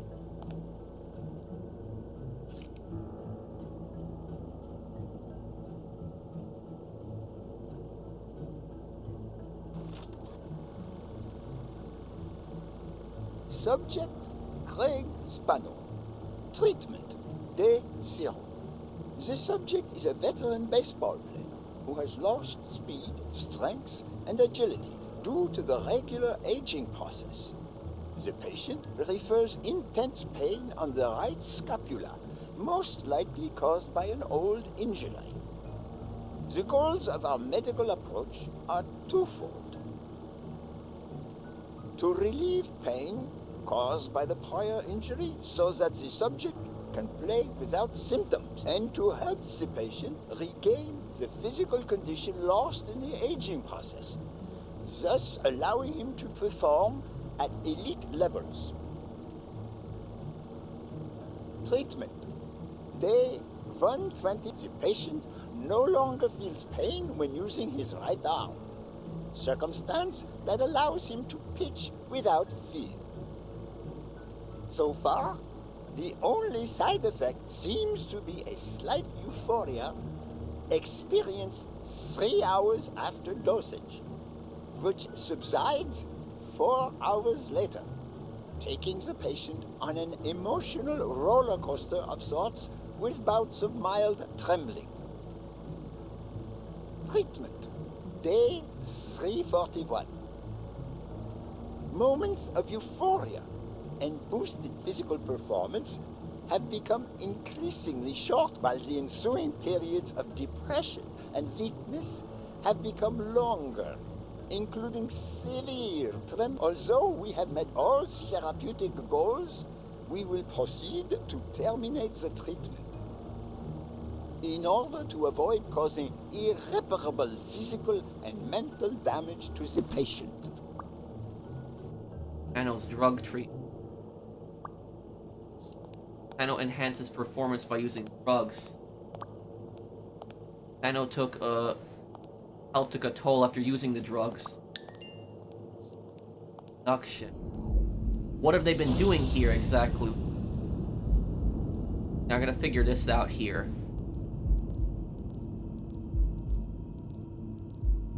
Pill bottles of athlete's name. Ano enhanced performance by using drugs.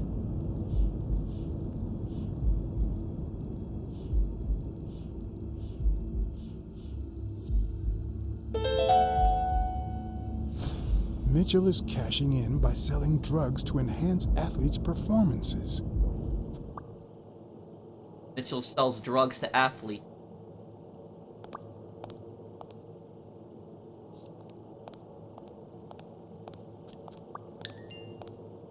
Oh, another deduction.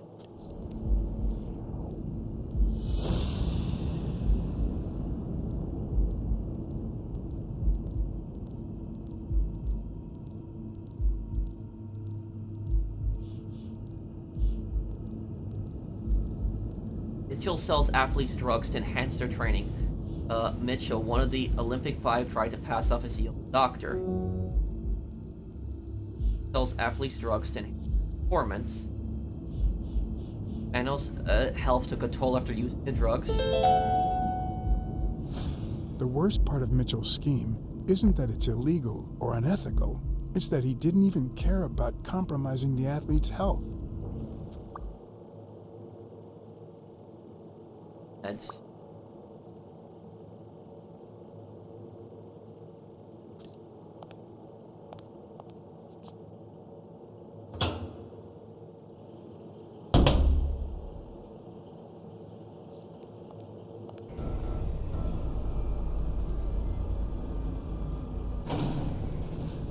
Gil?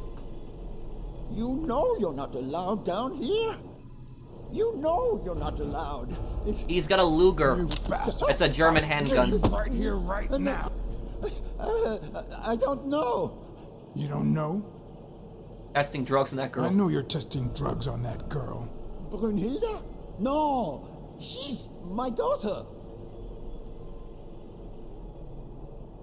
She was born with a degenerative disease, a rare condition similar to the Angelman syndrome.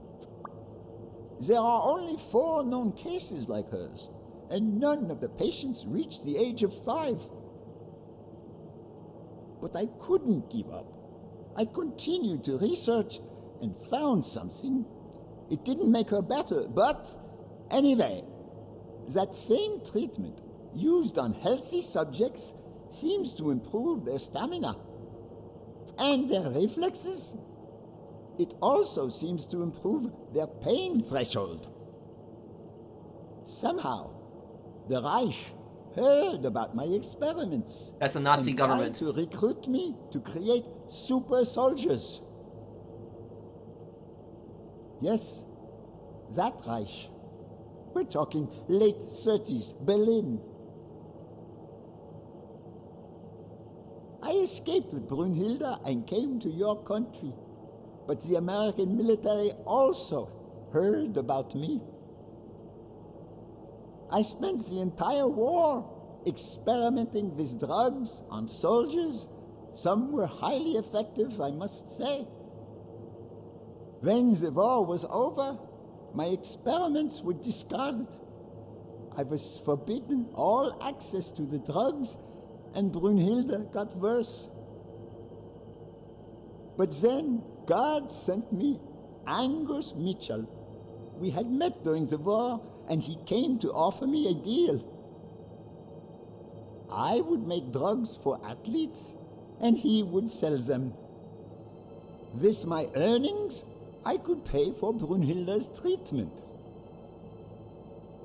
What else do you want me to say? Yale's name appears twice. You kept Brunhilde alive, but the price is high.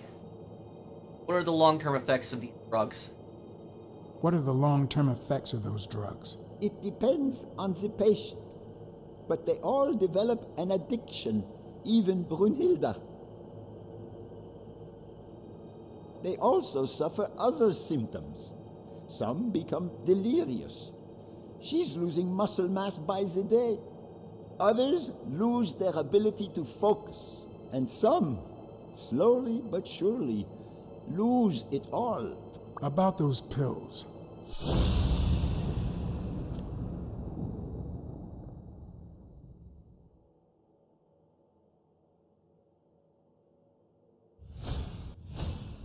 There was a bottle there before.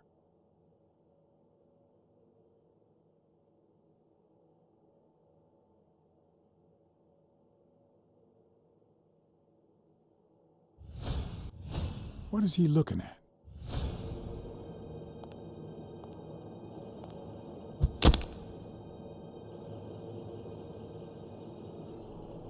Well, it's a good thing I called the police. Don't dwell on it, Josh. You had to tell him the truth in order to protect Brunhilde. I would have done the same thing. Finish packing up your things and stop torturing yourself, okay? Thanks, Angus. I won't be long. Oh, honey. You like living here?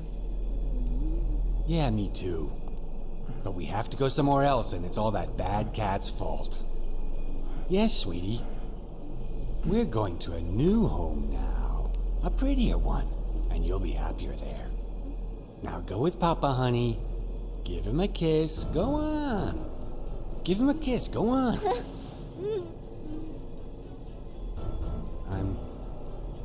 I'm sorry about this, Josh, but we gave it our best, didn't we? What? What do you mean, Angus? Oh no, there was no smoking. I wish it hadn't come to this. Angus, what's wrong? Goodbye, Josh.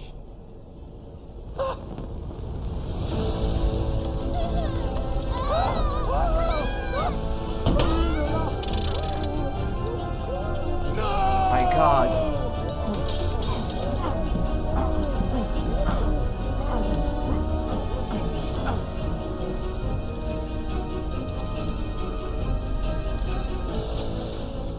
I hope you're happy, you son of a bitch. They were good people.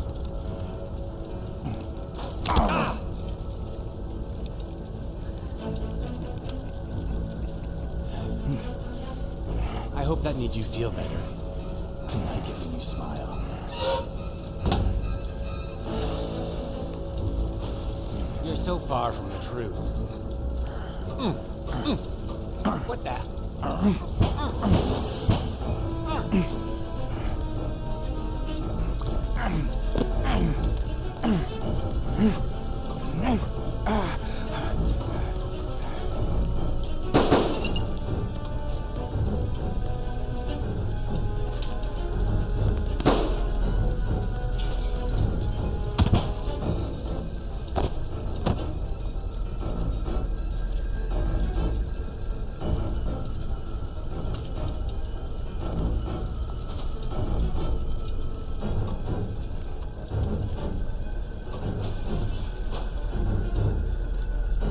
No, it's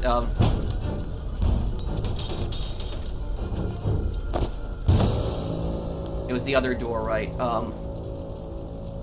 It was Spano locked them in, I think. The mask would buy me a bit of extra time. The question was, how much?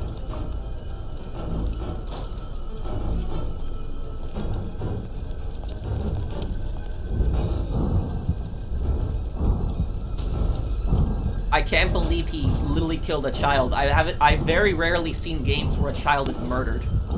I honestly can't believe he did that, and in such a brutal way, too.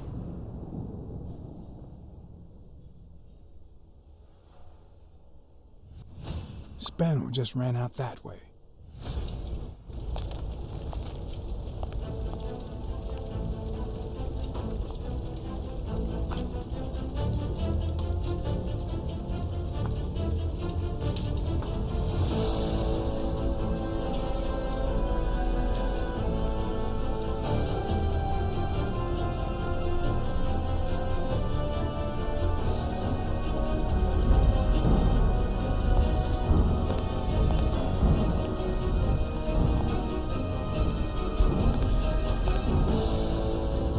The mask was barely working. I needed fresh air.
Spano's strength.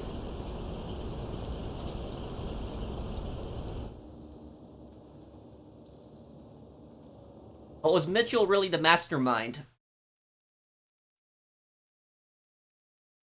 I can't believe that he literally killed a child. I cannot believe that happened.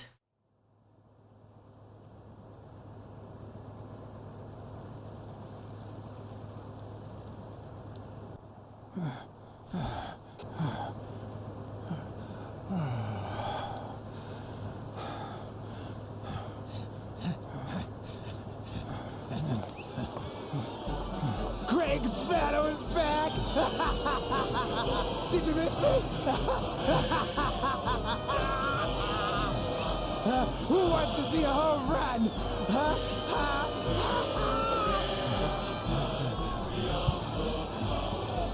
Now you're gonna see. Bring it on! Let's go!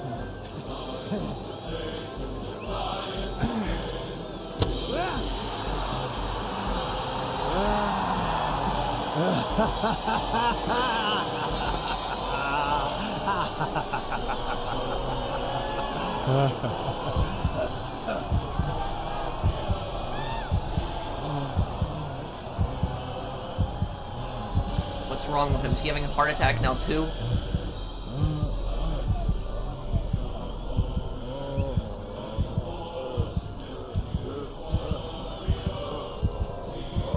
Oh. No.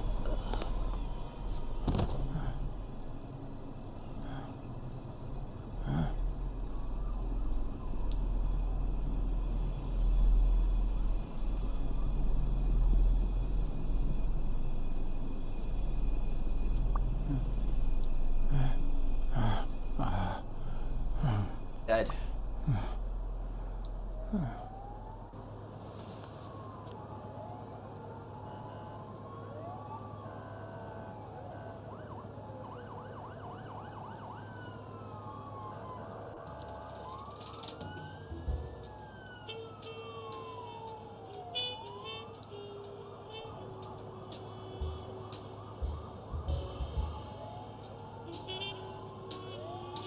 Don't torture yourself. You did everything you could.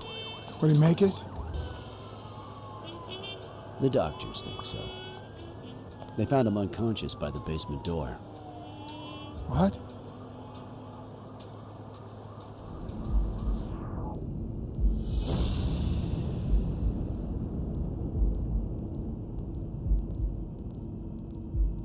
Going on here? Because this mystery isn't solved yet. There's still something we don't know.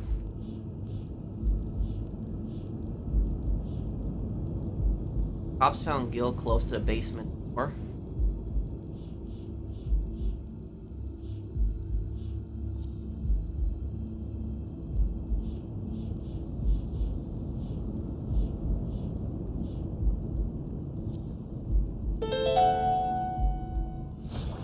Could Gil have blocked the basement door from the outside to kill Mitchell? You think? That's a serious accusation. Are you sure, or is this just a theory of yours? It's just a theory. Let's hope we get the truth out of him. Huh. You think Gil was involved in the previous murders? What if it was Gil who killed his partner Randall Lee under Mitchell's orders?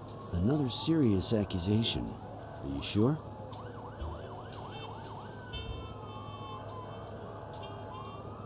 I'm positive. Yes. Everything points in that direction, including my gut. Wait. Couldn't Mitchell be Randall Lee's murderer?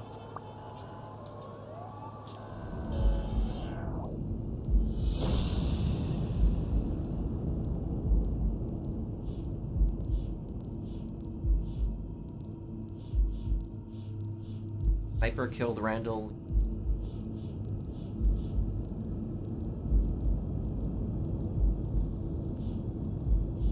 Mitchell missed 2 shots point. No, yeah. No, it couldn't be.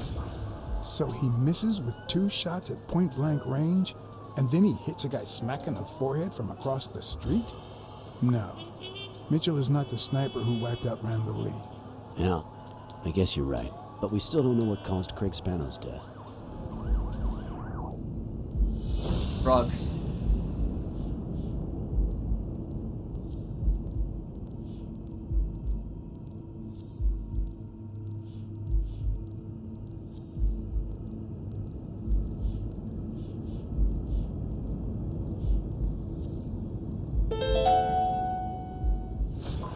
There's no doubt about it. Spano took drugs from the lab, and they killed him. But if that were true, how many more athletes are in danger? And most importantly, who are they? Is Bobby Yale involved?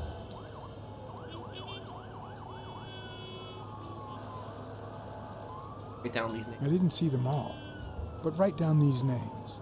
Peter Lowe, Xavier Chains, Helen Moore, Bill Goldman, Miles Benton, Alexander Wood, Jacob Ziegler, and yes, Bobby Yale. Thanks. Saving lives for a change, huh? In any case, thanks for the call. I was starting to think you'd never trust the police again. I don't trust cops. Who said I don't trust the cops? Smile, Johnny boy. Thanks for the tip. This is going to win me the Pulitzer. Get that guy out of here.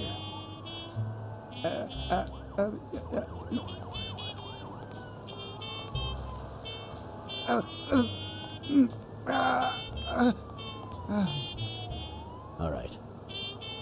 Let's get this over with. When the war ended, Mitchell convinced Groon to use his super soldier drugs on elite athletes. Somehow, Dunn found out about Mitchell's scheme. So when Mitchell heard that Dunn was onto him, he ordered Randall Lee to kill him and frame Yale for the murder. Then, he made Randall search Dunn's house and the gym for any incriminating evidence he might have had against him. The poor cleaning lady died almost by chance.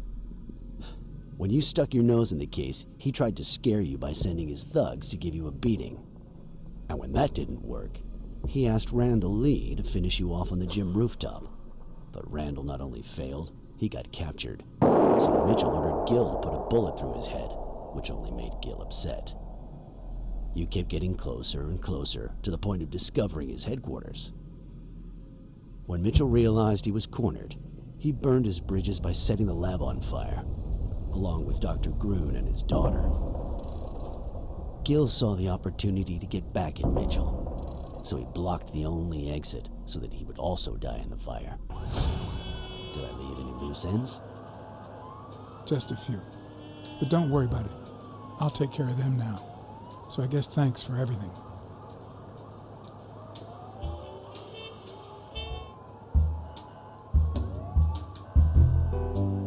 I actually kind of feel bad for Gil in a way.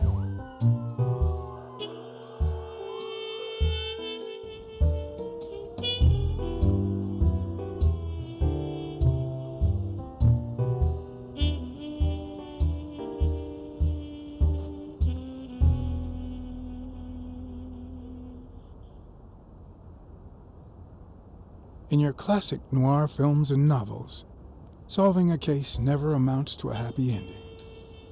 The detective is always left with a sense of bitterness. A feeling that, before he took the case, the world was a better place. That he was a better person. Come on, now speed it out. Sometimes I just let my character get the best of me. What do you want from me? I told Stone what I knew. That he was going to let Yale win. That if he didn't, O'Leary would destroy Helen Moore's career. And that Moore was doomed either way. Or would be, as soon as America discovered her sweetheart was on drugs. I don't believe you. No way. Who sent you? Today? Nobody. And what if I did believe you? What would that change? If I don't do this for her, how could I ever look her in the eyes? How could we stay together? You think you'll stay together when you lose your title and they accuse her of doping? At least I know I tried.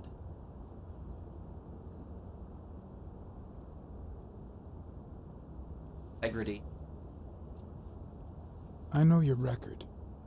Your rise to the top is clean, free of both O'Leary's and drugs.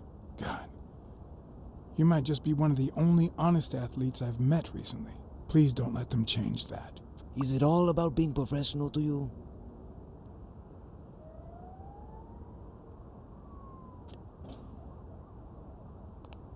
Suit yourself. But trust me, your manager is a murderer. Get as far away from him as possible. Hey, Blacksad. I'll think about it.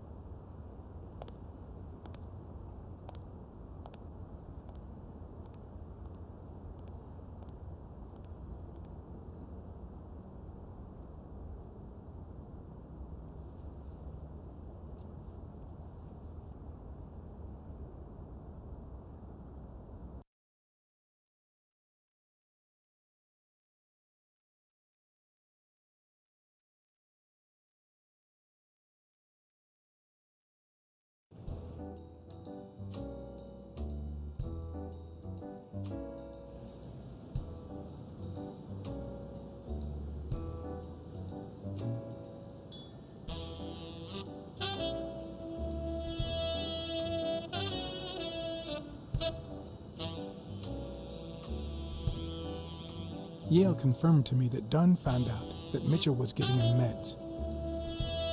That was the reason they argued the evening of his death. In fact, I was clean at the time.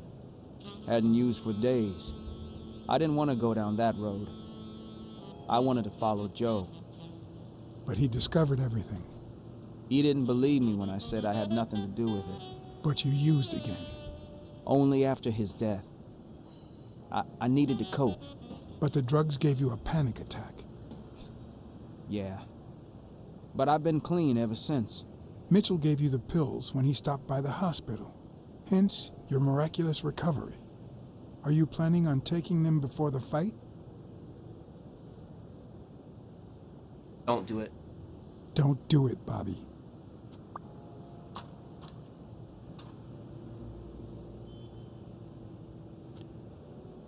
Someone has to save the gym. I owe it to Joe, and Sonia, and my Aunt Mary.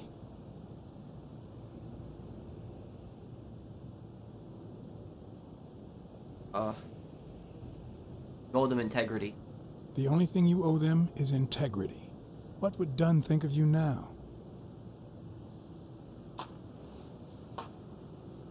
Sorry about your Aunt Mary. She was a good woman.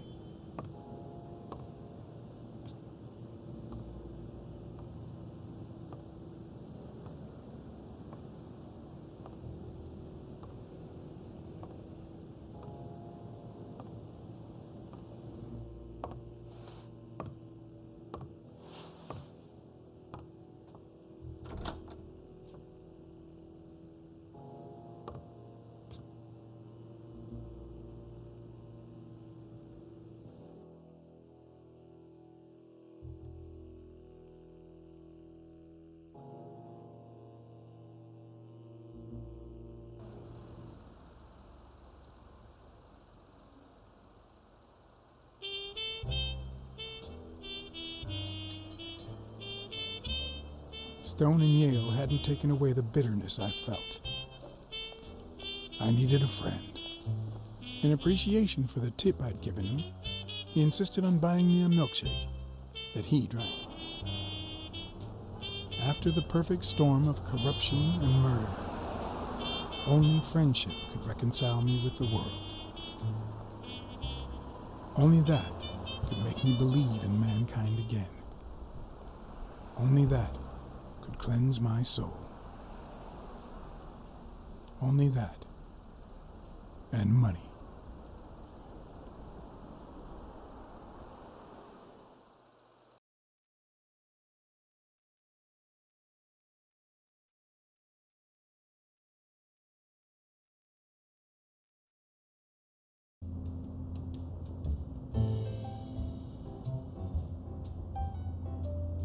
In your standard noir novel, Yale and Stone would be punished for breaking the rules.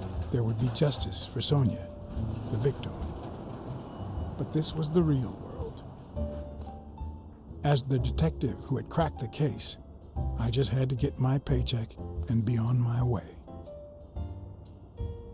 Nice to meet you, Mr. Blacksad. Mr. Thorp is on his way. Care to take a seat while you wait?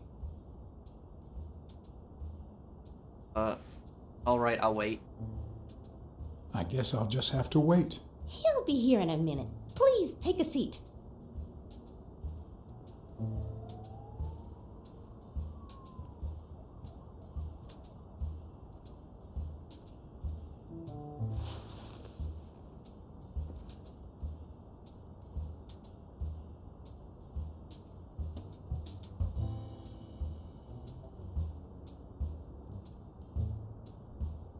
No matter how many curveballs destiny throws his way, he always manages to land on his feet. When he was a rising sports talent, the war put an end to his career, so he became a war hero. After the war, he didn't end up like Gil or like me. He became an elite athlete, a Hall of Fame football star. When an accident left him in a wheelchair, he went on to succeed in advertising.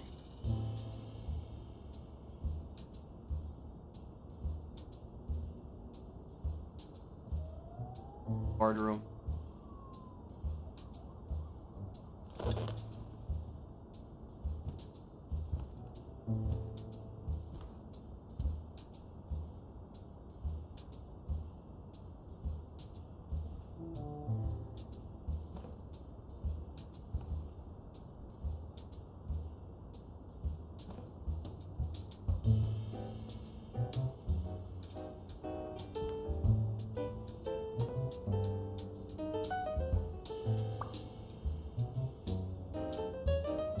athletes for advertising campaigns. So I knew this wasn't over yet. This wasn't over yet. I knew it.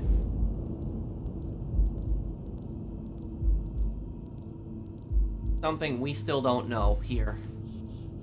Thorp hires athletes for advertising.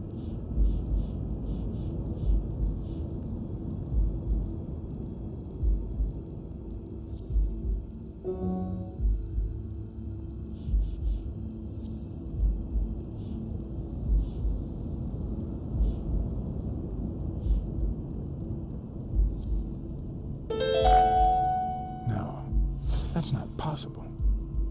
But what if Tim Thorp was somehow involved in Mitchell's operation? That's what I was thinking, that he was the Mr. mastermind. Blacksad, Mr. Thorp is running later than expected, but he insists on meeting you, if you don't mind. Sure, as long as you help me fight off this boredom.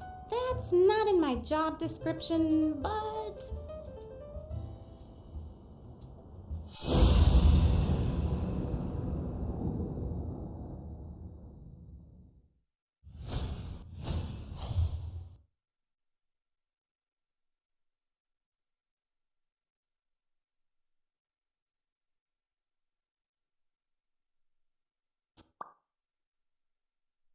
Thorp's appointments are on the agenda.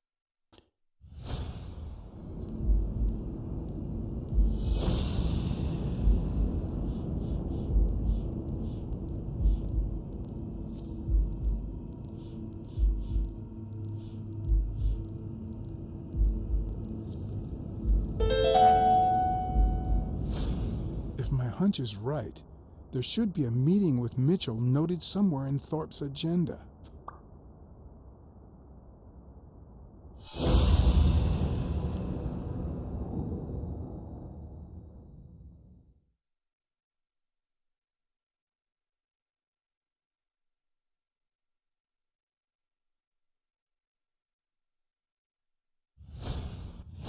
If I had her markings on my skin, would I be the same person?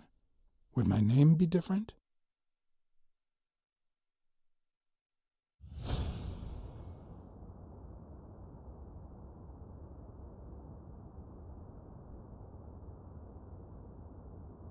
I can't remember the date of my first appointment. Well, you see, I've got a problem.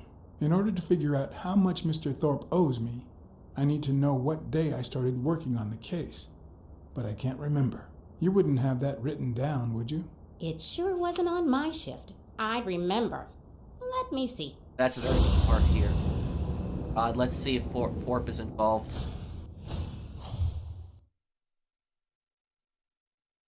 A slup. Governor.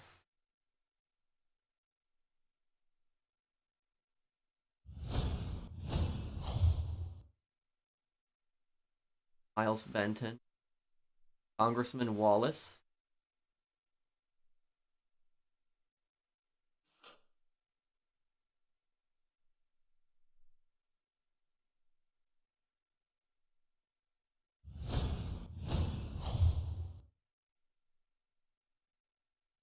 Dylan. Berg.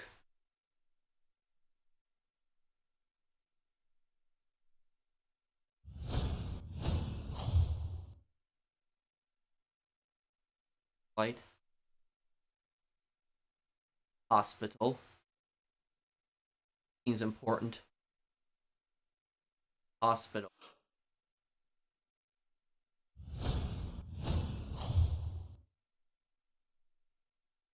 Bobby Yale. Big. Odd.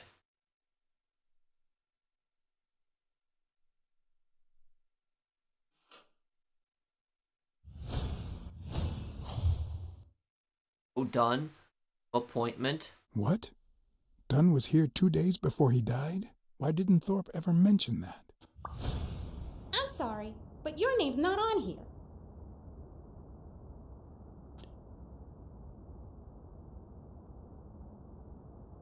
Hey, I came. Joe Dunn just walked out the door. Wait, I just remembered something.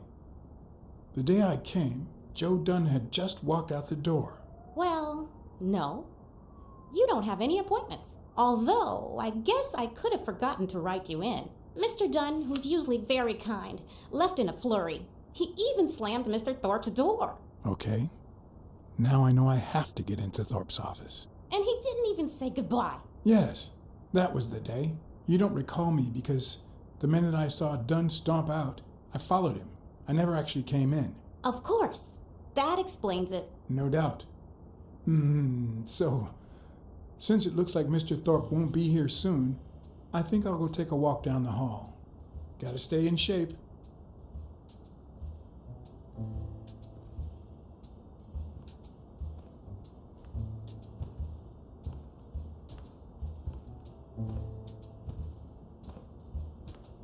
Come on, Thorp. Tell me there's a back door to your office.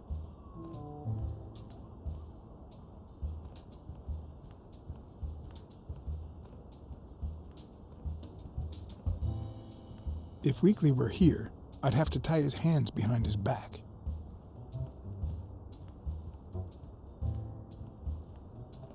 Use this. Yeah, the cleaning elevator.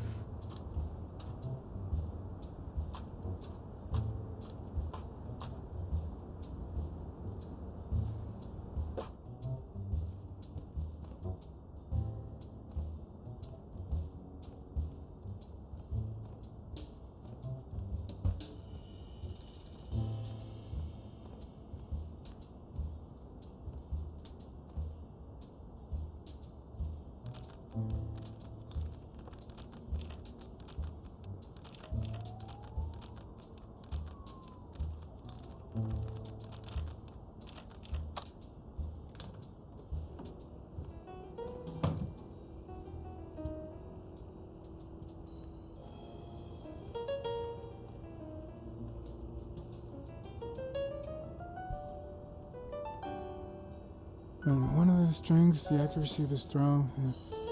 I earned the nickname Iron Arm. I used to throw the ball in 15 minutes. And yeah, went wherever it wanted. And my coach, the great Joffrey Sachs. And so I worked hard. Pearl Harbor. I enlisted immediately. After losing a partner in combat, a serious injury, I asked to be relocated. I became a sniper. I know I shouldn't say this, but I was one of the best in the Army, and it was all thanks to my accuracy. No, it was all thanks to Jeffrey Sachs. I wonder how many Americans that man saved with my arm. After these words, Tim Thorp is moved almost to tears and asks me to take a break. It's shocking to see how an athlete and soldier, a man whose aim and skill won him a Medal of Honor and the nickname Surgeon among his brothers in arms. That can't be. I mean, it could be a coincidence, but no. Thorp was called a surgeon. Remember that Why am I surprised? That he was In called... every investigation, there comes a point where every single lead seems to go down the drain. And you have to retrace your steps to get back on the right track.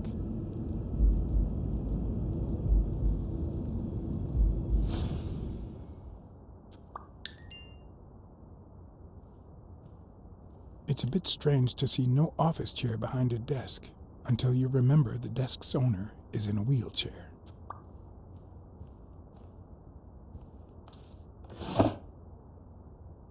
Oh, great. Oh, crap. That's it in too. Of course.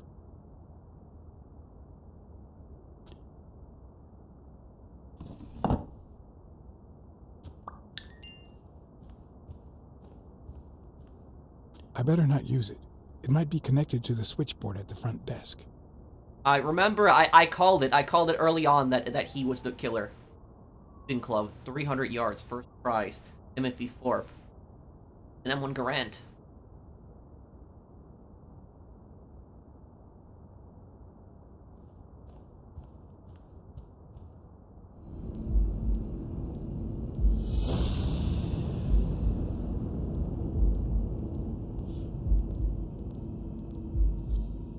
on the surgeon. We were looking in the wrong place. We thought that the surgeon was the lizard because he was dressed as a doctor.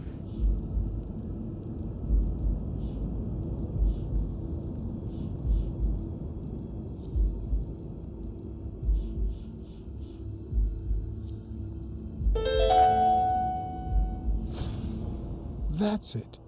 Thorp is the man behind the whole drug operation.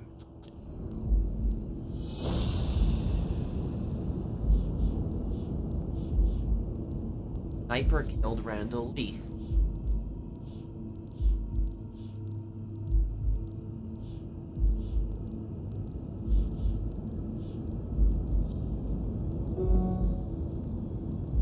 Thorp can't walk and uses a wheelchair.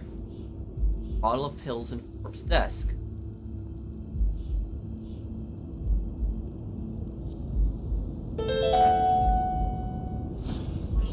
Wait, what if Groon's drugs helped Thorp walk?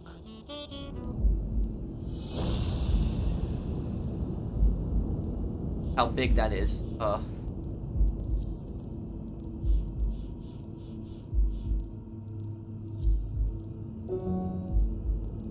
Mitchell's drugs help overcome physical limitations. Drugs help him walk. What if the drugs help walk? Sniper killed Randall. Of course. It wasn't Mitchell or Gil. It was Thorp who shot Randall at the hospital. Everything adds up now. And yet I can already hear Smirnov telling me I have no conclusive evidence. What if I set a trap for Thorp? But how?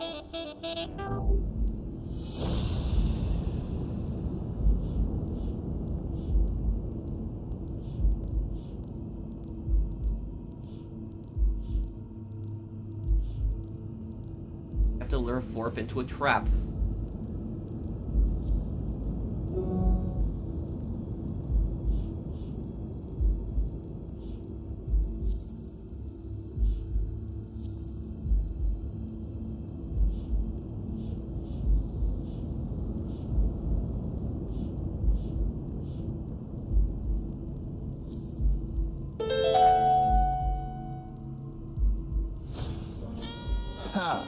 What if I place Thorp's gun up there and corner him so that he has to stand up to get it?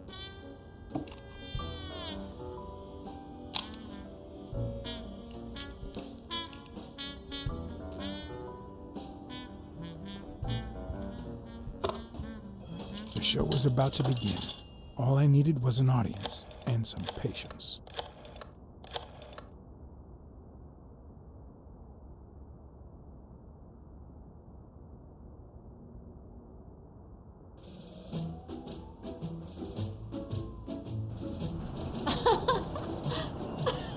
Stop it!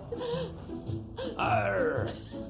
Don't you know who you're dealing with, matey? This is gonna break Sonia's heart if he's involved. Today, you wants to be shark bait, do ya? Oh, Blacksad. I feel terrible for keeping you waiting. John. But you see, there was mutiny on board, so... Stop.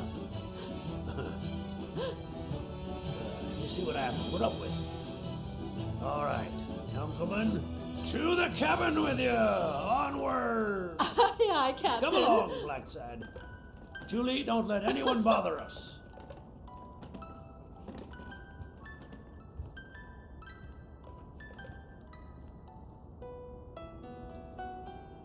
Honey, will you wait in the boardroom for me, please? But... I'll just be a minute, then. I think you've already suffered enough. You see what she's wearing? Okay. She just recently left a funeral. And think about where you'd like to have dinner tonight, okay?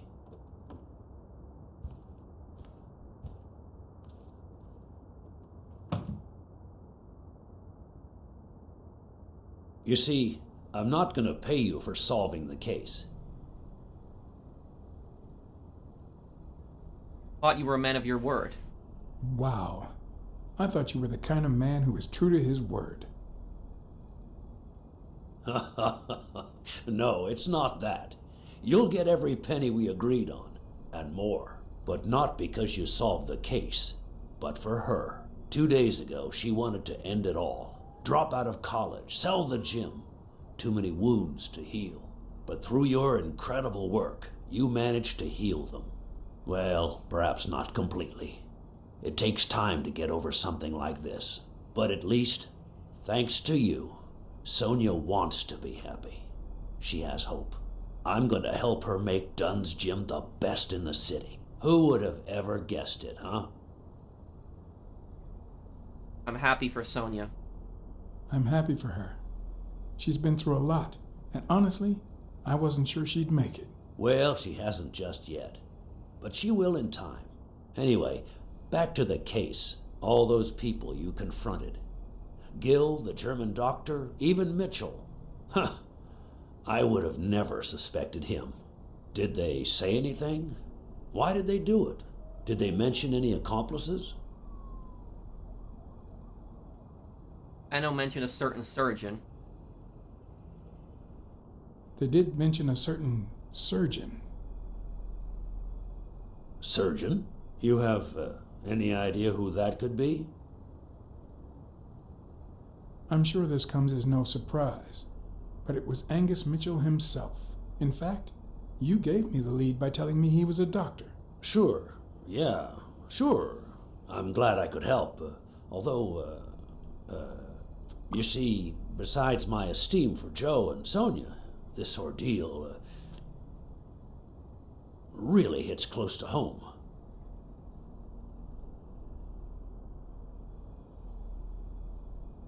What do you mean? I don't follow. How do you mean? Sports are my livelihood. Do you know how many of the athletes involved have a deal with me? How do you know that? What? Oh, wait. Sonia told you. Yes, that's it. Sonia told me. That's funny. I never told Sonia. Well then, do you know how many of the athletes involved have a deal with me? All of them? Luckily, no. But a lot. So far, the papers only talk about bodies down at the docks and an illegal lab. Not one has mentioned the athletes. But if one word gets out, this agency's future could be on the line. Not to mention Sonia's and the gym's. Could I ask you to be discreet? Future is already on the line. Will do. I will be. Don't worry. I knew I could count on you. Thank you. How much are we talking about? Twice the amount we agreed on. Twice the amount we agreed on. That seems fair enough. Anyway, that's it. Julie has your check. Don't forget to claim it. As for your bonus, I'll send it along soon. Don't worry about it. Thank you again, Blacksad. I don't know what state Sonia would be in if it weren't for you. I had to act, then and there, or let Thorp get away with it. Excuse me for not standing. Thorp. No, I won't excuse you. I know you could stand if you wanted to.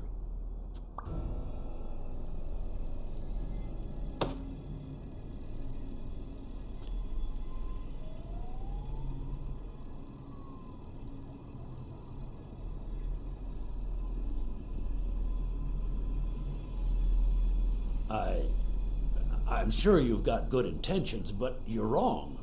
What makes you think that? I'm sure there's an explanation. I know you killed Randall Lee. I know that you are a highly skilled sniper, and I think it was you who shot Randall Lee at the hospital. Have you seen me, Blacksad? How could I possibly do that? Craig accused a certain surgeon. According to Spano, the mastermind was a certain surgeon. I thought it was Mitchell, but now I know the truth. A journalist told me. Ring a bell? I hired you to solve this damn case. You think that's what a murderer would do? Only because you thought I'd blame Bobby Yale and drop the case. But as soon as I realized something wasn't right, you sent Randall Lee and Gill to give me a scare. And when all that failed, you ordered Lee to kill me. You're the type that won't open his jaws once he's got his prey, aren't you? Know it better than anyone. I think I've made that clear enough by now.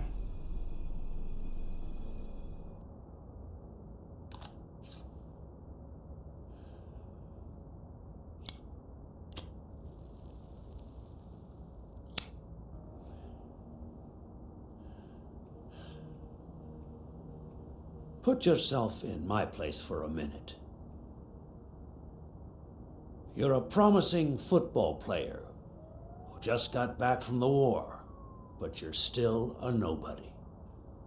The man you saved kindly opens his house to you, and that man is still undone by his wife's passing.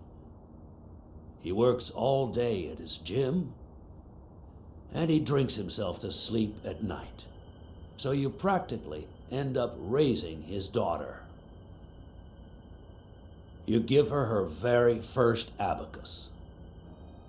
You encourage her to further her education. You comfort her when she misses her mother and her father.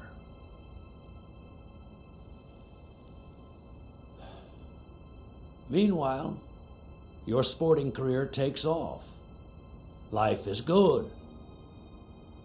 Until one day, out of the blue, an accident cripples you. An old friend, Mitchell, tells you he knows someone who can help you. A German doctor. His drugs take some time to work, but they do wonders. You manage to walk for short bursts at a time, little by little. And those bursts keep getting longer. But the drugs aren't cheap at all. So you have to find a way to pay for them, don't you see?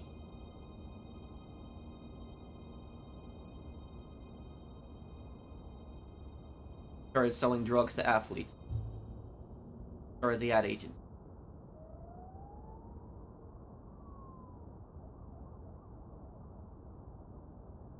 So you started by selling drugs to athletes. Then you decided to start an advertising agency to hire those same athletes. Drugs would help them excel, and you'd get better ad deals. The perfect business model. Your first client? Craig Spano. His career had hit a rough patch, so...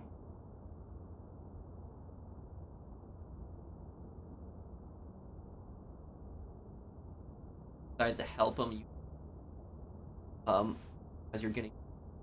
He was the guinea pig for your new operation. And yet, when the drug started having serious side effects, you got rid of him. Afraid he would talk, you tried to kill him. That's why he hid. From then on, your business was smooth sailing. You even began to think you were above the law. You thought that you were untouchable. Until Joe Dunn found out, and then, 2 days before his unfortunate death, he came to see you. That's enough now. You stop it.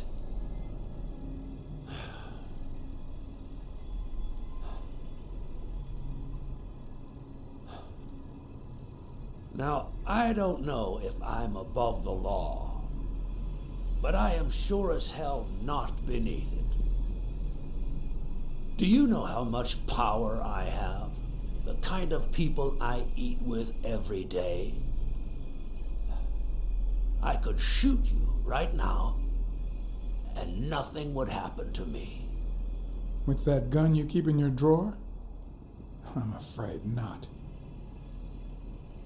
I placed your pistol out of reach, just in case you happen to confirm my suspicions, Iron Arm. And now, if you'll excuse me, I have an appointment with the police.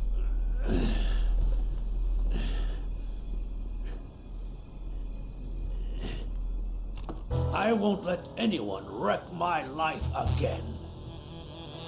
Sonia and I, we deserve a future. There's no you ammunition come in in the gun. now, Smirnoff. Timothy Wilson Thorp, drop your weapon. You're under arrest. You have the right to remain silent. Anything you say can and will be used against you in a court of law. There's no ammo on the right to an gun. attorney. If you cannot afford one, the state will provide one for you. That's attempted murder. Thorp.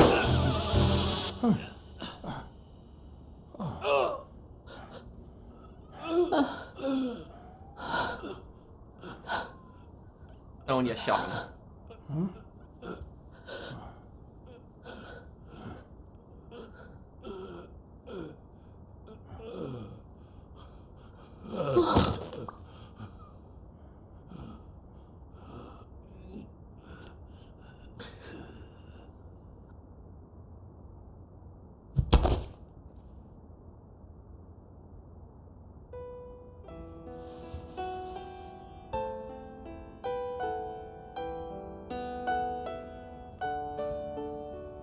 Sonia Dunn, you are under arrest for the death of Timothy Wilson Thorp. You have the right to remain silent. Anything you say can and will be used against you in a court of law. Just shut up.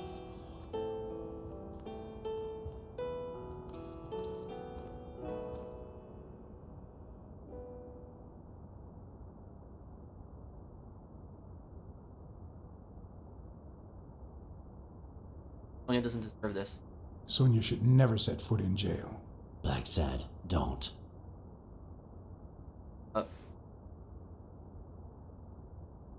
Thorp would have avoided jail.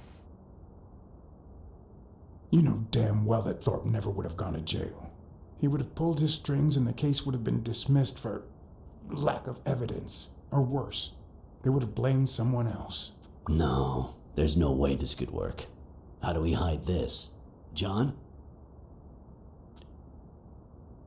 I killed Thorp in self-defense. I'll put the bullets back in the gun. Thorp had me at gunpoint, but I was faster. We're doing the right thing, Chief. John, why do I end up getting my hands dirty every time I'm close to you?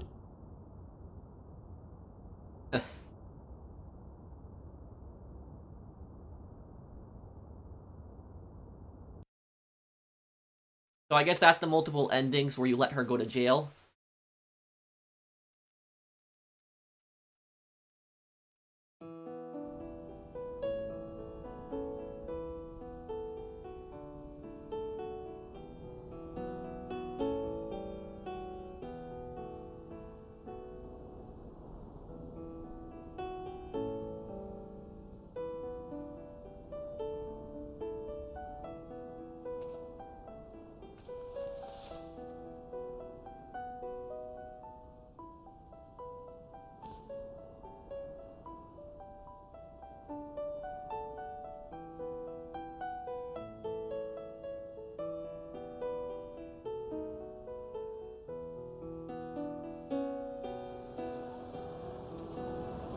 So many people died because of Thorp. So many people. Everyone that died in that game was because of Thorp. The last thing I was interested in was the fight. Did Yale take drugs before the fight? Did Stone let him win? I had done everything in my power for things to go the way my moral compass dictated. Whether anyone would listen to me, that was another story.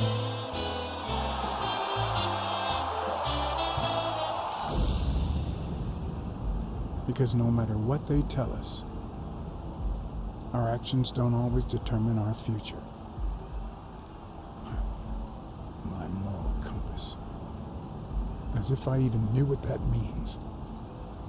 I didn't even know what to think of my performance throughout the case. Did I have a clear conscience? Would I have made the same decisions, given the chance?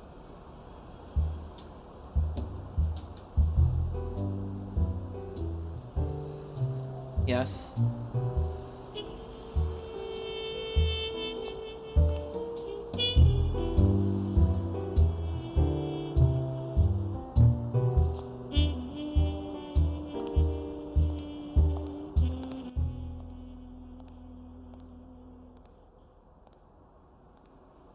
Let's talk about the decisions you made throughout the case, I guess.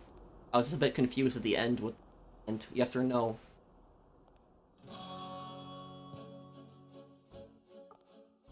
So I like how you don't know who won the fight at the end, because you told both boxers to be honest with themselves. So you don't really know who won. That story was actually really, really good. Really, really good. I haven't played a good, interactive, story game in a very, very long time. That was actually a pretty good story. Really, really good. So, basically, if I'm to understand this, that Mitchell came in with the drugs idea. He brought the German scientist over and, found him through the army because he was, doing those, he was creating the drugs for the army after he escaped Nazi Germany, and Mitchell found him, basically told him to start selling these drugs.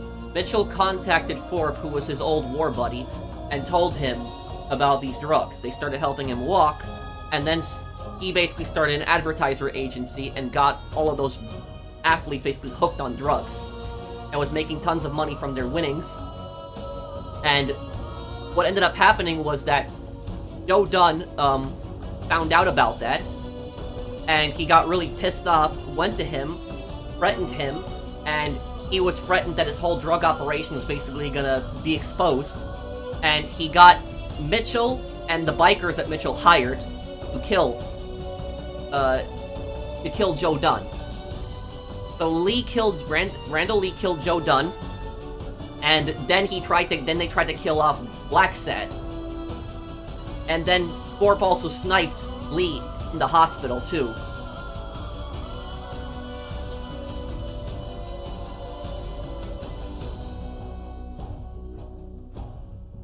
Wonder if there's anything after the credits.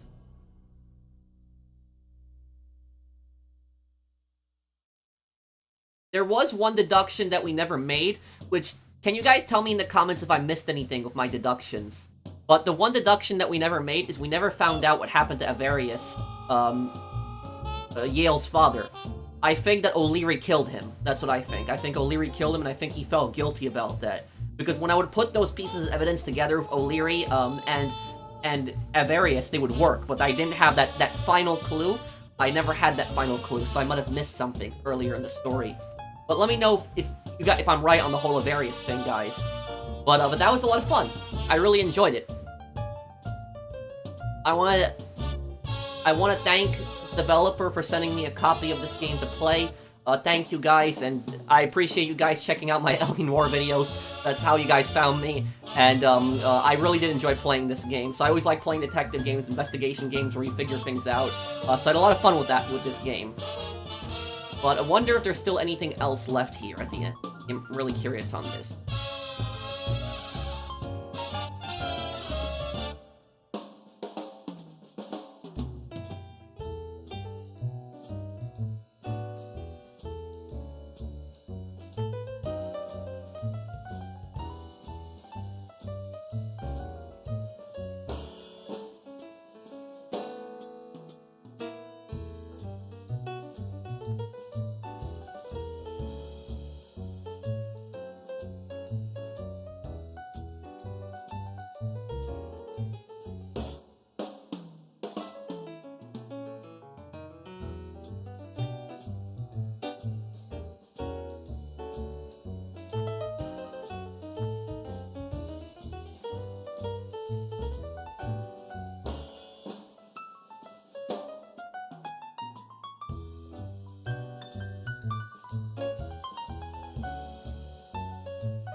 Wonder if there's anything after the credits here.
after the credits.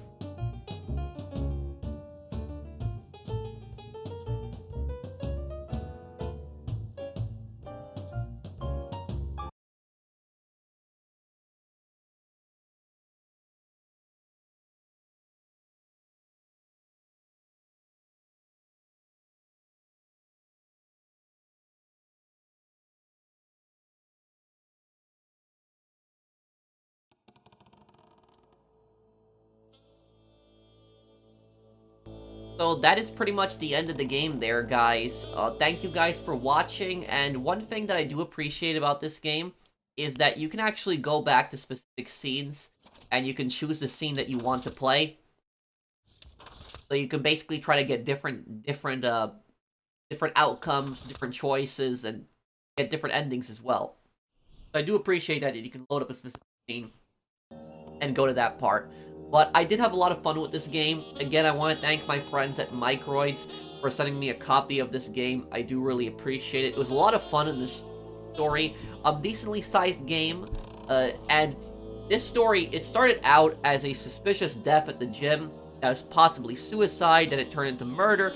And then it seemed that the killer had also framed somebody for it. So they tried to make it look like a suicide, and they had a backup plan where they tried to frame Bobby Yale for murder, and there was just so much deception in this, so many shady characters, so many suspects, and then it just turned into this giant conspiracy at the end, and the person that you least suspected it to be was actually the one who did it in the end. But really well-written story. Thank you again to my friends at Microids, and if you guys also enjoy detective games, you know, please share this video with other people. Also share the Amazon link. I will have the link down in the description to the top pinned comment, so make sure you guys check it out. It is $19.99 on Amazon right now. One of the best stories that I've ever played, especially for a detective game. Great job on the game, guys. Thank you to the developer again for sponsoring this video, and thank you guys for sending me a copy. I really appreciate it. I will see you guys on the next one. Take care, everyone. Have a wonderful day, guys.